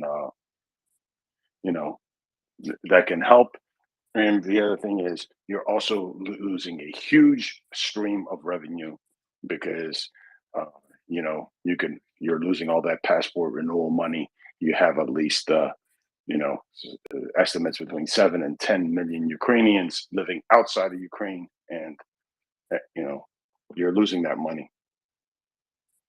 Also, more importantly, it's an incentive to go there more often, right? That's it. Exactly. Yes, which also brings outside dollars to the country, tourism, and also investment, because people feel a lot more comfortable investing and buying properties and things like that in a country where they hold citizenship. I know it's not really the true case, but it's a mental aspect that you feel a little bit more comfortable. Yeah, Greeks would know. Nick? Just on the, well, I know I have an observation about the nationality thing. They were just, when Alsace rejoined France at the end of the Second World War, there was a great deal of suspicion of what did people. You just say? When Alsace rejoined was France. Forced to rejoin France. Thank you. I was not making any. I was merely making a comment on the mechanical fact that it rejoined. I was not expressing any opinion of the circum. No, you said it joined. It did It join. rejoined. It rejoined. It was occupied. France. No, it was reoccupied. That's what it is. Thank you. When Alsace rejoined France, you're just trying to legitimizing the dissolution of the Holy Roman Empire of German nations and the continuity of French occupations since Napoleon. Well done. There was some distrust of people who had been potentially on the German side, and there's a an interesting story of the or apocryphal story of the man born in Alsace in 1917, who in the 1960s wanted to marry a woman born in Senegal in 1940, and it turned out that the man born in Strasbourg in 1917 had to go through all kinds of procedures to show that his loyalty to France, whereas the woman born in Senegal, who had immigrated to France, was, when she was born in Senegal in 1940, a 100% French citizen and didn't have to do anything at all. These stories are always fascinating. Just on the question of the church, did you say there are two Ukrainian? I thought Kirill was head of are there like two Ukrainian Orthodox churches and a Russian one? I'm getting confused now as to how many Orthodox churches there are and which one Kirill is in charge of. Kirill is the Patriarch of Moscow. Right. Okay. In the Russian Orthodox Church or the Ukrainian Orthodox Church or in the or Russian, the Orthodox? The Russian Orthodox Church. Mm. Okay. And then there's a few there's a few there's a few Russian Orthodox churches that were historically in Ukraine. There's a large number of Ukrainian Orthodox churches that fall under the Moscow Patriarchate and whose priests answer to Kirill. And then there is the Orthodox Church of Ukraine, which is separate from the Moscow Patriarchate and is a standalone Orthodox church. So it's all a bit People's Front of Judea. What was the name of this person who has made this rather heroic statement that it's all Russia's fault? Oh, that was the Ecumenical Patriarch. Yeah. Where does he live? Well, he's based in Constantinople. Oh, okay. But obviously Constantinople's been a while since it existed as Constantinople. But his cathedral is in Istanbul. Okay, so I was going to say he's not particularly close to any dodgy Russian sixth-floor windows. No, but he's Bartholomew the First. I guess the first is unnecessary, and he's been there for better now, donkey's years, decades. He's been the ecumenical patriarch for decades. So we'll go off and hum the Constantinople song, which is rather addictive. Which one? They Might Be Giants. And so say all of us. Oh. Yeah. Nobody's business but the Turks. And so say all of us is a different ball game. That is Battlestar Galactica. So say we all, not just your. And you need to move it forward, Ming, please. Nick is just in the process of legitimizing 197 years of attempts to eradicate the origin of Alsace. 1648. 1648. Are you trying to tell me that this is a good idea, that at that point in time an area which was approximately 90% populated by people who spoke German and who were German and paid German taxes and married in German should be then continually under the Knut king believed that he should rule everyone? Come on. I'm entirely neutral on the matter. Yes, we heard. Alsace joined France.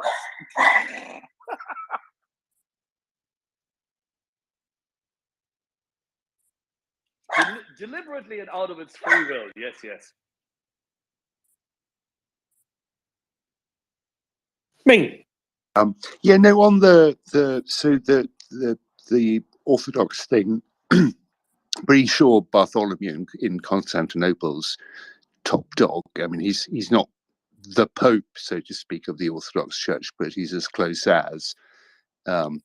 So they have to kind of listen to what he says quite a lot.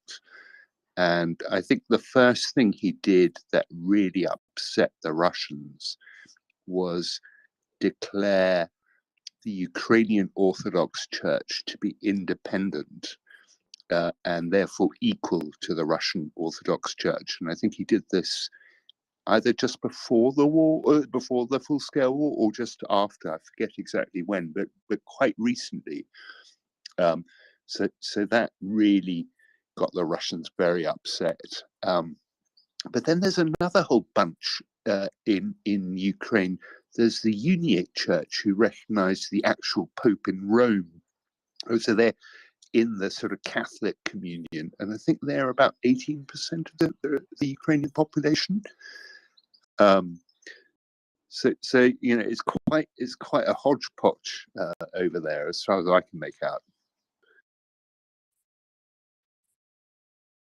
So there's the Uniate Church, but is that the same as the Greek Catholic Church? Yes. Because the Greek Catholic Church is the big one. Okay, fine. It's the Orthodox Church. Sorry, the Catholic Church with the Greek rite. So they basically have the Orthodox rite, but they recognize the Pope.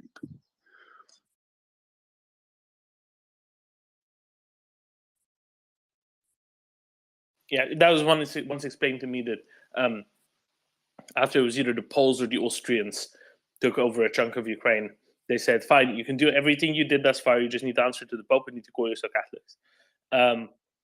That was kind of the birth of it. Because there's no changes whatsoever, but you have to be a Catholic now. You have to admit that you're a Catholic, and then we can carry on with the rest. Just somewhat amusing almost. But yes, indeed, that's one of the many other ones, and indeed one of the major many other ones. Leeway. Yeah, hi. Thanks for taking my call. Hey, I'm glad you're having this conversation because I've been wondering. I live in the Sacramento, California area, and we have fairly substantial Ukrainian and Russian populations here. And I've been wondering, in terms of aid to Ukraine and so forth, and suspicions of allegiances, what a person should look for in terms of nomenclature, or can you use the nomenclature of the church name to sort of identify? I'm sure they've all chosen sides at this point. Is there a way to sort of identify which way a church would be leaning by its name? Thanks. Well, if it's a Orthodox church and it references anything along the lines of a Kyiv Patriarchate, then Ukraine. If it references anything along the lines of the Moscow Patriarchate, if you just ask them what they think of Patriarch Kirill, and they say good things, then Russia. That's your easy tell. Right, but if they say they're a Ukrainian Orthodox church, doesn't that still leave ambiguous their? Well, that's what I said. That's why I said Kiev Patriarchate, Moscow Patriarchate. That's your useful. Okay, so a person would need to ask, inquire, rather than just use the nomenclature of their naming procedure. Is that right? Yes. Yes, because few are going to use all of the necessary words, right? So you have two. You basically have the Ukrainian Orthodox Church, Moscow Patriarchate, and then you have the Orthodox Church of Ukraine. That's why Nick said it all sounds a little bit like Judean People's Front, right? Like in Monty Python Life of Brian. Because yes, they sound similar, but that's just because you're kind of out of words. It's like with courts, the International Court of Justice, the European Court of Justice, the etc. Like, well, court of what? Well, church, Orthodox Church. It's difficult to distinguish because of that. So you need to see what the attitude is to Patriarch Kirill, positive, negative. That's your one easy tell, one easy way to discriminate. Okay, well, thanks for helping with that. I suspect this applies to more communities than just mine. So thanks. Thank you, Liwei. And yeah, there are more. These aren't the only two big ones. There are more. There are more Orthodox Ruthenian, churches in Ukraine. Armenian, Greek Catholic, Jesus. Yeah. That's why I was oversimplifying. So just ask what their attitude is to Patriarch Kirill. Positive, bad; negative, good. Simple as that. It really that's the way to go. If you don't know who you're dealing with.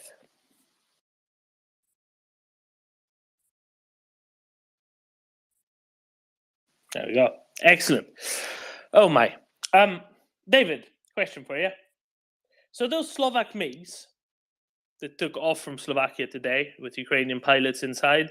Oh yes. Which flew over to Ukraine. Why couldn't they do this from Poland a year ago? Well, they absolutely could have, couldn't they?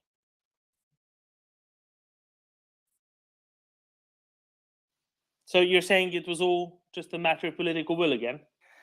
Yes, I think that's exactly what we're saying. Just a matter of political will. The whole nonsense that was pushed by those of people. Oh, they can't fly them over. It's utter bollocks, isn't it? Of course they can. I'm just very happy that they didn't just do it, but they actually showed it and said it. I think that's really wonderful, right? Because it's a reminder you could have done it, right? You can do it. You could have done it. Let's stop all of these word games, right? Which still keep coming out, don't they? Right?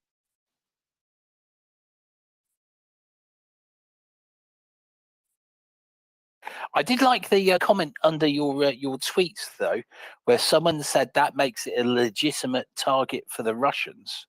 I mean, of course, not that I want somewhere else to be bombed, but that would be great because that would bring another country into it, right? Go, hang on, you're bombing us. That Article 5? I mean, it was Slovakia's in NATO, isn't it? Since 2004. Well, there we are. So that would be wonderful. Okay, go on, Russia, bomb that airfield, right? See what happens. I hope you saw the reply to that. No, I've not seen it yet. There was a poor defenseless NATO airbase. Absolutely wonderful. I did. Here's a little digression. So I did. There's a very beautiful. I say beautiful. It was quite beautiful at the time. Called Banska Bystrica that I did a competition at. Bystrica. It's at Sonoraka. Yeah, I quite liked it. It was very how would you describe the concretey? But I remember at the time, though, this is because it was still in the days when there were still Russians and the rest of it. Yeah, there were Russians there. But they brought out the extra special lemonade for us, right? And you can see everyone. There was this huge loads of people who you think, where are these? These aren't competitors. Everyone came up for the extra special lemonade, and in actual fact, all the tops had just rusted. Right? Just go. We go. Do we have to drink this? Oh yes, you have to drink it. You look like you were enjoying it. Yeah, very interesting place. Sorry, I sort of digressed. I went off on one, but anyway, the whole point was this was sort of still communist rule at the time. It was an event that most of the Eastern Bloc countries did modern pentathlon, and they rolled out the good food for us, which is something that I wouldn't have had normally. I'd just return to the shop. Why are you giving me this? Marcus. Daniel was before me, but I've got a change of subject. Okay, in which case we'll do the following. We'll have Daniel go ahead, and then depending on how long we continue with Daniel, I might or might not be replaced by the lovely Marcus in this seat. Daniel.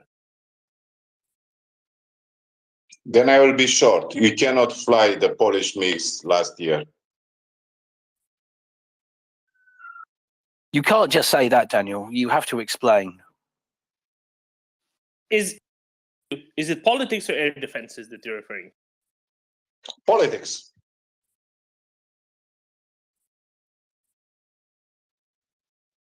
Yeah, but that's what David said, and that's what I said. It's a question of political will. I don't think it's about political will.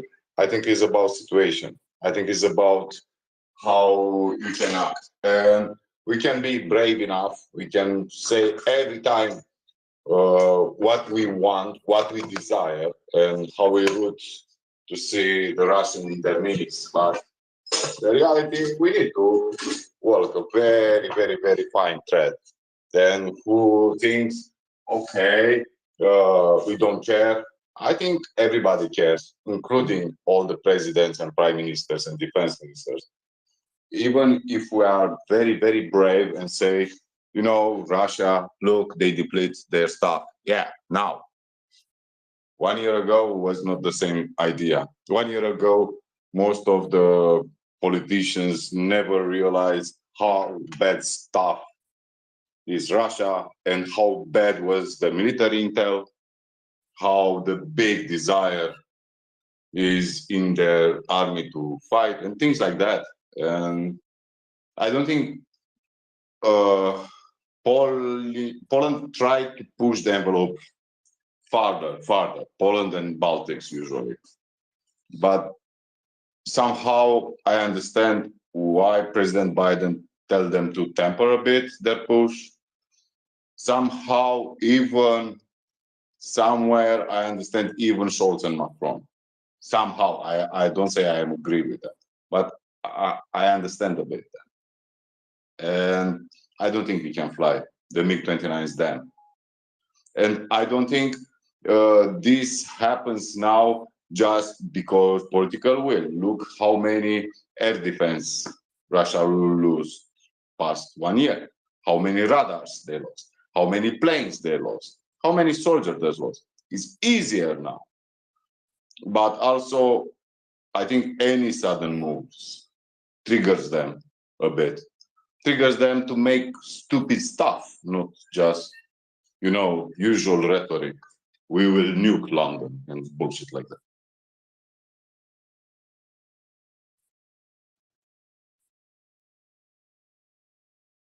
They're very good at that, aren't they? The stupid stuff.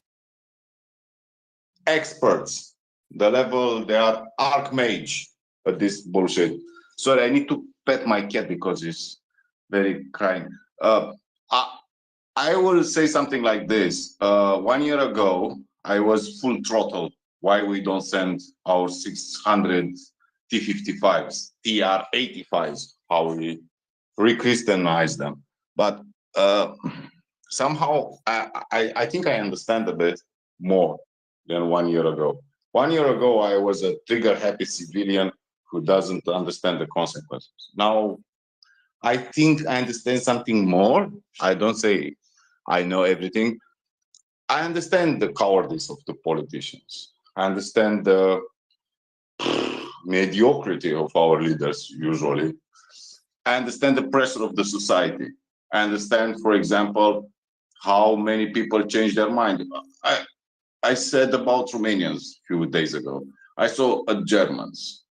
The support for Ukrainians who live in Germany, which are 1 million, dropped 12%. It's still very encouraging after 1 year, but it's dropping. And this is a real society. It's fluid. We'll never hear just, okay, let's destroy Russia. Now we start to think about Russia.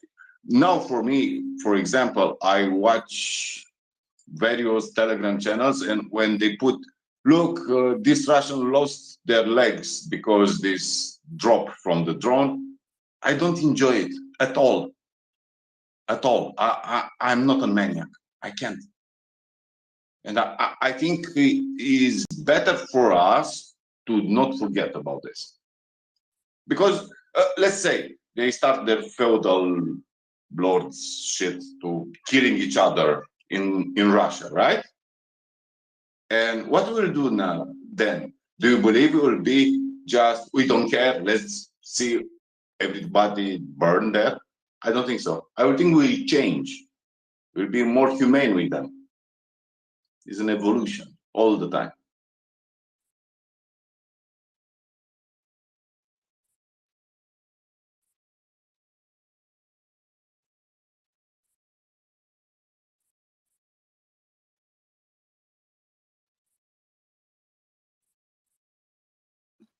Oh, and look, it looks like our lovely Doman has had to leave us, and I believe he's on a time limit today, so it looks like it's me and thee, David. Oh, it's the Mockers and Brookers show. Yay! That actually sounds quite fun. Lusitanian fella, please go ahead. Hi, everyone. Just a quick note going back to the subject of the religions and the Orthodox Church. I posted I shared on Twitter a very short article on the history of the Orthodox Church regarding the case of Ukrainian Kievan Patriarch and the Russian Muscovite Patriarch.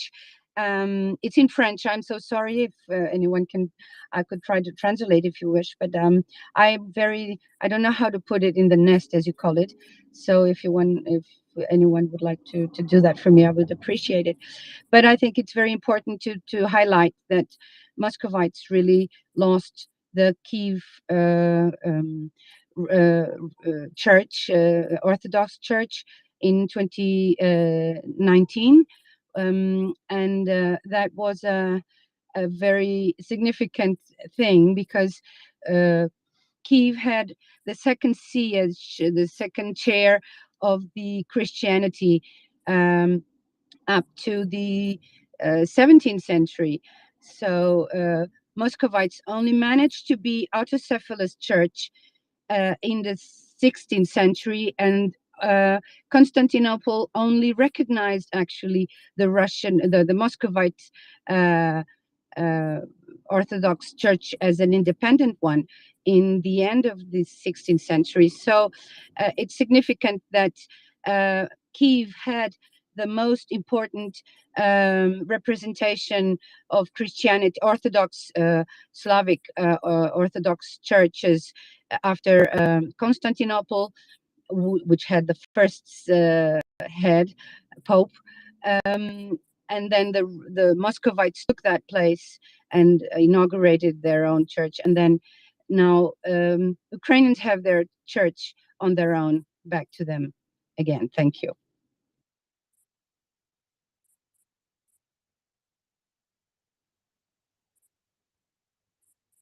Oh, well, I know. Thank you very much. I was distracted. Daniel, back to you.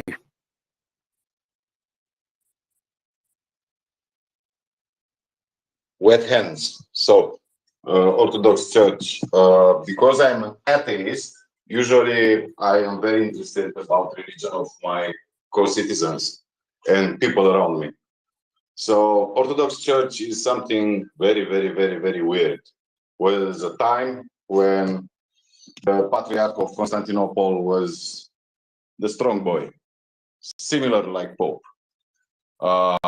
So when you hear now the Bartholomew, the ecumenic patriarch of Constantinople, he had some power. For example, any autocephalous, the right of autodetermination for national church is decided by him. He's very, very heavy influenced by Greek church and Cypriot church.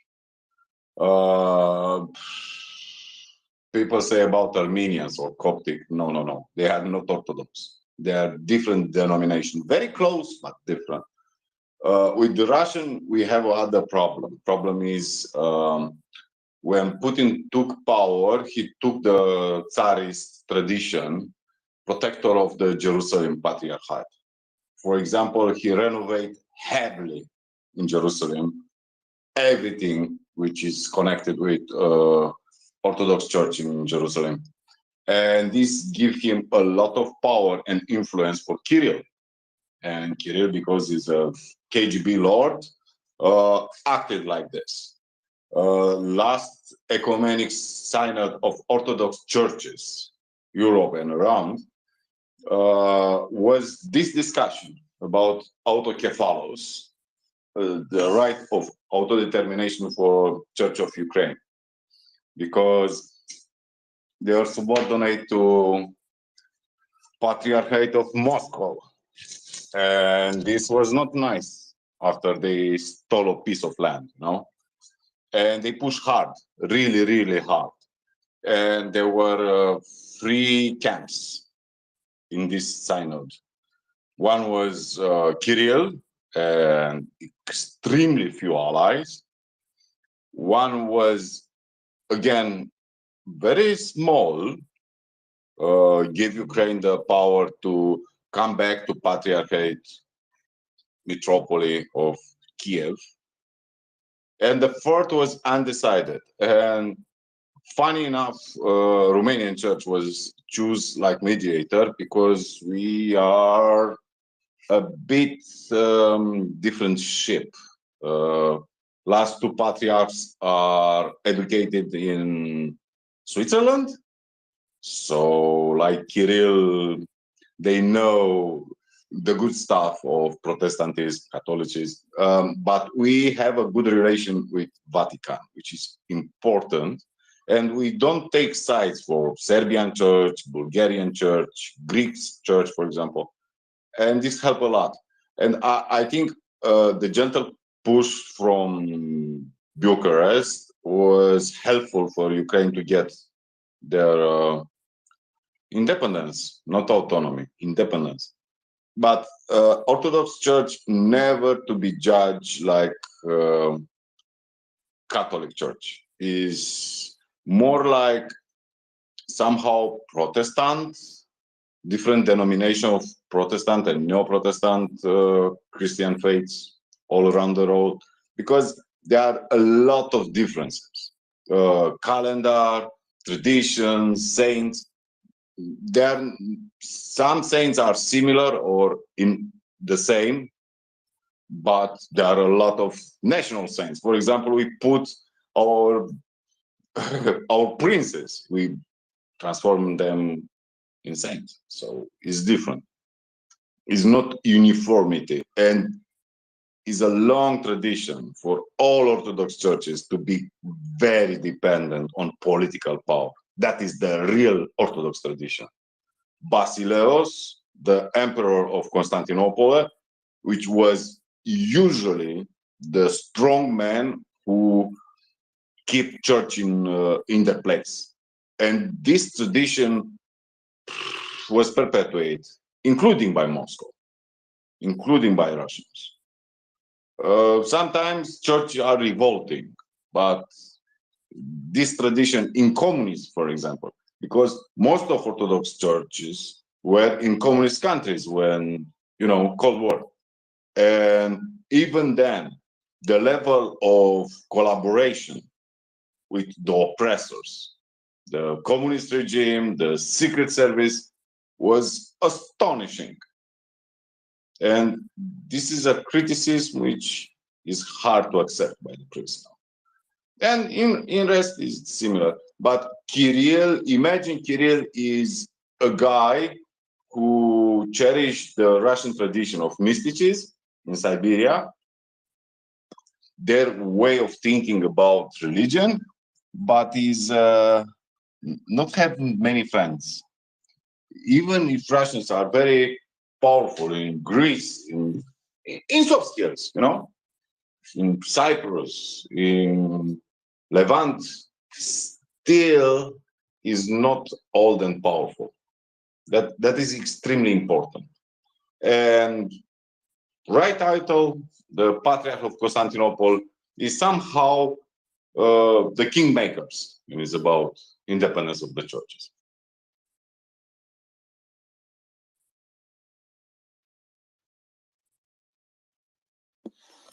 Thank you very much, Daniel. Well, I can only say from a good Catholic girl, who hasn't been to church in about 20 years. I probably should be stoned. G-Man, go ahead. I wouldn't recommend stoning. It's not that nice. So you shouldn't be. Oh, I thought she meant a different kind of stoned. Well, I did think that too. I did think that too, and I thought that could be why you haven't darkened the door of your church in 20 years. But no, I don't think that either. I'm just thinking It's getting up early on the Sunday morning, G-Man. Just kills me. I know it. I suffer from that as well. Yeah, sometimes I just had to drag myself or be dragged.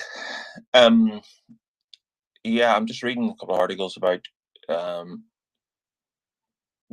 the decision to sanction the Moscow Patriarch. And I've been writing a bit of I started trying to write a little potted history of Ukraine, and it became a beast of its own. But in my sort of research of that, the number of times the Ukrainian Orthodox Church was sanctioned, banned completely by under Russian rule, both during the Russian Empire time and during the Soviet rule. There was numerous occasions. One of the first times that it was given its freedom was, ironically, whenever Ukraine was under the Nazi yoke. But we'll not say anything more about that. The law. I'm sort of trying to read what the law that was brought in was actually trying to do. I think it's really to do if so if there's religious organizations associations with ruling centers in Russia, the law says they have to change their names to explicitly identify their links, because part of the problem is people get awfully confused with this subject, especially in America, because it's the Ukrainian Orthodox Church, and then you got this Moscow Patriarchy or Kiev Patriarchy. So it's just a level of confusion. And then, of course, there was also some for the clerics that owed their allegiance to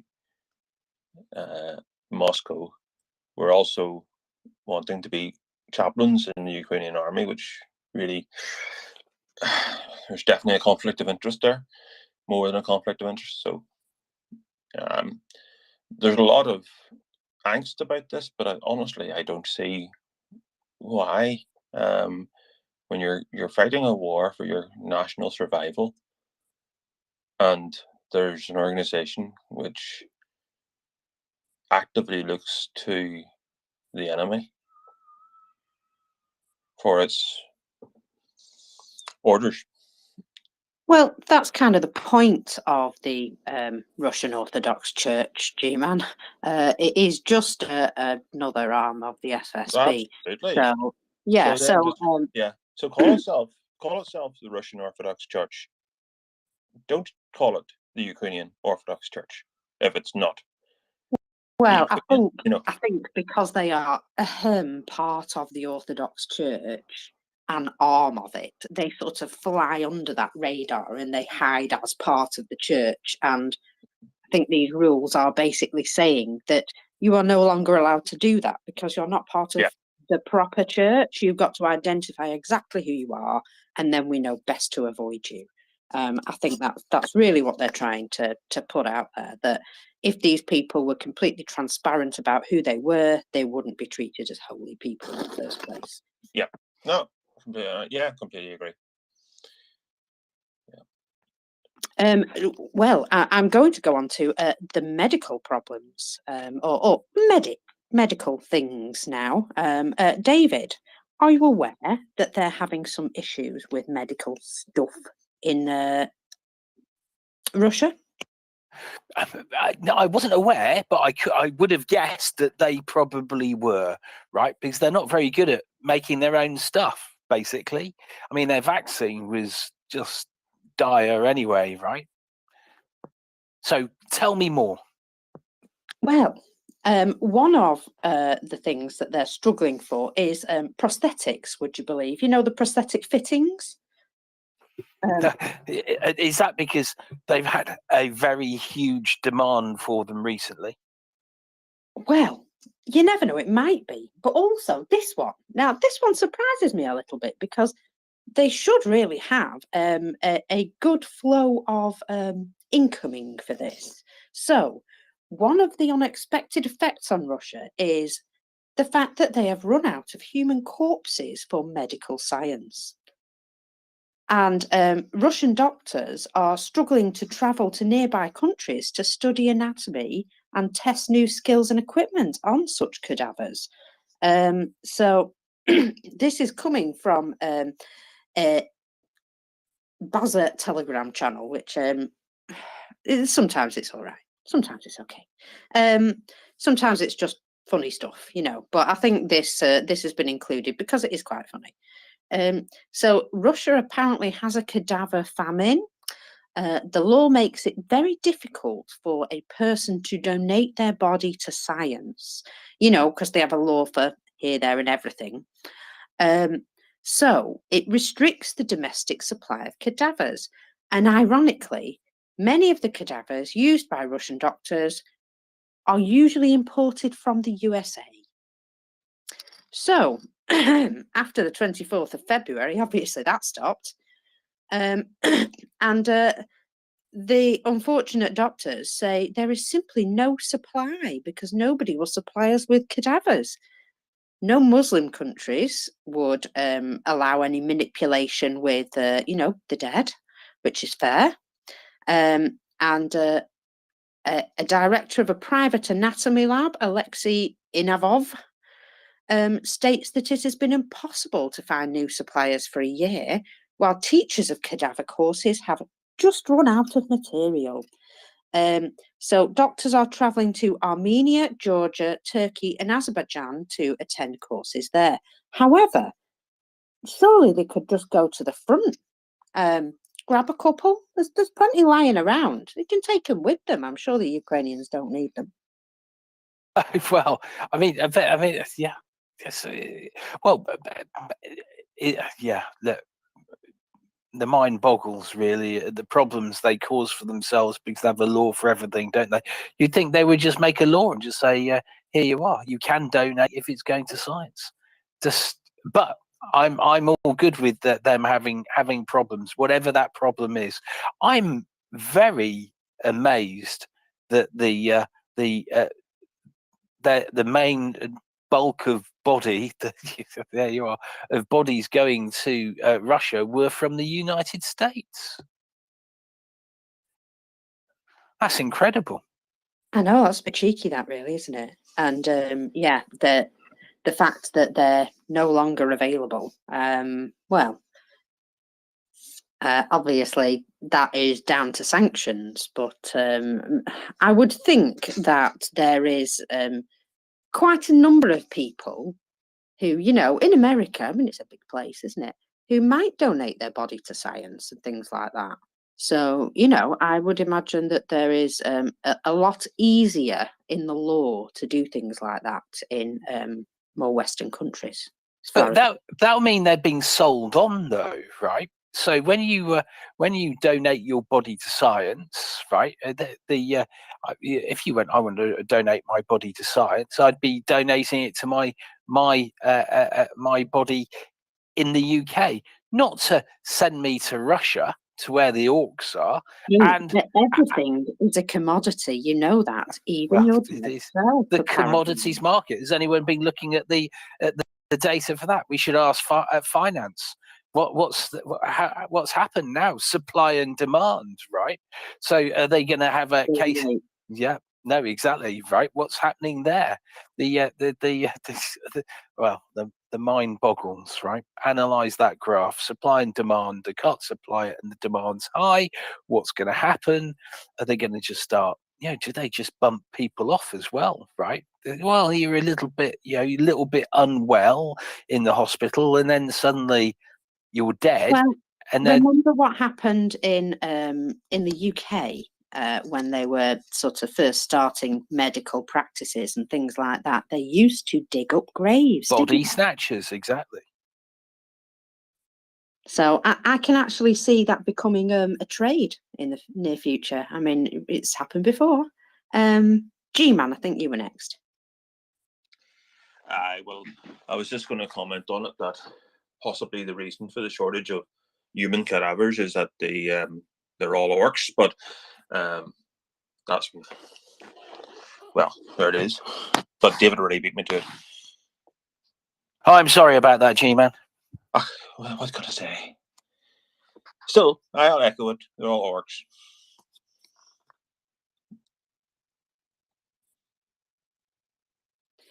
Well, you're right Yeah. about that, but yes, the very fact that this could end up going back to that situation where not even your dead body under the ground is safe. Although I suppose once I'm dead, I don't really care what happens, really. But still, it's a bit rude, isn't it? No, it is. I mean, I'm just going. Are they going to have situations where they hijack the cadaver express that goes from wherever it is, Luhansk to Moscow, and they'll just be picking through their way through bodies, right? Which one's which? So, I mean, yeah. Well, I guess Maybe you'd. Wagner could do a sideline in medical supplies. Oh, yeah. Anyway, yeah, it's one of those things, isn't it? I'm just going, oh, mate, yeah, no, it's all, yeah. Well, my mind's going too much, right? Should we go to on that Waypoint? point, we'll go to Waypoint. Yeah. No, that was you, Waypoint. Yeah, thank you. Yeah, you just stole my fire because that's exactly what I just wanted to say about the. They've got enough cadavers on the minefield, on the battlefield. They could take as many bodies as they wish for. They just got to take them off the battlefield instead of just leaving them lying around and rotting and being eaten by dogs and stuff. Anyway, the one for you, Mockers, because I was listening yesterday whilst working, and you were giving your rundown of the various different orc stories, which I thought were absolutely fantastic. And I was actually not my own work. Well, I know, but I was reading one yesterday. It was really, really good, but I just couldn't get in between because that many hands were going up, and I was working, so I couldn't get my hand up in between. And I can't actually find what I was reading yesterday, but it was a prison in Russia that's very, very close to Wagner. And it was in German, and what they were saying is they've got like this tier system. They've got this system where you have the untouchables, and the untouchables are basically the people who nobody wants to be anywhere near in the prison. Yeah, and these people, they're actually used as sexual objects. And literally just use sexual objects because they're classed as being, the muck in the prison. And what they're doing now is that they're getting prisoners that are in there for not such bad obviously crime that they committed, and they're actually getting them to like sleep with these people, and these untouchables actually sleep in the pissoir area, yeah, and they're getting them to actually stay there with them and use them as sexual objects. And if they disagree, then they're literally just going to start sending to the front. And I thought that was that's like the next level of Prigozhin stuff that he's doing. And yeah, it was this thing I was reading. It was unbelievable because it's just the lack of humanity even within the prison. I mean, the prison system is never humane, but the inhumanity that they've even got there, it just gets worse and worse. They're treated like dogs. It's unbelievable, absolutely unbelievable. Well, I've got to add that it's not even Wagner that's doing that.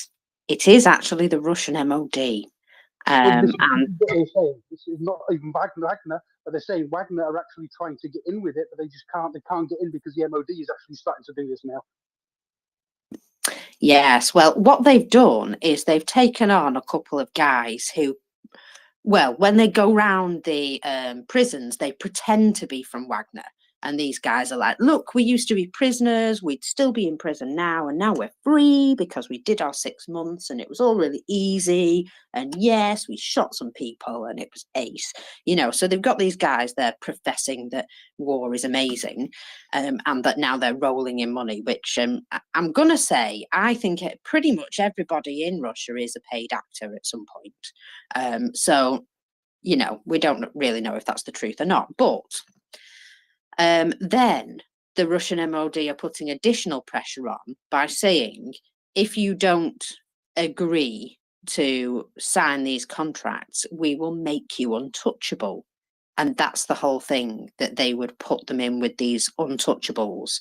They have also, I believe, created a particular group from these untouchables, and they are kept fully separate from the rest of the prisoner groups, because otherwise they would fight horrendously. Yeah, so these untouchables are now being sort of used to, you know, frighten other inmates into agreeing to sign a voluntary contract, because, well, voluntary, I don't know, that word doesn't seem to exist very much in Russia, but you know, a voluntary contract. Otherwise they will end up being classed as one of these untouchables, and you know, he'll have to sleep by the toilets and things like that. So yeah, I would imagine if you were sort of in the prison system, you're keeping your head down for years, you've not had any real trouble with anybody, and then this comes along, you would feel as though you were having your entire life taken away from, you know, from what you'd been living. I'm going to imagine that this goes down like a lead balloon, but probably they can't do an awful lot about it.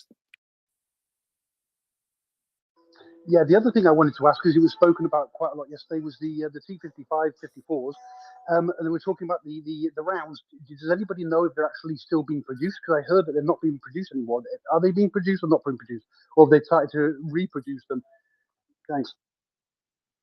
The 100mm rounds for those are possibly still in production. Probably not in very large amounts, but these things are still being used by other countries. So some of maybe the more sandier countries, who, you know, maybe the less affluent countries, some of those also. So I do think that there is a possibility that they are currently being made, these 100mm rounds, probably not in massive amounts, like I say. They were made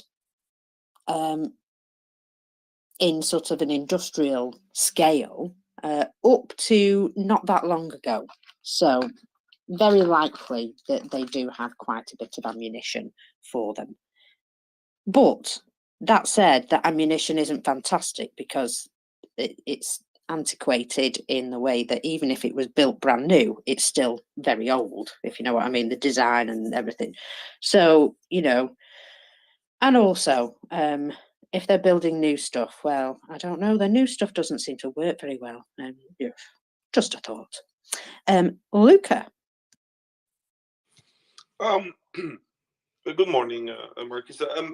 I woke up here and I was looking on the Twitter feed, and there is a video from Thomas Tyner. Have you guys seen it? Don't want to repeat myself. I think it was posted an hour ago. Okay, I'm gonna assume I haven't seen it then. No, I've been at work all day, to be fair. Okay, so he's posting a video of like the Italian PM Meloni, you know, having a speech in the Italian Parliament. As you know, there is some parts of his coalition and also some parts on the far left that oppose the sending weapons to Ukraine, and in fact, they were even recently they joined the bandwagon of people asking for peace. Why are we not for peace? And then she gets super mad. If you can find it, and well, it's in Italian, but I'll just describe it. She gets super mad. She starts slow, but then she gets super mad, and she said, don't be hypocritical. So I'll translate it from Italian. Don't be hypocritical and call for peace.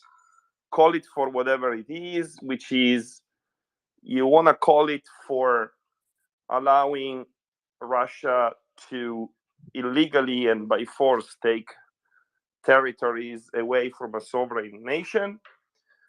State it like this to the Italian people and see how many agree with you. Because I certainly don't, and I'm basically, she says something along the lines of like, and I'm done with your bullshit, and then she just drops her paper and walks away. So Yeah, actually, I was quite happy of that speech. Yeah, I mean, look, right. There's one thing that it appears that the Putin and his cronies and the rest of it have completely misunderstood is what her stance is on her moral stance on genocide, etc. She's clearly a very quick-witted person. Her comments come back really, really quickly, and she's got a very, very strong stance. I mean, let's face it; it's very difficult to have for anyone who's got the counter stance to really be very strong about it, because it's just morally repugnant, isn't it? But it is great that she's such an advocate for Ukraine and sending military aid. That is wonderful. Yes, and I think she does have a. So, my mom, for instance, in Italy, didn't vote for her, but I think that. My mom is just kind of centrist, and Meloni, at least when she went to power, was quite right. I mean, some people might even have said far right, even though her policies didn't materialize in the modern populist right. Because these days, when you say far right, you start to go into the populism, and you start to go into direction of the apologists and something like that. Whereas I remember that historically, the Margaret Thatcher type of right-wing approach was able to cut across large swaths of societies. And I remember in that case too, my mom supported that kind of approach, and so it seems that she's gaining a lot of support through the Italian society by taking conservative but strong-minded policies, like the one in Ukraine. Or certainly the one in Ukraine is the main driver. So the fact that she makes such a strong speech, I think, has the potential of shutting down a lot of those propaganda narratives from Russian apologists. And Luca, remember when our friend Bernard's puppy and you, Dorman and I, discussed this last year in the run-up to the elections, where it was completely unclear whether she could actually drive her coalition, whether she'd be able to actually organize anything and run an administration, when it was not clear what her stance might be, because she kept it very ambiguous. And then right after the election, like 1.5, 2 weeks after the government was formed, she immediately seemingly had very good conversations with Washington and fully understanding the Italian role within NATO and the Italian shipbuilding industry specifically. She understood what to do. Very, very smart. I mean, utilitarian, if you want to call it this way, but very smart. Yeah, 100%. And yeah, I mean, there were many concerns. That is why I'm reporting this, because I like surprises when they're positive surprises, and I myself, but many people, at least as it relates to this government Meloni approach to the war in Ukraine, have been really shockingly positively surprised. She is not Benita Mussolini. Yeah, not at all. I'm telling you, they're taking a more, Thatcheristic approach, to conservatism, and I think it's great. You know what I'm saying? It's like when I see some of the few GOP, well, many actually, but see, the thing is, in the US, they tend to be the older conservatives. They remember, what it is to be a conservative, like Reagan or Thatcher, right? The young ones, they seem to have forgotten, and then it's easy for them to fall into these Russian apologist, calling for a freeze conflict and all the BS. But Melania is young, so if that means a return to a stable-minded conservatism, I think this is good for everybody, because you want to have in our democracies you want to have like some tension between liberals and conservative, but you want to keep a principled approach. You know what I'm saying? And I think if we could coalesce around that type of like conservatism instead of like, say, the Orbanism, that would be really great. So she has the potential actually to have an impact. You know what I'm saying? And she can't run Italy without having the Italian diaspora and America as partners. It's just impossible. So. Oh yeah, that's for sure. Like you say, it does make political and business sense. That's for sure. Like the writing is on the wall, right? Like say that you are Salvini and you're thinking, oh, well, I'm going to get another. I think he got like a $50 million loan from Putin eventually, if you track it back enough. Like Le Pen probably. I don't know.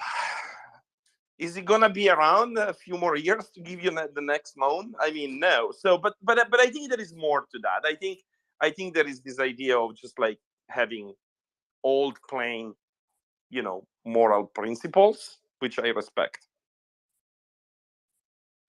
Well, he certainly doesn't, and whoever follows Don Peppo Berlusconi in his, I don't know, what do you, just for the audience, what do you think will happen to Berlusconi's movement or party when he's gone?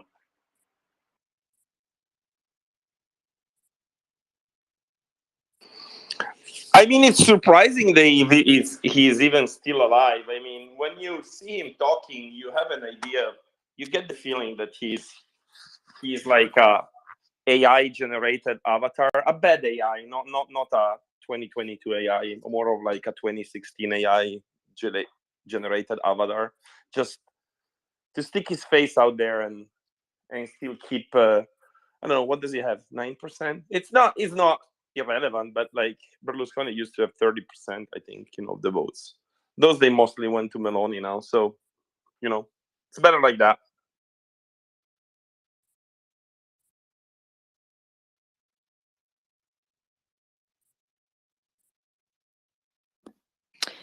Marx, do you have something to add? I saw Meloni speaking, and to begin with, I was, she's right. But when she kept on going, I was, I couldn't sit still. It was so engaging. And what I liked about it was that she said, Russia can withdraw, and we can go back to the 1991 borders. That is negotiation. That can be groundwork for peace talks. Everything else is Russian propaganda.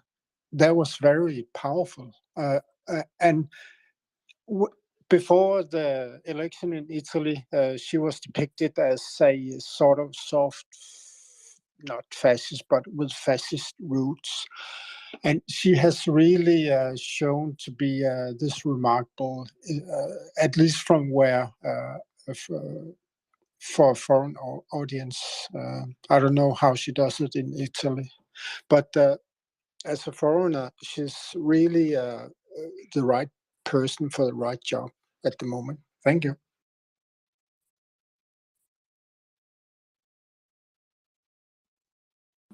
Yeah, I've got to say that the very first impression that I got of her was of somebody who might be a problem, put it that way. And it turns out, no, absolutely not. She's tough. She knows exactly what she stands for, and she doesn't allow it to be twisted by Russian propaganda, which I like that. The fact that she said anything other than this is just Russian propaganda. That you know, it's a strong, clear statement, and it says she doesn't believe a word of any of the rubbish that people are saying out in the media and things like that. And I like that. She's basically said, I've already made up my mind, so you can't convince me of anything else, and that's that. And it would seem that she's proofed herself against a lot of ambiguity by just being so very straightforward. Yeah, very much so, isn't it? And before she came in, I think a lot of us were led to believe, because we were reading stuff and people going, oh, she's going to be X, Y, and Z. She's proven to be her own person. But what I really liked about the statement is there's no real, the way she said it, there is no real response, right? And anyone starting to do it, they're leading themselves down the track of her going, so you're okay with genocide, right? Which is going to be a bad thing for them, right? So they see the trap that's been laid, and that they can't say anything. It was very, very good, wasn't it? Exactly. It's the way she's effectively shutting down those narratives, because those narratives are dangerous. They linger around. Myself, when I was in Italy, and that was basically early after the election, I ran into people on the street. They were actually being influenced and believing those narratives. But with such a strong approach, I think she is basically shutting down those narratives, and with that, probably taking away the audience. So I think it's very positive. Luca, can I just interject one?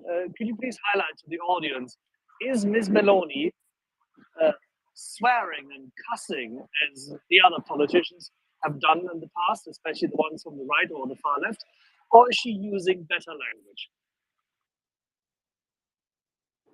Are you asking about the way she communicates? Yes. Right.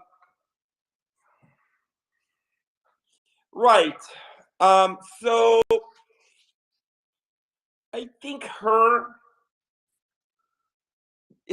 basic language is that of a populist.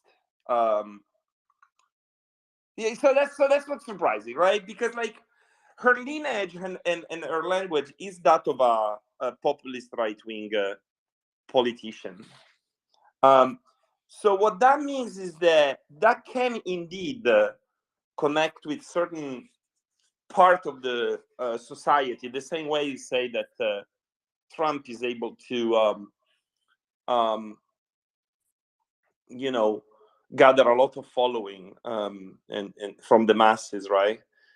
So her language is very different from the typical politician. But say her language wouldn't be so different from a Salvini perspective, right?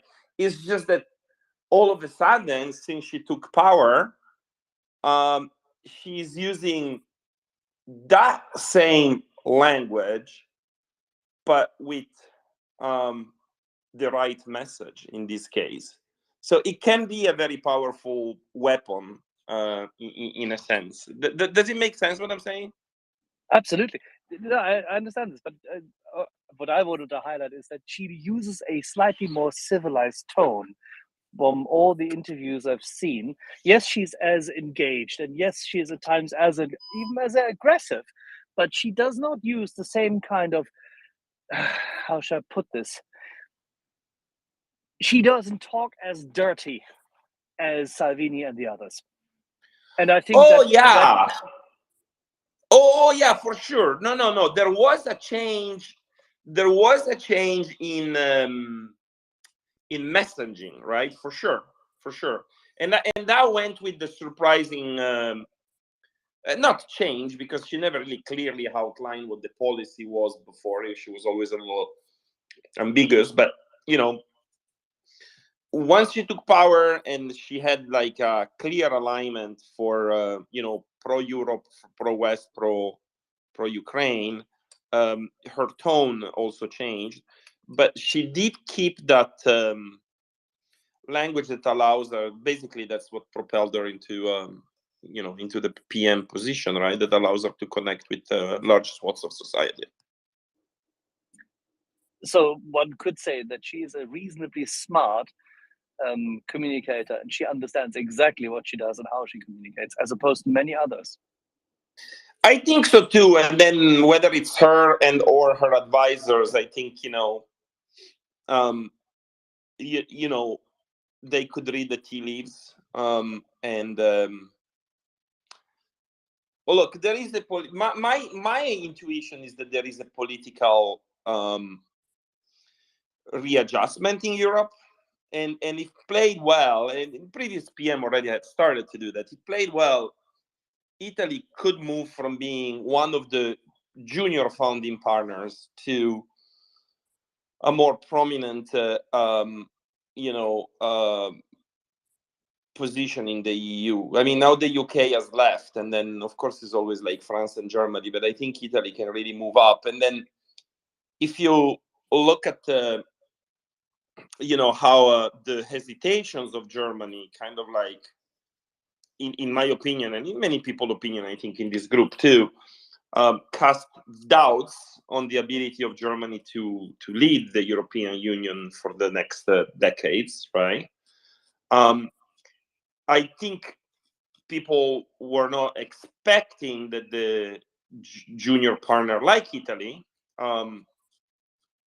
could instead show some determination. So I think it's good. It's good approach, for the country as well, in my opinion.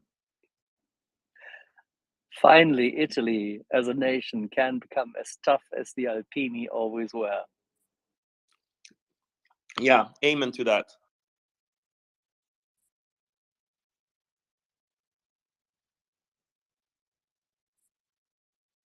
I can't help but think that her stance is really, really smart as well, in that France and Germany have sort of aligned themselves very differently from other parts of Europe, right? So by taking this stance, she's sort of taking herself into that sort of Eastern Europe camp, isn't she? Yeah, totally. But the thing is that Eastern Europe, there are these young democracies that they come in with the, this like renewed sense of purpose, and also, they have the wolf pack, coming at them. So it's more understandable how they would coalesce around a strong narrative. But for Italy, in all truth, I'm still surprised myself. I hope they stick to it, because it's good. It's good for Italy, and I think it's good for Europe. Absolutely. And by the way, coming out of the pandemic and the massive, massive impact on the Italian economy, Italy can, and I think she has understood this, can capitalize on the opportunity invested both in rearmament, in industrial production, and gaining a significantly better perception all across Europe will enable it to, even as a foreign direct investment target, as well as a party investing and its industry investing better in Europe, will benefit. The question is, can Italy also escape the sellout it has undertaken, say, last 2 decades to China? Because there's many Chinese companies in northern Italy, or Chinese-owned companies, who had taken away the Italian industrial assets and had taken away even the IP, the intellectual property, and its capacity to China. And the reshoring for Italy is significantly more difficult because so much has gone. So it will be interesting to see how Italy can actually, or the Italian companies remaining, or the Italian holding companies left of those families, can re-engage in industry and maybe do this in cooperation with, states in Eastern Europe, and specifically Ukraine. It may be culturally and economically and strategically the much better fit. I mean, I love your comment. You're perfectly correct. I come from, I don't need to talk forever about this. I know there are other topics, but I'll add a little more to this. I come from an area in northern Italy that was in textile, but very sophisticated textile. You know, the Loro Piana cashmere type of stuff. The thing is, there was like a road from my town to another small town, about 30 miles long, and it was all full of manufacturing around the advanced textile and machinery. And if you drive there, it's all closed buildings, and all the production has moved to China. So I mean, of course, the local industrialists have a partnership with the Chinese firms, but production is done there. So I think Italy was just following the trend of globalization and outsourcing. A lot of it to China, though a lot already also went to Poland. Now, yeah, you're right. The next step is to try to understand if the general reshoring trend that it's happening, mostly driven by the United States, I like to say, but it'll probably hit Europe. There too, if Italy plays it right, it might be very good, because Italy had at least a strong manufacturing base. I think it used to be like number 3 after Japan and Germany at some point, in the 80s or 90s. I think the skills are probably still there, so it could be very good for the Italian economy. So you're right. How are they going to play the next game as it relates to China? It's something worth watching. Thank you, guys. Mille grazie.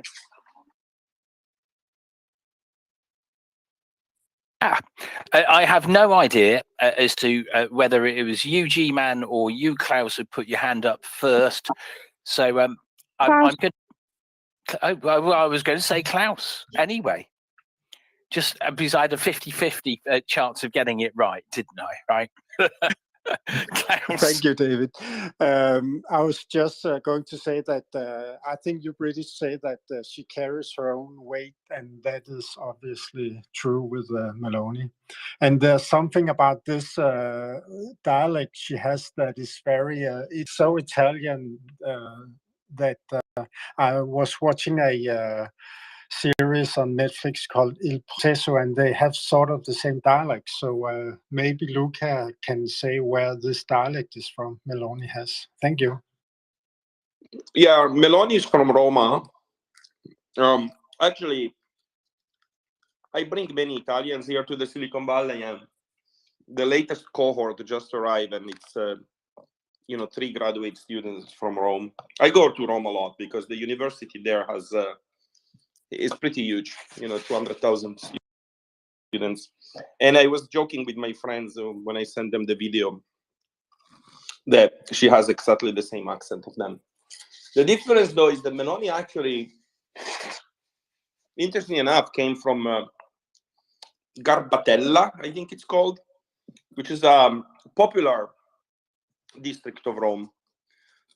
Historically, working class, and in some cases, also relatively poor part of the city. So she's not part of like the aristocrats. So in that district, they do have an even stronger Roman accent. So if you ever go to Rome, you realize that that's how people talk there.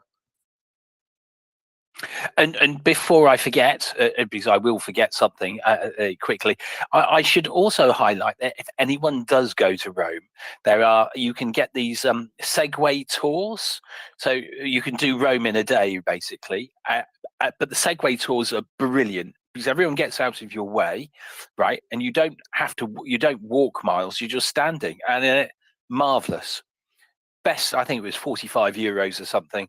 I remember thinking it was spectacular, wonderful, loved it. I mean, to conclude, I personally speaking, I am a big fan of Rome. Something personal about me: when I was a teenager, I had a girlfriend in Rome. I used to take the train and go visit her, and she used to come pick me up with her Vespa, and we would zip around the city. I'm a big fan. I have great memories, and like I mentioned recently, in the last few years, I started to go to Rome a lot because of these collaborations with the, Sapienza University, and I don't know. I think I'm sure many of you have been to Rome, but if you've not, you should try to go off season, because it can become really busy and expensive. But Rome is great. Yeah, I enjoyed it. You cannot go to die before you have seen and experienced Rome. And for anyone who likes sporting events, I can say that watching the Italy versus France in the Rugby Six Nations is very worthwhile, right? In February, so it's not too hot, it's not too cold either. Well worth it. Hey, well, I did my bit for rugby as well there, right? I'm a tour guide. Can I nevertheless ask Luca? We have to highlight, nevertheless, that Miss Meloni has never renounced that she, when she was young, stood very close to all those very, very bad black ultras of Lazio. But I think that is the Garbatella. I'll ask my Roman friends here. I think it's like I mentioned, is the fact that she comes from a popular quarter of Rome. She is Laziali, or Laziala in this case.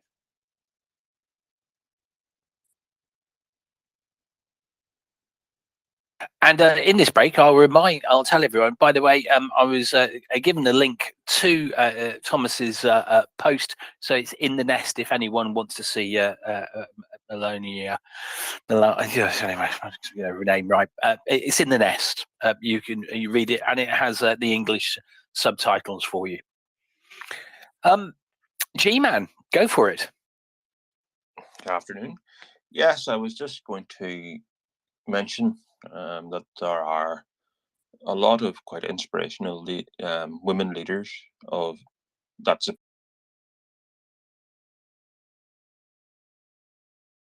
and Callas, the Finnish leader,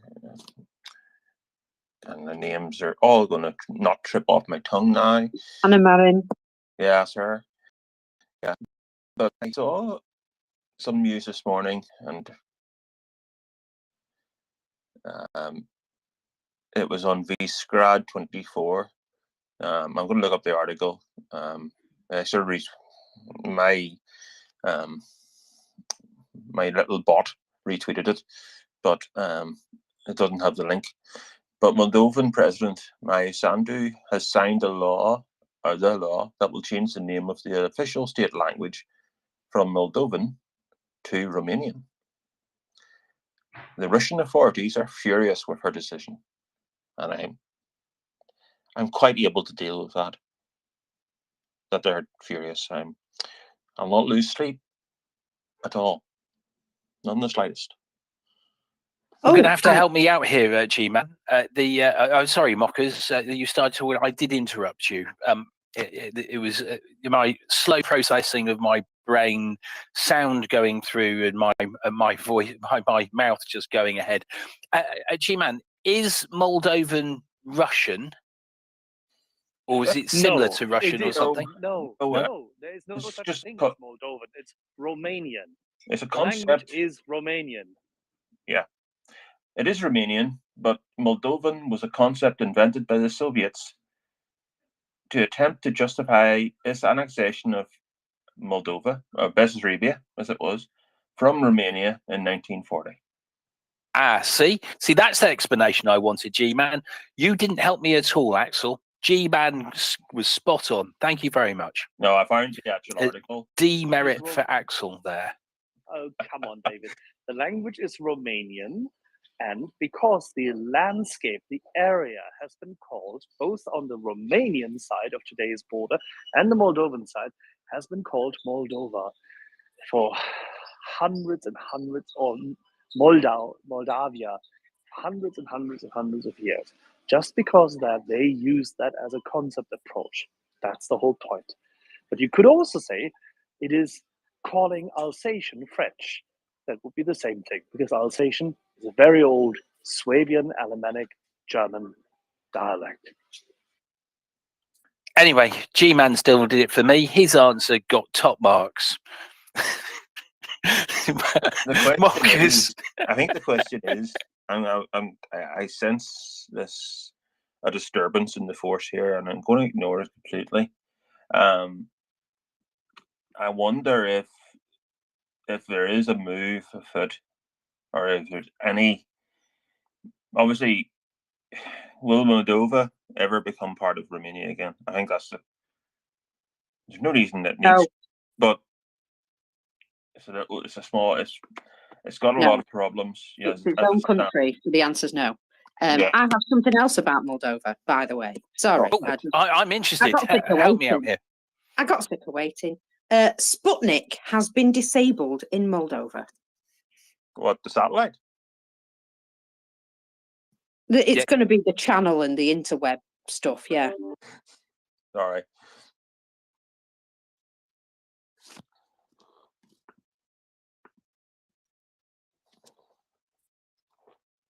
Was that it? I was sorry. That was it. I was literally waiting to tell you online, and you kept, I kept you waiting. I'll just put my hand up, and then you carried on chatting. So I just jumped and in. It burst out. So Sputnik, and there may be people who don't know what Sputnik is. Mockers. Sputnik is the it's a TV and internet people. So like BT in the UK, for example, or Talk or whatever the flipping heck you want to call it. Sputnik, the internet provider and the TV and the TV channel. Correct. Well done. Right. I'm going to start marking people now. That was sort of a B- there. Right. Well, I am paying somebody's benefit in the background here. So okay, well that's okay. Then if you represent your work later with the correct adaptations, then I will remark it. Oh dear, laughing at my own jokes. That's very, very bad. I did have something that was very interesting, and I did once again. Oh, yes. No. Have we previously? So I found it. Did we see there was a factory that produces engines for armored vehicles caught fire in Russia? Have we talked about that yet, Moggers? We have not. No, because see, I've not been here. Ahead of the game. No, I opened this up ages ago. Yeah, so there is a factory. So I'm just going to repeat exactly what I just said. A factory that produces engines for armored vehicles caught fire in Russia. That's in Yaroslavl motor plant. It's very, very good. It looks like there's big flames. There is reported the sound of an explosion prior to the big flames as well. Oh, that's even better, isn't it? We like that. Ah. So in the short period of time, whilst I said it twice, you managed to find it and see it. Okay, well, that's very good. No, I already retweeted that ages ago, Master. Oh. I'm sorry. But I would like to add that maybe there are some pro-Ukrainian engines that decided to blow up. So that was my attempt at a joke. But I had to give myself a demerit as well. Sputnik was also their vaccination as well, which we've already told it was everyone that was very, very bad. What other things that have noteworthy have happened? I've just been sent a tweet. Thank you very much, Paul. Oh yes, no, we've actually. So we might go back to this. Have you seen the news about Nova Kakhovka Mockers? I am hearing rumours that there are Russian forces in Nova Kakhovka have. Oh my God, I may have just said it. Nova Kakhovka. You did. Wow. A star. Wow. Yeah, that I have heard that they have had a lovely looting spree and nicked all the cars and pretty much anything that wasn't nailed down, including electric kettles, even though they probably still have to figure out how to use them. and they appear to have rolled off somewhere. Now, yesterday, the news came that they had stopped using the dam to reduce the water level in the reservoir there. And basically, they were told that this blackmail wasn't going to work, and that they could empty the reservoir, and all they would do was stop themselves from having a fresh water supply to Crimea. And apparently, it's been like a game of chicken, this particular negotiation, where both sides didn't want to back down. Both sides has a reason why they probably should in the end, and the Russians have blinked. So they've stopped doing that, and they also appear to have now moved away from the Novakhovka area. Sorry, I have to say it like that. I don't know why. But yeah, they appear to have started moving out of that area, and as far as we are aware, right at the moment, there are no major boots on the ground or anything like that with regards to Ukrainian forces. However, we do know there was partisan action the other day that was reported, and apparently there have been some raids of daring do. Let's just say I've heard that they may have popped in and out of there a couple of times to generally harass the Russians. And well, who wouldn't? And Where did we see this before, Marcus? That somehow they disappeared, somehow they stopped doing stuff. Where and when did we see this before? Well, quite a few places actually. I mean, you know, they're on and off with the Zaporizhia nuclear power plant. Obviously, they're trying to cause trouble there, but they'd sort of cause trouble and then let it be fixed and then do it again. You know, and it was all very and the IAEA are still concerned, but they seem to think that they've pretty much stopped messing about with that now. Although they've still stored loads of stuff inside the building, loads of you know, equipment and what have you, which I'm pretty sure it's not the right place for that. And also in Kherson, don't you think that they sort of slithered away when they realised that they really weren't going to be able to stay there? And I get this feeling that this might also be the case, that it's become untenable for them, shall we say.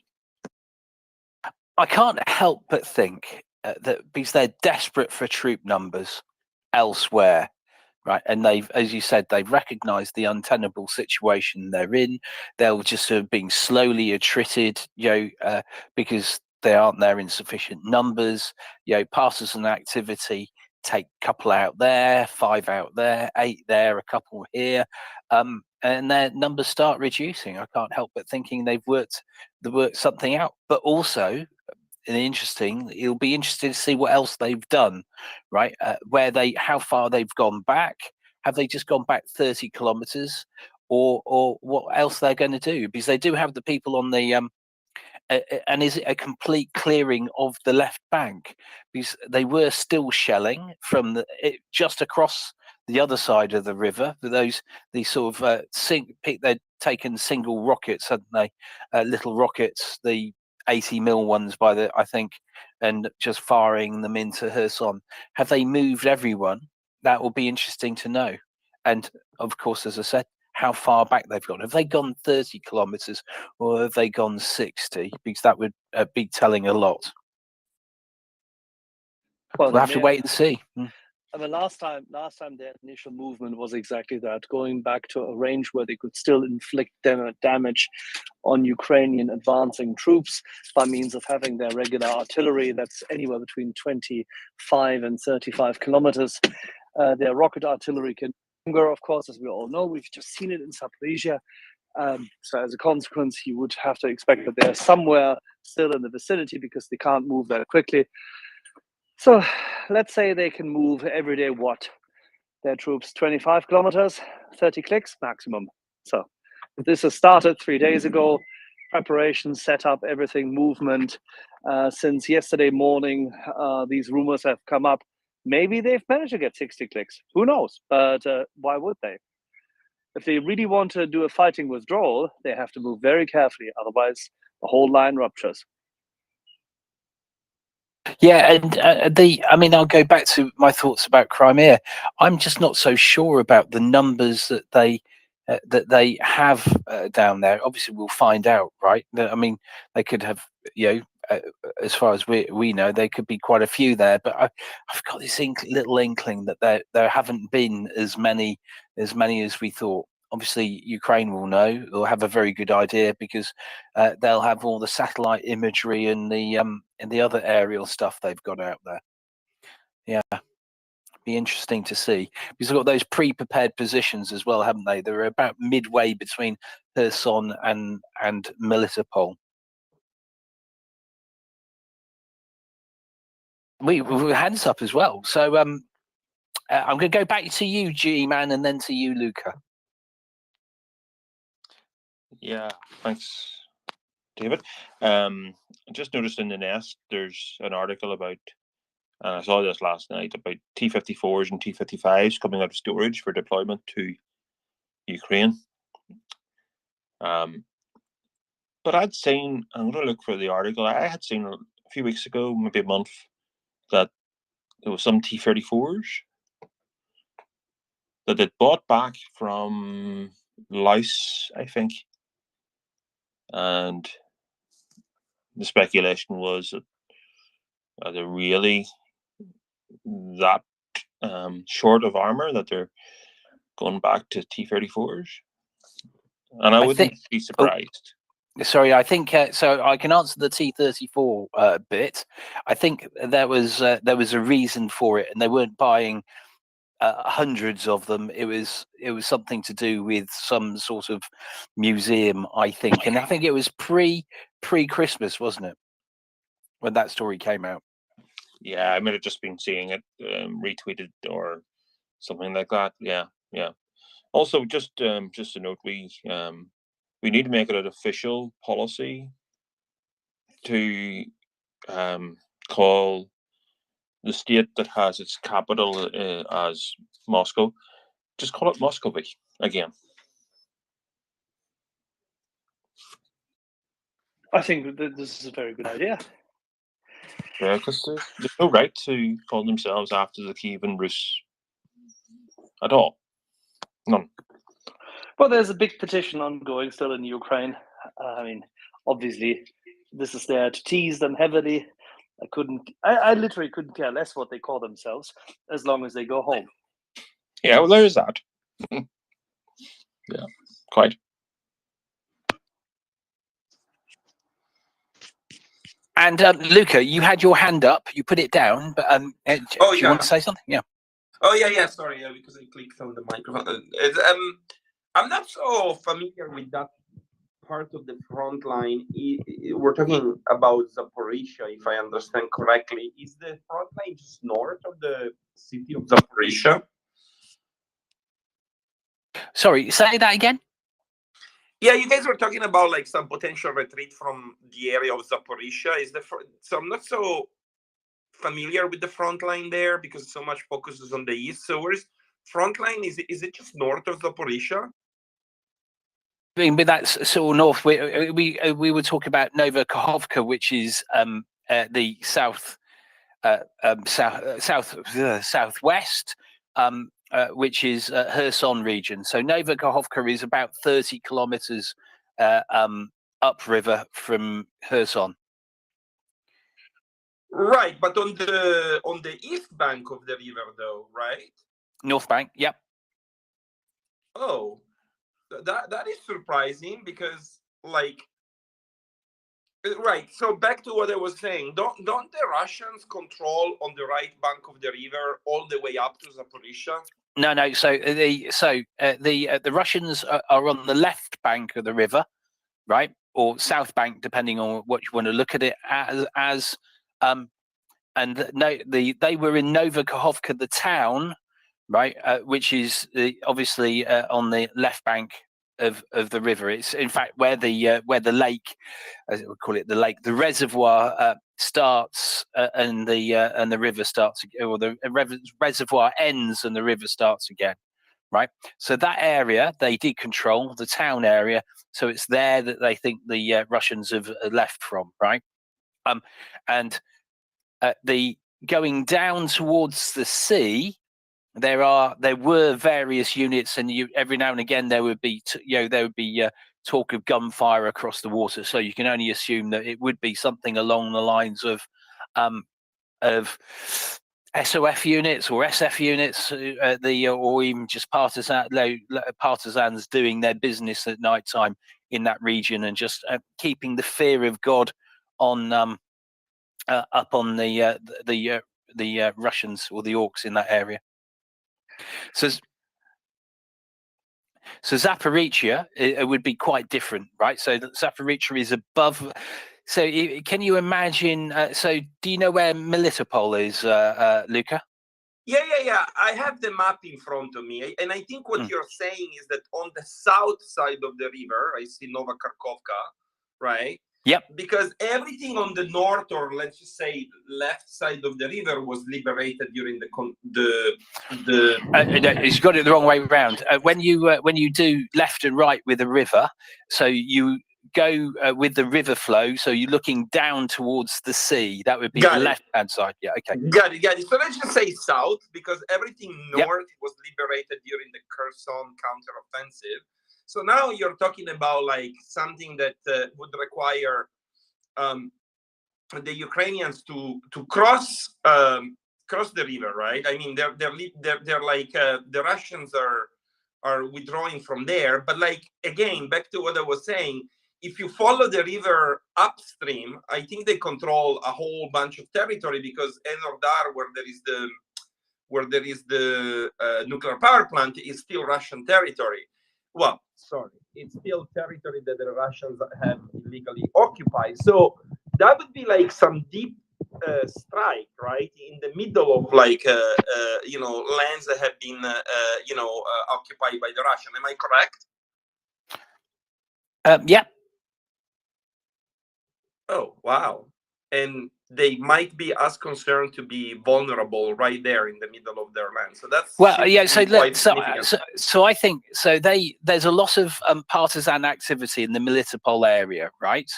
So I'm not sure. I think the distance between Melitopol and Zaporizhia is quite a long distance. It doesn't look like it on the map. I haven't measured it, but I think it's in a couple of 100 kilometers or something like that, right?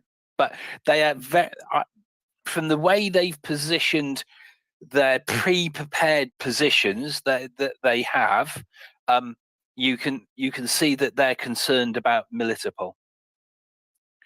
They've put in the Kherson Oblast, so between Kherson and Melitopol, they've created some trench systems and other defensive type systems they've got there. I assume they've put minefields in or something like that as well.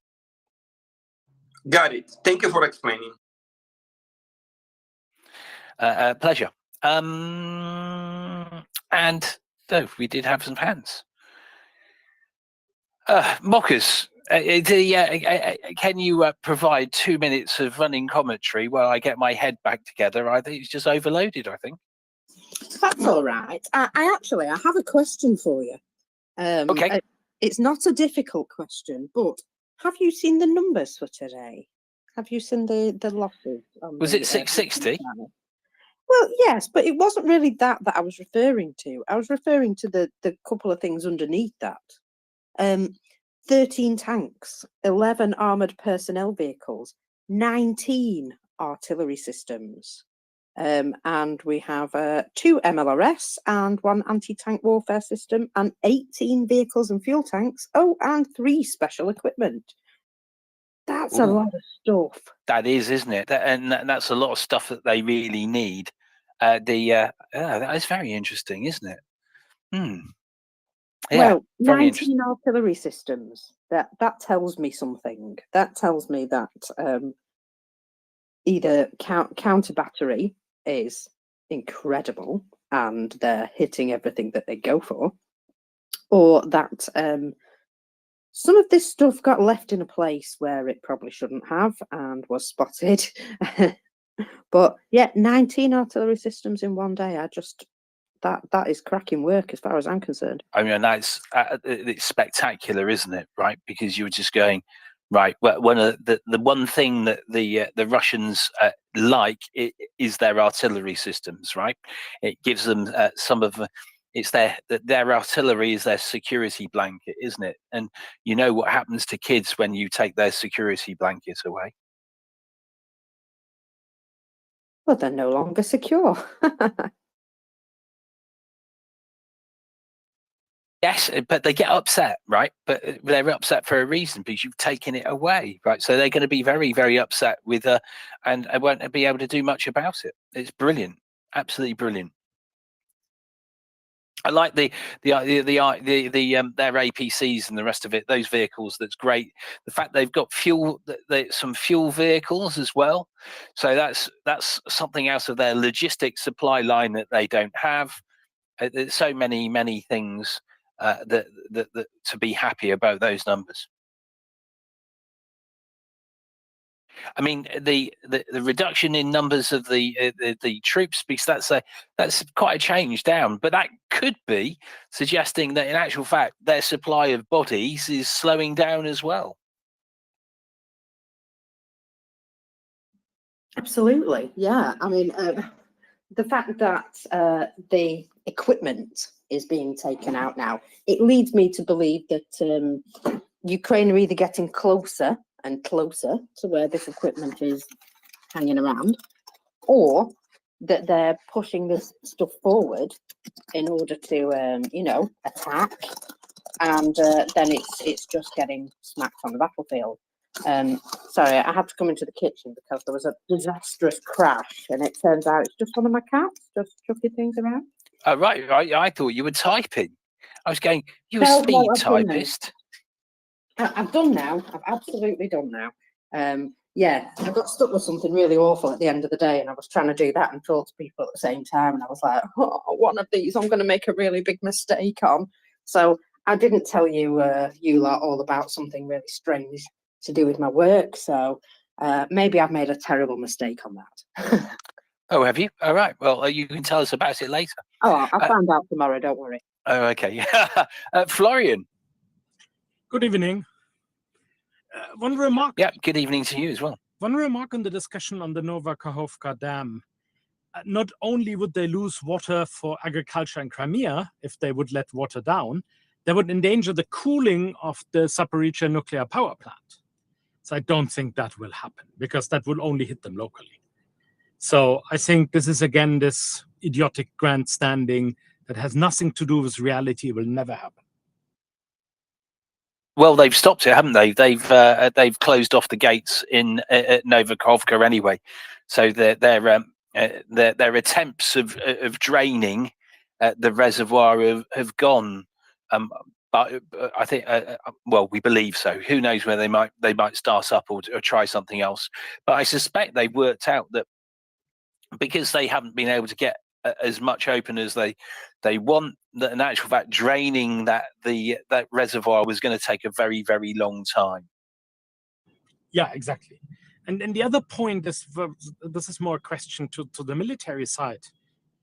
If they would leave Novakhovka, can Ukrainian forces actually cross, or is it way too narrow to do anything? And that's why they don't bother to be there anymore. No. So Novakhovka would be an ideal place to get heavy equipment over, right? Because you've got to remember there's two bridges, isn't there? There's the road bridge and there's the rail bridge, right? The plus two sections. You have all the islands and everything. The Novakhovka is the dam. Guys, careful. Novakhovka is the dam. There's Yes. a dam crossing, and that's it. And the dam crossing needs to be repaired. Then you can move heavy equipment. That was what hang on, Axel. That was what I was. See, once again, jumping in. That was what I was trying to get to. I'm telling you, this is simple. There is no such bridge. There is no real bridge anymore. This is just literally a broken off crossing. Yes. So as I was going to explain, but there are two sections that were taken out by HIMARS time. Pre-Christmas, it was whenever it was the Ukrainians got to there. Was it sort of mid-October? But the point is that it would be very easy for them to overbridge those sections if they so wanted to, right? Which means they would be able to put heavy vehicles over it. And you'd have to expect, I would have expected, that they may even have started working out how they would have by now worked out exactly how to make those repairs. So those repairs could happen quickly if they needed to. But would they still do this, or is that too fanciful to do so? Yeah, look, I mean, it's a big bridge, right? You only have to repair a little sections as opposed to putting pontoons and the rest of it elsewhere, or coming up with some other way of doing it. I mean, I couldn't see why you wouldn't do it. But then why did the Russians then leave? That's interesting. Well, that's the point, right? Why are the Russians leaving? I suspect because there have been reports in the last 2-3 weeks of more Ukrainian action on the Russian side. Maybe they're recognizing that they need to do something, like, i.e., don't leave everyone there, move them out of the position, or who knows? It could just be a trap to get people to get the Ukrainians to pull in. But I mean, that would just come down to your intel, right? And your intel it would be coming along the lines of how many troops have actually moved, right? What did they see, right? So there'll be all sorts of the intel that you would be using for that. Your drones, your satellites, human intelligence, and everything else to go. How many troops have moved out? And as we were saying earlier, as to how far have they moved, right? And that's the other important thing. Because obviously, if they've gone to pre-prepared, say, artillery positions that keep Novakovka in range, then maybe they might not want to do something. Maybe they want to spot those first and take them out before they make the repairs. But yeah, they could do. I would expect them to, because once they've got those repairs, that would be pretty easy to get even really heavy stuff over it.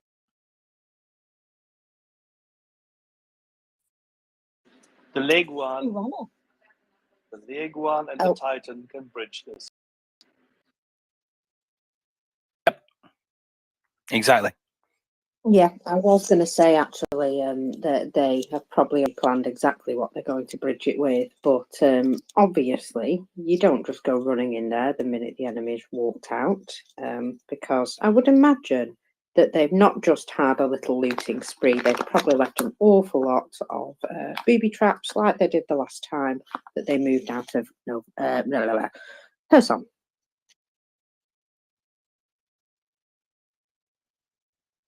Yep.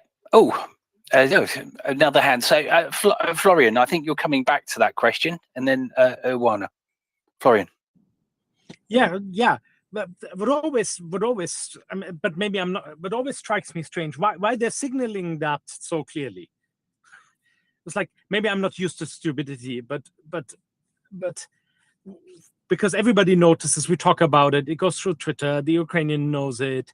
That seems to be a very obvious sign of something, like they looted Kherson before, and they looted the museums in Kherson and so on. So they were clearly signaling that they will give this up. Yeah, leopards can't change their spots, though, can they, Florian? Right. So the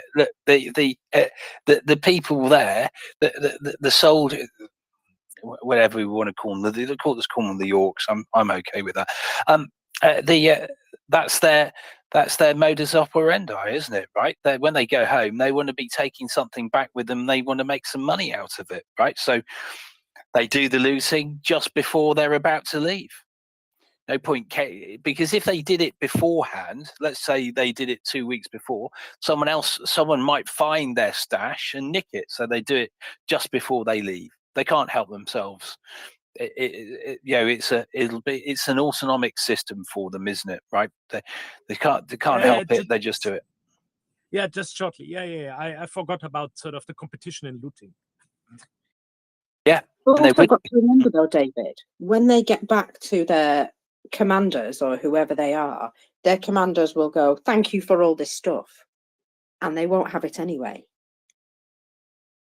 Well, yes, and see, there's the thing, right? But they're not sure of that. But yeah, the question is, and I mean, look, no, they would have a better understanding of what they're going to do, right? Who knows? Maybe they do these, Saxon-like stashes. In 200 years' time, there'll be people digging these things up and going, "This is an orc stash." And it contains an electric kettle, a microwave, Yep. and a room bar that they couldn't figure out what the heck to do with. Apparently, they left all those sorts of small, newer electronic items because they had no idea what they were. Iwana, please go ahead. Thank you, Marcus, David. So about this Nova Kakhovka Dam, the road that is on top of it was really badly damaged. And the answer to why it wasn't repaired until now, we have to take into account the fact that on the right bank of the river, there are Ukrainians. They managed to liberate that area. We know that in the autumn. On the left bank of the river, there are the Russians. And even if the river is quite large, of course, every region near the river is under artillery fire by the Russians or by the Ukrainians. So it's very difficult to work to repair a dam while you can be bombed with artillery by the Russians, which are like a few kilometers away, maybe 1 kilometer away. So I think it was impossible to repair it.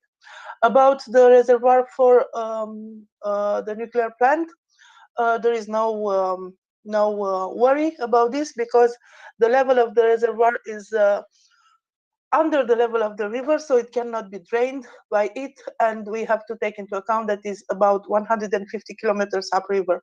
So they can maybe draw water from nearby, but it will probably not affect the level of water 150 kilometers up the river, especially in this period when there are rains and we have seen how wet is the ground. So this means that it was a period with heavy rain. So it was useless to open the gates and try to flood the downriver area, because the upper river is supplied by the rivers and rivulets and whatever water courses are in that region. So I wouldn't worry for the level of the reservoir for the power plant that is in Energodar. Why they left now? I think there is an answer to that. You know that since the region of Kherson was liberated, the Russians continued to bomb it with artillery. We are hearing every day about damage that is done to the city of Kherson, but also to the villages nearby. We are not following it very close because it's not a front line. There are no fights between two armies there. It's just bombing over the river with artillery. So the Ukrainians expressed very clearly their intention. Their intention was to target artillery, ammunition depot, concentration of forces in the strip to the left bank, to make a strip of about 20 kilometers, to make the Russians retreat from the border of the river, from the bank, in order for them not to be able to target the other bank. And I think they succeeded in a way, because every day we have seen down in the informations that we receive from the general staff that there are targets there that have been hit. Again, it was not in our discussions because it's not really front line, but they target it every day. So I think the Russians that are in Nova Kakhovka realize that they cannot stay there anymore because the supply is almost impossible. What can they do there? So they probably will retreat a little bit to the south. We have seen that they prepared some camps near to the northwest of Melitopol. They prepared some places where to put their equipment and the soldiers. So maybe this is a retreat because they cannot keep that point anymore. And also, and this is the last thing, we have seen that the special forces of Ukraine had some missions in that region in that area in Nova Kakhovka. At one moment, there was a video. We could not see much from the video, but they said that they targeted some office or something like this, and they even took a prisoner. I think you remember about this. So I think also the special forces have a role in this, because we have seen a few videos. In one, there were some boats that were set on fire. In another, there were some buildings that were bombed with the drones and so on. So I guess the Russians said it's untenable, the situation here, and they have to retreat. And now, if the Russians retreat, maybe they will, the Ukrainians will be able to patch a little bit the dam and transfer forces from one side to the other. Yeah, which is pretty much what we were saying. Although the one thing I would say is the Russians thinking something's untenable. They've never actually admitted that before. So there'll be something. There will be a reason for it, obviously. But whether that's because they think it's untenable, I'm not so sure about that, though. They did that with Kherson. No, yes, no. That was an evacuation, though, right? So, and they did it at the last moment.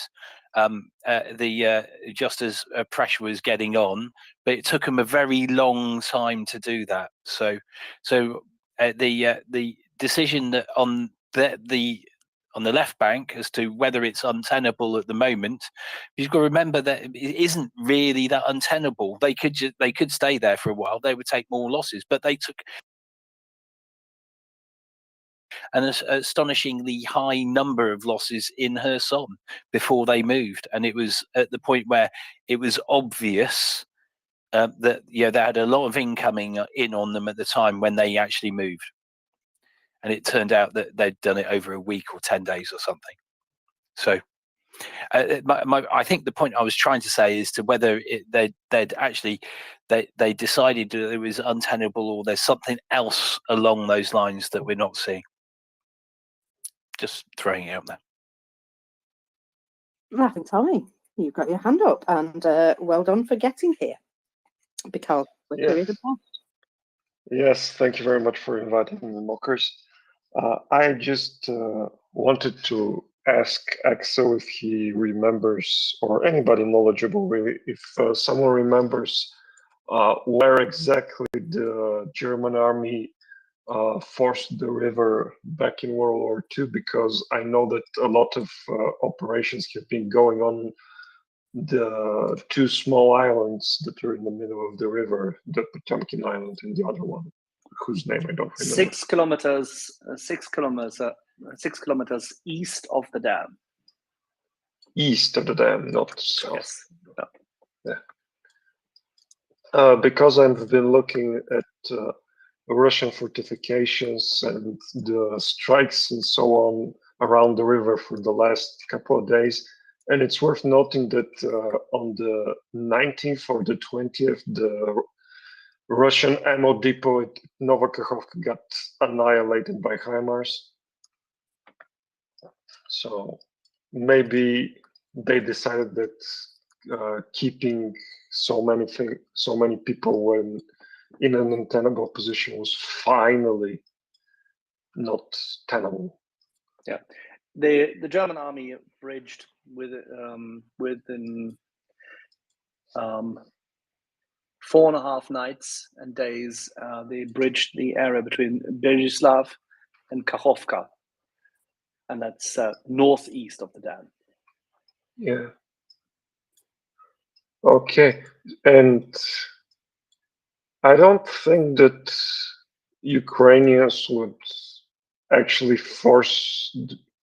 establish a bridgehead and then keep that bridgehead going. I think if they're going to force the river, it's going to be part of a major offensive. So I think we shouldn't expect bridgehead to be established just because the Russians have left, because otherwise you just have a self-guarding prison camp like the Russians had in Kherson.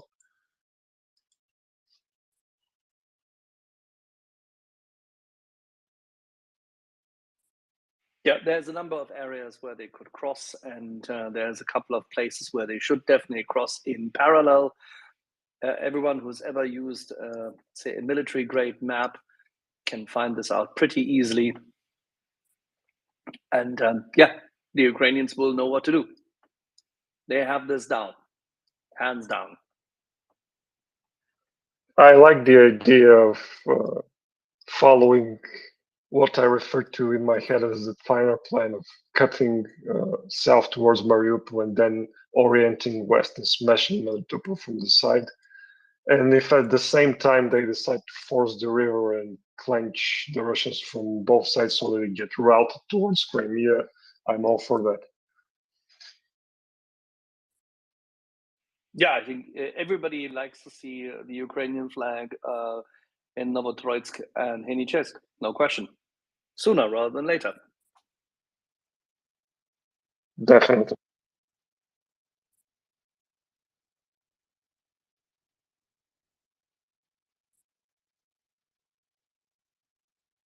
Sorry, I'd go back to you again, laughing Tommy. I'd stopped listening. I was concentrating on trying to answer something.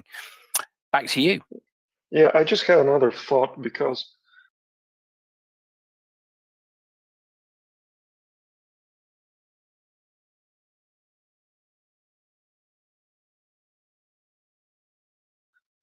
we used to discuss, and we still discuss it, attacking the two arteries that go through Svetova and Starobilsk.